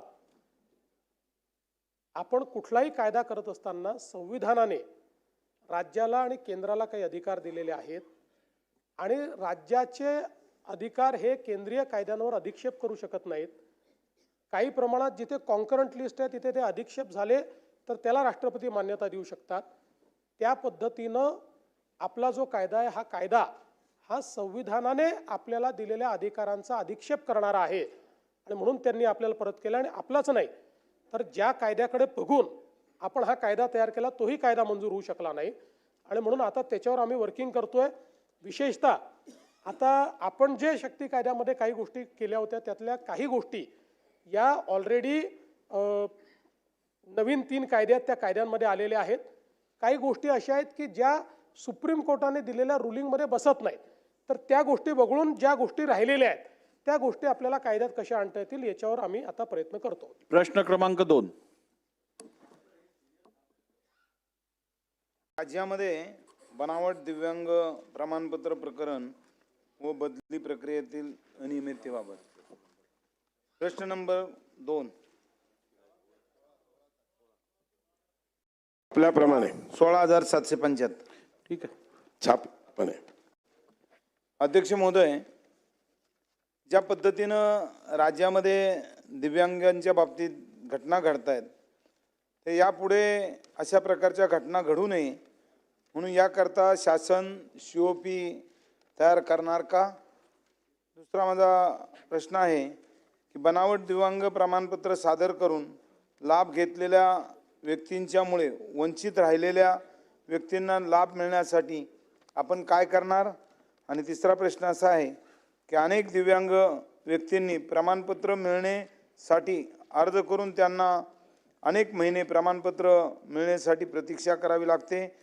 ती तातडीने मिळण्यासाठी शासन काय कार्यवाही करणार? अध्यक्ष महोदय, सन्मान्य सदस्यांनी विचारलेला प्रश्न अतिशय महत्त्वाचा आहे. हो, हे खरे आहे. आम्ही ऑलरेडी त्याच्यामध्ये कारवाई सुरू केलेली आहे. जसं की आता UDID म्हणजे युनिक डिसेबिलिटी आयडेंटिटी कार्ड हे सगळ्यांना कंपल्सरी केलेलं आहे. 9 ऑक्टोबर 2025च्या शासनाच्या निर्णयानुसार तो सगळ्या शासकीय कार्यालयांना सगळ्या डिपार्टमेंटना आम्ही ते कंपल्सरी केलेलं आहे.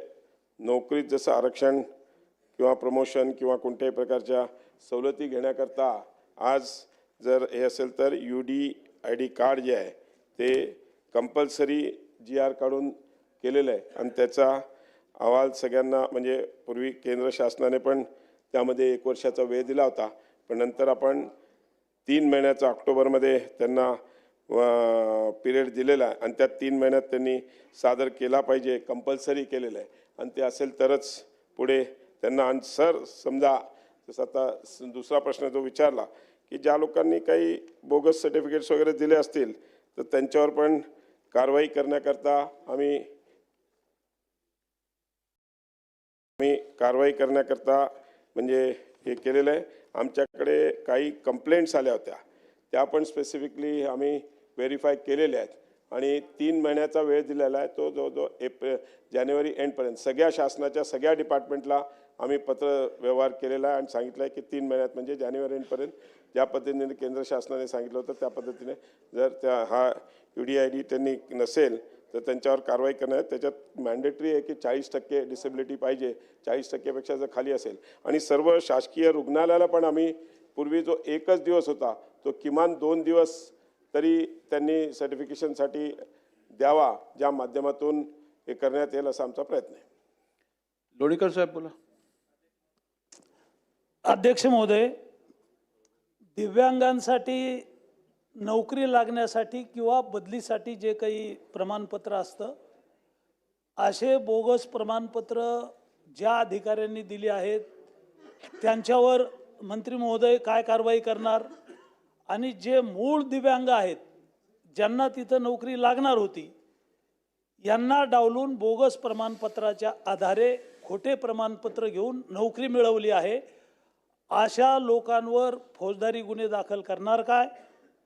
शासनाची किंवा दिव्यांगाची फसवणूक करणाऱ्या, खोटं प्रमाणपत्र देणाऱ्या अधिकाऱ्यावर काय कारवाई करणार? आणि ही राज्यातली जी काही बोगस प्रमाणपत्राचं रॅकेट आहे या सर्वांवर किती महिन्यात किती दिवसात कारवाई करणार? अध्यक्ष महोदय, मी अगोदरच सांगितलं की आम्ही 3 महिन्याचा वेळ दिलेला आहे सगळ्या डिपार्टमेंट्सना. जिल्हा परिषदच्या माध्यमातून आम्ही सगळ्या डिपार्टमेंटना रायटिंगमध्ये सेक्रेटरीच्या माध्यमातून पत्र दिलेलं आहे की सगळ्यांचं तपासणी करून UDID जे सर्टिफिकेट आहे ते त्यांनी सादर केलं पाहिजे. पण ज्याने समजा केलं नाही तर त्याच्यावर नक्कीच कारवाई केली जाणार आहे. आणि त्यामध्ये जे आमचं कायदा आहे म्हणजे अधिनियम 2016 कलम 91 नुसार 2 वर्षाची शिक्षा आहे. ज्या अशा कोणी बोगस सर्टिफिकेट्स दिले असतील किंवा डुप्लिकेट सर्टिफिकेट दिले असतील असे आढळलेले त्यांच्यावर सक्त कारवाई केली जाईल, त्यांना 2 वर्षाची शिक्षा केली जाईल असं आहे. आणि दुसरा जो प्रश्न होता की ज्या अधिकाऱ्यांनी, आम्ही आता ज्या ज्या डिपार्टमेंटला सांगितलं आहे की तुमच्या इकडे, कारण की शेवटी नियुक्त्या हे आम्ही करत नाही, ते डिपार्टमेंट करत असते प्रत्येक, समजा उद्या सार्वजनिक बांधकाम असेल, महसूल असेल, तर त्या विभागाने त्यांच्यावर कडक कारवाई केली पाहिजे अशा आम्ही रायटिंगमध्ये सूचना दिलेल्या आहेत. सुनील प्रभूजी देतो. मंत्री महोदय सकारात्मक उत्तर द्या. माझा स्पेसिफिक प्रश्न असा आहे की जो प्रश्न मूळ त्याने विचारला की अशा पद्धतीने नोकरी आणि बढतीसाठी सर्टिफिकेट दिली गेली, आत्तापर्यंत किती अशी बोगस सर्टिफिकेट शासनास प्राप्त झाली आणि त्यानुसार ज्या अधिकाऱ्यांनी दिली त्याच्यावरती कारवाई कराच, ज्यांनी दिली त्याच्यावर पण कारवाई करा.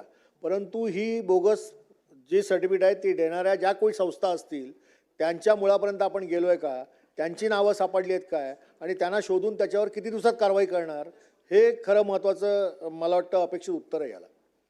अध्यक्ष महोदय, सुनील प्रभू साहेबांनी विचारलेला प्रश्न तुम्ही अगोदर सांगितलं की ऑलरेडी 3 महिन्याचा वेळ त्यांना दिलेला आहे. जानेवारी एंडपर्यंत या सगळ्यांचा डिटेल आमच्याकडे आहे. काही ठिकाणचा अहवाल आमच्याकडे आलेला आहे, जसं साताराचा आला आहे, तिकडे 598 लोकांनी कंप्लेंट केली, त्याचे जवळजवळ 78 लोक त्याच्यात आढळलेले आहेत, त्यांच्यावर आपण कारवाई करतो आहे. त्याच्यानंतर पुण्यामध्ये आपल्याला 428 पैकी 46 लोक आढळलेले आहेत, त्यांच्यावर पण आपण कारवाई सुरू केलेली आहे. जे लातूरमध्ये जवळजवळ 26 लोक आढळलेले आहेत, त्यांच्यावर कारवाई सुरू केलेली आहे. यवतमाळमध्ये ऑलरेडी 21 कर्मचारी निलंबित केलेले आहेत त्यांची कारवाई कंप्लीट झाल्यामुळे, आणि त्याच पद्धतीने नंदुरबारमध्ये पण 2 कर्मचाऱ्यांना आपण निलंबित केलेलं आहे. अशा जिकडचे प्राप्त झालेत त्यांच्यावर कडक कारवाई करण्यात येत आहे आणि यापुढेही करण्यात येईल. ह्याच्यामध्ये दुसरा प्रश्न आपण जो विचारला, याच्यामध्ये कसं असतं, जो मेडिकल ऑफिसर्स किंवा ज्यांनी कोणी दिले असेल त्यांचाही रिपोर्ट मागून त्यांच्यावरही शासनामध्ये कारवाई करण्याकरता आम्ही त्याच्यावर पूर्णपणे बंदोबस्त करू. वडेट्टीवार साहेब, मी सांगितलं एक मिनिट साहेब, माझं उत्तर होऊन द्या पूर्ण. कसं आहे की 3 महिन्यात आम्ही जानेवारी एंडपर्यंत आम्ही ऑक्टोबरमध्ये हे पत्र काढलेलं आहे. जानेवारी एंडपर्यंत आमच्याकडे या सगळ्याचा अहवाल येईल, त्यानंतर सर्वांवर कडक कारवाई करण्यात येईल. अध्यक्ष महोदय, खरं तर एकूण 359 हे कर्मचारी अधिकारी आहेत ज्याची यादी आहे की बोगस प्रमाणपत्र मिळवायचे. मी स्पेसिफिक आपल्याला सांगतो, अहेरी नगर परिषदेचे मुख्याधिकारी आहेत गणेश शहाणे, यांनी दिव्यांग प्रमाणपत्र प्राप्त करून नोकरी मिळाल्याची तक्रार लोकसेवा आयोगाकडून अप्पर मुख्य सचिवांच्याकडे गेली आणि त्यांनी सांगितले की यांच्यावर गुन्हा दाखल करा, चौकशी करा. किती दिवसात व्हायला पाहिजे, याला किती कालावधी असायला पाहिजेत? जर अप्पर मुख्य सचिव आणि JD कडून पत्र आल्यानंतर सुद्धा जर कारवाई होत नसेल तर तुमच्या कारवाईला काय अर्थ आहे अध्यक्ष महोदय? म्हणून हे बघा अध्यक्ष महोदय, आता यांनी 24/10 पुन्हा दुसरं पत्र दिलं आणि तहसीलदारांनी, नायब तहसीलदारांनी जिल्हा सहाय्यक आयुक्ताला पत्र देऊन याच्यावर फसवणुकीचा गुन्हा दाखल करा म्हणून सांगितलं. कुठला राजकीय दबाव येतो एका अधिकाऱ्यावर कारवाई करायसाठी? आणि तो बोगस प्रमाणपत्र. असे 359 लोक आहेत महाराष्ट्रामध्ये ज्यांनी दिव्यांग बोगस प्रमाणपत्र घेऊन नोकरी बळकवली आहे आणि त्याच्यावर कारवाई होत नाही. माझा स्पेसिफिक प्रश्न असा अध्यक्ष महोदय, आपल्याला विनंती आहे की हे जे गणेश शहाणे नावाचे मुख्याधिकारी आहेत यांनी बोगस प्रमाणपत्र घेऊन ती नोकरी बळकावली आहे. ते कार्यरत आहे ऐरी मुख्य नगर परिषदेमध्ये. यांच्यावर आपण किती दिवसात कारवाई करणार आहात आणि स्पेसिफिक सांगा की कारण सर्व पत्रव्यवहार झालेला आहे, किती दिवसात कारवाई होईल हे सांगावं. अध्यक्ष महोदय, सन्मान्य सदस्य वरंटीवार साहेबांनी जो प्रश्न विचारला त्याच्यात मी आपल्याला अगोदर त्याचं उत्तर दिलं आहे की आम्ही जे यादी आमच्याकडे बोगस याची आली आहे त्याची आम्ही ऑलरेडी संबंधित ज्या ज्या विभाग, महसूल असेल, सार्वजनिक बांधकाम असेल किंवा कुठल्या त्या विभागाला आम्ही त्याची यादी आमच्याकडे आलेली पाठवली आहे आणि त्यांना UDID तपासणी करून 3 महिन्याच्या आत त्याच्यात कारवाई झाली पाहिजे असं आम्ही ऑलरेडी स्पेसिफिक पत्र दिलेलं आहे सगळ्या डिपार्टमेंटला, GADच्या माध्यमातून पण दिलेलं आहे. त्याच्यामुळे नक्कीच 3 महिन्याच्या आत सगळ्यांवर कारवाई होईल. विक्रम पाचपुते जी. धन्यवाद अध्यक्ष महोदय.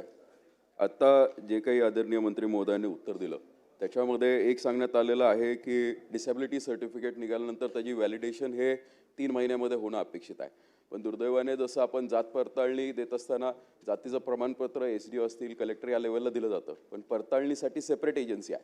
तशी डिसेबिलिटी पडताळणी करण्यासाठी सेपरेट एजन्सी कोणती नाही राहत. ते ज्यांनी पत्र दिलं तेच पडताळणी करून देतात.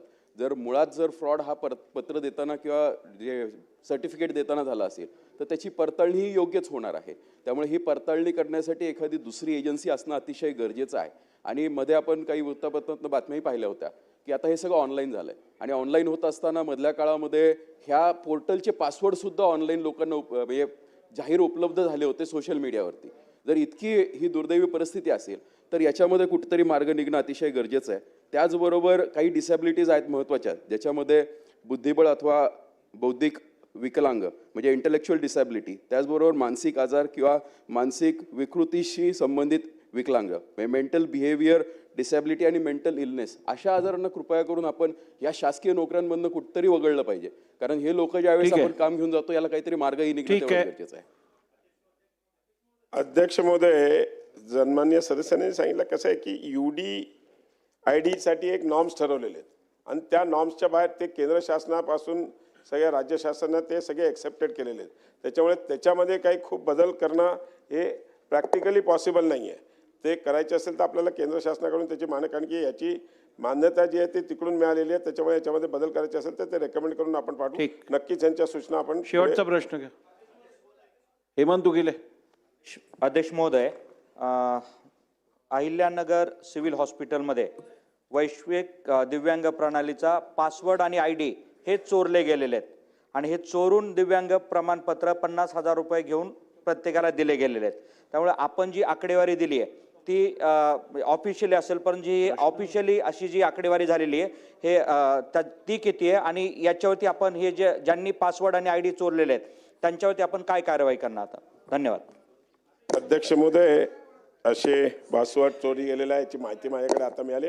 नक्कीच याची तपासून कारवाई करू आम्ही 100% आणि जर असेल तर सिरियस कार्यवाही त्यांच्यावर करण्यात येईल. चला बोला अवताडेजी. अध्यक्ष महोदय, मी आज पॉइंट ऑफ इन्फॉर्मेशनच्या प्रश्न उत्तरानंतर बसा. एक मिनिट महत्त्वाचा आहे. पवार साहेब, थोडा महत्त्वाचा विषय. अवताडेजी, प्रश्न उत्तरानंतर देतो. प्रश्न उत्तराच्या तासानंतर, प्रश्न उत्तराचा तास झाल्यानंतर देतो. प्रश्न उत्तराचा तास झाल्यानंतर देतो. अध्यक्ष महोदय, दिव्यांगाच्या बाबतीमध्ये मंत्री महोदयांना एक प्रश्न आहे. दिव्यांगाच्या बाबतीमध्ये गेली 30 वर्षापूर्वी लागलेले जे ऑफलाईन प्रमाणपत्र दिव्यांगाचे दिलेले आहेत त्या बाबतीमध्ये काय कारवाई करणार? कारण त्यांच्या 30-30 वर्षाच्या नोकऱ्या झालेल्या आहेत आणि त्या काळातली यंत्रणा दिव्यांग तपासण्याची वेगळी होती. आता UDIDची यंत्रणा वेगळी आहे. ज्या पद्धतीनं मानसिक विकलांग किंवा गतिमंद मतिमंद या बाबतीमध्ये आमच्या सन्माननीय बांधवांनी विचारलं, त्याच बाबतीमध्ये कर्णबधिरांसाठीची जी वेगळी यंत्रणा आहे किंवा या गोष्टीमध्ये ज्यांच्या सर्व्हिस जास्त झालेल्या आहेत परंतु त्यांना सर्टिफिकेट त्या काळी मिळालेलं आहे, त्या लोकांचं काय करणार? आता त्यांचे 2-3 वर्ष राहिलेले आहेत. अलीकडच्या काळात UDID नवीन पद्धतीनं काढलेले आहेत तरी देखील इथं आलेली आकडेवारी ती खूप कमी आहे. ती आकडेवारी तपासणारी स्पेशल यंत्रणा आपल्याकडं उपलब्ध करून देणार काय? आणि ज्यांचे सर्व्हिस जास्त झालेले आहेत, ज्यांचे थोडे काळ राहिलेले आहेत, त्यांच्या संदर्भामध्ये आपण काय कारवाई करणार? अध्यक्ष महोदय, सन्मान्य सदस्यांनी विचारलेला प्रश्न तर असा आहे की जी अनेक वर्षापासून तिकडे जर काम करत असतील तर त्यांना येणाऱ्या काळामध्ये त्यांच्या ज्या काही त्यांना जे बेनिफिट्स मिळतात त्याच्यावर नक्कीच स्थगिती, कारण की त्यांनी ज्या लोकांना मिळायला पाहिजे होता बेनिफिट तो त्यांनी हिरावून घेतलेला आहे, तर त्यांच्यावर नक्कीच कारवाई केली जाईल. आणि UDIDच्या ह्यांनी तुम्ही म्हटलं कसं आहे, ते नियम हा केंद्र शासनाने तयार करून दिलेले आहेत आणि त्या हिशोबानेच आपल्याला आज त्याला फॉलोअप करणं हे मॅन्डेटरी आहे. आपण त्याच्यामध्ये बदल करू शकत नाही आणि त्याच्यात सगळ्या गोष्टींचा उल्लेख आहे. सगळ्या दिव्यांगांचा पूर्वी तर फक्त 7-8 होता, आज जवळजवळ 30 वेगळ्या याचा त्याच्यामध्ये इन्क्लुजन केलेलं असल्यामुळे कुठल्याही प्रकारची अडचण येत नाही माझ्या हिशोबाने त्याच्यामध्ये. ठीक आहे. प्रश्न क्रमांक 3. अध्यक्ष महोदय, प्रश्न क्रमांक 17,255. छापल्याप्रमाणे. अध्यक्ष महोदय, बहुजनांचे कैवारी आणि लोकनेते राज्याचे मुख्यमंत्री आदरणीय देवेंद्रजी यांनी 2014ला ओबीसीचं स्वतंत्र मंत्रालय करण्याचा महाराष्ट्राचा पहिला इतिहास घडवला. 2014 पासून प्रत्येक जिल्ह्यामध्ये ओबीसीचं वसतिगृह असावं अशी मुख्यमंत्र्यांनी त्यावेळेला ग्वाही दिली होती. त्यानुसार सन्माननीय मंत्री महोदयांना माझा पहिला प्रश्न आहे की राज्यात ओबीसी विद्यार्थ्यांसाठी किती जिल्ह्यामध्ये आतापर्यंत वसतिगृह उभारण्यात आलेली आहेत? आणि माझा दुसरा प्रश्न आहे, ज्या जिल्ह्यामध्ये वसतिगृह उभारण्यासाठी मालकीची जागा नाही त्या ठिकाणी रेंटने जागा घेऊन आपण वसतिगृह उभारणार का? आणि त्याबद्दल मुंबई शहर आणि मुंबई उपनगर ह्या जिल्ह्यामध्ये मालकीची जागा मिळणं खूप कठीण आहे आणि अशा वेळेला ओबीसीचं वसतिगृह करण्यासाठी PWDचे जे रेट आहेत ते अतिशय कमी रेट आहेत, त्यामुळे कोणी भाड्याने जागा देत नाही. अध्यक्ष महोदय, पालघर जिल्ह्यामध्ये वसतिगृह करण्यासाठी मी स्वतः प्रयत्न करून जागा मिळवण्याचा प्रयत्न केला, परंतु PWDचे रेट कमी असल्यामुळे कोणीही मालक जागा देणार नाही. तर माझा सन्माननीय मंत्री महोदयांना प्रश्न आहे की ऑक्टोबर 2025 मध्ये मुंबई शहर आणि उपनगर जिल्ह्याची वसतिगृह सुरू करण्यासाठी तातडीने कार्यवाही करण्याचे आदेश दिले होते, हे खरे आहे का? आणि असल्यास किती दिवसात करणार? अध्यक्ष महोदय, सन्मान्य सदस्य मनीषाताईंनी विचारलेला प्रश्न अतिशय महत्त्वाचा आहे. आपल्या सगळ्यांना माहिती आहे, माननीय मुख्यमंत्र्यांनी 2 वर्षापूर्वी ओबीसीचे हॉस्टेल सगळ्या महाराष्ट्रामध्ये तयार केले जातील. तर मला सांगायला आनंद होतो, 36 जिल्ह्यामध्ये 72 हॉस्टेल तयार व्हायला पाहिजे होते, पण त्याच्यामध्ये आम्ही आज 62 हॉस्टेल ऑलरेडी एक मुलांसाठी आणि एक मुलींसाठी असं तयार केलेले आहेत. त्या 62 हॉस्टेलचं किरायाने भाड्याच्या तत्वावर सुरू केलेले आहेत आणि ते चालू आहेत. 2 वर्षापासून ऑलरेडी हे हॉस्टेल्स चालू आहेत. आणि त्यांनी स्वतःच्या जागेचा जो उल्लेख केला त्याच्यात मी सांगू इच्छितो की आज आम्ही म्हणजे माननीय महसूल मंत्री यांच्या अध्यक्षतेखाली एक बैठक घेतली होती आणि त्याच्यामध्ये आम्हाला जवळजवळ 60 ठिकाणी महसूलच्या माध्यमातून आम्हाला जागा उपलब्ध झालेल्या आहेत. त्याच्यात म्हणजे पुणे, जालना, बुलढाणा, भंडारा, वर्धा, गडचिरोली, रत्नागिरी हे 7 जिल्हे आहेत. आणि डेअरीच्या जागा, ते डिपार्टमेंट माझ्याकडे असल्यामुळे मी तो प्रयत्न केलेला की अनेक ठिकाणी डेअरीच्या जागा पडून होत्या जिकडे काही हे चालू नव्हतं, तर जवळजवळ 10 ठिकाणी डेअरीच्या जागेतली जागा आपल्याला उपलब्ध झाली आहे. त्याच्यावरही महसूलच्या माध्यमातून महसूल विभागाच्या माध्यमातून त्या जागेंवर आपलं आज ओबीसीच्या हॉस्टेलसाठी ती जागा आपण उपलब्ध करून देतोय. बाकी माननीय महसूल मंत्र्यांनी एक बैठक घेतली होती, सगळे कलेक्टर आणि कमिशनर त्या बैठकीत होते ऑनलाईन, आणि त्यांनी पण बाकीच्या ज्या 15 ठिकाणी जागा आम्हाला मिळालेली नाही आहे तिकडच्या जागांसाठी उल्लेख आहे. त्याचंही आज जागा आयडेंटिफाईड झालेल्या आहेत आणि त्या 15 ठिकाणी पण. आणि 4 ठिकाणी जो आता ताईंनी उल्लेख केला, मुंबई शहर, मुंबई उपनगर आणि ठाणे आणि रायगड, पालघर या ठिकाणी जागा आम्हाला जे BNCचं रेंट, पण आता आम्हाला माननीय मुख्यमंत्री साहेबांनी आणि सार्वजनिक बांधकाम विभागाने त्याच्यामध्ये आम्हाला रेट्स वाढवून दिलेले आहेत आणि त्याच्यामुळे रेट्स वाढवून दिल्यामुळे यावर्षी आम्हाला तिकडे जागा उपलब्ध होतील भाड्याने.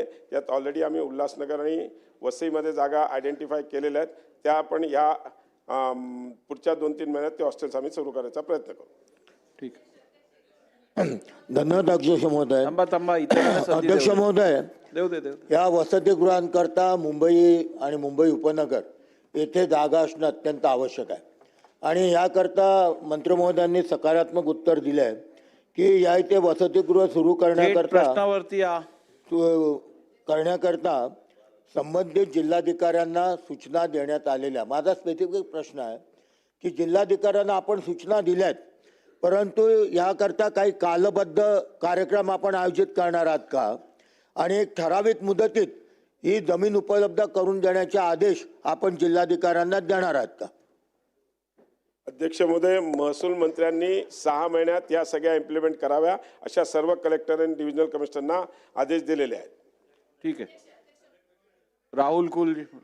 अध्यक्ष महोदय, याच्यामध्ये सगळ्या जिल्ह्यामध्ये जे काही वसतिगृह सुरू केली त्याबद्दल निश्चितपणे एक चांगला निर्णय घेतलेला आहे.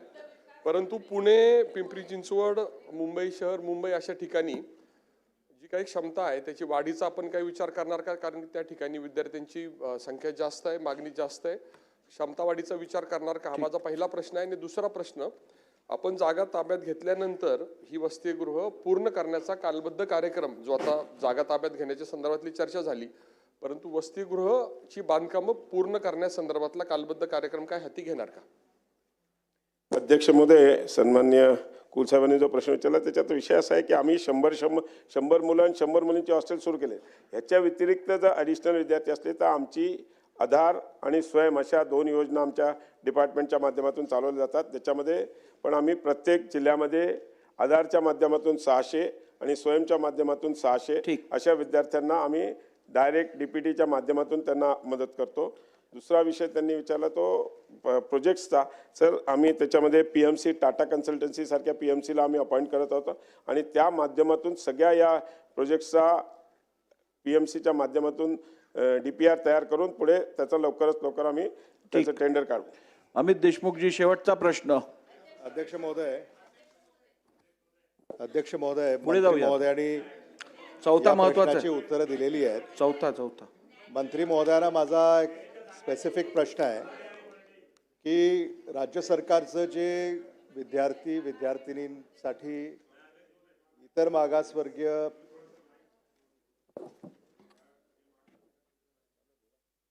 मागासवर्गीय OBC विद्यार्थिनींसाठी राज्य सरकारचं जे उद्दिष्ट होतं, प्रत्येक जिल्ह्यामध्ये अध्यक्ष महोदय 100 मुलांचं आणि 100 मुलींचं हॉस्टेल बांधायचं आहे आणि अनेक जिल्ह्यामध्ये बांधलं, काही जिल्ह्यांमध्ये ते अजून बांधलेलं नाही, भाडे तत्वावर आपण घेतलं आहे. साधारणतः महाराष्ट्रामध्ये 7-7.5 हजार OBC विद्यार्थिनीसाठी ही व्यवस्था आहे. त्यापैकी राज्य सरकारचं किती उद्दिष्ट आपण साध्य करू शकला, हा माझा पहिला प्रश्न आहे. आणि दुसरा प्रश्न असा आहे की जिथं हे उद्दिष्ट तुम्ही साध्य करू शकला नाही तर त्या पात्र विद्यार्थिनींसाठी आपण काही भत्ता देणार का? आणि ज्या जिल्ह्यांमध्ये हे अजून व्यवस्था सुरू झालेली नाही त्या जिल्ह्यांची नावं जर सभागृहाच्या पटलावर मंत्री महोदयांनी ठेवली तर मला असं वाटतं की हा सगळ्यांचा जिव्हाळ्याचा प्रश्न आहे. त्यामुळं सभागृहालाही हे लक्षात येईल की कुठं हे आतापर्यंत होऊ शकलेलं नाही, तेवढ्याच जिल्ह्यांची माहिती आपण द्यावी. अध्यक्ष महोदय, देशमुख साहेबांनी जो प्रश्न विचारला त्याच्यात मी अगोदर सांगितलं की आपण ताई 1 मिनिट माझा प्रश्न होऊ द्या, तुम्ही बोला ना. मला बोलण्याच्या अगोदर तुम्ही बोलायला लागतात. माझी आपल्याला विनंती अशी आहे की आज साहेब आपण 2024-25 मध्ये जवळजवळ 2889 विद्यार्थ्यांना आपण त्याच्यातून हॉस्टेलमध्ये दिली आणि यावर्षी पण आपण ऑलरेडी 1200 विद्यार्थ्यांना दिली आहे. बाकीच्यांचे काहींचे रिझल्ट्स वगैरे उशिरा आल्यामुळे त्यांचं हे या ऑलरेडी दिलेली आहे. पण हे हॉस्टेल्स फुल झाल्यावरही आपण जी आधार योजना सुरू केली आहे तर आधार योजनेच्या माध्यमातून पण आपण जवळजवळ 21,600 म्हणजे प्रत्येक जिल्ह्यामध्ये 600 विद्यार्थ्यांना डायरेक्ट DBTच्या माध्यमातून पैसे द्यायचो. स्वयंच्या माध्यमातून आपण तेवढेच 21,600 विद्यार्थ्यांना देतो सगळ्या जिल्ह्यातल्या, आणि त्या माध्यमातून पण आपण त्यांना म्हणजे आपण त्याच्यामध्ये जवळजवळ 38,000 ते 60,000 रुपये अशा वेगळ्या वेगळ्या ठिकाणच्या याचे स्लॅब्स केलेले आहेत. त्या स्लॅबच्या माध्यमातून डायरेक्ट आपण डीबीटीच्या माध्यमातून विद्यार्थ्यांना पैसे देतो. म्हणजे ठीक आहे. हॉस्टेल नाही मिळालं तरी त्याच्यामध्ये त्यांना ॲडमिशन मिळते. योगेश सागरजी. श्री महोदय यांना मी एक तो पहिला धन्यवाद करतोय. एक चांगली व्यवस्था ओबीसी समाजासाठी प्रत्येक जिल्ह्यामध्ये उभी केली आहे आणि ते सातत्याने त्याचा पाठपुरावा करून करत आहेत. मुंबई शहरासाठी अध्यक्ष महोदय उपनगरात आरे डेअरी आणि मुंबई शहरामध्ये वरळी डेअरी हे दोन्ही दुग्ध विकास विभागाच्या अंतर्गत येत आहेत. जागा आता दुग्ध विकास विभागाच्या माध्यमातून उपलब्ध होत असेल तर आपण वरळी डेअरी आणि आरे डेअरीमध्ये आरे कॉलनीमध्ये आपण या वसतिगृहाची व्यवस्था करणार का? थोडक्यात उत्तर द्या मंत्री महोदय. अध्यक्ष महोदय, सन्माननीय सदस्य योगेश सागर साहेबांनी जो प्रश्न विचारला मी त्यांना सांगू इच्छितो की आरे डेअरी हा आम्ही प्रयत्न केला होता, पण तिकडे थोडंसं एन्व्हायरमेंटली सेन्सिटिव्ह झोन आहे आणि तिकडे ती परवानगी मिळू शकत नाही. त्यामुळे आरे डेअरीमध्ये नाही तर आम्ही ऑलरेडी बाकीच्या जर 10 ठिकाणी घेतले तर तिकडे तर सर्वात पहिले केला असता, पण आरे डेअरीमध्ये सेन्सिटिव्ह झोन असल्यामुळे आपण पण त्याच्यातही आपण प्रयत्न करू. जर माननीय मुख्यमंत्री साहेबांनी आणि उपमुख्यमंत्री साहेबांनी त्याच्यामध्ये स्पेशल केसमधून परवानगी दिली तर नक्कीच आम्ही विचार करू. ठीक आहे, बोला आदित्यजी बोला. देतो नाना, तुम्हाला दिल्याशिवाय थांबत नाही. मुख्यमंत्री महोदय, डेअरीवर बोलत नाहीये मी, पण अध्यक्ष महोदय एक महत्त्वाचा प्रश्न आज इथे आलेला आहे.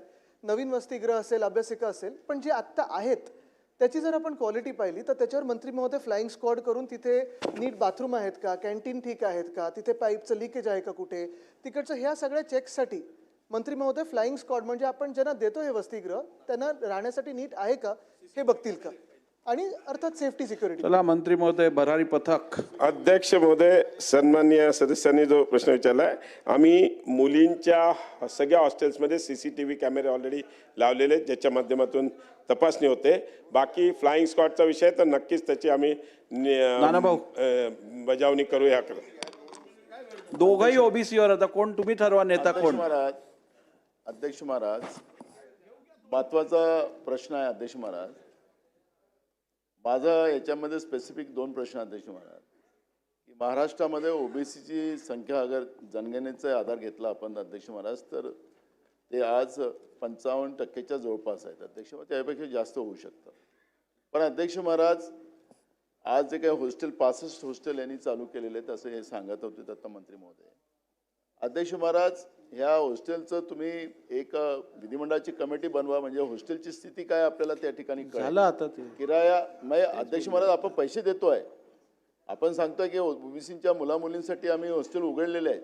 त्याची आत्ता परिस्थिती बघा की त्या कोंबड्या टाकतात तसं त्या कुचकून तशाच. नाना भाऊ, आदित्यजींनी तोच प्रश्न विचारला, त्यांनी उत्तर दिलं. माझा पूर्ण प्रश्न तो द्या अध्यक्ष महाराज. त्या पद्धतीची परिस्थिती आहे. माझा स्पेसिफिक प्रश्न आहे की तुम्ही जिल्ह्याच्या ठिकाणी चालू केलेत, तालुक्याच्या ठिकाणी पण आपण चालू करणार का एक, आणि माननीय मुख्यमंत्री महोदय आपण यासाठी स्पेशल बजेट करून जिथं जागा आपल्याला उपलब्ध होत नसतील त्या ठिकाणी आपण विकत घेऊन त्या ठिकाणी हॉस्टेल निर्माण करणार काय, जेणेकरून आपल्याला चांगल्या सुविधा ओबीसीच्या मुलामुलींसाठी आपल्याला निर्माण करता येतील, त्याचं उत्तर आपण द्यावं. अध्यक्ष महोदय, मी आपल्याला सांगू इच्छितो की 62 हॉस्टेल ऑलरेडी सुरू झालेत. दुसऱ्या ठिकाणी जिकडे थोडा सार्वजनिक बांधकाम विभागाच्या रेंटचा विषय होता तो रेंटचा विषय पण माननीय मुख्यमंत्र्यांनी आणि सार्वजनिक बांधकाम मंत्र्यांनी तो वाढवून दिलेला आहे. त्याच्यामुळे मला पुढच्या 3 महिन्यात या ठिकाणी पण आम्ही ऑलरेडी पाहणी केलेली आहे. त्यांना जो रेट वाढवून पाहिजे असा काही लोकांनी जे मागितला होता त्यांना आम्ही रेट वाढून MMRDA आणि या एरियामध्ये तो रेट आम्ही वाढवून देतोय. नक्कीच पुढच्या 3 महिन्यात हे हॉस्टेल्स पण सुरू होतील. हे या हॉस्टेल सगळे सुरू करताना तुम्ही ज्या काही ते अटी शर्ती घातल्यात विद्यार्थ्यांना, त्यामध्ये जर आत्ता 1200 तुम्ही सांगितलं की 1200 विद्यार्थ्यांना हॉस्टेलमध्ये साधारणतः आपण 65 हॉस्टेलची कॅपॅसिटी धरली तर 13,000 विद्यार्थी त्या ठिकाणी यायला पाहिजेत. 13,000 विद्यार्थ्यांचं ॲडमिशन व्हायला पाहिजेत आणि प्रवेश मिळायला पाहिजे अध्यक्ष महोदय. पण केवळ 1200 झालं का, तर तुम्ही ते या हॉस्टेलमध्ये प्रवेशासाठी जे काही अटी घातल्यात त्या शिथिल करण्याची आवश्यकता आहे. तुम्ही जे अट घातली अध्यक्ष महोदय त्यामध्ये केवळ व्होकेशनल एज्युकेशनसाठी ते काढून टाका. सरसकट मेरिटवर त्या ठिकाणी प्रवेश द्या. सर्वच्या सर्व पूर्ण क्षमतेने ते हॉस्टेल सुरू होतील. पहिला प्रश्न. एक दुसरा शेवटचा प्रश्न अध्यक्ष महोदय आपल्या माध्यमातून, बघा हे हॉस्टेल सुरू झालेत अध्यक्ष महोदय, पण अजूनही माननीय नाना भाऊ म्हटल्याप्रमाणे फार जागा कमी आहे, रेंटनी घेतलेले आहे. तुम्ही द्या ना 1000 कोटी रुपये, उद्या जागा मिळतील आणि हॉस्टेलचे बांधकाम सुरू होतील. सामाजिक न्याय विभाग करते ते केंद्र सरकार देते म्हणून करते. आमचे प्रस्ताव 2-2दा 3दा केंद्र सरकारकडे गेलेत. 200 ने 100 कोटी रुपये दर वर्षाला त्यासाठी येतात. त्यामध्ये काहीच होणं शक्य नाही. म्हणून आमची स्पेसिफिक आमची विनंती आहे आपल्याला की आपण यासाठी या बजेटमध्ये 72 वसतिगृहाच्या पूर्ण क्षमतेनं बांधकामासाठी, खाजगी जमीन खरेदी करण्यासाठी, शासकीय असेल तर शासकीय जमीन हस्तांतर करून 72ही वसतिगृह बांधण्यासाठी एक मुदतीत आराखडा तयार करून हे काम पूर्ण करणार आहात का? माननीय अध्यक्ष महोदय, पहिल्यांदा तर मी राज्याचे जे ओबीसी विकास मंत्री आहेत अतुल सावे यांचं मनापासून अभिनंदन करेन की त्यांनी मागे लागून हे 65 हॉस्टेल सुरू केले. या हॉस्टेलच्या संदर्भात 10-12 वर्ष आपण चर्चा करत होतो, पण ते काही पुढे जात नव्हतं. पण अतुल सावेंना कारभार दिल्यानंतर त्यांना मी विनंती केली की तुम्ही स्वतः याच्यामध्ये लक्ष घाला आणि एक हॉस्टेलची जागा शोधून काढून त्या ठिकाणच्या व्यवस्था उभ्या करून आज 65 हॉस्टेल तयार झाले, सुरू झाले. आणि म्हणून मला असं वाटतं याचं क्रेडिट आपण त्यांना दिलं पाहिजे. काही त्रुटी असतील तर त्या त्रुटी दूर करू. सोबतच आपल्याला काही भाड्याच्या इमारतीतले हॉस्टेलच चालवायचे नाही आहेत. प्रत्येक जिल्ह्यामध्ये जागा मिळण्याच्या संदर्भात त्यांनी जागा काय आयडेंटिफाय केल्या, त्या संदर्भात आम्ही त्या जागा त्यांना उपलब्ध करून दिल्या. महसूल मंत्र्यांसोबत त्यांनी बैठक घेतली. जवळपास प्रत्येक जिल्ह्यामध्ये जागा आयडेंटिफाय होते किंवा झालेली आहे. त्यामुळे त्या जागा आयडेंटिफाय झाल्यानंतर त्या जागा मूल्य त्यांच्या विभागाकडे हस्तांतरित करण्याचा कॅबिनेटच्या माध्यमातून या ठिकाणी आपण निर्णय करणार आहोत. ज्यामध्ये आपल्या माहितीकरता मला या ठिकाणी सांगितलं पाहिजे की ज्या महसूल विभागाला आता जागा प्रत्यार्पित झालेल्या आहेत त्याच्यामध्ये म्हणजे विभागाकडे आलेल्या जागा आहेत पुणे, जालना, बुलढाणा, भंडारा, वर्धा, गडचिरोली, रत्नागिरी. ज्या आता महसूलनी यांना देण्याकरता वेगवेगळ्या विभागाकडनं प्रत्यार्पित करून घेतलेल्या आहेत त्या सोलापूर, सांगली, धुळे, धाराशिव, अमरावती, अकोला, यवतमाळ, वाशिम, चंद्रपूर आणि गोंदिया. म्हणजे आता तिथे जागेचा प्रश्न हा संपलेला आहे. आणि आता काही जिल्हे असे आहेत की ज्या ठिकाणी जागा निश्चित झाली आहे आणि आता ती जागा हस्तांतरणाची प्रक्रिया चाललेली आहे. ते आहेत नागपूर, कोल्हापूर, सातारा, नाशिक, जळगाव, नंदुरबार, लातूर, नांदेड, हिंगोली, बीड, परभणी, सिंधुदुर्ग, पालघर, छत्रपती संभाजीनगर आणि अहिल्यानगर. जागा न मिळालेले फक्त 4 जिल्हे आहेत. त्या 4ही जिल्ह्यांमध्ये मी स्वतः लक्ष घालून त्यांना जागा मिळवून देईल. जे आपले MMR रिजनमधले आहेत रायगड, ठाणे, मुंबई शहर आणि मुंबई उपनगर, त्यात मी स्वतः त्यांच्यासोबत बसून या 4ही जिल्ह्यात जागा मिळवून देऊ. इतर सगळीकडचा जागेचा प्रश्न हा जवळपास मार्गी लागलेला. प्रश्न क्रमांक 4. अध्यक्ष महोदय, प्रश्न क्रमांक 15,636 आपल्याप्रमाणे. अध्यक्ष महोदय, गुटखा आणि अंमली पदार्थाची विक्री शाळांच्या सभोवतालच्या टपऱ्यांवरती सर्रासपणानं होणं याच्या तक्रारी सरसकट महाराष्ट्र राज्यामधून आहेत.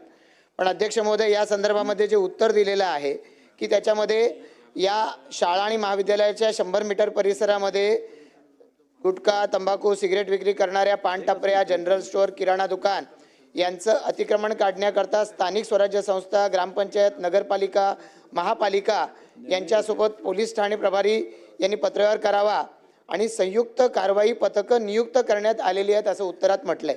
अध्यक्ष महोदय, अशी पथकं नियुक्त करण्यात आलेली असली तर लोकप्रतिनिधींना अजूनपर्यंत त्याची माहिती मिळालेली नाही. त्यामुळे प्रत्यक्षरित्या या आदेश जर झाला असेल तर त्याची अंमलबजावणी कधी होणार, किती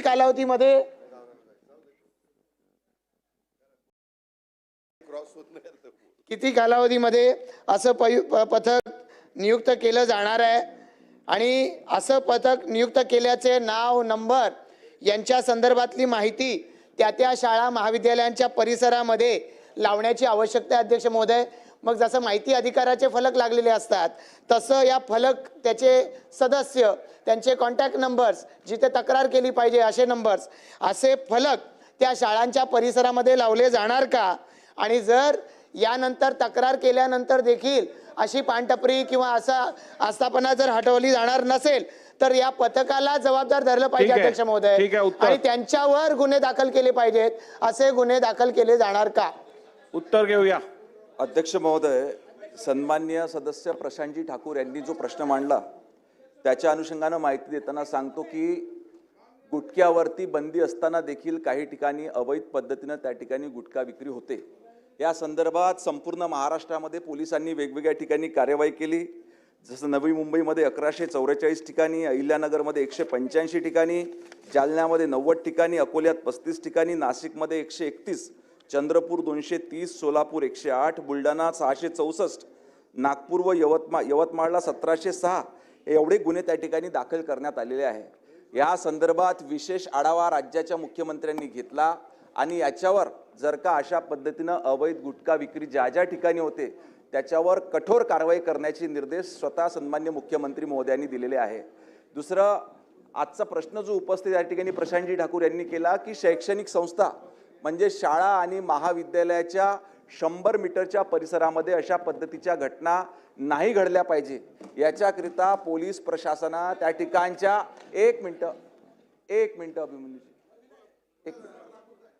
याच्याकरिता 100 मीटरच्या परिसरामध्ये जर का अशा पद्धतीचं होते याच्याकरिता पोलीस प्रशासनाने त्या 100 मीटरच्या परिसरातल्या टपऱ्या किंवा दुकानं उद्ध्वस्त करण्याकरिता त्या ठिकाणच्या स्थानिक स्वराज्य संस्था म्हणजे महानगरपालिका असो, ग्रामपंचायत असो, नगरपालिका असो यांच्यासोबत संयुक्त कारवाई करण्याचे निर्देश त्या ठिकाणी दिलेले आहे.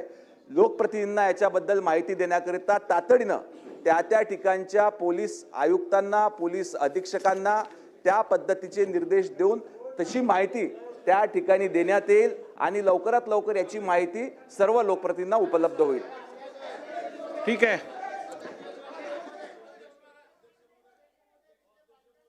अध्यक्ष महोदय, या उत्तरमध्येच गुटखाला आणि अंमल पद्धतीला किती सिरियसनेस आहे ते दिसून येतं. आपण आपल्या उत्तरमध्ये सांगितलेलं आहे की किती संख्याने किती जिल्ह्यामध्ये किती केसेस झालेल्या आहेत आणि मागच्या अधिवेशनामध्ये पण अशीच उत्तर आली होती की हजारोची संख्याने आपण केसेस रजिस्टर करत आहेत. अध्यक्ष महोदय, जर याच्यावरती व्यवस्थित नियंत्रण आणायचं असेल आणि सिरियसनेस करायचं असेल ते छोटे मोठे विक्रेता नाही, जे मोठे मोठे गाड्या टेम्पो जे मुंबईमध्ये प्रवेश करत आहेत दहिसरमधून आणि असे एक ना असे कितीतरी टेम्पो पकडण्यात आलेले आहे आणि त्यांना जामीन देऊन टाकता. एका टेम्पोला जर तुम्ही पकडला आणि दुसऱ्यांदा जर पकडलं तर त्यांच्यावरती तुम्ही जसं अंमलबजावणीवरती MCOC कायदा लावता तसा तुम्ही कायदा लावणार आहेत का? ज्यापर्यंत तुम्ही असे कायदा यांच्यावरती आणत नाही त्यापर्यंत याच्यावरती निकालच निघणार नाही, कारण त्यांना जामीन होऊन जातं. या पद्धतीने अध्यक्ष महोदय अख्ख्या मुंबई शहरामध्ये कुठेही रात्री गेला दिवस गेला की तुम्हाला हे गुटखा भेटतं तर तुम्ही डायरेक्ट जे मोठ्या संख्येने जे मेन सप्लायर आहेत त्यांच्यावरती MCOC कायदा लावणार का? ठीक आहे, उत्तर घेऊया. अध्यक्ष महोदय, या संदर्भात कायदेशीर पडताळणी आम्ही केली आणि असं लक्षात आलं लॉ अँड ज्युडिशियरीनी, कारण याच्यावर MCOC लावण्याच्या संदर्भात आम्ही प्रस्ताव मूव केला होता. त्याच्यावर लॉ अँड ज्युडिशियरीने हे सांगितलं की MCOCच्या कायद्यामध्ये धमकी आणि हर्ट या दोन्ही गोष्टी असल्याशिवाय तो कायदा लागत नाही आणि म्हणून मी त्या संदर्भात कालच सूचना दिलेल्या आहेत की कायद्यामध्ये बदल करून अशा पद्धतीनं जे हा व्यवहार करतायत त्यांच्यावरही MCOC लावता येईल अशा करेक्ट तर तशा पद्धतीनं करता येईल अशा प्रकारची कायद्यामध्ये अमेंडमेंट करावी याचे आदेश दिलेले आहेत. चला, अभिमन्यू पवार. अध्यक्ष महोदय यांनी माननीय मंत्री महोदयांनी दिलेल्या उत्तरावर आम्ही समाधानी आहे. ऐकून घ्या त्यांचं ऐका. अध्यक्ष महोदय, माझा विषय याच अनुषंगाने आहे की अवैध दारूच्या विषयामध्ये मी अध्यक्ष महोदय मागच्या सरकारमध्ये एक लक्षवेधी मांडली होती, आत्ताच्या काळामध्ये एक लक्षवेधी मांडली, 2 लक्षवेधी झाल्या. आपल्या दालनामध्ये 6 फेब्रुवारी 23ला, 23 जानेवारी 25ला, 14 जुलै 25ला 3 बैठका झाल्या अध्यक्ष महोदय. आणि इतिवृत्त माझ्याकडे आहे, इतिवृत्त तुम्हाला पाठवून देतो. या इतिवृत्त अजूनही कारवाई नाही अध्यक्ष महोदय. हे खरं तर अत्यंत चिंतेचा विषय आहे. ग्रामीण भागातल्या प्रत्येक आमदाराचा हा विषय, माझा एकट्याचा नाही आहे, हा विषय सामाजिक आहे. हा विषय अध्यक्ष महोदय ग्रामीण भागातल्या आमदारांना विचार, त्यांना रोज काय त्रास होतोय. कुठे गेलं तर आमच्या महिला भगिनी आमच्या आरोग्याबद्दल विचारतात. अध्यक्ष महोदय, आपण लाडक्या बहिणी म्हणतो, लाडक्या बहिणीचं दुःख जे काय असेल तर अवैध दारूवर आळा घालण्याचं दुःख आहे. अध्यक्ष महोदय, दुरुस्ती करण्याची आवश्यकता आहे. आपण बैठक घेतली, आपण निर्देश दिले एक्साईज डिपार्टमेंटला, फूड अँड ड्रग्सला, होम डिपार्टमेंटला. आपण अध्यक्षांनी निर्देश देऊन सुद्धा काय होत नसेल अध्यक्ष महोदय, तर हे चिंतेचा विषय. अध्यक्ष महोदय, आपण निर्देश दिलेले आहेत तरी काय होत नाही, हा चिंतेचा विषय. अध्यक्ष महोदय, चिंतेचा विषय अध्यक्ष महोदय, पुन्हा सदस्यांना सांगतो, प्रत्येक गोष्टीत लाडकी बहीण आणू नका, लाडक्या बहिणीच्या विरोधात जाऊ नका, घरी बसावं लागेल.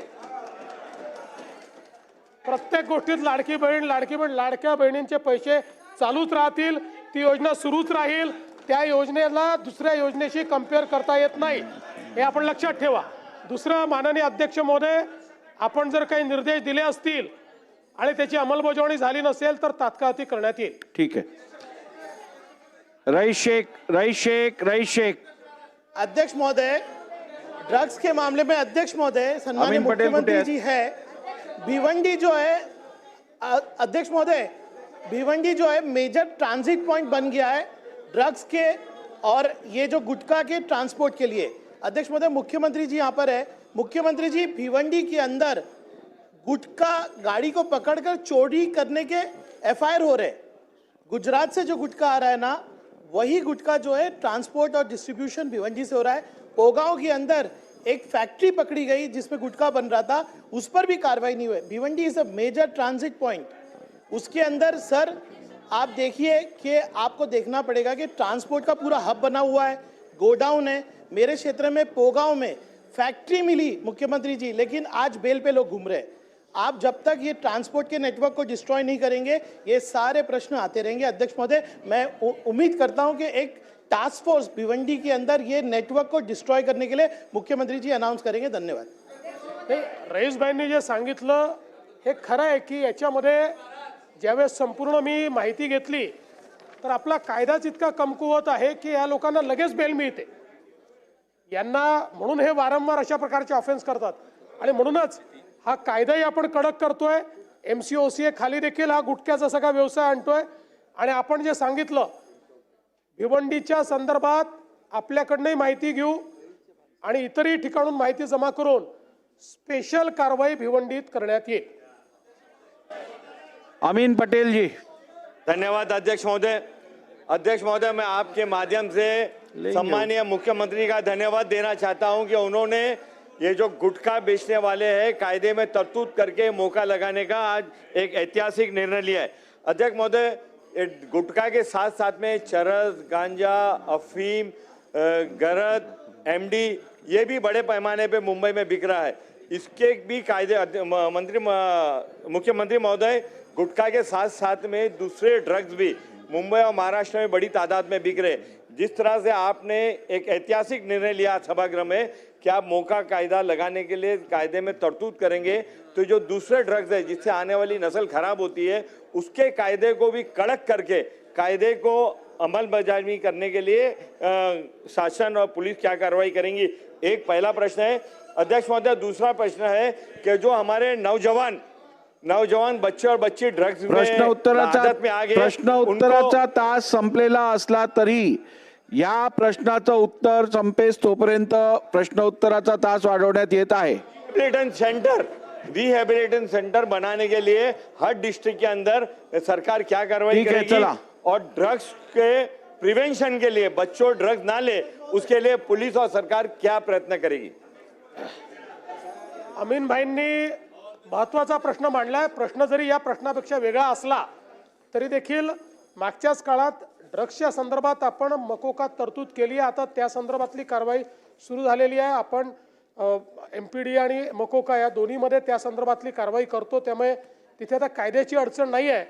दुसरं, आपण रिहॅबिलिटेशन सेंटरच्या संदर्भात सांगितलं, हे निश्चितपणे अत्यंत महत्त्वाचं आहे. या संदर्भात विशेषतः मुंबई किंवा MMR रिजन सारख्या महानगरांमध्ये आजही आपल्याकडे क्वालिटी रिहॅबिलिटेशन सेंटर नाही आहेत. त्यामुळे जरूर या संदर्भात पुढाकार घेऊन अशा प्रकारचं सेंटर आम्ही सुरू करू. चला, प्रश्न उत्तराचा तास संपलेला आहे. कागदपत्रे सभागृहाच्या पटलावर ठेवणे. माननीय मुख्यमंत्री महोदय.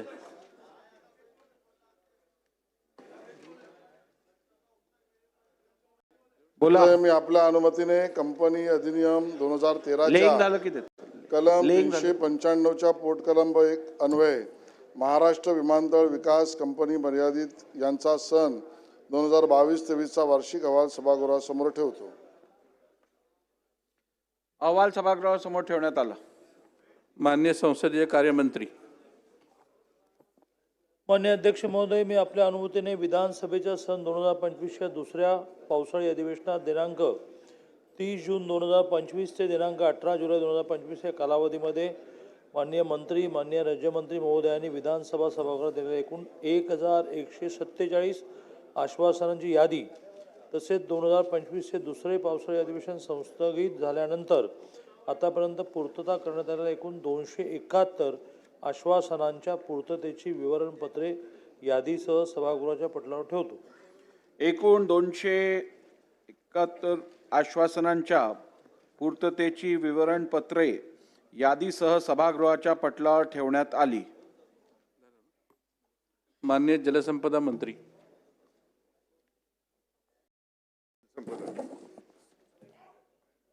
लेंग होऊ दे, लेंग झाल्यावर देतो. महोदय, मी आपल्या अनुमतीने कोकण पाटबंधारे विकास महामंडळ अधिनियम 1998 मधील कलम 47 पोट कलम 4 अन्वये तापी पाटबंधारे विकास महामंडळ जळगाव यांचं सन 2023-24 या वर्षाचा 26वा वार्षिक वित्तीय अहवाल हा सादर करतो. अहवाल सभागृहासमोर सादर केला गेला.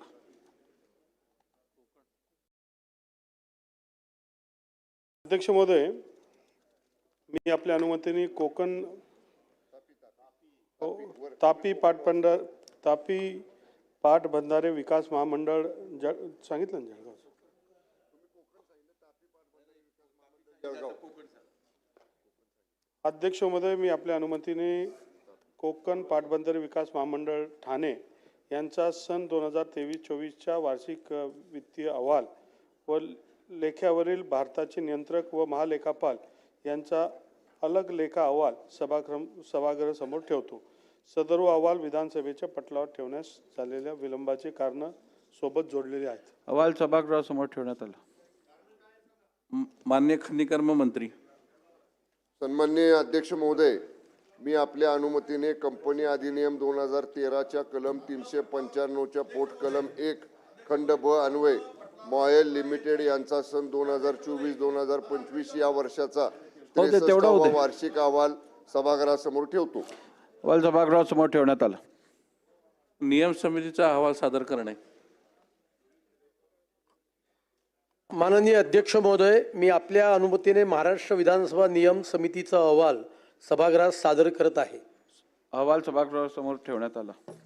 माननीय अध्यक्ष महोदय, विधानसभा नियम समितीच्या आज दिनांक 9 डिसेंबर 2025 रोजी सभागृहात सादर करण्यात आलेल्या अहवालाच्या अनुषंगाने नियम समितीच्या अहवालातील शिफारसींमध्ये कोणतीही सुधारणा करण्याची सूचना देण्यासंबंधातील महाराष्ट्र विधानसभा नियम 225(1) व 225(3) मधील 10 दिवसांच्या कालावधीबाबतची जी तरतूद आहे ती नियम 57 अन्वये स्थगित करण्यात येऊन सदरू मुदत उक्त अहवालाच्या बाबतीत शुक्रवार दिनांक 12 डिसेंबर 2025 रोजी दुपारी 1 वाजेपर्यंतच्या कालावधीची करण्यात यावी असा मी आपल्या अनुमतीने प्रस्ताव मांडतो. प्रस्ताव असा आहे की विधानसभा नियम समितीच्या आज दिनांक 9 डिसेंबर 2025 रोजी सभागृहात सादर करण्यात आलेल्या अहवालाच्या अनुषंगाने नियम समितीच्या अहवालातील शिफारशींमध्ये कोणत्याही सुधारणा करण्याची सूचना देण्यासंबंधीतील महाराष्ट्र विधानसभा नियम 225(1) व 225(3)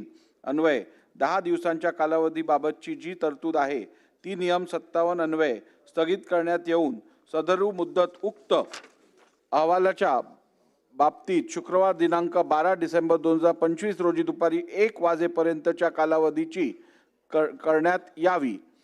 आता हा प्रश्न सभागृहासमोर मतास टाकण्यात येईल. प्रश्न असा आहे की विधानसभा नियम समितीच्या आज दिनांक 9 डिसेंबर 2025 रोजी सभागृहात सादर करण्यात आलेल्या अहवालाच्या अनुषंगाने नियम समितीच्या अहवालातील शिफारसींमध्ये सुधारणा करण्याची सूचना देण्यासंबंधीतील नियम 225(1) 225(3) मधील 10 दिवसांच्या कालावधीबाबतची जी तरतूद आहे ती नियम 57 अन्वये स्थगित करण्यात येऊन सदरू मुदत उक्त अहवालाच्या बाबतीत शुक्रवार दिनांक 12 डिसेंबर 2025 रोजी दुपारी 1 वाजेपर्यंत करण्यात यावी. अनुकूल असतील त्यांनी होय म्हणावे. 1 मिनिट. समितीचे सन्माननीय चेअरमन यांनी काही सूचना द्यायची असतील तर 10 दिवसाची मुदत 12 डिसेंबर शुक्रवारीपर्यंत करा, अशा पद्धतीचा हा प्रस्ताव सभागृहासमोर आला आहे. अध्यक्ष महोदय, त्याच्यामध्ये काही सुधारणा कोणकोणत्या करायच्या आहेत नाहीत या संदर्भातली थोडीशी माहिती जर त्यांनी सन्माननीय सदस्यांनी आत्ताच काही विषद केली तर त्या संदर्भामध्ये ही मुदत कमी की जास्त, किंवा एवढी घाई करण्यापेक्षा पुढच्या अधिवेशनपर्यंत ही मुदत वाढवा ना. नाही, ह्याच्यात विषय एवढाच आहे की हे करण्याबद्दल नियमातच आहे, फक्त त्याच्यासाठी जी मुदत असते 10 दिवसाची ती शिथिल करण्यासाठी आपण 57 अन्वये सस्पेन्शन ऑफ रूलचा वापर करत आहोत. तेवढाच इमोशन आहे, त्याच्या व्यतिरिक्त काही नाहीये. आता आहेत का नियम समितीनं? नाही, म्हणून त्या कन्सिडरेशनला 12 तारखेला घेणार आहोत ना, त्यावेळेला तुम्हाला बोलता येईल त्याच्यावर. आता फक्त शिथिल करण्यासाठी 57 खाली आपण मान्यता घेतोय सभागृहाची. माझ्या लक्षात आलं, माझ्याविषयी 57 अन्वये आपण पण देखील अधिकार वापरू शकता, परंतु नियमाच्या बाबतीत थोडीशी सखोल चर्चा करण्याकरता म्हणून थोडा वेळ वाढवून द्यावा असं माझी आग्रही मागणी आहे. ठीक आहे. नाही, हे पहिली होते ना, वाचलंच नाही पूर्ण. आता प्रस्ताव सभागृहासमोर मतास टाकण्यात येईल. प्रश्न असा आहे की विधानसभा नियम समितीच्या आज दिनांक 9 डिसेंबर 2025 रोजी सभागृहात सादर करण्यात आलेल्या अहवालाच्या अनुषंगाने नियम समितीच्या अहवालातील शिफारसींमध्ये सुधारणा करण्याची सूचना देण्यासंबंधीतील नियम 225(1) व 225(3) मधील 10 दिवसांच्या कालावधीची जी तरतूद आहे ती नियम 57 अन्वये स्थगित करण्यात येऊन सदर मुदत उक्त अहवालाच्या बाबतीत शुक्रवार दिनांक 12 डिसेंबर 2025 रोजी दुपारी 1 वाजेपर्यंत करण्यात यावी. अनुकूल असतील त्यांनी होय म्हणावे. प्रतिकूल असतील त्यांनी नाही म्हणावे. होयचे बहुमत आहे, होयचे बहुमत आहे. प्रस्ताव संमत झाला. या अनुसार ज्या सन्मान्य सदस्यांना नियम समितीच्या अहवालातील शिफारशींवर सुधारणा सूचना सुचवण्याच्या असतील त्यांनी त्या शुक्रवार दिनांक 12 डिसेंबर 2025 रोजी दुपारी 1 वाजेपर्यंत सचिव 2 दालन क्रमांक 108 पहिला मजला नवीन विस्तारित इमारत क्रमांक 1 विधान भवन नागपूर येथे अथवा rules.assembly.mls@gmail.com या ईमेलवर पाठवण्यात याव्या.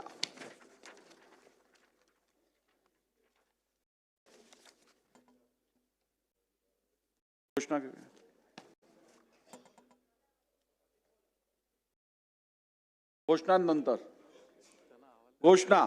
दिनांक 8 डिसेंबर 2025 पासून सुरू झालेल्या महाराष्ट्र विधिमंडळाच्या सन 2025च्या तृतीय हिवाळी अधिवेशनात खालील नमूद मंत्री महोदय आपल्या मूळ विभागाचे कामकाज सांभाळून त्यांच्या नावासमोर दर्शविलेल्या विभागाचे विधिमंडळातील कामकाज पाहतील असे माननीय मुख्यमंत्री महोदयांनी कळवलेले आहे. ॲडव्होकेट आशिष शेलार, सामान्य प्रशासन विभाग. दिनांक 8 डिसेंबर 2025 पासून सुरू झालेल्या महाराष्ट्र विधिमंडळाच्या सन 2025च्या तृतीय हिवाळी अधिवेशनात मान्य उपमुख्यमंत्री नगरविकास, गृहनिर्माण, सार्वजनिक बांधकाम, सार्वजनिक उपक्रम यांनी त्यांच्याकडे कार्यभार असलेल्या विभागांचे विधिमंडळातील कामकाज आपल्या मूळ विभागाचे कामकाज सांभाळून त्यापुढे नेमून दिलेल्या मंत्री संबंधित विभागाच्या राज्यमंत्री यांच्यासोबत समन्वय ठेवून एकत्ररित्या हाताळतील असे प्रस्तावित करून त्याबाबतची परवानगी मागितली होती. मान्य उपमुख्यमंत्री नगरविकास, गृहनिर्माण, सार्वजनिक बांधकाम, सार्वजनिक उपक्रम यांच्याकडे कार्यभार असलेल्या नमूद विभागाचे कामकाज नेमून दिलेले मंत्री संबंधित विभागाच्या राज्यमंत्री यांच्याशी समन्वय ठेवून हाताळण्याबाबत मान्य मुख्यमंत्री महोदयांनी अनुमती दिलेली आहे. त्यानुसार विभाग व मंत्री महोदयांची नावे पुढीलप्रमाणे आहेत. सार्वजनिक बांधकाम, सार्वजनिक उपक्रम माननीय श्री दादाजी भुसे. नगरविकास मान्य श्री उदय सामंत. गृहनिर्माण मान्य श्री शंभूराज देसाई. सर्व सन्मान्य सदस्यांना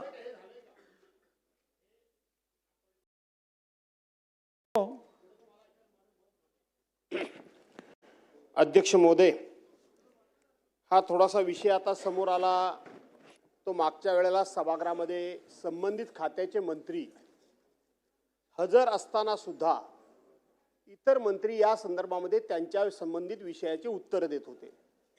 अध्यक्ष महोदय, सर्वसाधारणपणे प्रथा आता हल्ली दादा सुद्धा त्यावर काही भाष्य करत नाहीत, वळसे पाटील काही बोलतच नाहीत.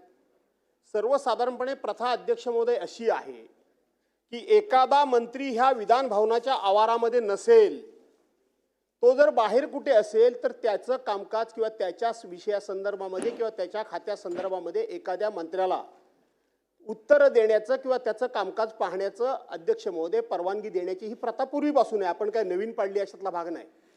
पण नवीन प्रथा ही पडलेली आहे अध्यक्ष महोदय की संबंधित मंत्री या प्रिमायसेसमध्ये आहेत, आवारामध्ये आहेत, आपल्या चेंबरमध्ये बसून असतात आणि त्यांच्या खात्याचं उत्तर कुठल्या तरी मंत्र्यानं देणं ही प्रथा माझ्या दृष्टीनं, जरी आपण परवानगी घेतली असली, माननीय मुख्यमंत्री महोदयांनी त्याला परवानगी दिली असली, आपण जरी सभागृहाच्या समोर हा विषय ठेवला असला, तरी मला असं वाटतं की ही प्रथा चुकीची आहे. मंत्री संबंधित असताना वास्तविक सभागृहामध्ये असे प्रसंग अध्यक्ष महोदय बऱ्याच वेळेला आलेले आहेत. काय आलेत की एखादा ज्युनियर मंत्री असेल, एखादा राज्यमंत्री असेल आणि त्याला जर समोरच्या सदस्यांनी प्रश्नाचा भडीमार करून जर भांडावून सोडला असेल, तर सभागृहातला सिनियर मंत्री त्याच्या मदतीला त्याच्या संमतीनं जाऊ शकतो. न पेक्षा त्याच्या खात्यामध्ये दुसऱ्या मंत्र्याला हस्तक्षेप सुद्धा करता येत नाही, उत्तरं सुद्धा देता येत नाही. ही प्रथा अनेक वर्षांपासून या सभागृहाची आहे.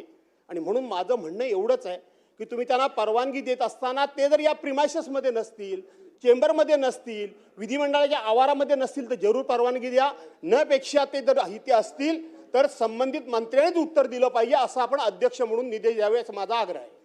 ठीक आहे. सन्मान्य सदस्य भास्कर जाधव साहेबांनी जो मुद्दा आत्ता उपस्थित केला त्या संदर्भात मी एवढंच सांगू इच्छितो की सर्वसाधारणपणे आपण म्हणालेली बाब अत्यंत सत्य आहे की संबंधित खात्याच्या मंत्र्यांनी उत्तर देणं अपेक्षित असतं.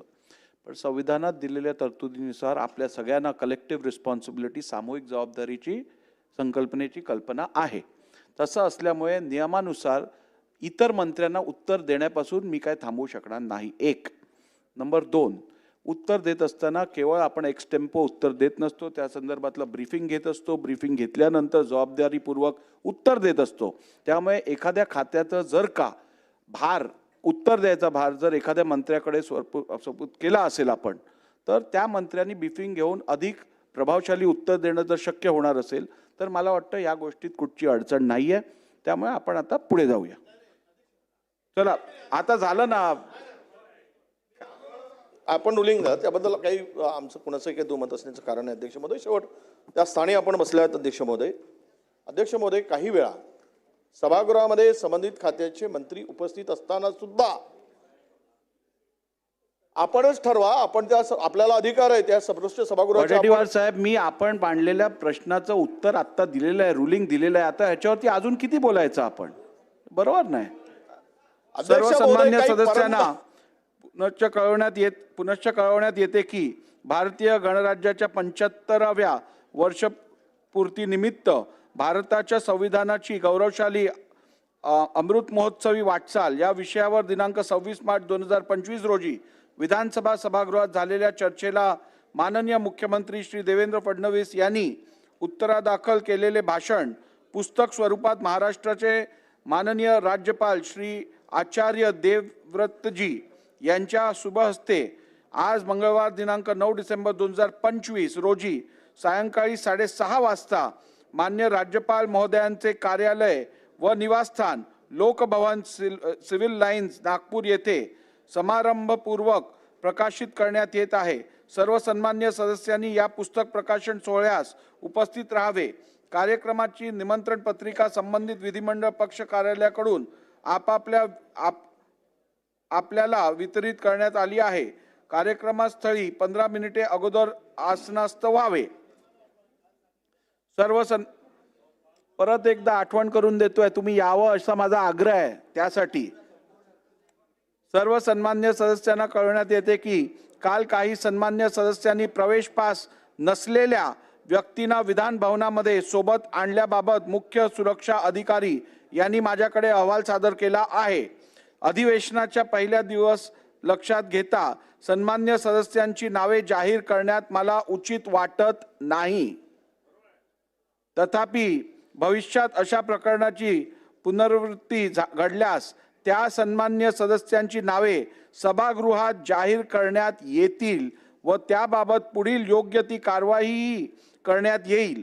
तरी सर्व सन्मान्य सदस्यांनी प्रवेश पास व सुरक्षा विषयक सूचनांचे पालन करून सहकार्य करावे.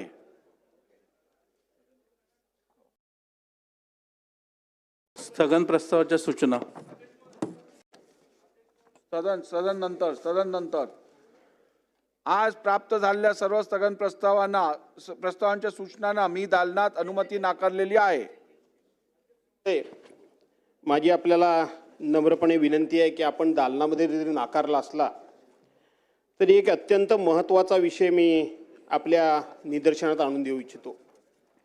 अध्यक्ष महोदय, आपल्याला आठवत असेल की आपल्याकडे CST स्टेशनचं छत्रपती शिवाजी महाराज टर्मिनस म्हणून नाव झालं आणि त्या ठिकाणी एक छत्रपती शिवाजी महाराजांचा अश्वारूढ पुतळा उभा करावा अशा प्रकारचा प्रस्ताव हा मी सभागृहामध्ये मांडला.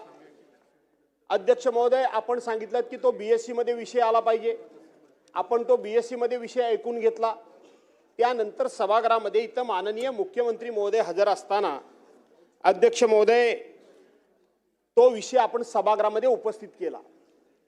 आज स्थगन प्रस्तावाच्या माध्यमातून मला आपल्याला या निमित्ताने एक गोष्ट लक्षात आणून द्यायची आहे की त्यावेळेला माननीय मुख्यमंत्री महोदयांनी सकारात्मक अशा प्रकारचं उत्तर दिलं.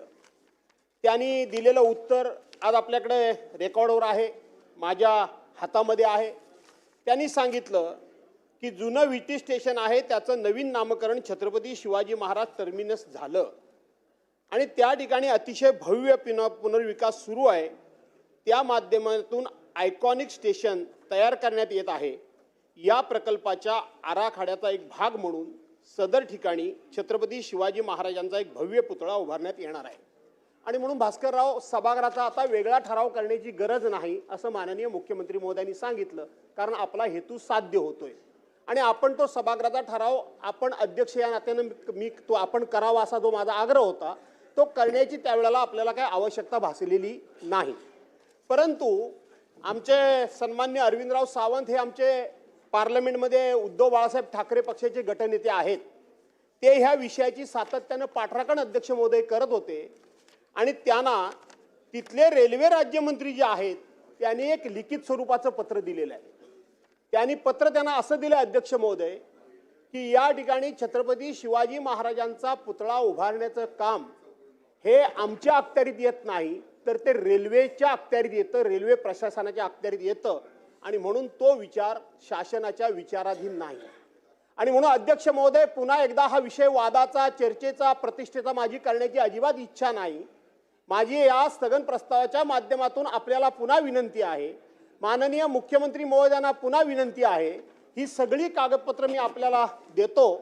आपण या सभागृहामध्ये माननीय मुख्यमंत्री महोदयांनी दिलेल्या शब्दाप्रमाणे त्या प्रांगणामध्ये छत्रपती शिवाजी महाराजांचा अतिशय भव्य दिव्य अश्वारूढ अशा प्रकारचा दर्शनी भागामध्ये पुतळा उभा करण्यासंदर्भामध्ये केंद्र सरकारच्याकडे पाठपुरावा करून त्यांच्याकडून काही जर उणीवा राहिल्या असतील तर त्या दूर करून आपण हा छत्रपती शिवाजी महाराजांचा पुतळा उभारण्याकरता पुढाकार घ्यावा, हे स्थगन प्रस्तावाच्या माध्यमातून माझी आपल्याला विनंती. सन्मान्य सदस्य भास्कर जाधव साहेबांनी आता जी माहिती सभागृहासमोर मांडली, खरं तर या सभागृहात इतर सभागृहात झालेल्या कामकाजाबद्दल आपण चर्चा करत नाही, परंतु मी आपल्याला एवढंच सांगू इच्छितो की उत्तर जे त्या सभागृहात दिलं गेलेलं त्या उत्तरात स्पष्टपणे नमूद केलेलं गेलं आहे की या संपूर्ण परिसराचा म्हणजे छत्रपती शिवाजी महाराज टर्मिनस याचं डेव्हलपमेंटचं काम हे रेल्वे विभागाकडे येत आहे आणि त्यामुळे या संदर्भातला आराखडा असेल, या संदर्भातलं कामकाज एक्झिक्युशन असेल, हे सगळं रेल्वे विभागाकडनं होत असल्यामुळे रेल्वे विभाग या संदर्भात आराखडा बनवून त्याची अंमलबजावणी करणार. सन्मान्य मुख्यमंत्र्यांनी पण या संदर्भात तीच भूमिका घेतली आहे की रेल्वे विभागाशी बोलणं झाल्यानंतर रेल्वे विभाग तिकडे संबंधित संबंधित उभारण्यासंदर्भात निर्णय घेत आहे आणि त्या संदर्भात त्यांनी सकारात्मक निर्णय घेतलेला आहे. तरीही आपण मांडलेल्या मुद्द्यानुसार या संदर्भातली परत माहिती घेऊन सभागृहाला अवगत केलं जाईल. ठीक, पुढे जाऊया. चला.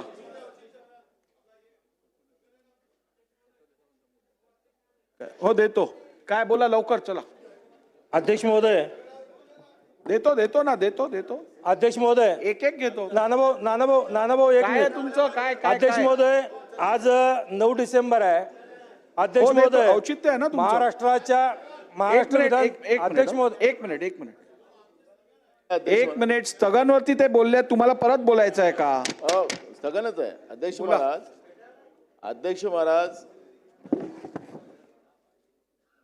वर्धा तालुका आरमोरी जिल्हा गडचिरोली या ठिकाणी अध्यक्ष महाराज कुंदाताई खुशाल मिश्रा या महिलेवर वाघाने हल्ला केला आणि तिचा मृत्यू झाला. अध्यक्ष महाराज गडचिरोली जिल्हा आमचा जो आहे हा काही व्याघ्र प्रकल्प नाही आहे. अध्यक्ष महाराज, हा आमचा ताडोबा आणि याच्यातला हा भाग नाही आहे. अध्यक्ष महाराज, भंडारा असेल, गोंदिया असेल किंवा आमचं गडचिरोली असेल, चंद्रपूर असेल, या भागामध्ये मोठ्या प्रमाणात वाघ मोठ्या प्रमाणात त्या ठिकाणी आपण संरक्षण देऊन त्या ठिकाणी मोठे केलेले आहेत. त्याचा आम्हाला कुठलाही विरोध नाही. पण अध्यक्ष महाराज, ज्या पद्धतीनं रोज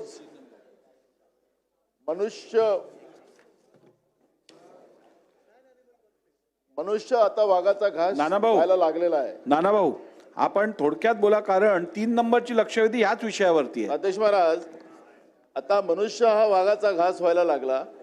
अशा या परिस्थितीमध्ये वाघाचं रक्षण करा, पण मनुष्य रक्षणाची काय भूमिका आहे? आणि आपण तुम्ही सांगताय की आम्ही आर्थिक मदत करतोय, तर मनुष्याचं आर्थिक किमतीनं तुम्ही त्याचं मूल्यमापन करत असाल जीवाचं, ते काय बरोबर नाही.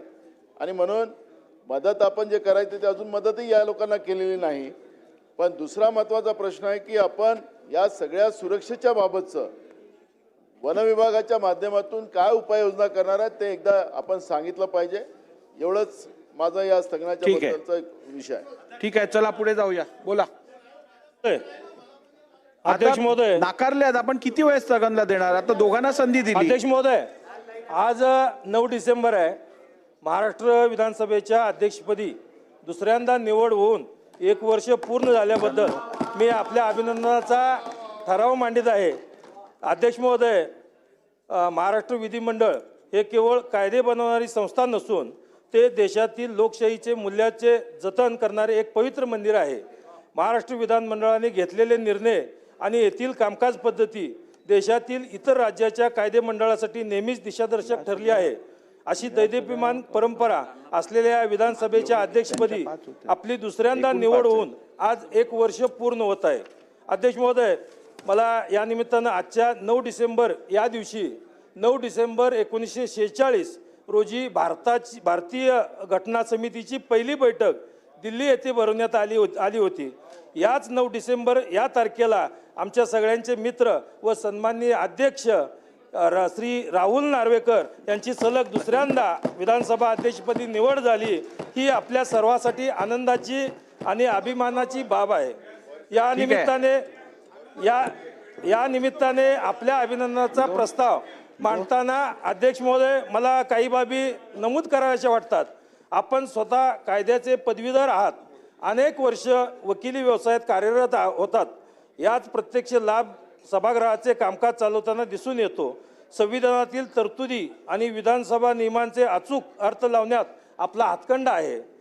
गेल्या वर्षभरात आपण दिलेले ऐतिहासिक निवाडे आणि कायदेशीर पेच प्रसंगावर केलेले भाष्य हे अभ्यासकासाठी संदर्भ ग्रंथ ठरले आहेत. देशातील सर्वात तरुण विधानसभा अध्यक्ष होण्याचा बहुमान आपल्याला मिळालेला आहे. तरुण रक्त आणि प्रगल्भ विचार यांचा अनोखा संगम आपल्या कार्यपद्धतीत दिसतो. तरुण आमदारांना प्रोत्साहन देणे आणि ज्येष्ठ सदस्यांचा आदर राखणे हे कौशल्य वाकवण्याजोगे आहे. सभागृहात अनेकदा तणावाचे प्रसंग उद्भवतात, परंतु अशा वेळी आपण दाखवलेला संयम आणि सहनशीलता अद्भुत आहे. सत्ताधारी बाकावरील सदस्य असो किंवा विरोधी बाकावरील सर्वांना आपली बाजू मांडण्याचा समान संधी आपण देता. आपल्या या निपक्षपाती आणि मैत्रीपूर्ण स्वभावामुळे सत्ताधाऱ्याप्रमाणेच विरोधकांनाही आपण आपलेसे वाटता. मागील एका वर्षात सभागृहाचा वेळ वाया न जाऊ देता जास्तीत जास्त कामकाज घडवून आणण्यात आणि सर्वसामान्यांचे प्रश्न सोडवण्यात आपण महत्त्वाची भूमिका बजावली आहे. आपला हसतमुख चेहरा आणि शांत स्वभाव सभागृहाचे वातावरण नेहमीच सकारात्मक ठेवतो. तरी आज आपल्या अध्यक्षपदाच्या दुसऱ्या कार्यकाळातील पहिल्या वर्षपूर्तीनिमित्त संपूर्ण सभागृहाच्या वतीनं मी आपलं अभिनंदन करतो, शुभेच्छा देतो आणि आपल्याला या अभिनंदनाचा प्रस्ताव या निमित्तानं मांडतो. मी सभागृहाचे आभार मानतो. चला पुढे औचित्याचे मुद्दे. कुठची? हा, सभागृहातल्या कामकाज संदर्भात मी काही घोषणा करू इच्छितो. आता आपण यानंतर औचित्याचे मुद्दे घेणार आहोत आणि हो एवढं होते ना, आणि त्यानंतर आपण काही बिलं घेऊ आणि मग लक्षवेधी सूचना घेऊ आणि त्यानंतर प्रस्ताव चर्चेला घेऊ. बोला. अध्यक्ष महोदय, मागील जुलैमध्ये अधिवेशनामध्ये कामगार मंत्र्यांनी या ठिकाणी घोषणा केली होती आणि त्यामध्ये लक्षवेधी सूचनेवरती प्रश्न जे काही झाले त्यामध्ये उत्तर मिळालं होतं की कामगारांना जे काही सेफ्टी किट आणि घरउपयोगी किटचं वाटप करण्यात येतं, मध्यान्ह भोजन देण्यात येते, त्या आधीच्या कामगारांची यादी आणि योजना सुरू झाल्यानंतरच्या कामगारांची यादी हे सभागृहाच्या पटलावर ठेवणार होते, पण ते अजून आलेली नाही. मागच्या वेळेच्या अधिवेशनात दुसरं अधिवेशन गेलं आणि आता तिसरं आलेलं आहे.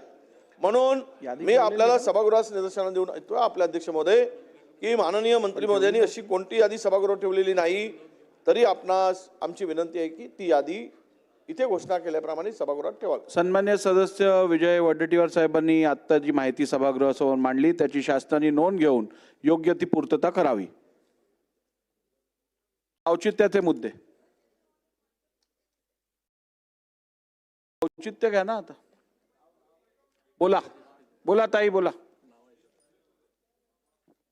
अध्यक्ष महोदय, दरवर्षीप्रमाणे यंदाही राज्यात सोयाबीनची शासकीय खरेदी केंद्र सुरू झाली आहेत आणि मोठ्या प्रमाणात सोयाबीनची आवक सुरू झाली आहे. मात्र मागील वर्षाच्या तुलनेत यावर्षी सोयाबीनची खरेदीसाठी असलेले निकष अधिक कठोर करण्यात आले आहेत.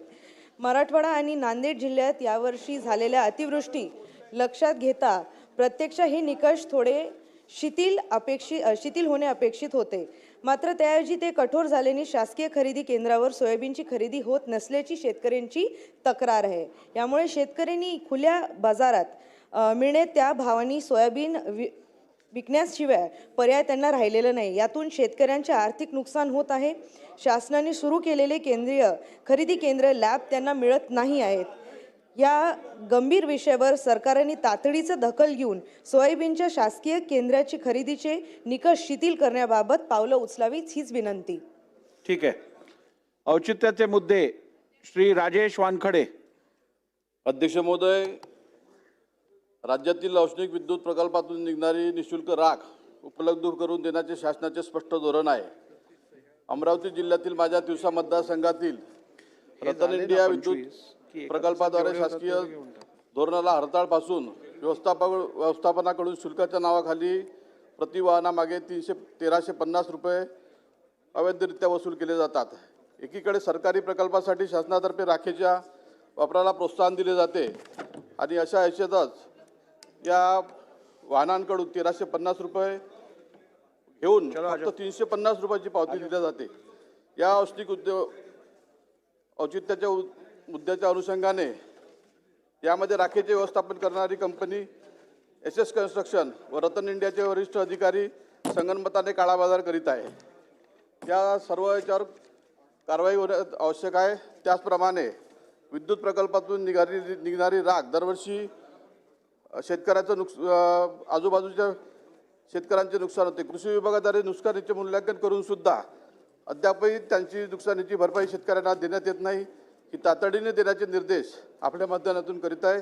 या प्रकल्पाकरता ज्या भूमिपुत्रांची जमीन गेली त्या सर्व भूमिपुत्रांना त्यामध्ये नोकरी मिळाली पाहिजे असे आदेश आपल्या माध्यमातून शासनाला विनंती आहे. नेक्स्ट श्री अशोक पाटील. अध्यक्ष महोदय, एक मुंबईमध्ये पोलीस यंत्रणा अतिशय चोख अशी बजावली जाते, परंतु माझ्या विभागामध्ये राहणारी एक व्यक्ती साकीनाका पेट्रोल पंपमध्ये गेली 35 वर्ष काम करत होता आणि मोहन नायर म्हणून त्या व्यक्तीचं नाव होतं. पेट्रोल पंपमध्ये तिथे ऑफिसमधून तो बाहेर पडतो आणि ते फिलिंग सेंटरमध्ये फक्त 20 फुटाचं अंतर होतं. समोर एक टेम्पो उभा होता. हा टेम्पो ती व्यक्ती त्या तिथून बाहेर पडताना तो टेम्पो अशा प्रकारे स्पीडमध्ये चालवून त्याला उडवण्याचा प्रयत्न केला आणि उडवण्याचा प्रयत्न करता त्या व्यक्तीने थोडा जोरात चालून पुढे गेल्यानंतर त्यांनी पेट्रोल पंपचं फिलिंग सेंटरही उडवलं, परंतु त्या व्यक्तीला मात्र त्या टेम्पोच्या मध्ये भागात घेतलं आणि जवळ 20 ते 30 फूट अंतरावर ती व्यक्ती उडाली गेली. आणि तिथून ती उडाल्यानंतर त्या पेट्रोल पंपामध्ये तिथल्या कर्मचाऱ्यांनी त्या ड्रायव्हरला ताब्यात घेतलं आणि स्वतःच्या कॅबिनमध्ये ठेवलं. आणि हा ड्रायव्हर ज्याचं नाव होतं हजमल म्हणून, तो 20 वर्षाचा मुलगा आहे, त्याला ताब्यात घेतलं. आणि त्याला ताब्यात घेतल्यानंतर साधारणतः 15 ते 20 मिनिटानंतर पोलीस यंत्रणेचे अधिकारी PSI ज्ञानेश्वर पाटील हे तिथे उपस्थित झाले. त्यांच्या ताब्यात ती व्यक्ती दिली गेली आणि ताब्यात गेल्यानंतर त्या नायर या व्यक्तीला हॉस्पिटलमध्ये नेले. तिथून तो गंभीर जखमी होता. त्याला आता भांडूपच्या नवकार हॉस्पिटलमध्ये ॲडमिट. तो आजही 6व्या दिवशी कोमात आहे. अध्यक्ष महोदय, माझी विनंती एवढीच आहे की यामध्ये ॲक्सिडेंट झाल्यानंतर पंचनामा 3ऱ्या दिवशी होतो आणि पंचनामा करणारा जो अधिकारी आहे ज्ञानेश्वर पाटील यांनी तो ड्रायव्हर होतो त्यालाच बदललं आणि दुसऱ्या एका ड्रायव्हरचं लायसन तिथे जमा केलं आणि तो एक हत्येचा कट होता. हे निदर्शनास आजही येत आहे. माझे सगळे रेकॉर्ड या पेनड्राईव्हमध्ये आहेत आणि या पेनड्राईव्हमध्ये रेकॉर्ड असताना त्या पेट्रोल पंपवर CC कॅमेरा लावलेले होते आणि या CC कॅमेरामध्ये त्या नायर या व्यक्तीची हत्या करण्याचा प्रयत्न दिसतोय. आणि अशा परिस्थितीमध्ये PI ज्ञानेश्वर पाटील यांनी आरोपीच बदली केला आणि तिथे पोलीस स्टेशनमध्ये तिथे काही तिथले मध्यस्थी मंडळी आली. त्यांचे या इथे फोटोग्राफ्स आहे. त्या ड्रायव्हर जो आहे त्याचाही फोटो घेतलेला आहे. त्याच्यानंतर त्यांनी जो दुसरा व्यक्ती ज्याचं लायसन जमा केलं त्याचाही याच्यामध्ये फोटो आहेत आणि हे सगळे पुरावे या इथे आहेत पेन ड्राईव्ह सह. अध्यक्ष महोदय, मी आपल्याला ही विनंती करतो, या एका व्यक्तीची हत्या करण्याचा प्रयत्न केला आणि त्यांनी तो PI ज्ञानेश्वर पाटील यांनी जी मदत केलेली आहे तर याच्यावरती या PI ज्ञानेश्वर पाटीलवर देखील कारवाई होईल आणि ज्यांनी हत्या करण्याचा प्रयत्न केला आहे त्याच्यावरही कारवाई होईल अशी मी अध्यक्ष महोदयांना विनंती करतो. आणि हे सगळे पुरावे मी आपल्याकडे पेन ड्राईव्हसह देतो तर त्याच्यावरती कारवाई होईल आपल्यातर्फे विनंती करतो.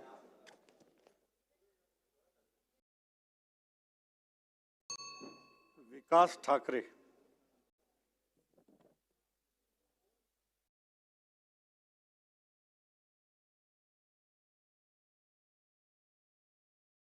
नाव घेतलं ना मी. शंकर मांडेकर. अध्यक्ष महोदय, मी औचित्याच्या मुद्द्याद्वारे सभागृहात सांगू इच्छितो. माझ्या मतदारसंघातील उतरवली वडगाव MIDC 1992 साली अस्तित्वात आली, परंतु खऱ्या अर्थाने जमिनीवर सातबाऱ्यावर बोजा चढला, शिक्के पडले, परंतु त्यांना कुठलाही मोबदला आत्तापर्यंत गेला नाही किंवा ती MIDC चालूसुद्धा झाली नाही. त्यामुळं खऱ्या अर्थानं त्या भागात खूप गरजेची आहे, ती झाली पाहिजे. म्हणून मधल्या काळात उपमुख्यमंत्री नामदार अजितदादा पवार यांच्या दालनामध्ये उद्योगमंत्री समेत संपूर्ण अधिकाऱ्यांना घेऊन मिटिंग घेतली, परंतु त्या ठिकाणी सूचना देण्यात आल्या आणि तिची कारवाई करण्याची सूचना देण्यात आल्यानंतर या ठिकाणी त्याची कारवाई व्हावी आणि ती MIDC चालू व्हावी अशी माझी आपणा सभागृहाला मी विनंती करतो. कारण की त्यावर भोरमधील अनेक शेतकऱ्यातील मुलांचे भविष्य अवलंबून आहे. त्याचप्रमाणे भोर औद्योगिक वसाहत येथील जी जमीन MIDCने घेतली त्या ठिकाणी शेतकऱ्यांना कुठलाही मोबदला दिला गेला नाही आणि ज्यावेळेस मोबदल्यासाठी शेतकरी रस्त्यावर आले त्यावेळेस त्यांच्यावर खोट्या केस आणि गुन्हे दाखल करण्यात आले. ते गुन्हे खऱ्या अर्थानं मागे घेण्यात यावे अशी मी सभागृहाला विनंती करतो. माझ्या मान हिंजवडी येथील MIDC मोठ्या प्रमाणावर या ठिकाणी उभी राहिली, परंतु तेवढ्याच मोठ्या प्रमाणावर शिल्लक जमीनसुद्धा आज या ठिकाणी आहे आणि त्या जमिनीवर MIDCचे शिक्के असल्याने शेतकऱ्यांना कुठलाही उद्योगधंदा करायचं म्हणलं तर त्याला अडचण येते किंवा बँकेचं कर्ज घ्यायचं म्हणलं तरी या ठिकाणी ते मिळत नाही. आणि म्हणून आपणास विनंती आहे जी MIDC ज्या जागेवर उभी राहिली ती ठीक आहे, परंतु जी शिल्लक जागा आहे त्यावरले MIDCचे सिक्के काढावेत आणि शेतकऱ्यांचा मार्ग सुकर करावा अशी या ठिकाणी सभागृहाला विनंती करतो. त्याचप्रमाणे या MIDCमध्ये स्थानिक शेतकऱ्यांना नोकरी मिळणं ही खऱ्या अर्थानं महत्त्वाची बाब आहे. कारण की उद्योगधंदे आले परंतु या ठिकाणी कुठल्याही स्थानिक मुलांना त्या ठिकाणी नोकरी मिळत नाही. ज्यावेळेस आपण त्या ठिकाणी मुलाखतीला जातो त्यावेळेस काही कारण सांगून स्थानिक मुलांना डावललं जातं आणि ज्या मुलांचा ॲड्रेस बाहेरचा असेल त्यांना खऱ्या अर्थाने त्या ठिकाणी संधी देण्यात आली येते. तेव्हा माझी सभागृहाला विनंती आहे त्याचा आपण विचार करून MIDCची स्थानिक शेतकऱ्यांच्या मुलांना नोकरी मिळावी म्हणून आपण प्रयत्न करावेत. त्याचप्रमाणे या ठिकाणी काही जी जमीन शिल्लक राहिली होती त्या बाबतीत शेतकऱ्यांनी थोडी आंदोलनं केली होती, परंतु ही आंदोलनं शांततेच्या मार्गाने असताना देखील शासनाने त्यांच्यावर कारवाई केली आणि अनेक वर्ष त्या ठिकाणी त्यांच्यावर गुन्हे दाखल आहेत. त्यांना चौकीचे म्हणजे कोर्टात जावं लागतं, मुंबईला पण कधी कधी जावं लागतं. तेव्हा आपली माझी सभागृहास विनंती आहे त्याचाही विचार करून संबंधित अधिकाऱ्यांना सांगून ते गुन्हे मागे घ्यावेत अशी या ठिकाणी मी विनंती करतो. मोहन मते.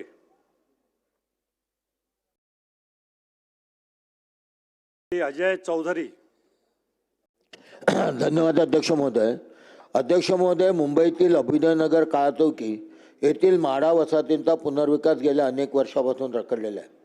मुंबई गृहनिर्माण व क्षेत्र विकास मंडळ यांच्याकडून दिनांक 1/12/2021 रोजी अभिनयनगरच्या एकत्रित पुनर्विकासाबाबत मुद्देन्याय खुलासा पाठवण्यात आलेला असून त्यामध्ये 740 चौरस फुटाची सदनिका रेरा कार्पेट प्राप्त होऊ शकेल असे स्पष्ट नमूद करण्यात आले. अभिनयनगर म्हाडा वसाहत समूह पुनर्विकासाबाबत दिनांक 10/1/2023 रोजी अप्पर मुख्य सचिव गृहनिर्माण विभाग मंत्रालय यांच्याकडे C&Dची नियुक्तीचा प्रस्ताव मंत्रिमंडळाच्या मंजुरीकरता पाठवण्यात आला. अभिनयनगर म्हाडा वसाहतीच्या पुनर्विकासासंदर्भात स्थानिक लोकप्रतिनिधींनी वारंवार शासनाकडे लेखी निवेदनाद्वारे बैठका आयोजित करून पाठपुरावा केलेला आहे. 33/5 अंतर्गत C&D एजन्सीमार्फत सदर वसाहतीच्या पुनर्विकासाच्या प्रस्तावात मंत्रिमंडळाची मान्यता देण्यात आलेली असून याबाबत दिनांक 6/3/2024 रोजी शासन निर्णय निर्गमित करण्यात आलेला आहे. सदर वसाहतींच्या पुनर्विकासासाठी 7 वेळा टेंडर काढण्यात आले. त्यात विकासकाकडे प्रतिसाद न मिळाल्याने सदरचे टेंडर रद्द करण्यात आले. तदनंतर एप्रिल 2025 मध्ये सह्याद्री अतिथीगृह येथे माननीय मुख्यमंत्री यांच्या समवेत घेण्यात आलेल्या बैठकीत 635 चौरस फुटावरून 620 फुटांच्या घरांचे नवीन टेंडर काढण्यात निर्णय घेण्यात आला. त्यानंतर पुन्हा नव्याने टेंडर काढण्यात आले. या 3 विकासकांनी सहभाग घेतला, परंतु शासनाने पुनर्विकासाच्या निवेदनाबाबत कोणतीही अधिकृत घोषणा केलेली नाही. तसंच पुनर्विकासाच्या कामास अद्याप सुरुवात झालेली नाही. त्यामुळे रहिवाशांमध्ये संभ्रम पसरलेला असून चिंतेचे वातावरण आहे. शासनाने तातडीने अभिनयनगर म्हाडा वसाहतींचा पुनर्विकास प्रकल्प मार्गी लावण्याच्या अनुषंगाने निर्णयात्मक कारवाई करावी अशी मी या औचित्याच्या मुद्द्याद्वारे शासनास विनंती करीत आहे. श्री सुहास बाबर. धन्यवाद अध्यक्ष महोदय. अध्यक्ष महोदय, माझ्या खानापूर आटपाडी विसापूर विधानसभा मतदारसंघामध्ये आपल्या शासनाच्या वतीनं जवळपास 6000पेक्षा जास्ती घरकुलांना मान्यता मिळालेली आहे आणि ह्या घरकुलांचं काम सुरू आहे. आपल्या शासनाच्या माध्यमातून ह्या घरकुलांना 5 ब्रास मोफत वाळू देण्यासंदर्भामध्ये धोरण जाहीर झालं होतं, परंतु खानापूर तालुक्यामध्ये आत्तापर्यंत कुठलाही वाळूचा डेपो त्या ठिकाणी देण्यात आलेला नाही आणि आटपाडी तालुक्यामध्ये जे डेपो दिलेत त्या डेपोना तिथल्या स्थानिक लोकांचा खूप मोठा विरोध आहे आणि या निमित्तानं वाळू जर मिळाली नाही तर मग हे घरकुलं सगळी आपण राहण्याची शक्यता जास्त आहे. माझी तुम्हाला विनंती आहे, आता माननीय महसूल मंत्री साहेब या ठिकाणी उपस्थित आहेत, त्यांनी कृत्रिम वाळू तयार करणाऱ्या सगळ्या नव्या युनिट्सना आपण खूप मोठ्या सवलती साहेब जाहीर केलेत. तर अशा ठिकाणी ज्या ठिकाणी नदीची वाळू मिळत नाही अशा ठिकाणी ज्या कृत्रिम वाळूच्या प्रक्रिया करणाऱ्या सगळ्या क्रशरना आपण परवानगी दिली किंवा त्यांना सवलत देतोय, अशा कृत्रिम वाळूच्या तयार करणाऱ्या सगळ्या क्रशरनी या घरकुलांना 5 ब्रास वाळू मोफत देण्यासंदर्भामध्ये आपल्याकडून आदेश व्हावा, अथवा जर ते शक्य नसेल तर ज्या ठिकाणी डेपो आहेत अशा ठिकाणची कृत्रिम वाळू आपल्या त्या घरकुलांनी मिळावी आणि ही सगळी घरकुलं पूर्ण करण्यासंदर्भामध्ये आपल्यामार्फत त्याचा निर्णय व्हावा अशी मी औचित्याच्या मुद्द्यामार्फत शासनास विनंती करत आहे. श्री सत्यजित देशमुख. आद्य क्रांतीवीर नरवीर उमाजी नाईक यांच्या बलिदानाने पुनीत झालेल्या पुणे येथील ऐतिहासिक मामलेदार कचेरी परिसरातील वास्तूचे जतन व संवर्धन करण्याबाबत सिटी सर्वे क्रमांक 931+607 मामलेदार कचेरी खडकमाळ आळी पुणे येथील ऐतिहासिक परिसरात भारताच्या स्वातंत्र्यासाठी इंग्रजांच्या विरोधात सशस्त्र लढा देणारे आद्य क्रांतिकारक राजे उमाजी नाईक यांना इंग्रज सरकारने तेथेच फाशी दिली. तत्कालीन समाजामध्ये दडपशाही निर्माण करण्याच्या उद्देशाने त्यांचा मृतदेह येथील पिंपळाच्या झाडावरती 3 दिवस लटकवून ठेवल्याची नोंद असणे, 60 ते 70 वर्षापासून ह्या ऐतिहासिक वास्तूचे जतन व संवर्धन आणि देखभाल आद्य क्रांतीवीर उमाजी नाईक क्षेत्रीय रामोशी संघटनेच्या माध्यमातून करण्यात येत आहे. पुणे महानगरपालिकेने ठराव क्रमांक 108 द्वारे 27/6/2005 रोजी मामलेदार कचेरी परिसर ही हेरिटेज विभागामध्ये समाविष्ट करण्याच्या संदर्भातला सभागृहाने एकमतानं ठराव केलेला असणे, सदर जागा शासनाकडून अन्य प्रयोजनासाठी किंवा वापरासाठी कोणासही देण्यात येऊ नये, अन्यथा महाराष्ट्रातील बेरड व रामोजी समाज आंदोलनाच्या पवित्र्यात असणे, स्वातंत्र्य लढ्याचा खरा इतिहास ऱ्हास होताना दिसणे, वरील ऐतिहासिक वारशाचा शासनाकडून जतन व्हावे व ऐतिहासिक मामलेदार कचेरी आद्य क्रांतिकारक राजे उमाजी नाईक यांचे स्मारक घोषित करण्यात यावे, अशी मागणी मी या औचित्याच्या मुद्द्याद्वारे शासनास करीत आहे. माननीय अध्यक्ष निलेश राणे.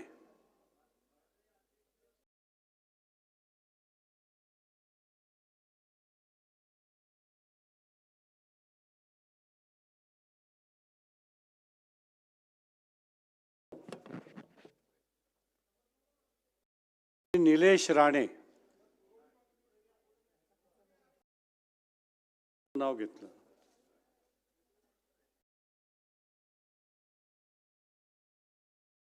मुरली काका पटेल.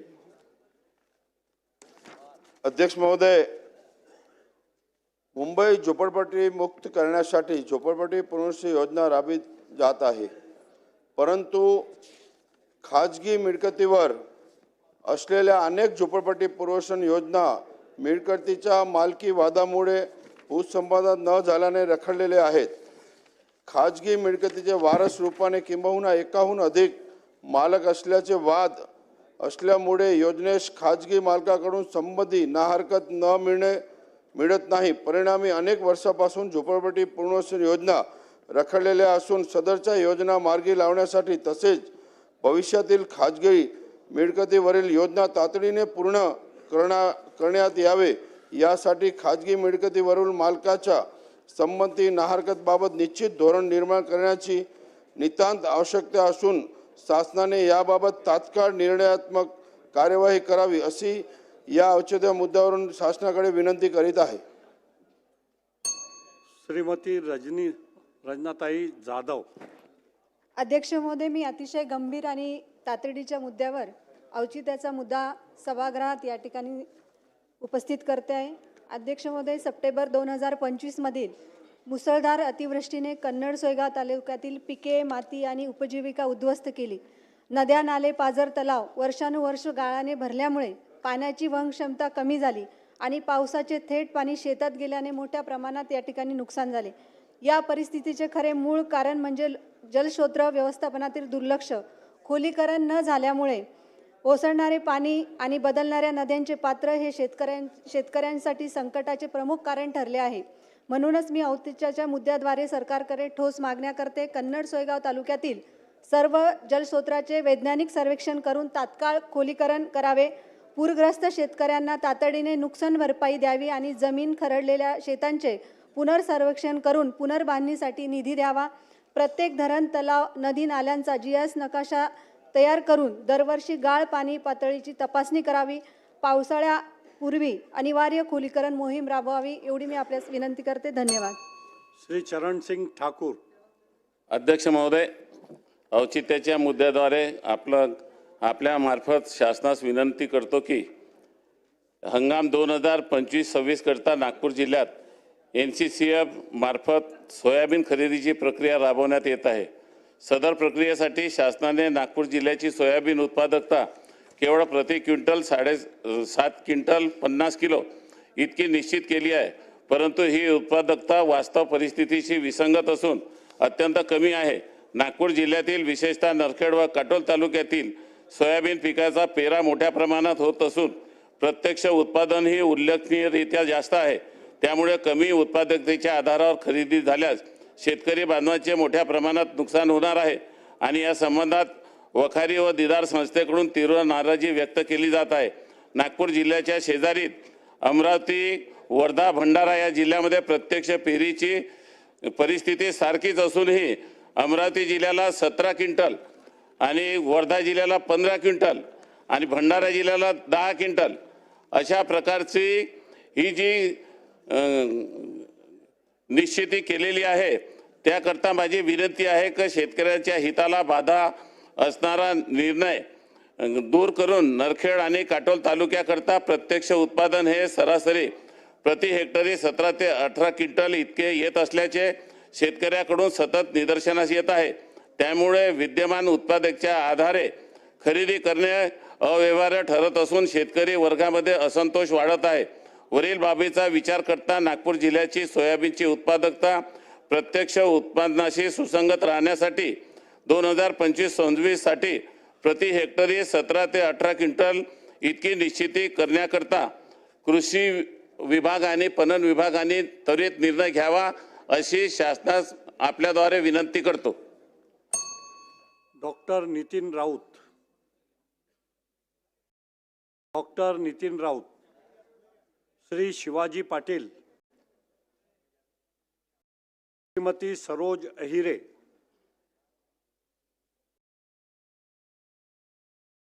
अध्यक्ष महोदय, या औचित्याच्या मुद्द्याद्वारे मी सभागृहास विनंती करू इच्छिते की नाशिक जिल्ह्यातील कश्यपी धरणग्रस्त यांच्या संपादित केलेल्या जमिनीबाबत प्रकल्पग्रस्तांना नोकऱ्या व अन्य हक्कांचे लाभ न मिळाल्याबाबत तात्काळ कारवाई करण्याबाबत. अध्यक्ष महोदय, माझ्या देवळाली मतदारसंघातील नाशिक महानगरपालिका क्षेत्रास पिण्याच्या पाण्याचा पुरवठा तसेच देवरगाव, धोंडेगाव, कश्यपनगर व गाळोशी या गावांना सिंचनासाठी पाणी पुरवठा करण्याच्या उद्देशाने कश्यपी धरणाची उभारणी 1992 साली करण्यात आली होती. सदर धरणाचे बांधकाम पूर्ण होऊन जवळपास 28 वर्ष पूर्ण झालेले आहे. या धरण प्रकल्पाकरिता तेथील आदिवासी बांधव असतील त्याचप्रमाणे शेतकरी स्थानिक रहिवाशांच्या जमिनी शासनामार्फत संपादित करण्यात आल्या होत्या. जमिनी संपादन झाल्यानंतरही प्रभावित प्रकल्पग्रस्तांना आजतागायत खालील बाबींमध्ये कोणतीही समाधानकारक कार्यवाही झालेली नाही. प्रकल्पग्रस्त तरुणांना 1992च्या धोरणानुसार देय असलेल्या नोकऱ्यांचे नियोजन हे व्यवस्थितपणे पार पडलेले नाही. ते प्रकल्पग्रस्त अजूनही महानगरपालिकेच्या नोकरीसाठी वाट बघत आहेत. पुनर्वसन, घरकुल, पाणी, वीज व शेतीसाठी लाभ या इतर सुविधांचा अभाव आहे. संपूर्ण गावं ही या सुविधांपासून वंचित आहेत.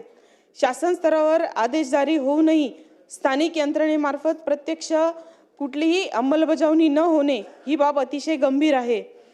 कश्यपी धरणाचे पाणी नाशिक शहरासाठी पिण्यासाठी पुरवले जाते असताना पाणीदान करणाऱ्या या मूळ जमीनधारकांना आजही त्यांच्या हक्कांच्या लाभांपासून वंचित ठेवण्यात आलेले आहे. ही बाब अत्यंत अन्यायकारक आहे. नाशिक महानगरपालिका, मदत, पुनर्वसन या सर्व विभागांची संयुक्त बैठक लागावी यासाठी मी गेल्या 5 वर्षांपासून सततचे प्रयत्न करत आहे. परंतु ही साधी बैठक सुद्धा मंत्री महोदयांकडे लागत नाही. ही अत्यंत खेदजनक बाब आहे.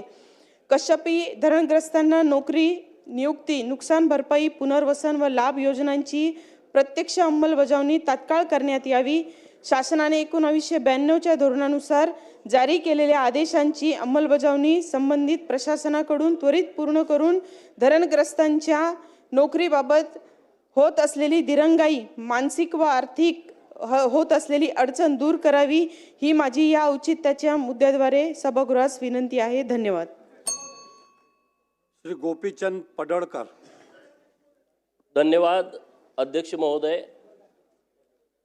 देवाभाऊंच्या सरकारने महाराष्ट्रातील उपेक्षित वंचित घटकांना न्याय देण्याच्या दृष्टिकोनातून त्यांचं सामाजिक, सांस्कृतिक, शैक्षणिक मागासलेपण दूर करण्याच्या दृष्टीनं 18 महामंडळांची निर्मिती केली. यामध्ये ओबीसी, मायनर ओबीसी आणि भटक्या विमुक्तांच्या जमातीचा समाजाचा मोठ्या प्रमाणामध्ये समावेश आहे. परंतु गोपाळ नावाचा जो समाज आहे, जो अत्यंत मागासलेला आहे आणि जवळपास 15 लाख लोकसंख्या महाराष्ट्रामध्ये गोपाळ समाजाची आहे.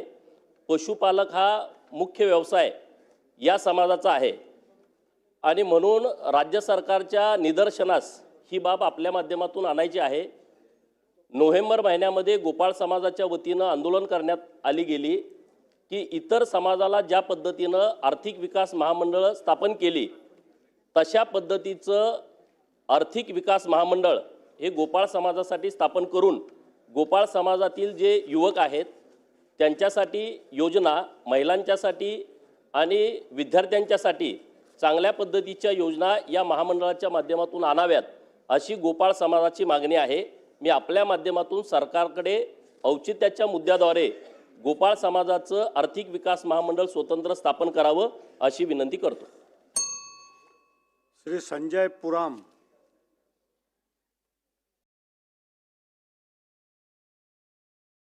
श्री बाबूराव कदम कोहळीकर. अध्यक्ष महोदय, माझ्या हातगाव विधानसभा क्षेत्रामध्ये वारकवाडी, वानवाडी, मांडवा परिसरातील बौद्ध धर्माचे पवित्र तीर्थस्थळ असलेले जागतिक दर्जाचे उर्गेन संरक्षित ध्यान भावना केंद्र असून सदर ठिकाणी असलेले डोंगरातून एका खाजगी कंपनीद्वारे मोठ्या प्रमाणात उत्खनन होत आहे. आज एकतर आमच्या तालुक्यामध्ये सपाट जमीन आहे, टेबल जमीन आहे आणि 4-2 ठिकाणीच असे डोंगर आहेत, ते सुद्धा नामशेष होण्याच्या मार्गावर आहेत. तात्काळ त्यांच्यावर कार्यवाही करून तिथले उत्खनन थांबवावं असं मी संबंधितावर गुन्हे सुद्धा दाखल करण्यात यावे. अध्यक्ष महोदय, एवढी विनंती करतो. श्री अभिमन्यू पवार. अध्यक्ष महोदय, अत्यंत महत्त्वाच्या विषयावर मी औचित्याच्या मुद्द्याद्वारे आपलं लक्ष वेधू इच्छितो. महात्मा गांधी राष्ट्रीय ग्रामीण रोजगार हमी योजना अंतर्गत लातूर जिल्ह्यात सन 2021 ते सन 2025-26 या आर्थिक वर्षांतर्गत पंचायत समिती व इतर विभागांतर्गत मंजूर असलेली आणि पूर्ण झालेल्या वैयक्तिक आणि सार्वजनिक स्वरूपाच्या कामाचा अकुशल निधी मागणीचा प्रस्ताव जिल्हा प्रशासनाने आयुक्त नरेगा नागपूर यांना सादर केलेला आहे. लातूर जिल्ह्यातील सन 2021 ते आज तागायत सार्वजनिक स्वरूपाच्या जवळपास 10,779 लक्ष तर वैयक्तिक स्वरूपाच्या कामाचा साधारण 5,983 लक्ष रुपयाचा निधीची मागणी शासनाकडे केली असून एकूण 17,261 लक्ष निधी अद्याप अप्राप्त आहे. गेली 2-3 वर्षापासून मनरेगा अंतर्गत पूर्ण झालेल्या कामाचा निधी मिळाला नसल्याने वैयक्तिक लाभार्थी व ग्रामपंचायत यांची सातत्याने मागणी होत आहे. शेतकऱ्यांनी बांधलेली गोटे, विहिरी, फळबाग लागवड आदीसह शेतरस्ता खडीकरण, मजबूतीकरण कामाचे देयके प्रलंबित असल्याने लाभार्थ्यामध्ये शासनाच्या विरुद्ध संताप होत आहे. सदरील निधी प्रलंबित असल्याने उर्वरित मंजूर आणि अपूर्ण कामावर त्याचा परिणाम होत आहे. शासनाने मनरेगा अंतर्गत रेशीम उद्योग योजना कृषी विभागामार्फत सुरू करण्याच्या निर्णयाला मान्यता दिली आहे, परंतु प्रत्यक्षात सदरील योजना अद्याप ही कृषी विभागाअंतर्गत राबवली जात नाही. त्यामुळे ही योजना कृषीच्या मार्फत राबवली जावी ही आमची मागणी आहे. रेशीम उद्योग योजना कृषी विभागामार्फत शेतकऱ्याला जोडधंदा म्हणून गाव पातळीवर राबवण्यासाठी सदरील विभागामार्फत प्रचार आणि प्रसिद्धी करण्यासाठी आवश्यकता आहे. राज्य रोहियो अंतर्गत क वर्ग नगरपालिका आणि नगरपंचायती हद्दीतील शेतकऱ्यासाठी मनरेगाच्या धर्तीवर वैयक्तिक योजना, गोटे, विहिरी, फळबाग लागवड योजना आदी योजनेचा लाभ देण्याची मागणी आहे. नगर परिषद आणि नगरपंचायत प्रशासन सदरील मागणीबाबत कारवाई करत नसल्याने राज्य रोहियो निधी अंतर्गत नगरपालिका, नगरपंचायती क्षेत्रात शेतकरी वैयक्तिक योजनेपासून वंचित राहत आहे. परिणामी शहरी भागातील अल्पभूधारक शेतकऱ्यांमध्ये नाराजी आहे. याबाबत शासनाने उद्दिष्ट निश्चित करून क वर्ग नगरपालिका, नगरपंचायती क्षेत्रातील गरीब अल्पभूधारक शेतकऱ्यांना रोहियो अंतर्गत योजना मंजुरीबाबत कारवाई करण्याची आवश्यकता आहे. सदरील नरेगा अंतर्गत जिल्हा प्रशासनाने सादर केलेल्या मागणीनुसार प्रलंबित अकुशल निधी त्वरित वितरित करण्याबाबत तसेच रेशीम उद्योग ही शेतकऱ्यांना 12माही उत्पन्न देणारी योजना गाव पातळीवर राबवण्यासाठी आणि राज्यात क वर्ग नगरपालिका, नगरपंचायती हद्दीतील अल्पभूधारक गरीब शेतकऱ्यांना मनरेगाच्या धर्तीवर वैयक्तिक योजनांचा सुलभतेने लाभ देण्याबाबत शासनाने एक मोहीम हाती घेण्याची आवश्यकता आहे. यासाठी मी औचित्याच्या मुद्द्याद्वारे आपणामार्फत शासनाकडे मागणी करतो. श्री अभिजित पाटील. धन्यवाद साहेब.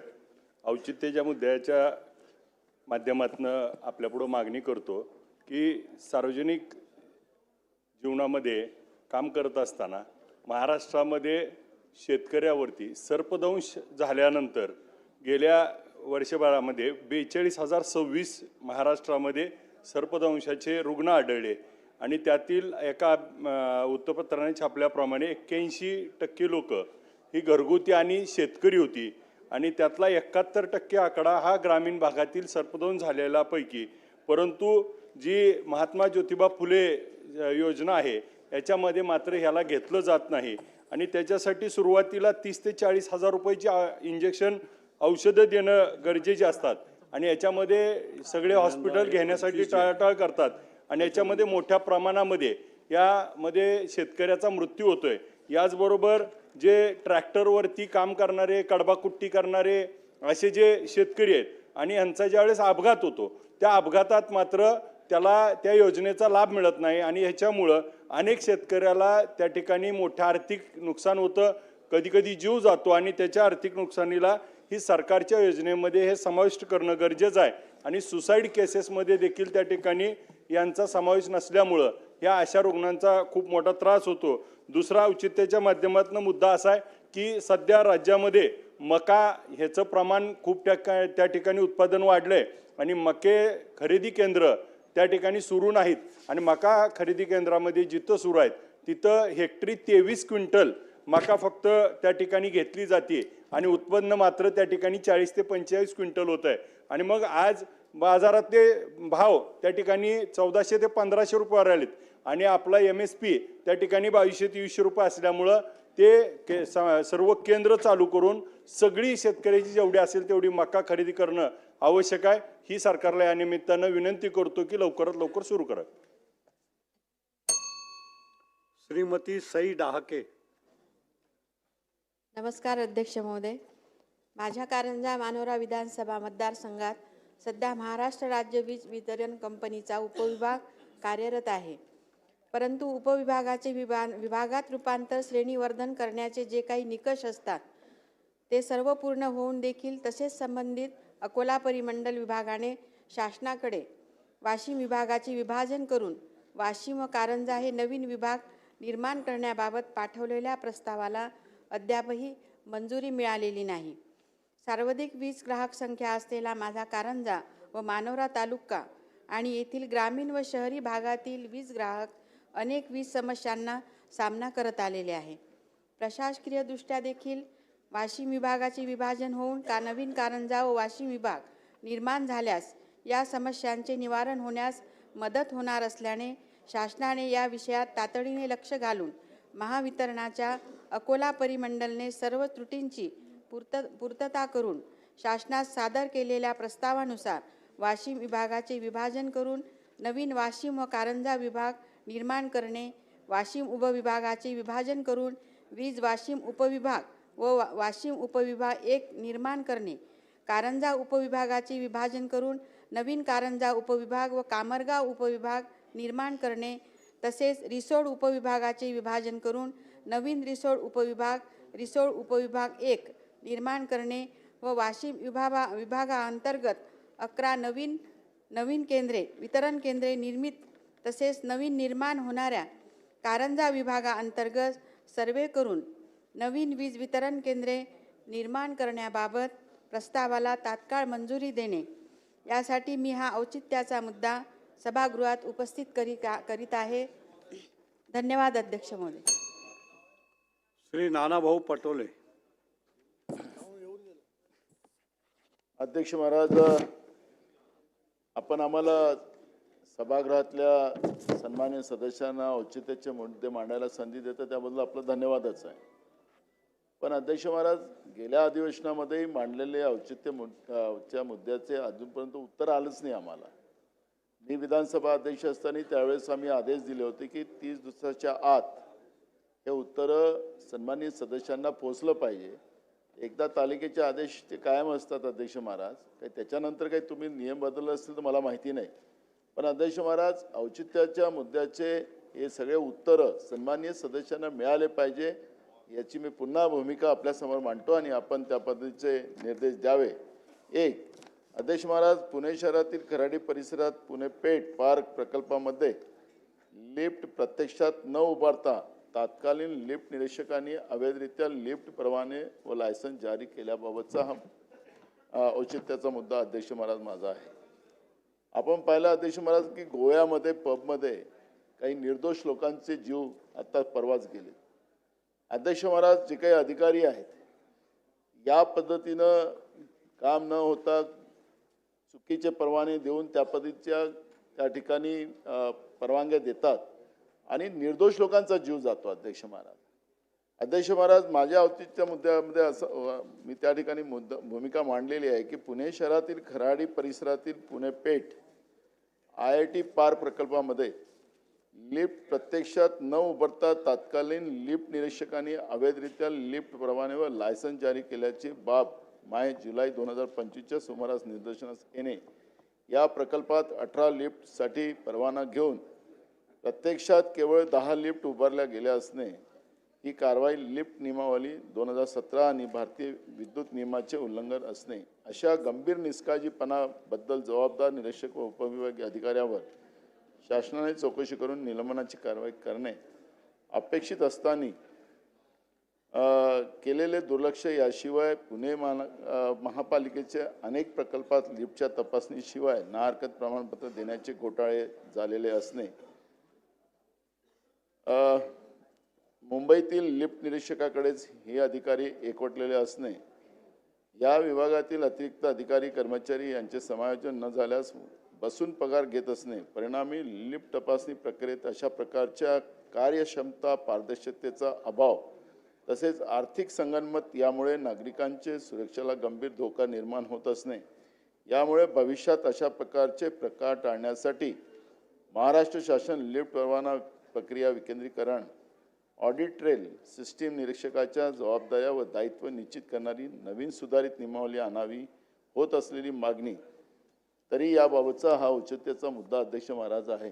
पण जी मी काय भूमिका पहिले मांडली अध्यक्ष महाराज, मला असं वाटतं की तालिका अध्यक्ष म्हणूनही आपल्याला हे अपेक्षित असेलच की आपण हे 1 महिन्याच्या आत आम्हाला या सगळ्या कारवाईच्या बद्दलचं आम्हाला अवगत केलं पाहिजे. ही भूमिका अध्यक्ष महाराज, नाही तर अशा पद्धतीचे मुद्दे आम्ही सगळे सन्मानित सदस्य सभागृहात मांडायचे आणि त्याच्यावर दुर्लक्ष व्हायचं आणि निर्दोष लोकांचा जीव त्या ठिकाणी जावा असं कोणालाही अपेक्षित होऊ शकत नाही अध्यक्ष महाराज. आणि म्हणून तुम्ही आमचे रक्षक आहात आणि आमच्या जनहिताच्या प्रश्नावर आपल्या माध्यमातून सरकारला आपण निर्देश द्यावेत एवढीच आमची अपेक्षा. शासनाने नोंद घ्यावी.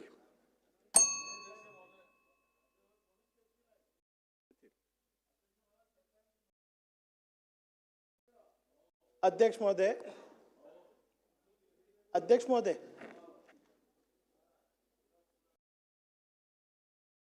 रईस शेख. अध्यक्ष महोदय, औचित्य के माध्यम से एक गंभीर विषय पे आपका और सभागृह का मैं ध्यान आकर्षित करता हूं. भिवंडी महानगर पालिका क्षेत्र में DP प्लान और मेट्रो 5 के विस्तार के लिए जो है रुंदीकरण का काम चल रहा है. बड़े पैमाने पे दुकान, गाड़े, बिल्डिंग इनका निष्कासन किया गया. अध्यक्ष महोदय, 17 नवंबर से ये कार्रवाई चल रही है. अध्यक्ष महोदय, पूरे शहर ने जो है महानगर पालिका के साथ सहयोग किया, लोक प्रतिनिधि ने सहयोग किया, लेकिन दुर्भाग्य की बात है कि एक बार आप निष्कासित करते हो तो उनका मुआवजा उनको अनाउंस नहीं करते हो. तो सबसे पहले तो बेघर जो लोग हुए उनको टाटा मंत्रा में इमीडिएटली घर दिया जाए. उसके बाद मेरा आपके माध्यम से सरकार को निवेदन है कि जो लैंड ओनर है, अगर आप पंचनामा करते हो तो लैंड ओनर को भी कॉम्पनसेशन मिलना चाहिए, स्ट्रक्चर को भी मिलना चाहिए. कुछ लोग गवर्नमेंट लैंड पे लेकिन बरसों से घरपट्टी भर रहे हैं. अध्यक्ष महोदय, ये एकदम क्लैरिटी आनी चाहिए शासन के माध्यम से कि कॉम्पनसेशन जिस तरह से मुंबई में आप देते हो, प्रकल्प है, मेट्रो 5 बनना है, DP रोड बनना है, लेकिन उसके साथ लोगों का जो मूलभूत अधिकार है, कॉन्स्टिट्यूशन ने जो उनको अधिकार दिया है, उसके तहत उनका कॉम्पनसेशन इमीडिएटली अनाउंस होना चाहिए. अध्यक्ष महोदय, आपके माध्यम से मैं सरकार से कहूँगा, मैंने सम्माननीय मुख्यमंत्री जी को भी निवेदन किया है कि इसी हफ्ते में उनको बुला के एक बैठक रखी जाए. अध्यक्ष महोदय, आप निष्कासन तो कर रहे हो, आज ऐसा लग रहा है कि पूरे शहर के अंदर एक डेब्रीज पड़ा हुआ है. रोड कब बनेगा उसके लिए फंड्स कहाँ से आएंगे? सम्माननीय मुख्यमंत्री जी ने एक बैठक ली थी और उसमें एक कमेटी बनाई थी जिसमें अध्यक्ष महानगर पालिका के आयुक्त और MMRDA के ऑफिशियल है और उन रोड्स के लिए 1000 कोटी का उन्होंने ऑलमोस्ट प्रपोजल रखने के लिए कहा था। अध्यक्ष महोदय, मेरे यहाँ पे हर 2 हफ्ते में एक जान जा रही है। 5 साल की बच्ची खदीजा, हमारे डॉक्टर उमर की बेटी थी, उनकी डेथ हो गई। एक राज सिंह करके लड़के की डेथ हो गई। पॉटहोल के लिए कितनी जान जाएगी? अध्यक्ष महोदय, आपके माध्यम से मैं सरकार से कहूँगा कि अगर आप डेवलपमेंट कर रहे हो तो सबसे पहले जो जिसका स्ट्रक्चर है उसको कॉम्पनसेशन मिलना चाहिए। उसके बाद ये धोरण इसी सभागृह में अनाउंस होना चाहिए, मुंबई के स्तर पे होना चाहिए, और निष्कासन करने के बाद हमारे रोड कब बनेंगे ये सरकार ने खुलासा करना चाहिए। आपने मुझे बोलने का मौका दिया, धन्यवाद। श्री राहुल आवाडे। अध्यक्ष महोदय, माझ्या विधानसभा मतदारसंघातील इचलकरंजी जिल्हा कोल्हापूर हे वस्त्रोद्योगचे प्रमुख केंद्र असून जिल्ह्यातील कोल्हापूर नंतर हे सर्वात मोठे औद्योगिक शहर आहे। या ठिकाणी उदरनिर्वाहाच्या निमित्तानं देशाच्या कानाकोपऱ्यातून अनेक कुटुंब वास्तव्यास येतात। वाढत्या औद्योगिक शहर व परिसरात अवैध व्यवसाय गुन्हेगारी यामध्ये वाढ होत आहे।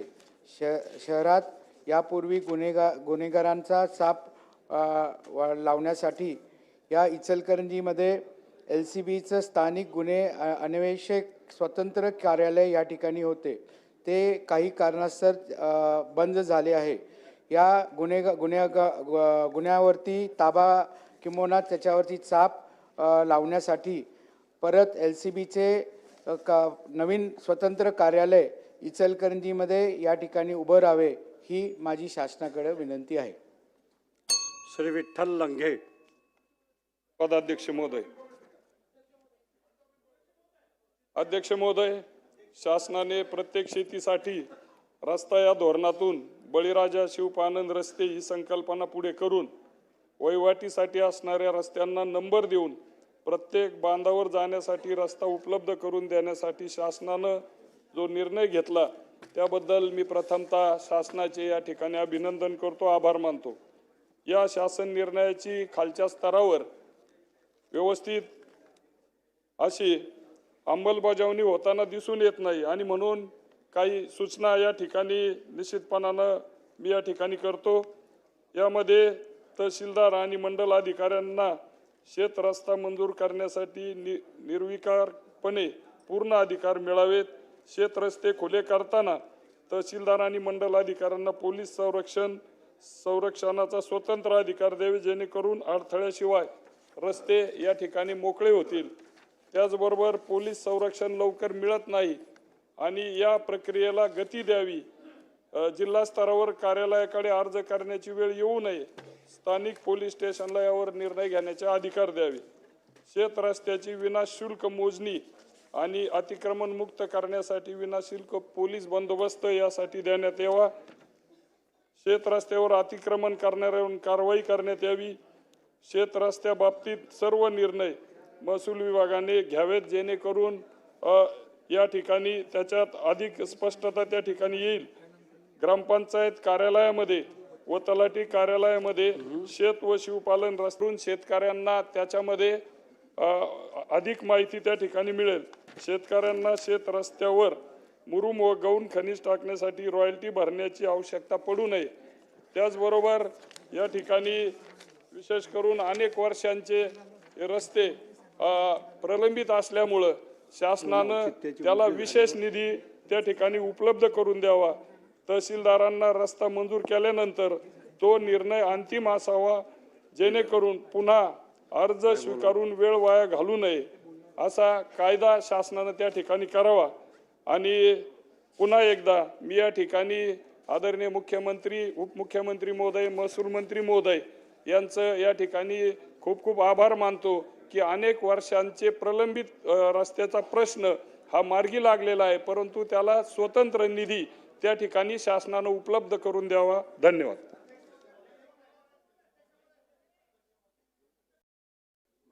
माननीय भास्करराव जाधवांनी आज एका अतिशय महत्त्वाच्या विषयाकडे आपलं लक्ष वेधलं होतं, आता सभागृहात नाहीत। छत्रपती शिवाजी महाराज जे स्टेशन आहे आपलं, त्या ठिकाणी मागच्या काळात त्यांनी मुद्दा उपस्थित केला होता की छत्रपती शिवाजी महाराजांचा पुतळा त्या ठिकाणी असला पाहिजे। त्यावेळेस मी या सभागृहात उत्तर दिलं होतं की अशा प्रकारचा पुतळा त्या ठिकाणी लावण्याच्या संदर्भातला आराखडा तयार झालेला आहे. तथापि लोकसभेमध्ये प्रश्नोत्तराच्या एका लेखी उत्तरामध्ये त्या ठिकाणी अशा प्रकारचा पुतळा लावण्याचा कुठलाही विचार नाही किंवा अशा प्रकारचं एक काही उत्तर आल्याची बातमी मी देखील वाचली. आज त्यांनी तो मुद्दा देखील मांडला. माझ्यासमोर या संदर्भातलं एक प्रेझेंटेशन माननीय रेल्वे मंत्र्यांनी स्वतः केलं होतं आणि त्या रेल्वे मंत्र्यांनी प्रेझेंटेशनमध्ये ते पुतळा तो कसा असेल, त्याची जागा काय असेल हे सगळं दाखवलं होतं. आणि म्हणून हा मुद्दा आल्याबरोबर मी स्वतः माननीय रेल्वे मंत्र्यांशी संपर्क केला. माननीय रेल्वे मंत्र्यांनी त्या ठिकाणी मला हे सांगितलं की राज्यमंत्र्यांनी जे काही लोकसभेमध्ये उत्तर दिलेलं आहे ते जुन्या आराखड्याच्या संदर्भात दिलेलं आहे. नवीन आराखडा जो तयार झालेला आहे त्या नवीन आराखड्यामध्ये छत्रपती शिवाजी महाराजांचा भव्य पुतळा हा छत्रपती शिवाजी महाराज स्टेशनवर तयार करण्यात येणार आहे आणि त्या आराखड्याची अंतिम मंजुरी आता होती आहे. आणि म्हणून जे उत्तर आलेलं आहे ते जुन्या आराखड्यावर आलेलं आहे. नवीन आराखडा मंजूर झाल्यानंतर स्टेशनवर छत्रपती शिवाजी महाराजांचा अतिशय भव्य असा पुतळा असेल.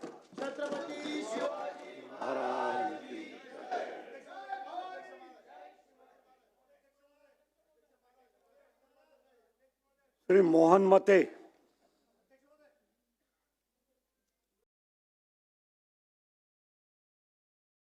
श्री निलेश राणे,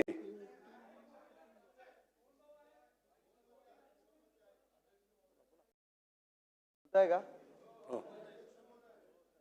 हे औचित्याच्या मुद्द्याद्वारे मी आपला प्रश्न आपल्यासमोर मांडतोय. अध्यक्षमध्ये महाराष्ट्र देशात काही खाजगी इस्लामी संघटनांकडून चालवण्यात जाणाऱ्या अवैध हलाल प्रमाणपत्र प्रणालीमुळे गंभीर राष्ट्रीय संकट निर्माण झाले आहे. ही प्रणाली एक व्यावसायिक बाब राहिलेली नसून ती भारताच्या सार्वभौमत्वाला आव्हान देणारी व राष्ट्रीय सुरक्षेला धोका निर्माण करणारी आहे. ही प्रणाली एक समांतर अर्थव्यवस्था बनली आहे. अन्न सुरक्षा आणि मानके कायदा 2006 नुसार राज्यात विकल्या जाणाऱ्या कोणत्याही अन्न पदार्थाचे प्रमाणीकरण करण्याचा अधिकार अन्न व औषध प्रशासनाला आहे. औषधे, वैद्यकीय उपकरणे व सौंदर्य प्रसाधनावर हलाल सर्टिफाईड असा उल्लेख करण्याची कोणतीही तरतूद कायद्यात नाही. अधिकृत सरकारी संस्था अस्तित्वात असतानाही कोणत्याही खाजगी धार्मिक संस्थांकडून हलाल प्रमाणपत्र देणे हे थेट सरकारी अधिकारांचे व कायद्याचे उल्लंघन आहे. हे प्रमाणपत्र एक समांतर अर्थव्यवस्था निर्माण करते. राज्यासह देशात खाद्यपदार्थ, औषधे, वैद्यकीय उपकरणे व सौंदर्य प्रसाधने आणि इतर नेहमीच्या गरजेच्या वस्तू तयार करणाऱ्या सुमारे 400 कंपन्यांनी हलाल प्रमाणपत्र घेतले आहे. सुमारे 3,200 प्रकारच्या उत्पादनांना हे प्रमाणपत्र देण्यात आले आहे. सदर प्रमाणपत्राच्या आधारे या खाजगी धार्मिक संस्था कोट्यावधी रुपये गोळा करीत आहेत. त्याच्यावर शासनाचे कोणतेही नियंत्रण नाही. या संस्थांनी देशविघातक कारवाईसाठी सातत्याने आर्थिक मदत पुरवल्याचे आरोप करण्यात येत आहेत. त्यामुळे राज्य शासनाने कोणत्याही खाजगी व धार्मिक संस्थेला कोणत्याही खाद्यपदार्थ व वस्तूंचे प्रमाणीकरण करण्यास तात्काळ बंदी घालावी आणि उत्तर प्रदेश राज्याच्या धर्तीवर हलाल प्रमाणित उत्पादनाच्या विक्री आणि वितरणावर बंदी घालणारा कायदा राज्यात लागू करावा. अध्यक्ष महोदय, या संदर्भात अँटी लँड ग्रॅबिंग कायदा आपल्या अपेक्षेनुसार वाट न पाहता गुजरात आणि कर्नाटकावर आधारित करत अँटी लँड ग्रॅबिंग प्रतिबंध कायदा अत्यंत तात्काळ लागू करावा. नंतर त्याची अंमलबजावणी त्याच कडक समंजस पद्धतीने करावा. त्या भूमीमुळे त्यांना मदत करणाऱ्या अधिकाऱ्यांच्या कार्याची चौकशी किमान 14 वर्ष जुन्या प्रकरणावर तात्काळ करावी. सदर कायद्याद्वारे व उद्योग आयोजकांच्या अंतर्गत स्वच्छता असावी. 2 विशेष तपास पथक SIT राज्य पातळीवर एक उत्कृष्ट पोलीस अधिकारी व महत्त्वपूर्ण अधिकाऱ्यांच्या नेतृत्वाखाली विशेष तपास पथक SIT स्थापन करून महाराष्ट्रातील मागील 20 ते 25 वर्षातील सर्व देवस्थान समितीच्या हस्तांतरण प्रकरणाची चौकशी करावी. 3 विशेष न्यायालय या कारवाईत विलंब चालू नये म्हणून प्रत्येक विभागात विशेष देवस्थान न्यायालय स्थापन करावीत, ज्याचे 6 महिन्यात निकाल येतील. देवस्थानांचा न्याय मिळेल. 4 महाराष्ट्र मंदिर महासंघाला सहभाग देणे, या कार्यक्षम मसुदे बनवताना आणि धोरण ठरवताना राज्यातील हजारो मंदिरांचे प्रतिनिधित्व करणाऱ्या महाराष्ट्र मंदिर महासंघाला शासनाची सक्तधारक भूमिका आणि तात्काळ कारवाईची गरज आहे. आधीच आपल्याला लक्ष वेधू इच्छितो की महाराष्ट्रातील माननीय चंद्रकांतजी पाटील यांनी देवस्थान जमिनीच्या संरक्षणासाठी पाऊल पुढे टाकत होतकरू खरेदी विक्री व्यवहारावर तात्काळ बंदी घालून देवस्थानांच्या संरक्षणाची सुरुवात केली होती. त्याचे महत्त्व आहे. महत्त्वपूर्ण समितीच्या अध्यक्षस्थानी सर्वोत्कृष्ट प्रामाणिक व्यक्तींना जबाबदारी द्यावी. शासनाच्या त्या भूमिकेमुळे हा संवेदनशील मात्र भूमी माफियांकडून बेकायदा हस्तक्षेप आता कळकळीची समिती प्रस्थापित होईल. याबाबत आम्ही खालील तात्काळ मागण्या करीत आहोत. आज मंदिराच्या त्यांच्या दैनंदिन तळावासाठी आणि उत्सवांसाठी भक्तांनी हात पसरावे लागत आहे, तर दुसरीकडे त्यांच्या मालकीच्या मोठ्या कोट्यावधी जमिनीवर भूमाफिया हे मलाई खात आहेत. ही परिस्थिती छत्रपती शिवाजी महाराजांचा वारसा सांगणाऱ्या महाराष्ट्रासाठी शोभनीय नाही. ही परिस्थिती बदलण्यासाठी आपल्यासारखा कठोर आणि धर्मनिष्ठ नेतृत्वाची राज्याला गरज आहे. आपण छत्रपती शिवाजी महाराजांचे आदर्श समोर ठेवून हा ऐतिहासिक कर्तव्य करून देवस्थान आणि धर्माच्या मालमत्तेचे रक्षण करावे, हा आमचा विश्वास आहे. महाराष्ट्रातील कोट्यावधी भक्त व हजारो मंदिरांचे विश्वस्त पुजारी आपल्याकडे योग्य उपाय होण्याची अपेक्षा आहे. कळावी विनंती, आपला विश्वास हो. निलेश राणे.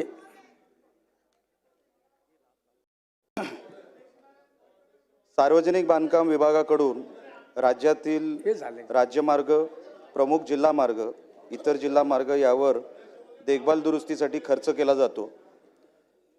कोकणात पडणारा प्रचंड पाऊस पाहता इथे डागडुजी दरम्यान केलेला सर्व खर्च हा वाया जातो. हा माझ्या औचित्याच्या मुद्द्यावरून मला सभागृहात हा विषय मांडायचा आहे.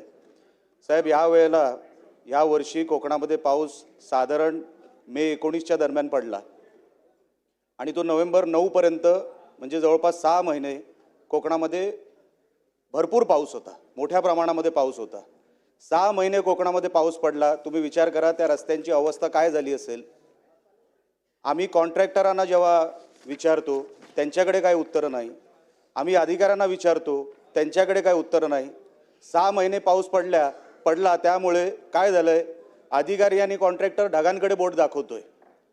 कदाचित अजून पाऊस पडेल या अपेक्षेवर ते लोक आहेत. मागची बिलं काढली गेली नाही सार्वजनिक बांधकाम विभागातून, म्हणून अजूनपर्यंत नवीन कॉन्ट्रॅक्ट घ्यावा की न घ्यावा कॉन्ट्रॅक्टरांना पडलेला हा प्रश्न आहे. आणि जर मागचीच बिलं भरली गेली नाही, दुरुस्तीला पैसे येऊन सुद्धा आपल्या सरकारने दुरुस्तीला पैसे दिले, पाऊस जास्त पडला, तो खर्च पडला नाही, कॉन्ट्रॅक्टरला कारण मिळालं, अधिकाऱ्यांना कारण मिळालं, अशा परिस्थितीमध्ये दुरुस्तीचे पैसे येऊन सुद्धा तिकडे रस्ता झालेला नाही, दुरुस्ती झालेली नाही. महामार्गाचा पण तोच विषय. MDRचे रस्ते साहेब, MDRचे रस्ते असे कधीच खराब झाले नाहीत तेवढे ह्या पावसाळ्यात खराब झाले. दरवर्षी आपल्याला जर रस्ता बनवावा लागेल तर तो रस्ता टिकणार कसा. काही कॉन्ट्रॅक्टरांना आपल्याला ब्लॅकलिस्ट करावं लागेल, काही अधिकाऱ्यांना आपल्याला बंदोबस्त करावा लागेल, नाहीतर दरवर्षी जर दुरुस्तीचा पैसा येऊन फक्त तोच तो रस्ता आपण करणार असणार तर त्या रस्त्याला काय त्याच्यामध्ये क्वालिटी राहते आणि आपण लोकांना काय सांगणार आहोत. माझ्या मतदारसंघामध्ये साहेब सरासरी 4000 मिलीमीटर हा पाऊस पडतो. आम्ही तर रस्ते कसे टिकवायचे. मोठ्या प्रमाणामध्ये टुरिस्ट तिकडे येतो, मोठ्या प्रमाणामध्ये वाळू वाहतूक तिथे होते, डंपर वाहतूक तिथे होते. अशा परिस्थितीमध्ये जर आपण रस्त्याची क्वालिटी, जिथे पाऊस 4 इंच पडत नाही त्या ठिकाणी आपण तेच निकष जर कोकणाच्या रस्त्यांना आपण लावणार असू तर ते रस्ते टिकणार नाही. दरवर्षी सरकार पैसे देऊन सुद्धा आपल्याला ते रस्ते जर टिकवता आलं नाही तर ती चूक आपली आहे असं मला वाटतं. ते कॉन्ट्रॅक्टर, ते अधिकारी जागच्या जागी त्यांचा बंदोबस्त व्हावं आणि शासनाने ते लवकरात लवकर करावं. आणि इव्हन महामार्गाला जो काही विषय झालेला आहे, कॉन्क्रीटचा रस्ताही आहे आणि डांबरी रस्ताही आहे.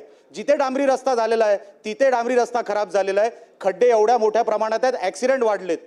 बॉक्सवेलची कामं नाही आहेत, कॉन्ट्रॅक्टर रडतोय, त्याला पैसे मिळत नाहीये, त्याला पैसे द्यायचा प्रयत्न करत नाही. मी कुठल्याही कॉन्ट्रॅक्टरची बाजू घेणार नाही, घ्यायची मला गरज नाही, पण त्यांचा बंदोबस्त तरी करा, अधिकाऱ्यांचा तरी करा आणि आमचे रस्ते कोकणातले नीट करा आणि आमचे निकष जे कोकणाचे आहेत ते एकदा कायमचे बदलून टाका. तुम्ही मराठवाड्याचे निकष कोकणाला लावू नका. विदर्भाचे निकष कोकणाला लावू नका, ते टिकणार नाहीत तर रस्ते. सरासरी 4000 मिलीमीटर जिथे पाऊस पडतो, तुम्ही निकष अख्ख्या महाराष्ट्राचा आणि कोकणाचा हा एक लावू नका. ही माझी औचित्याच्या मुद्द्याद्वारे आपल्यासमोर विनंती आहे. अध्यक्ष महोदय, आपण संधी दिली त्याबद्दल आभारी आहे.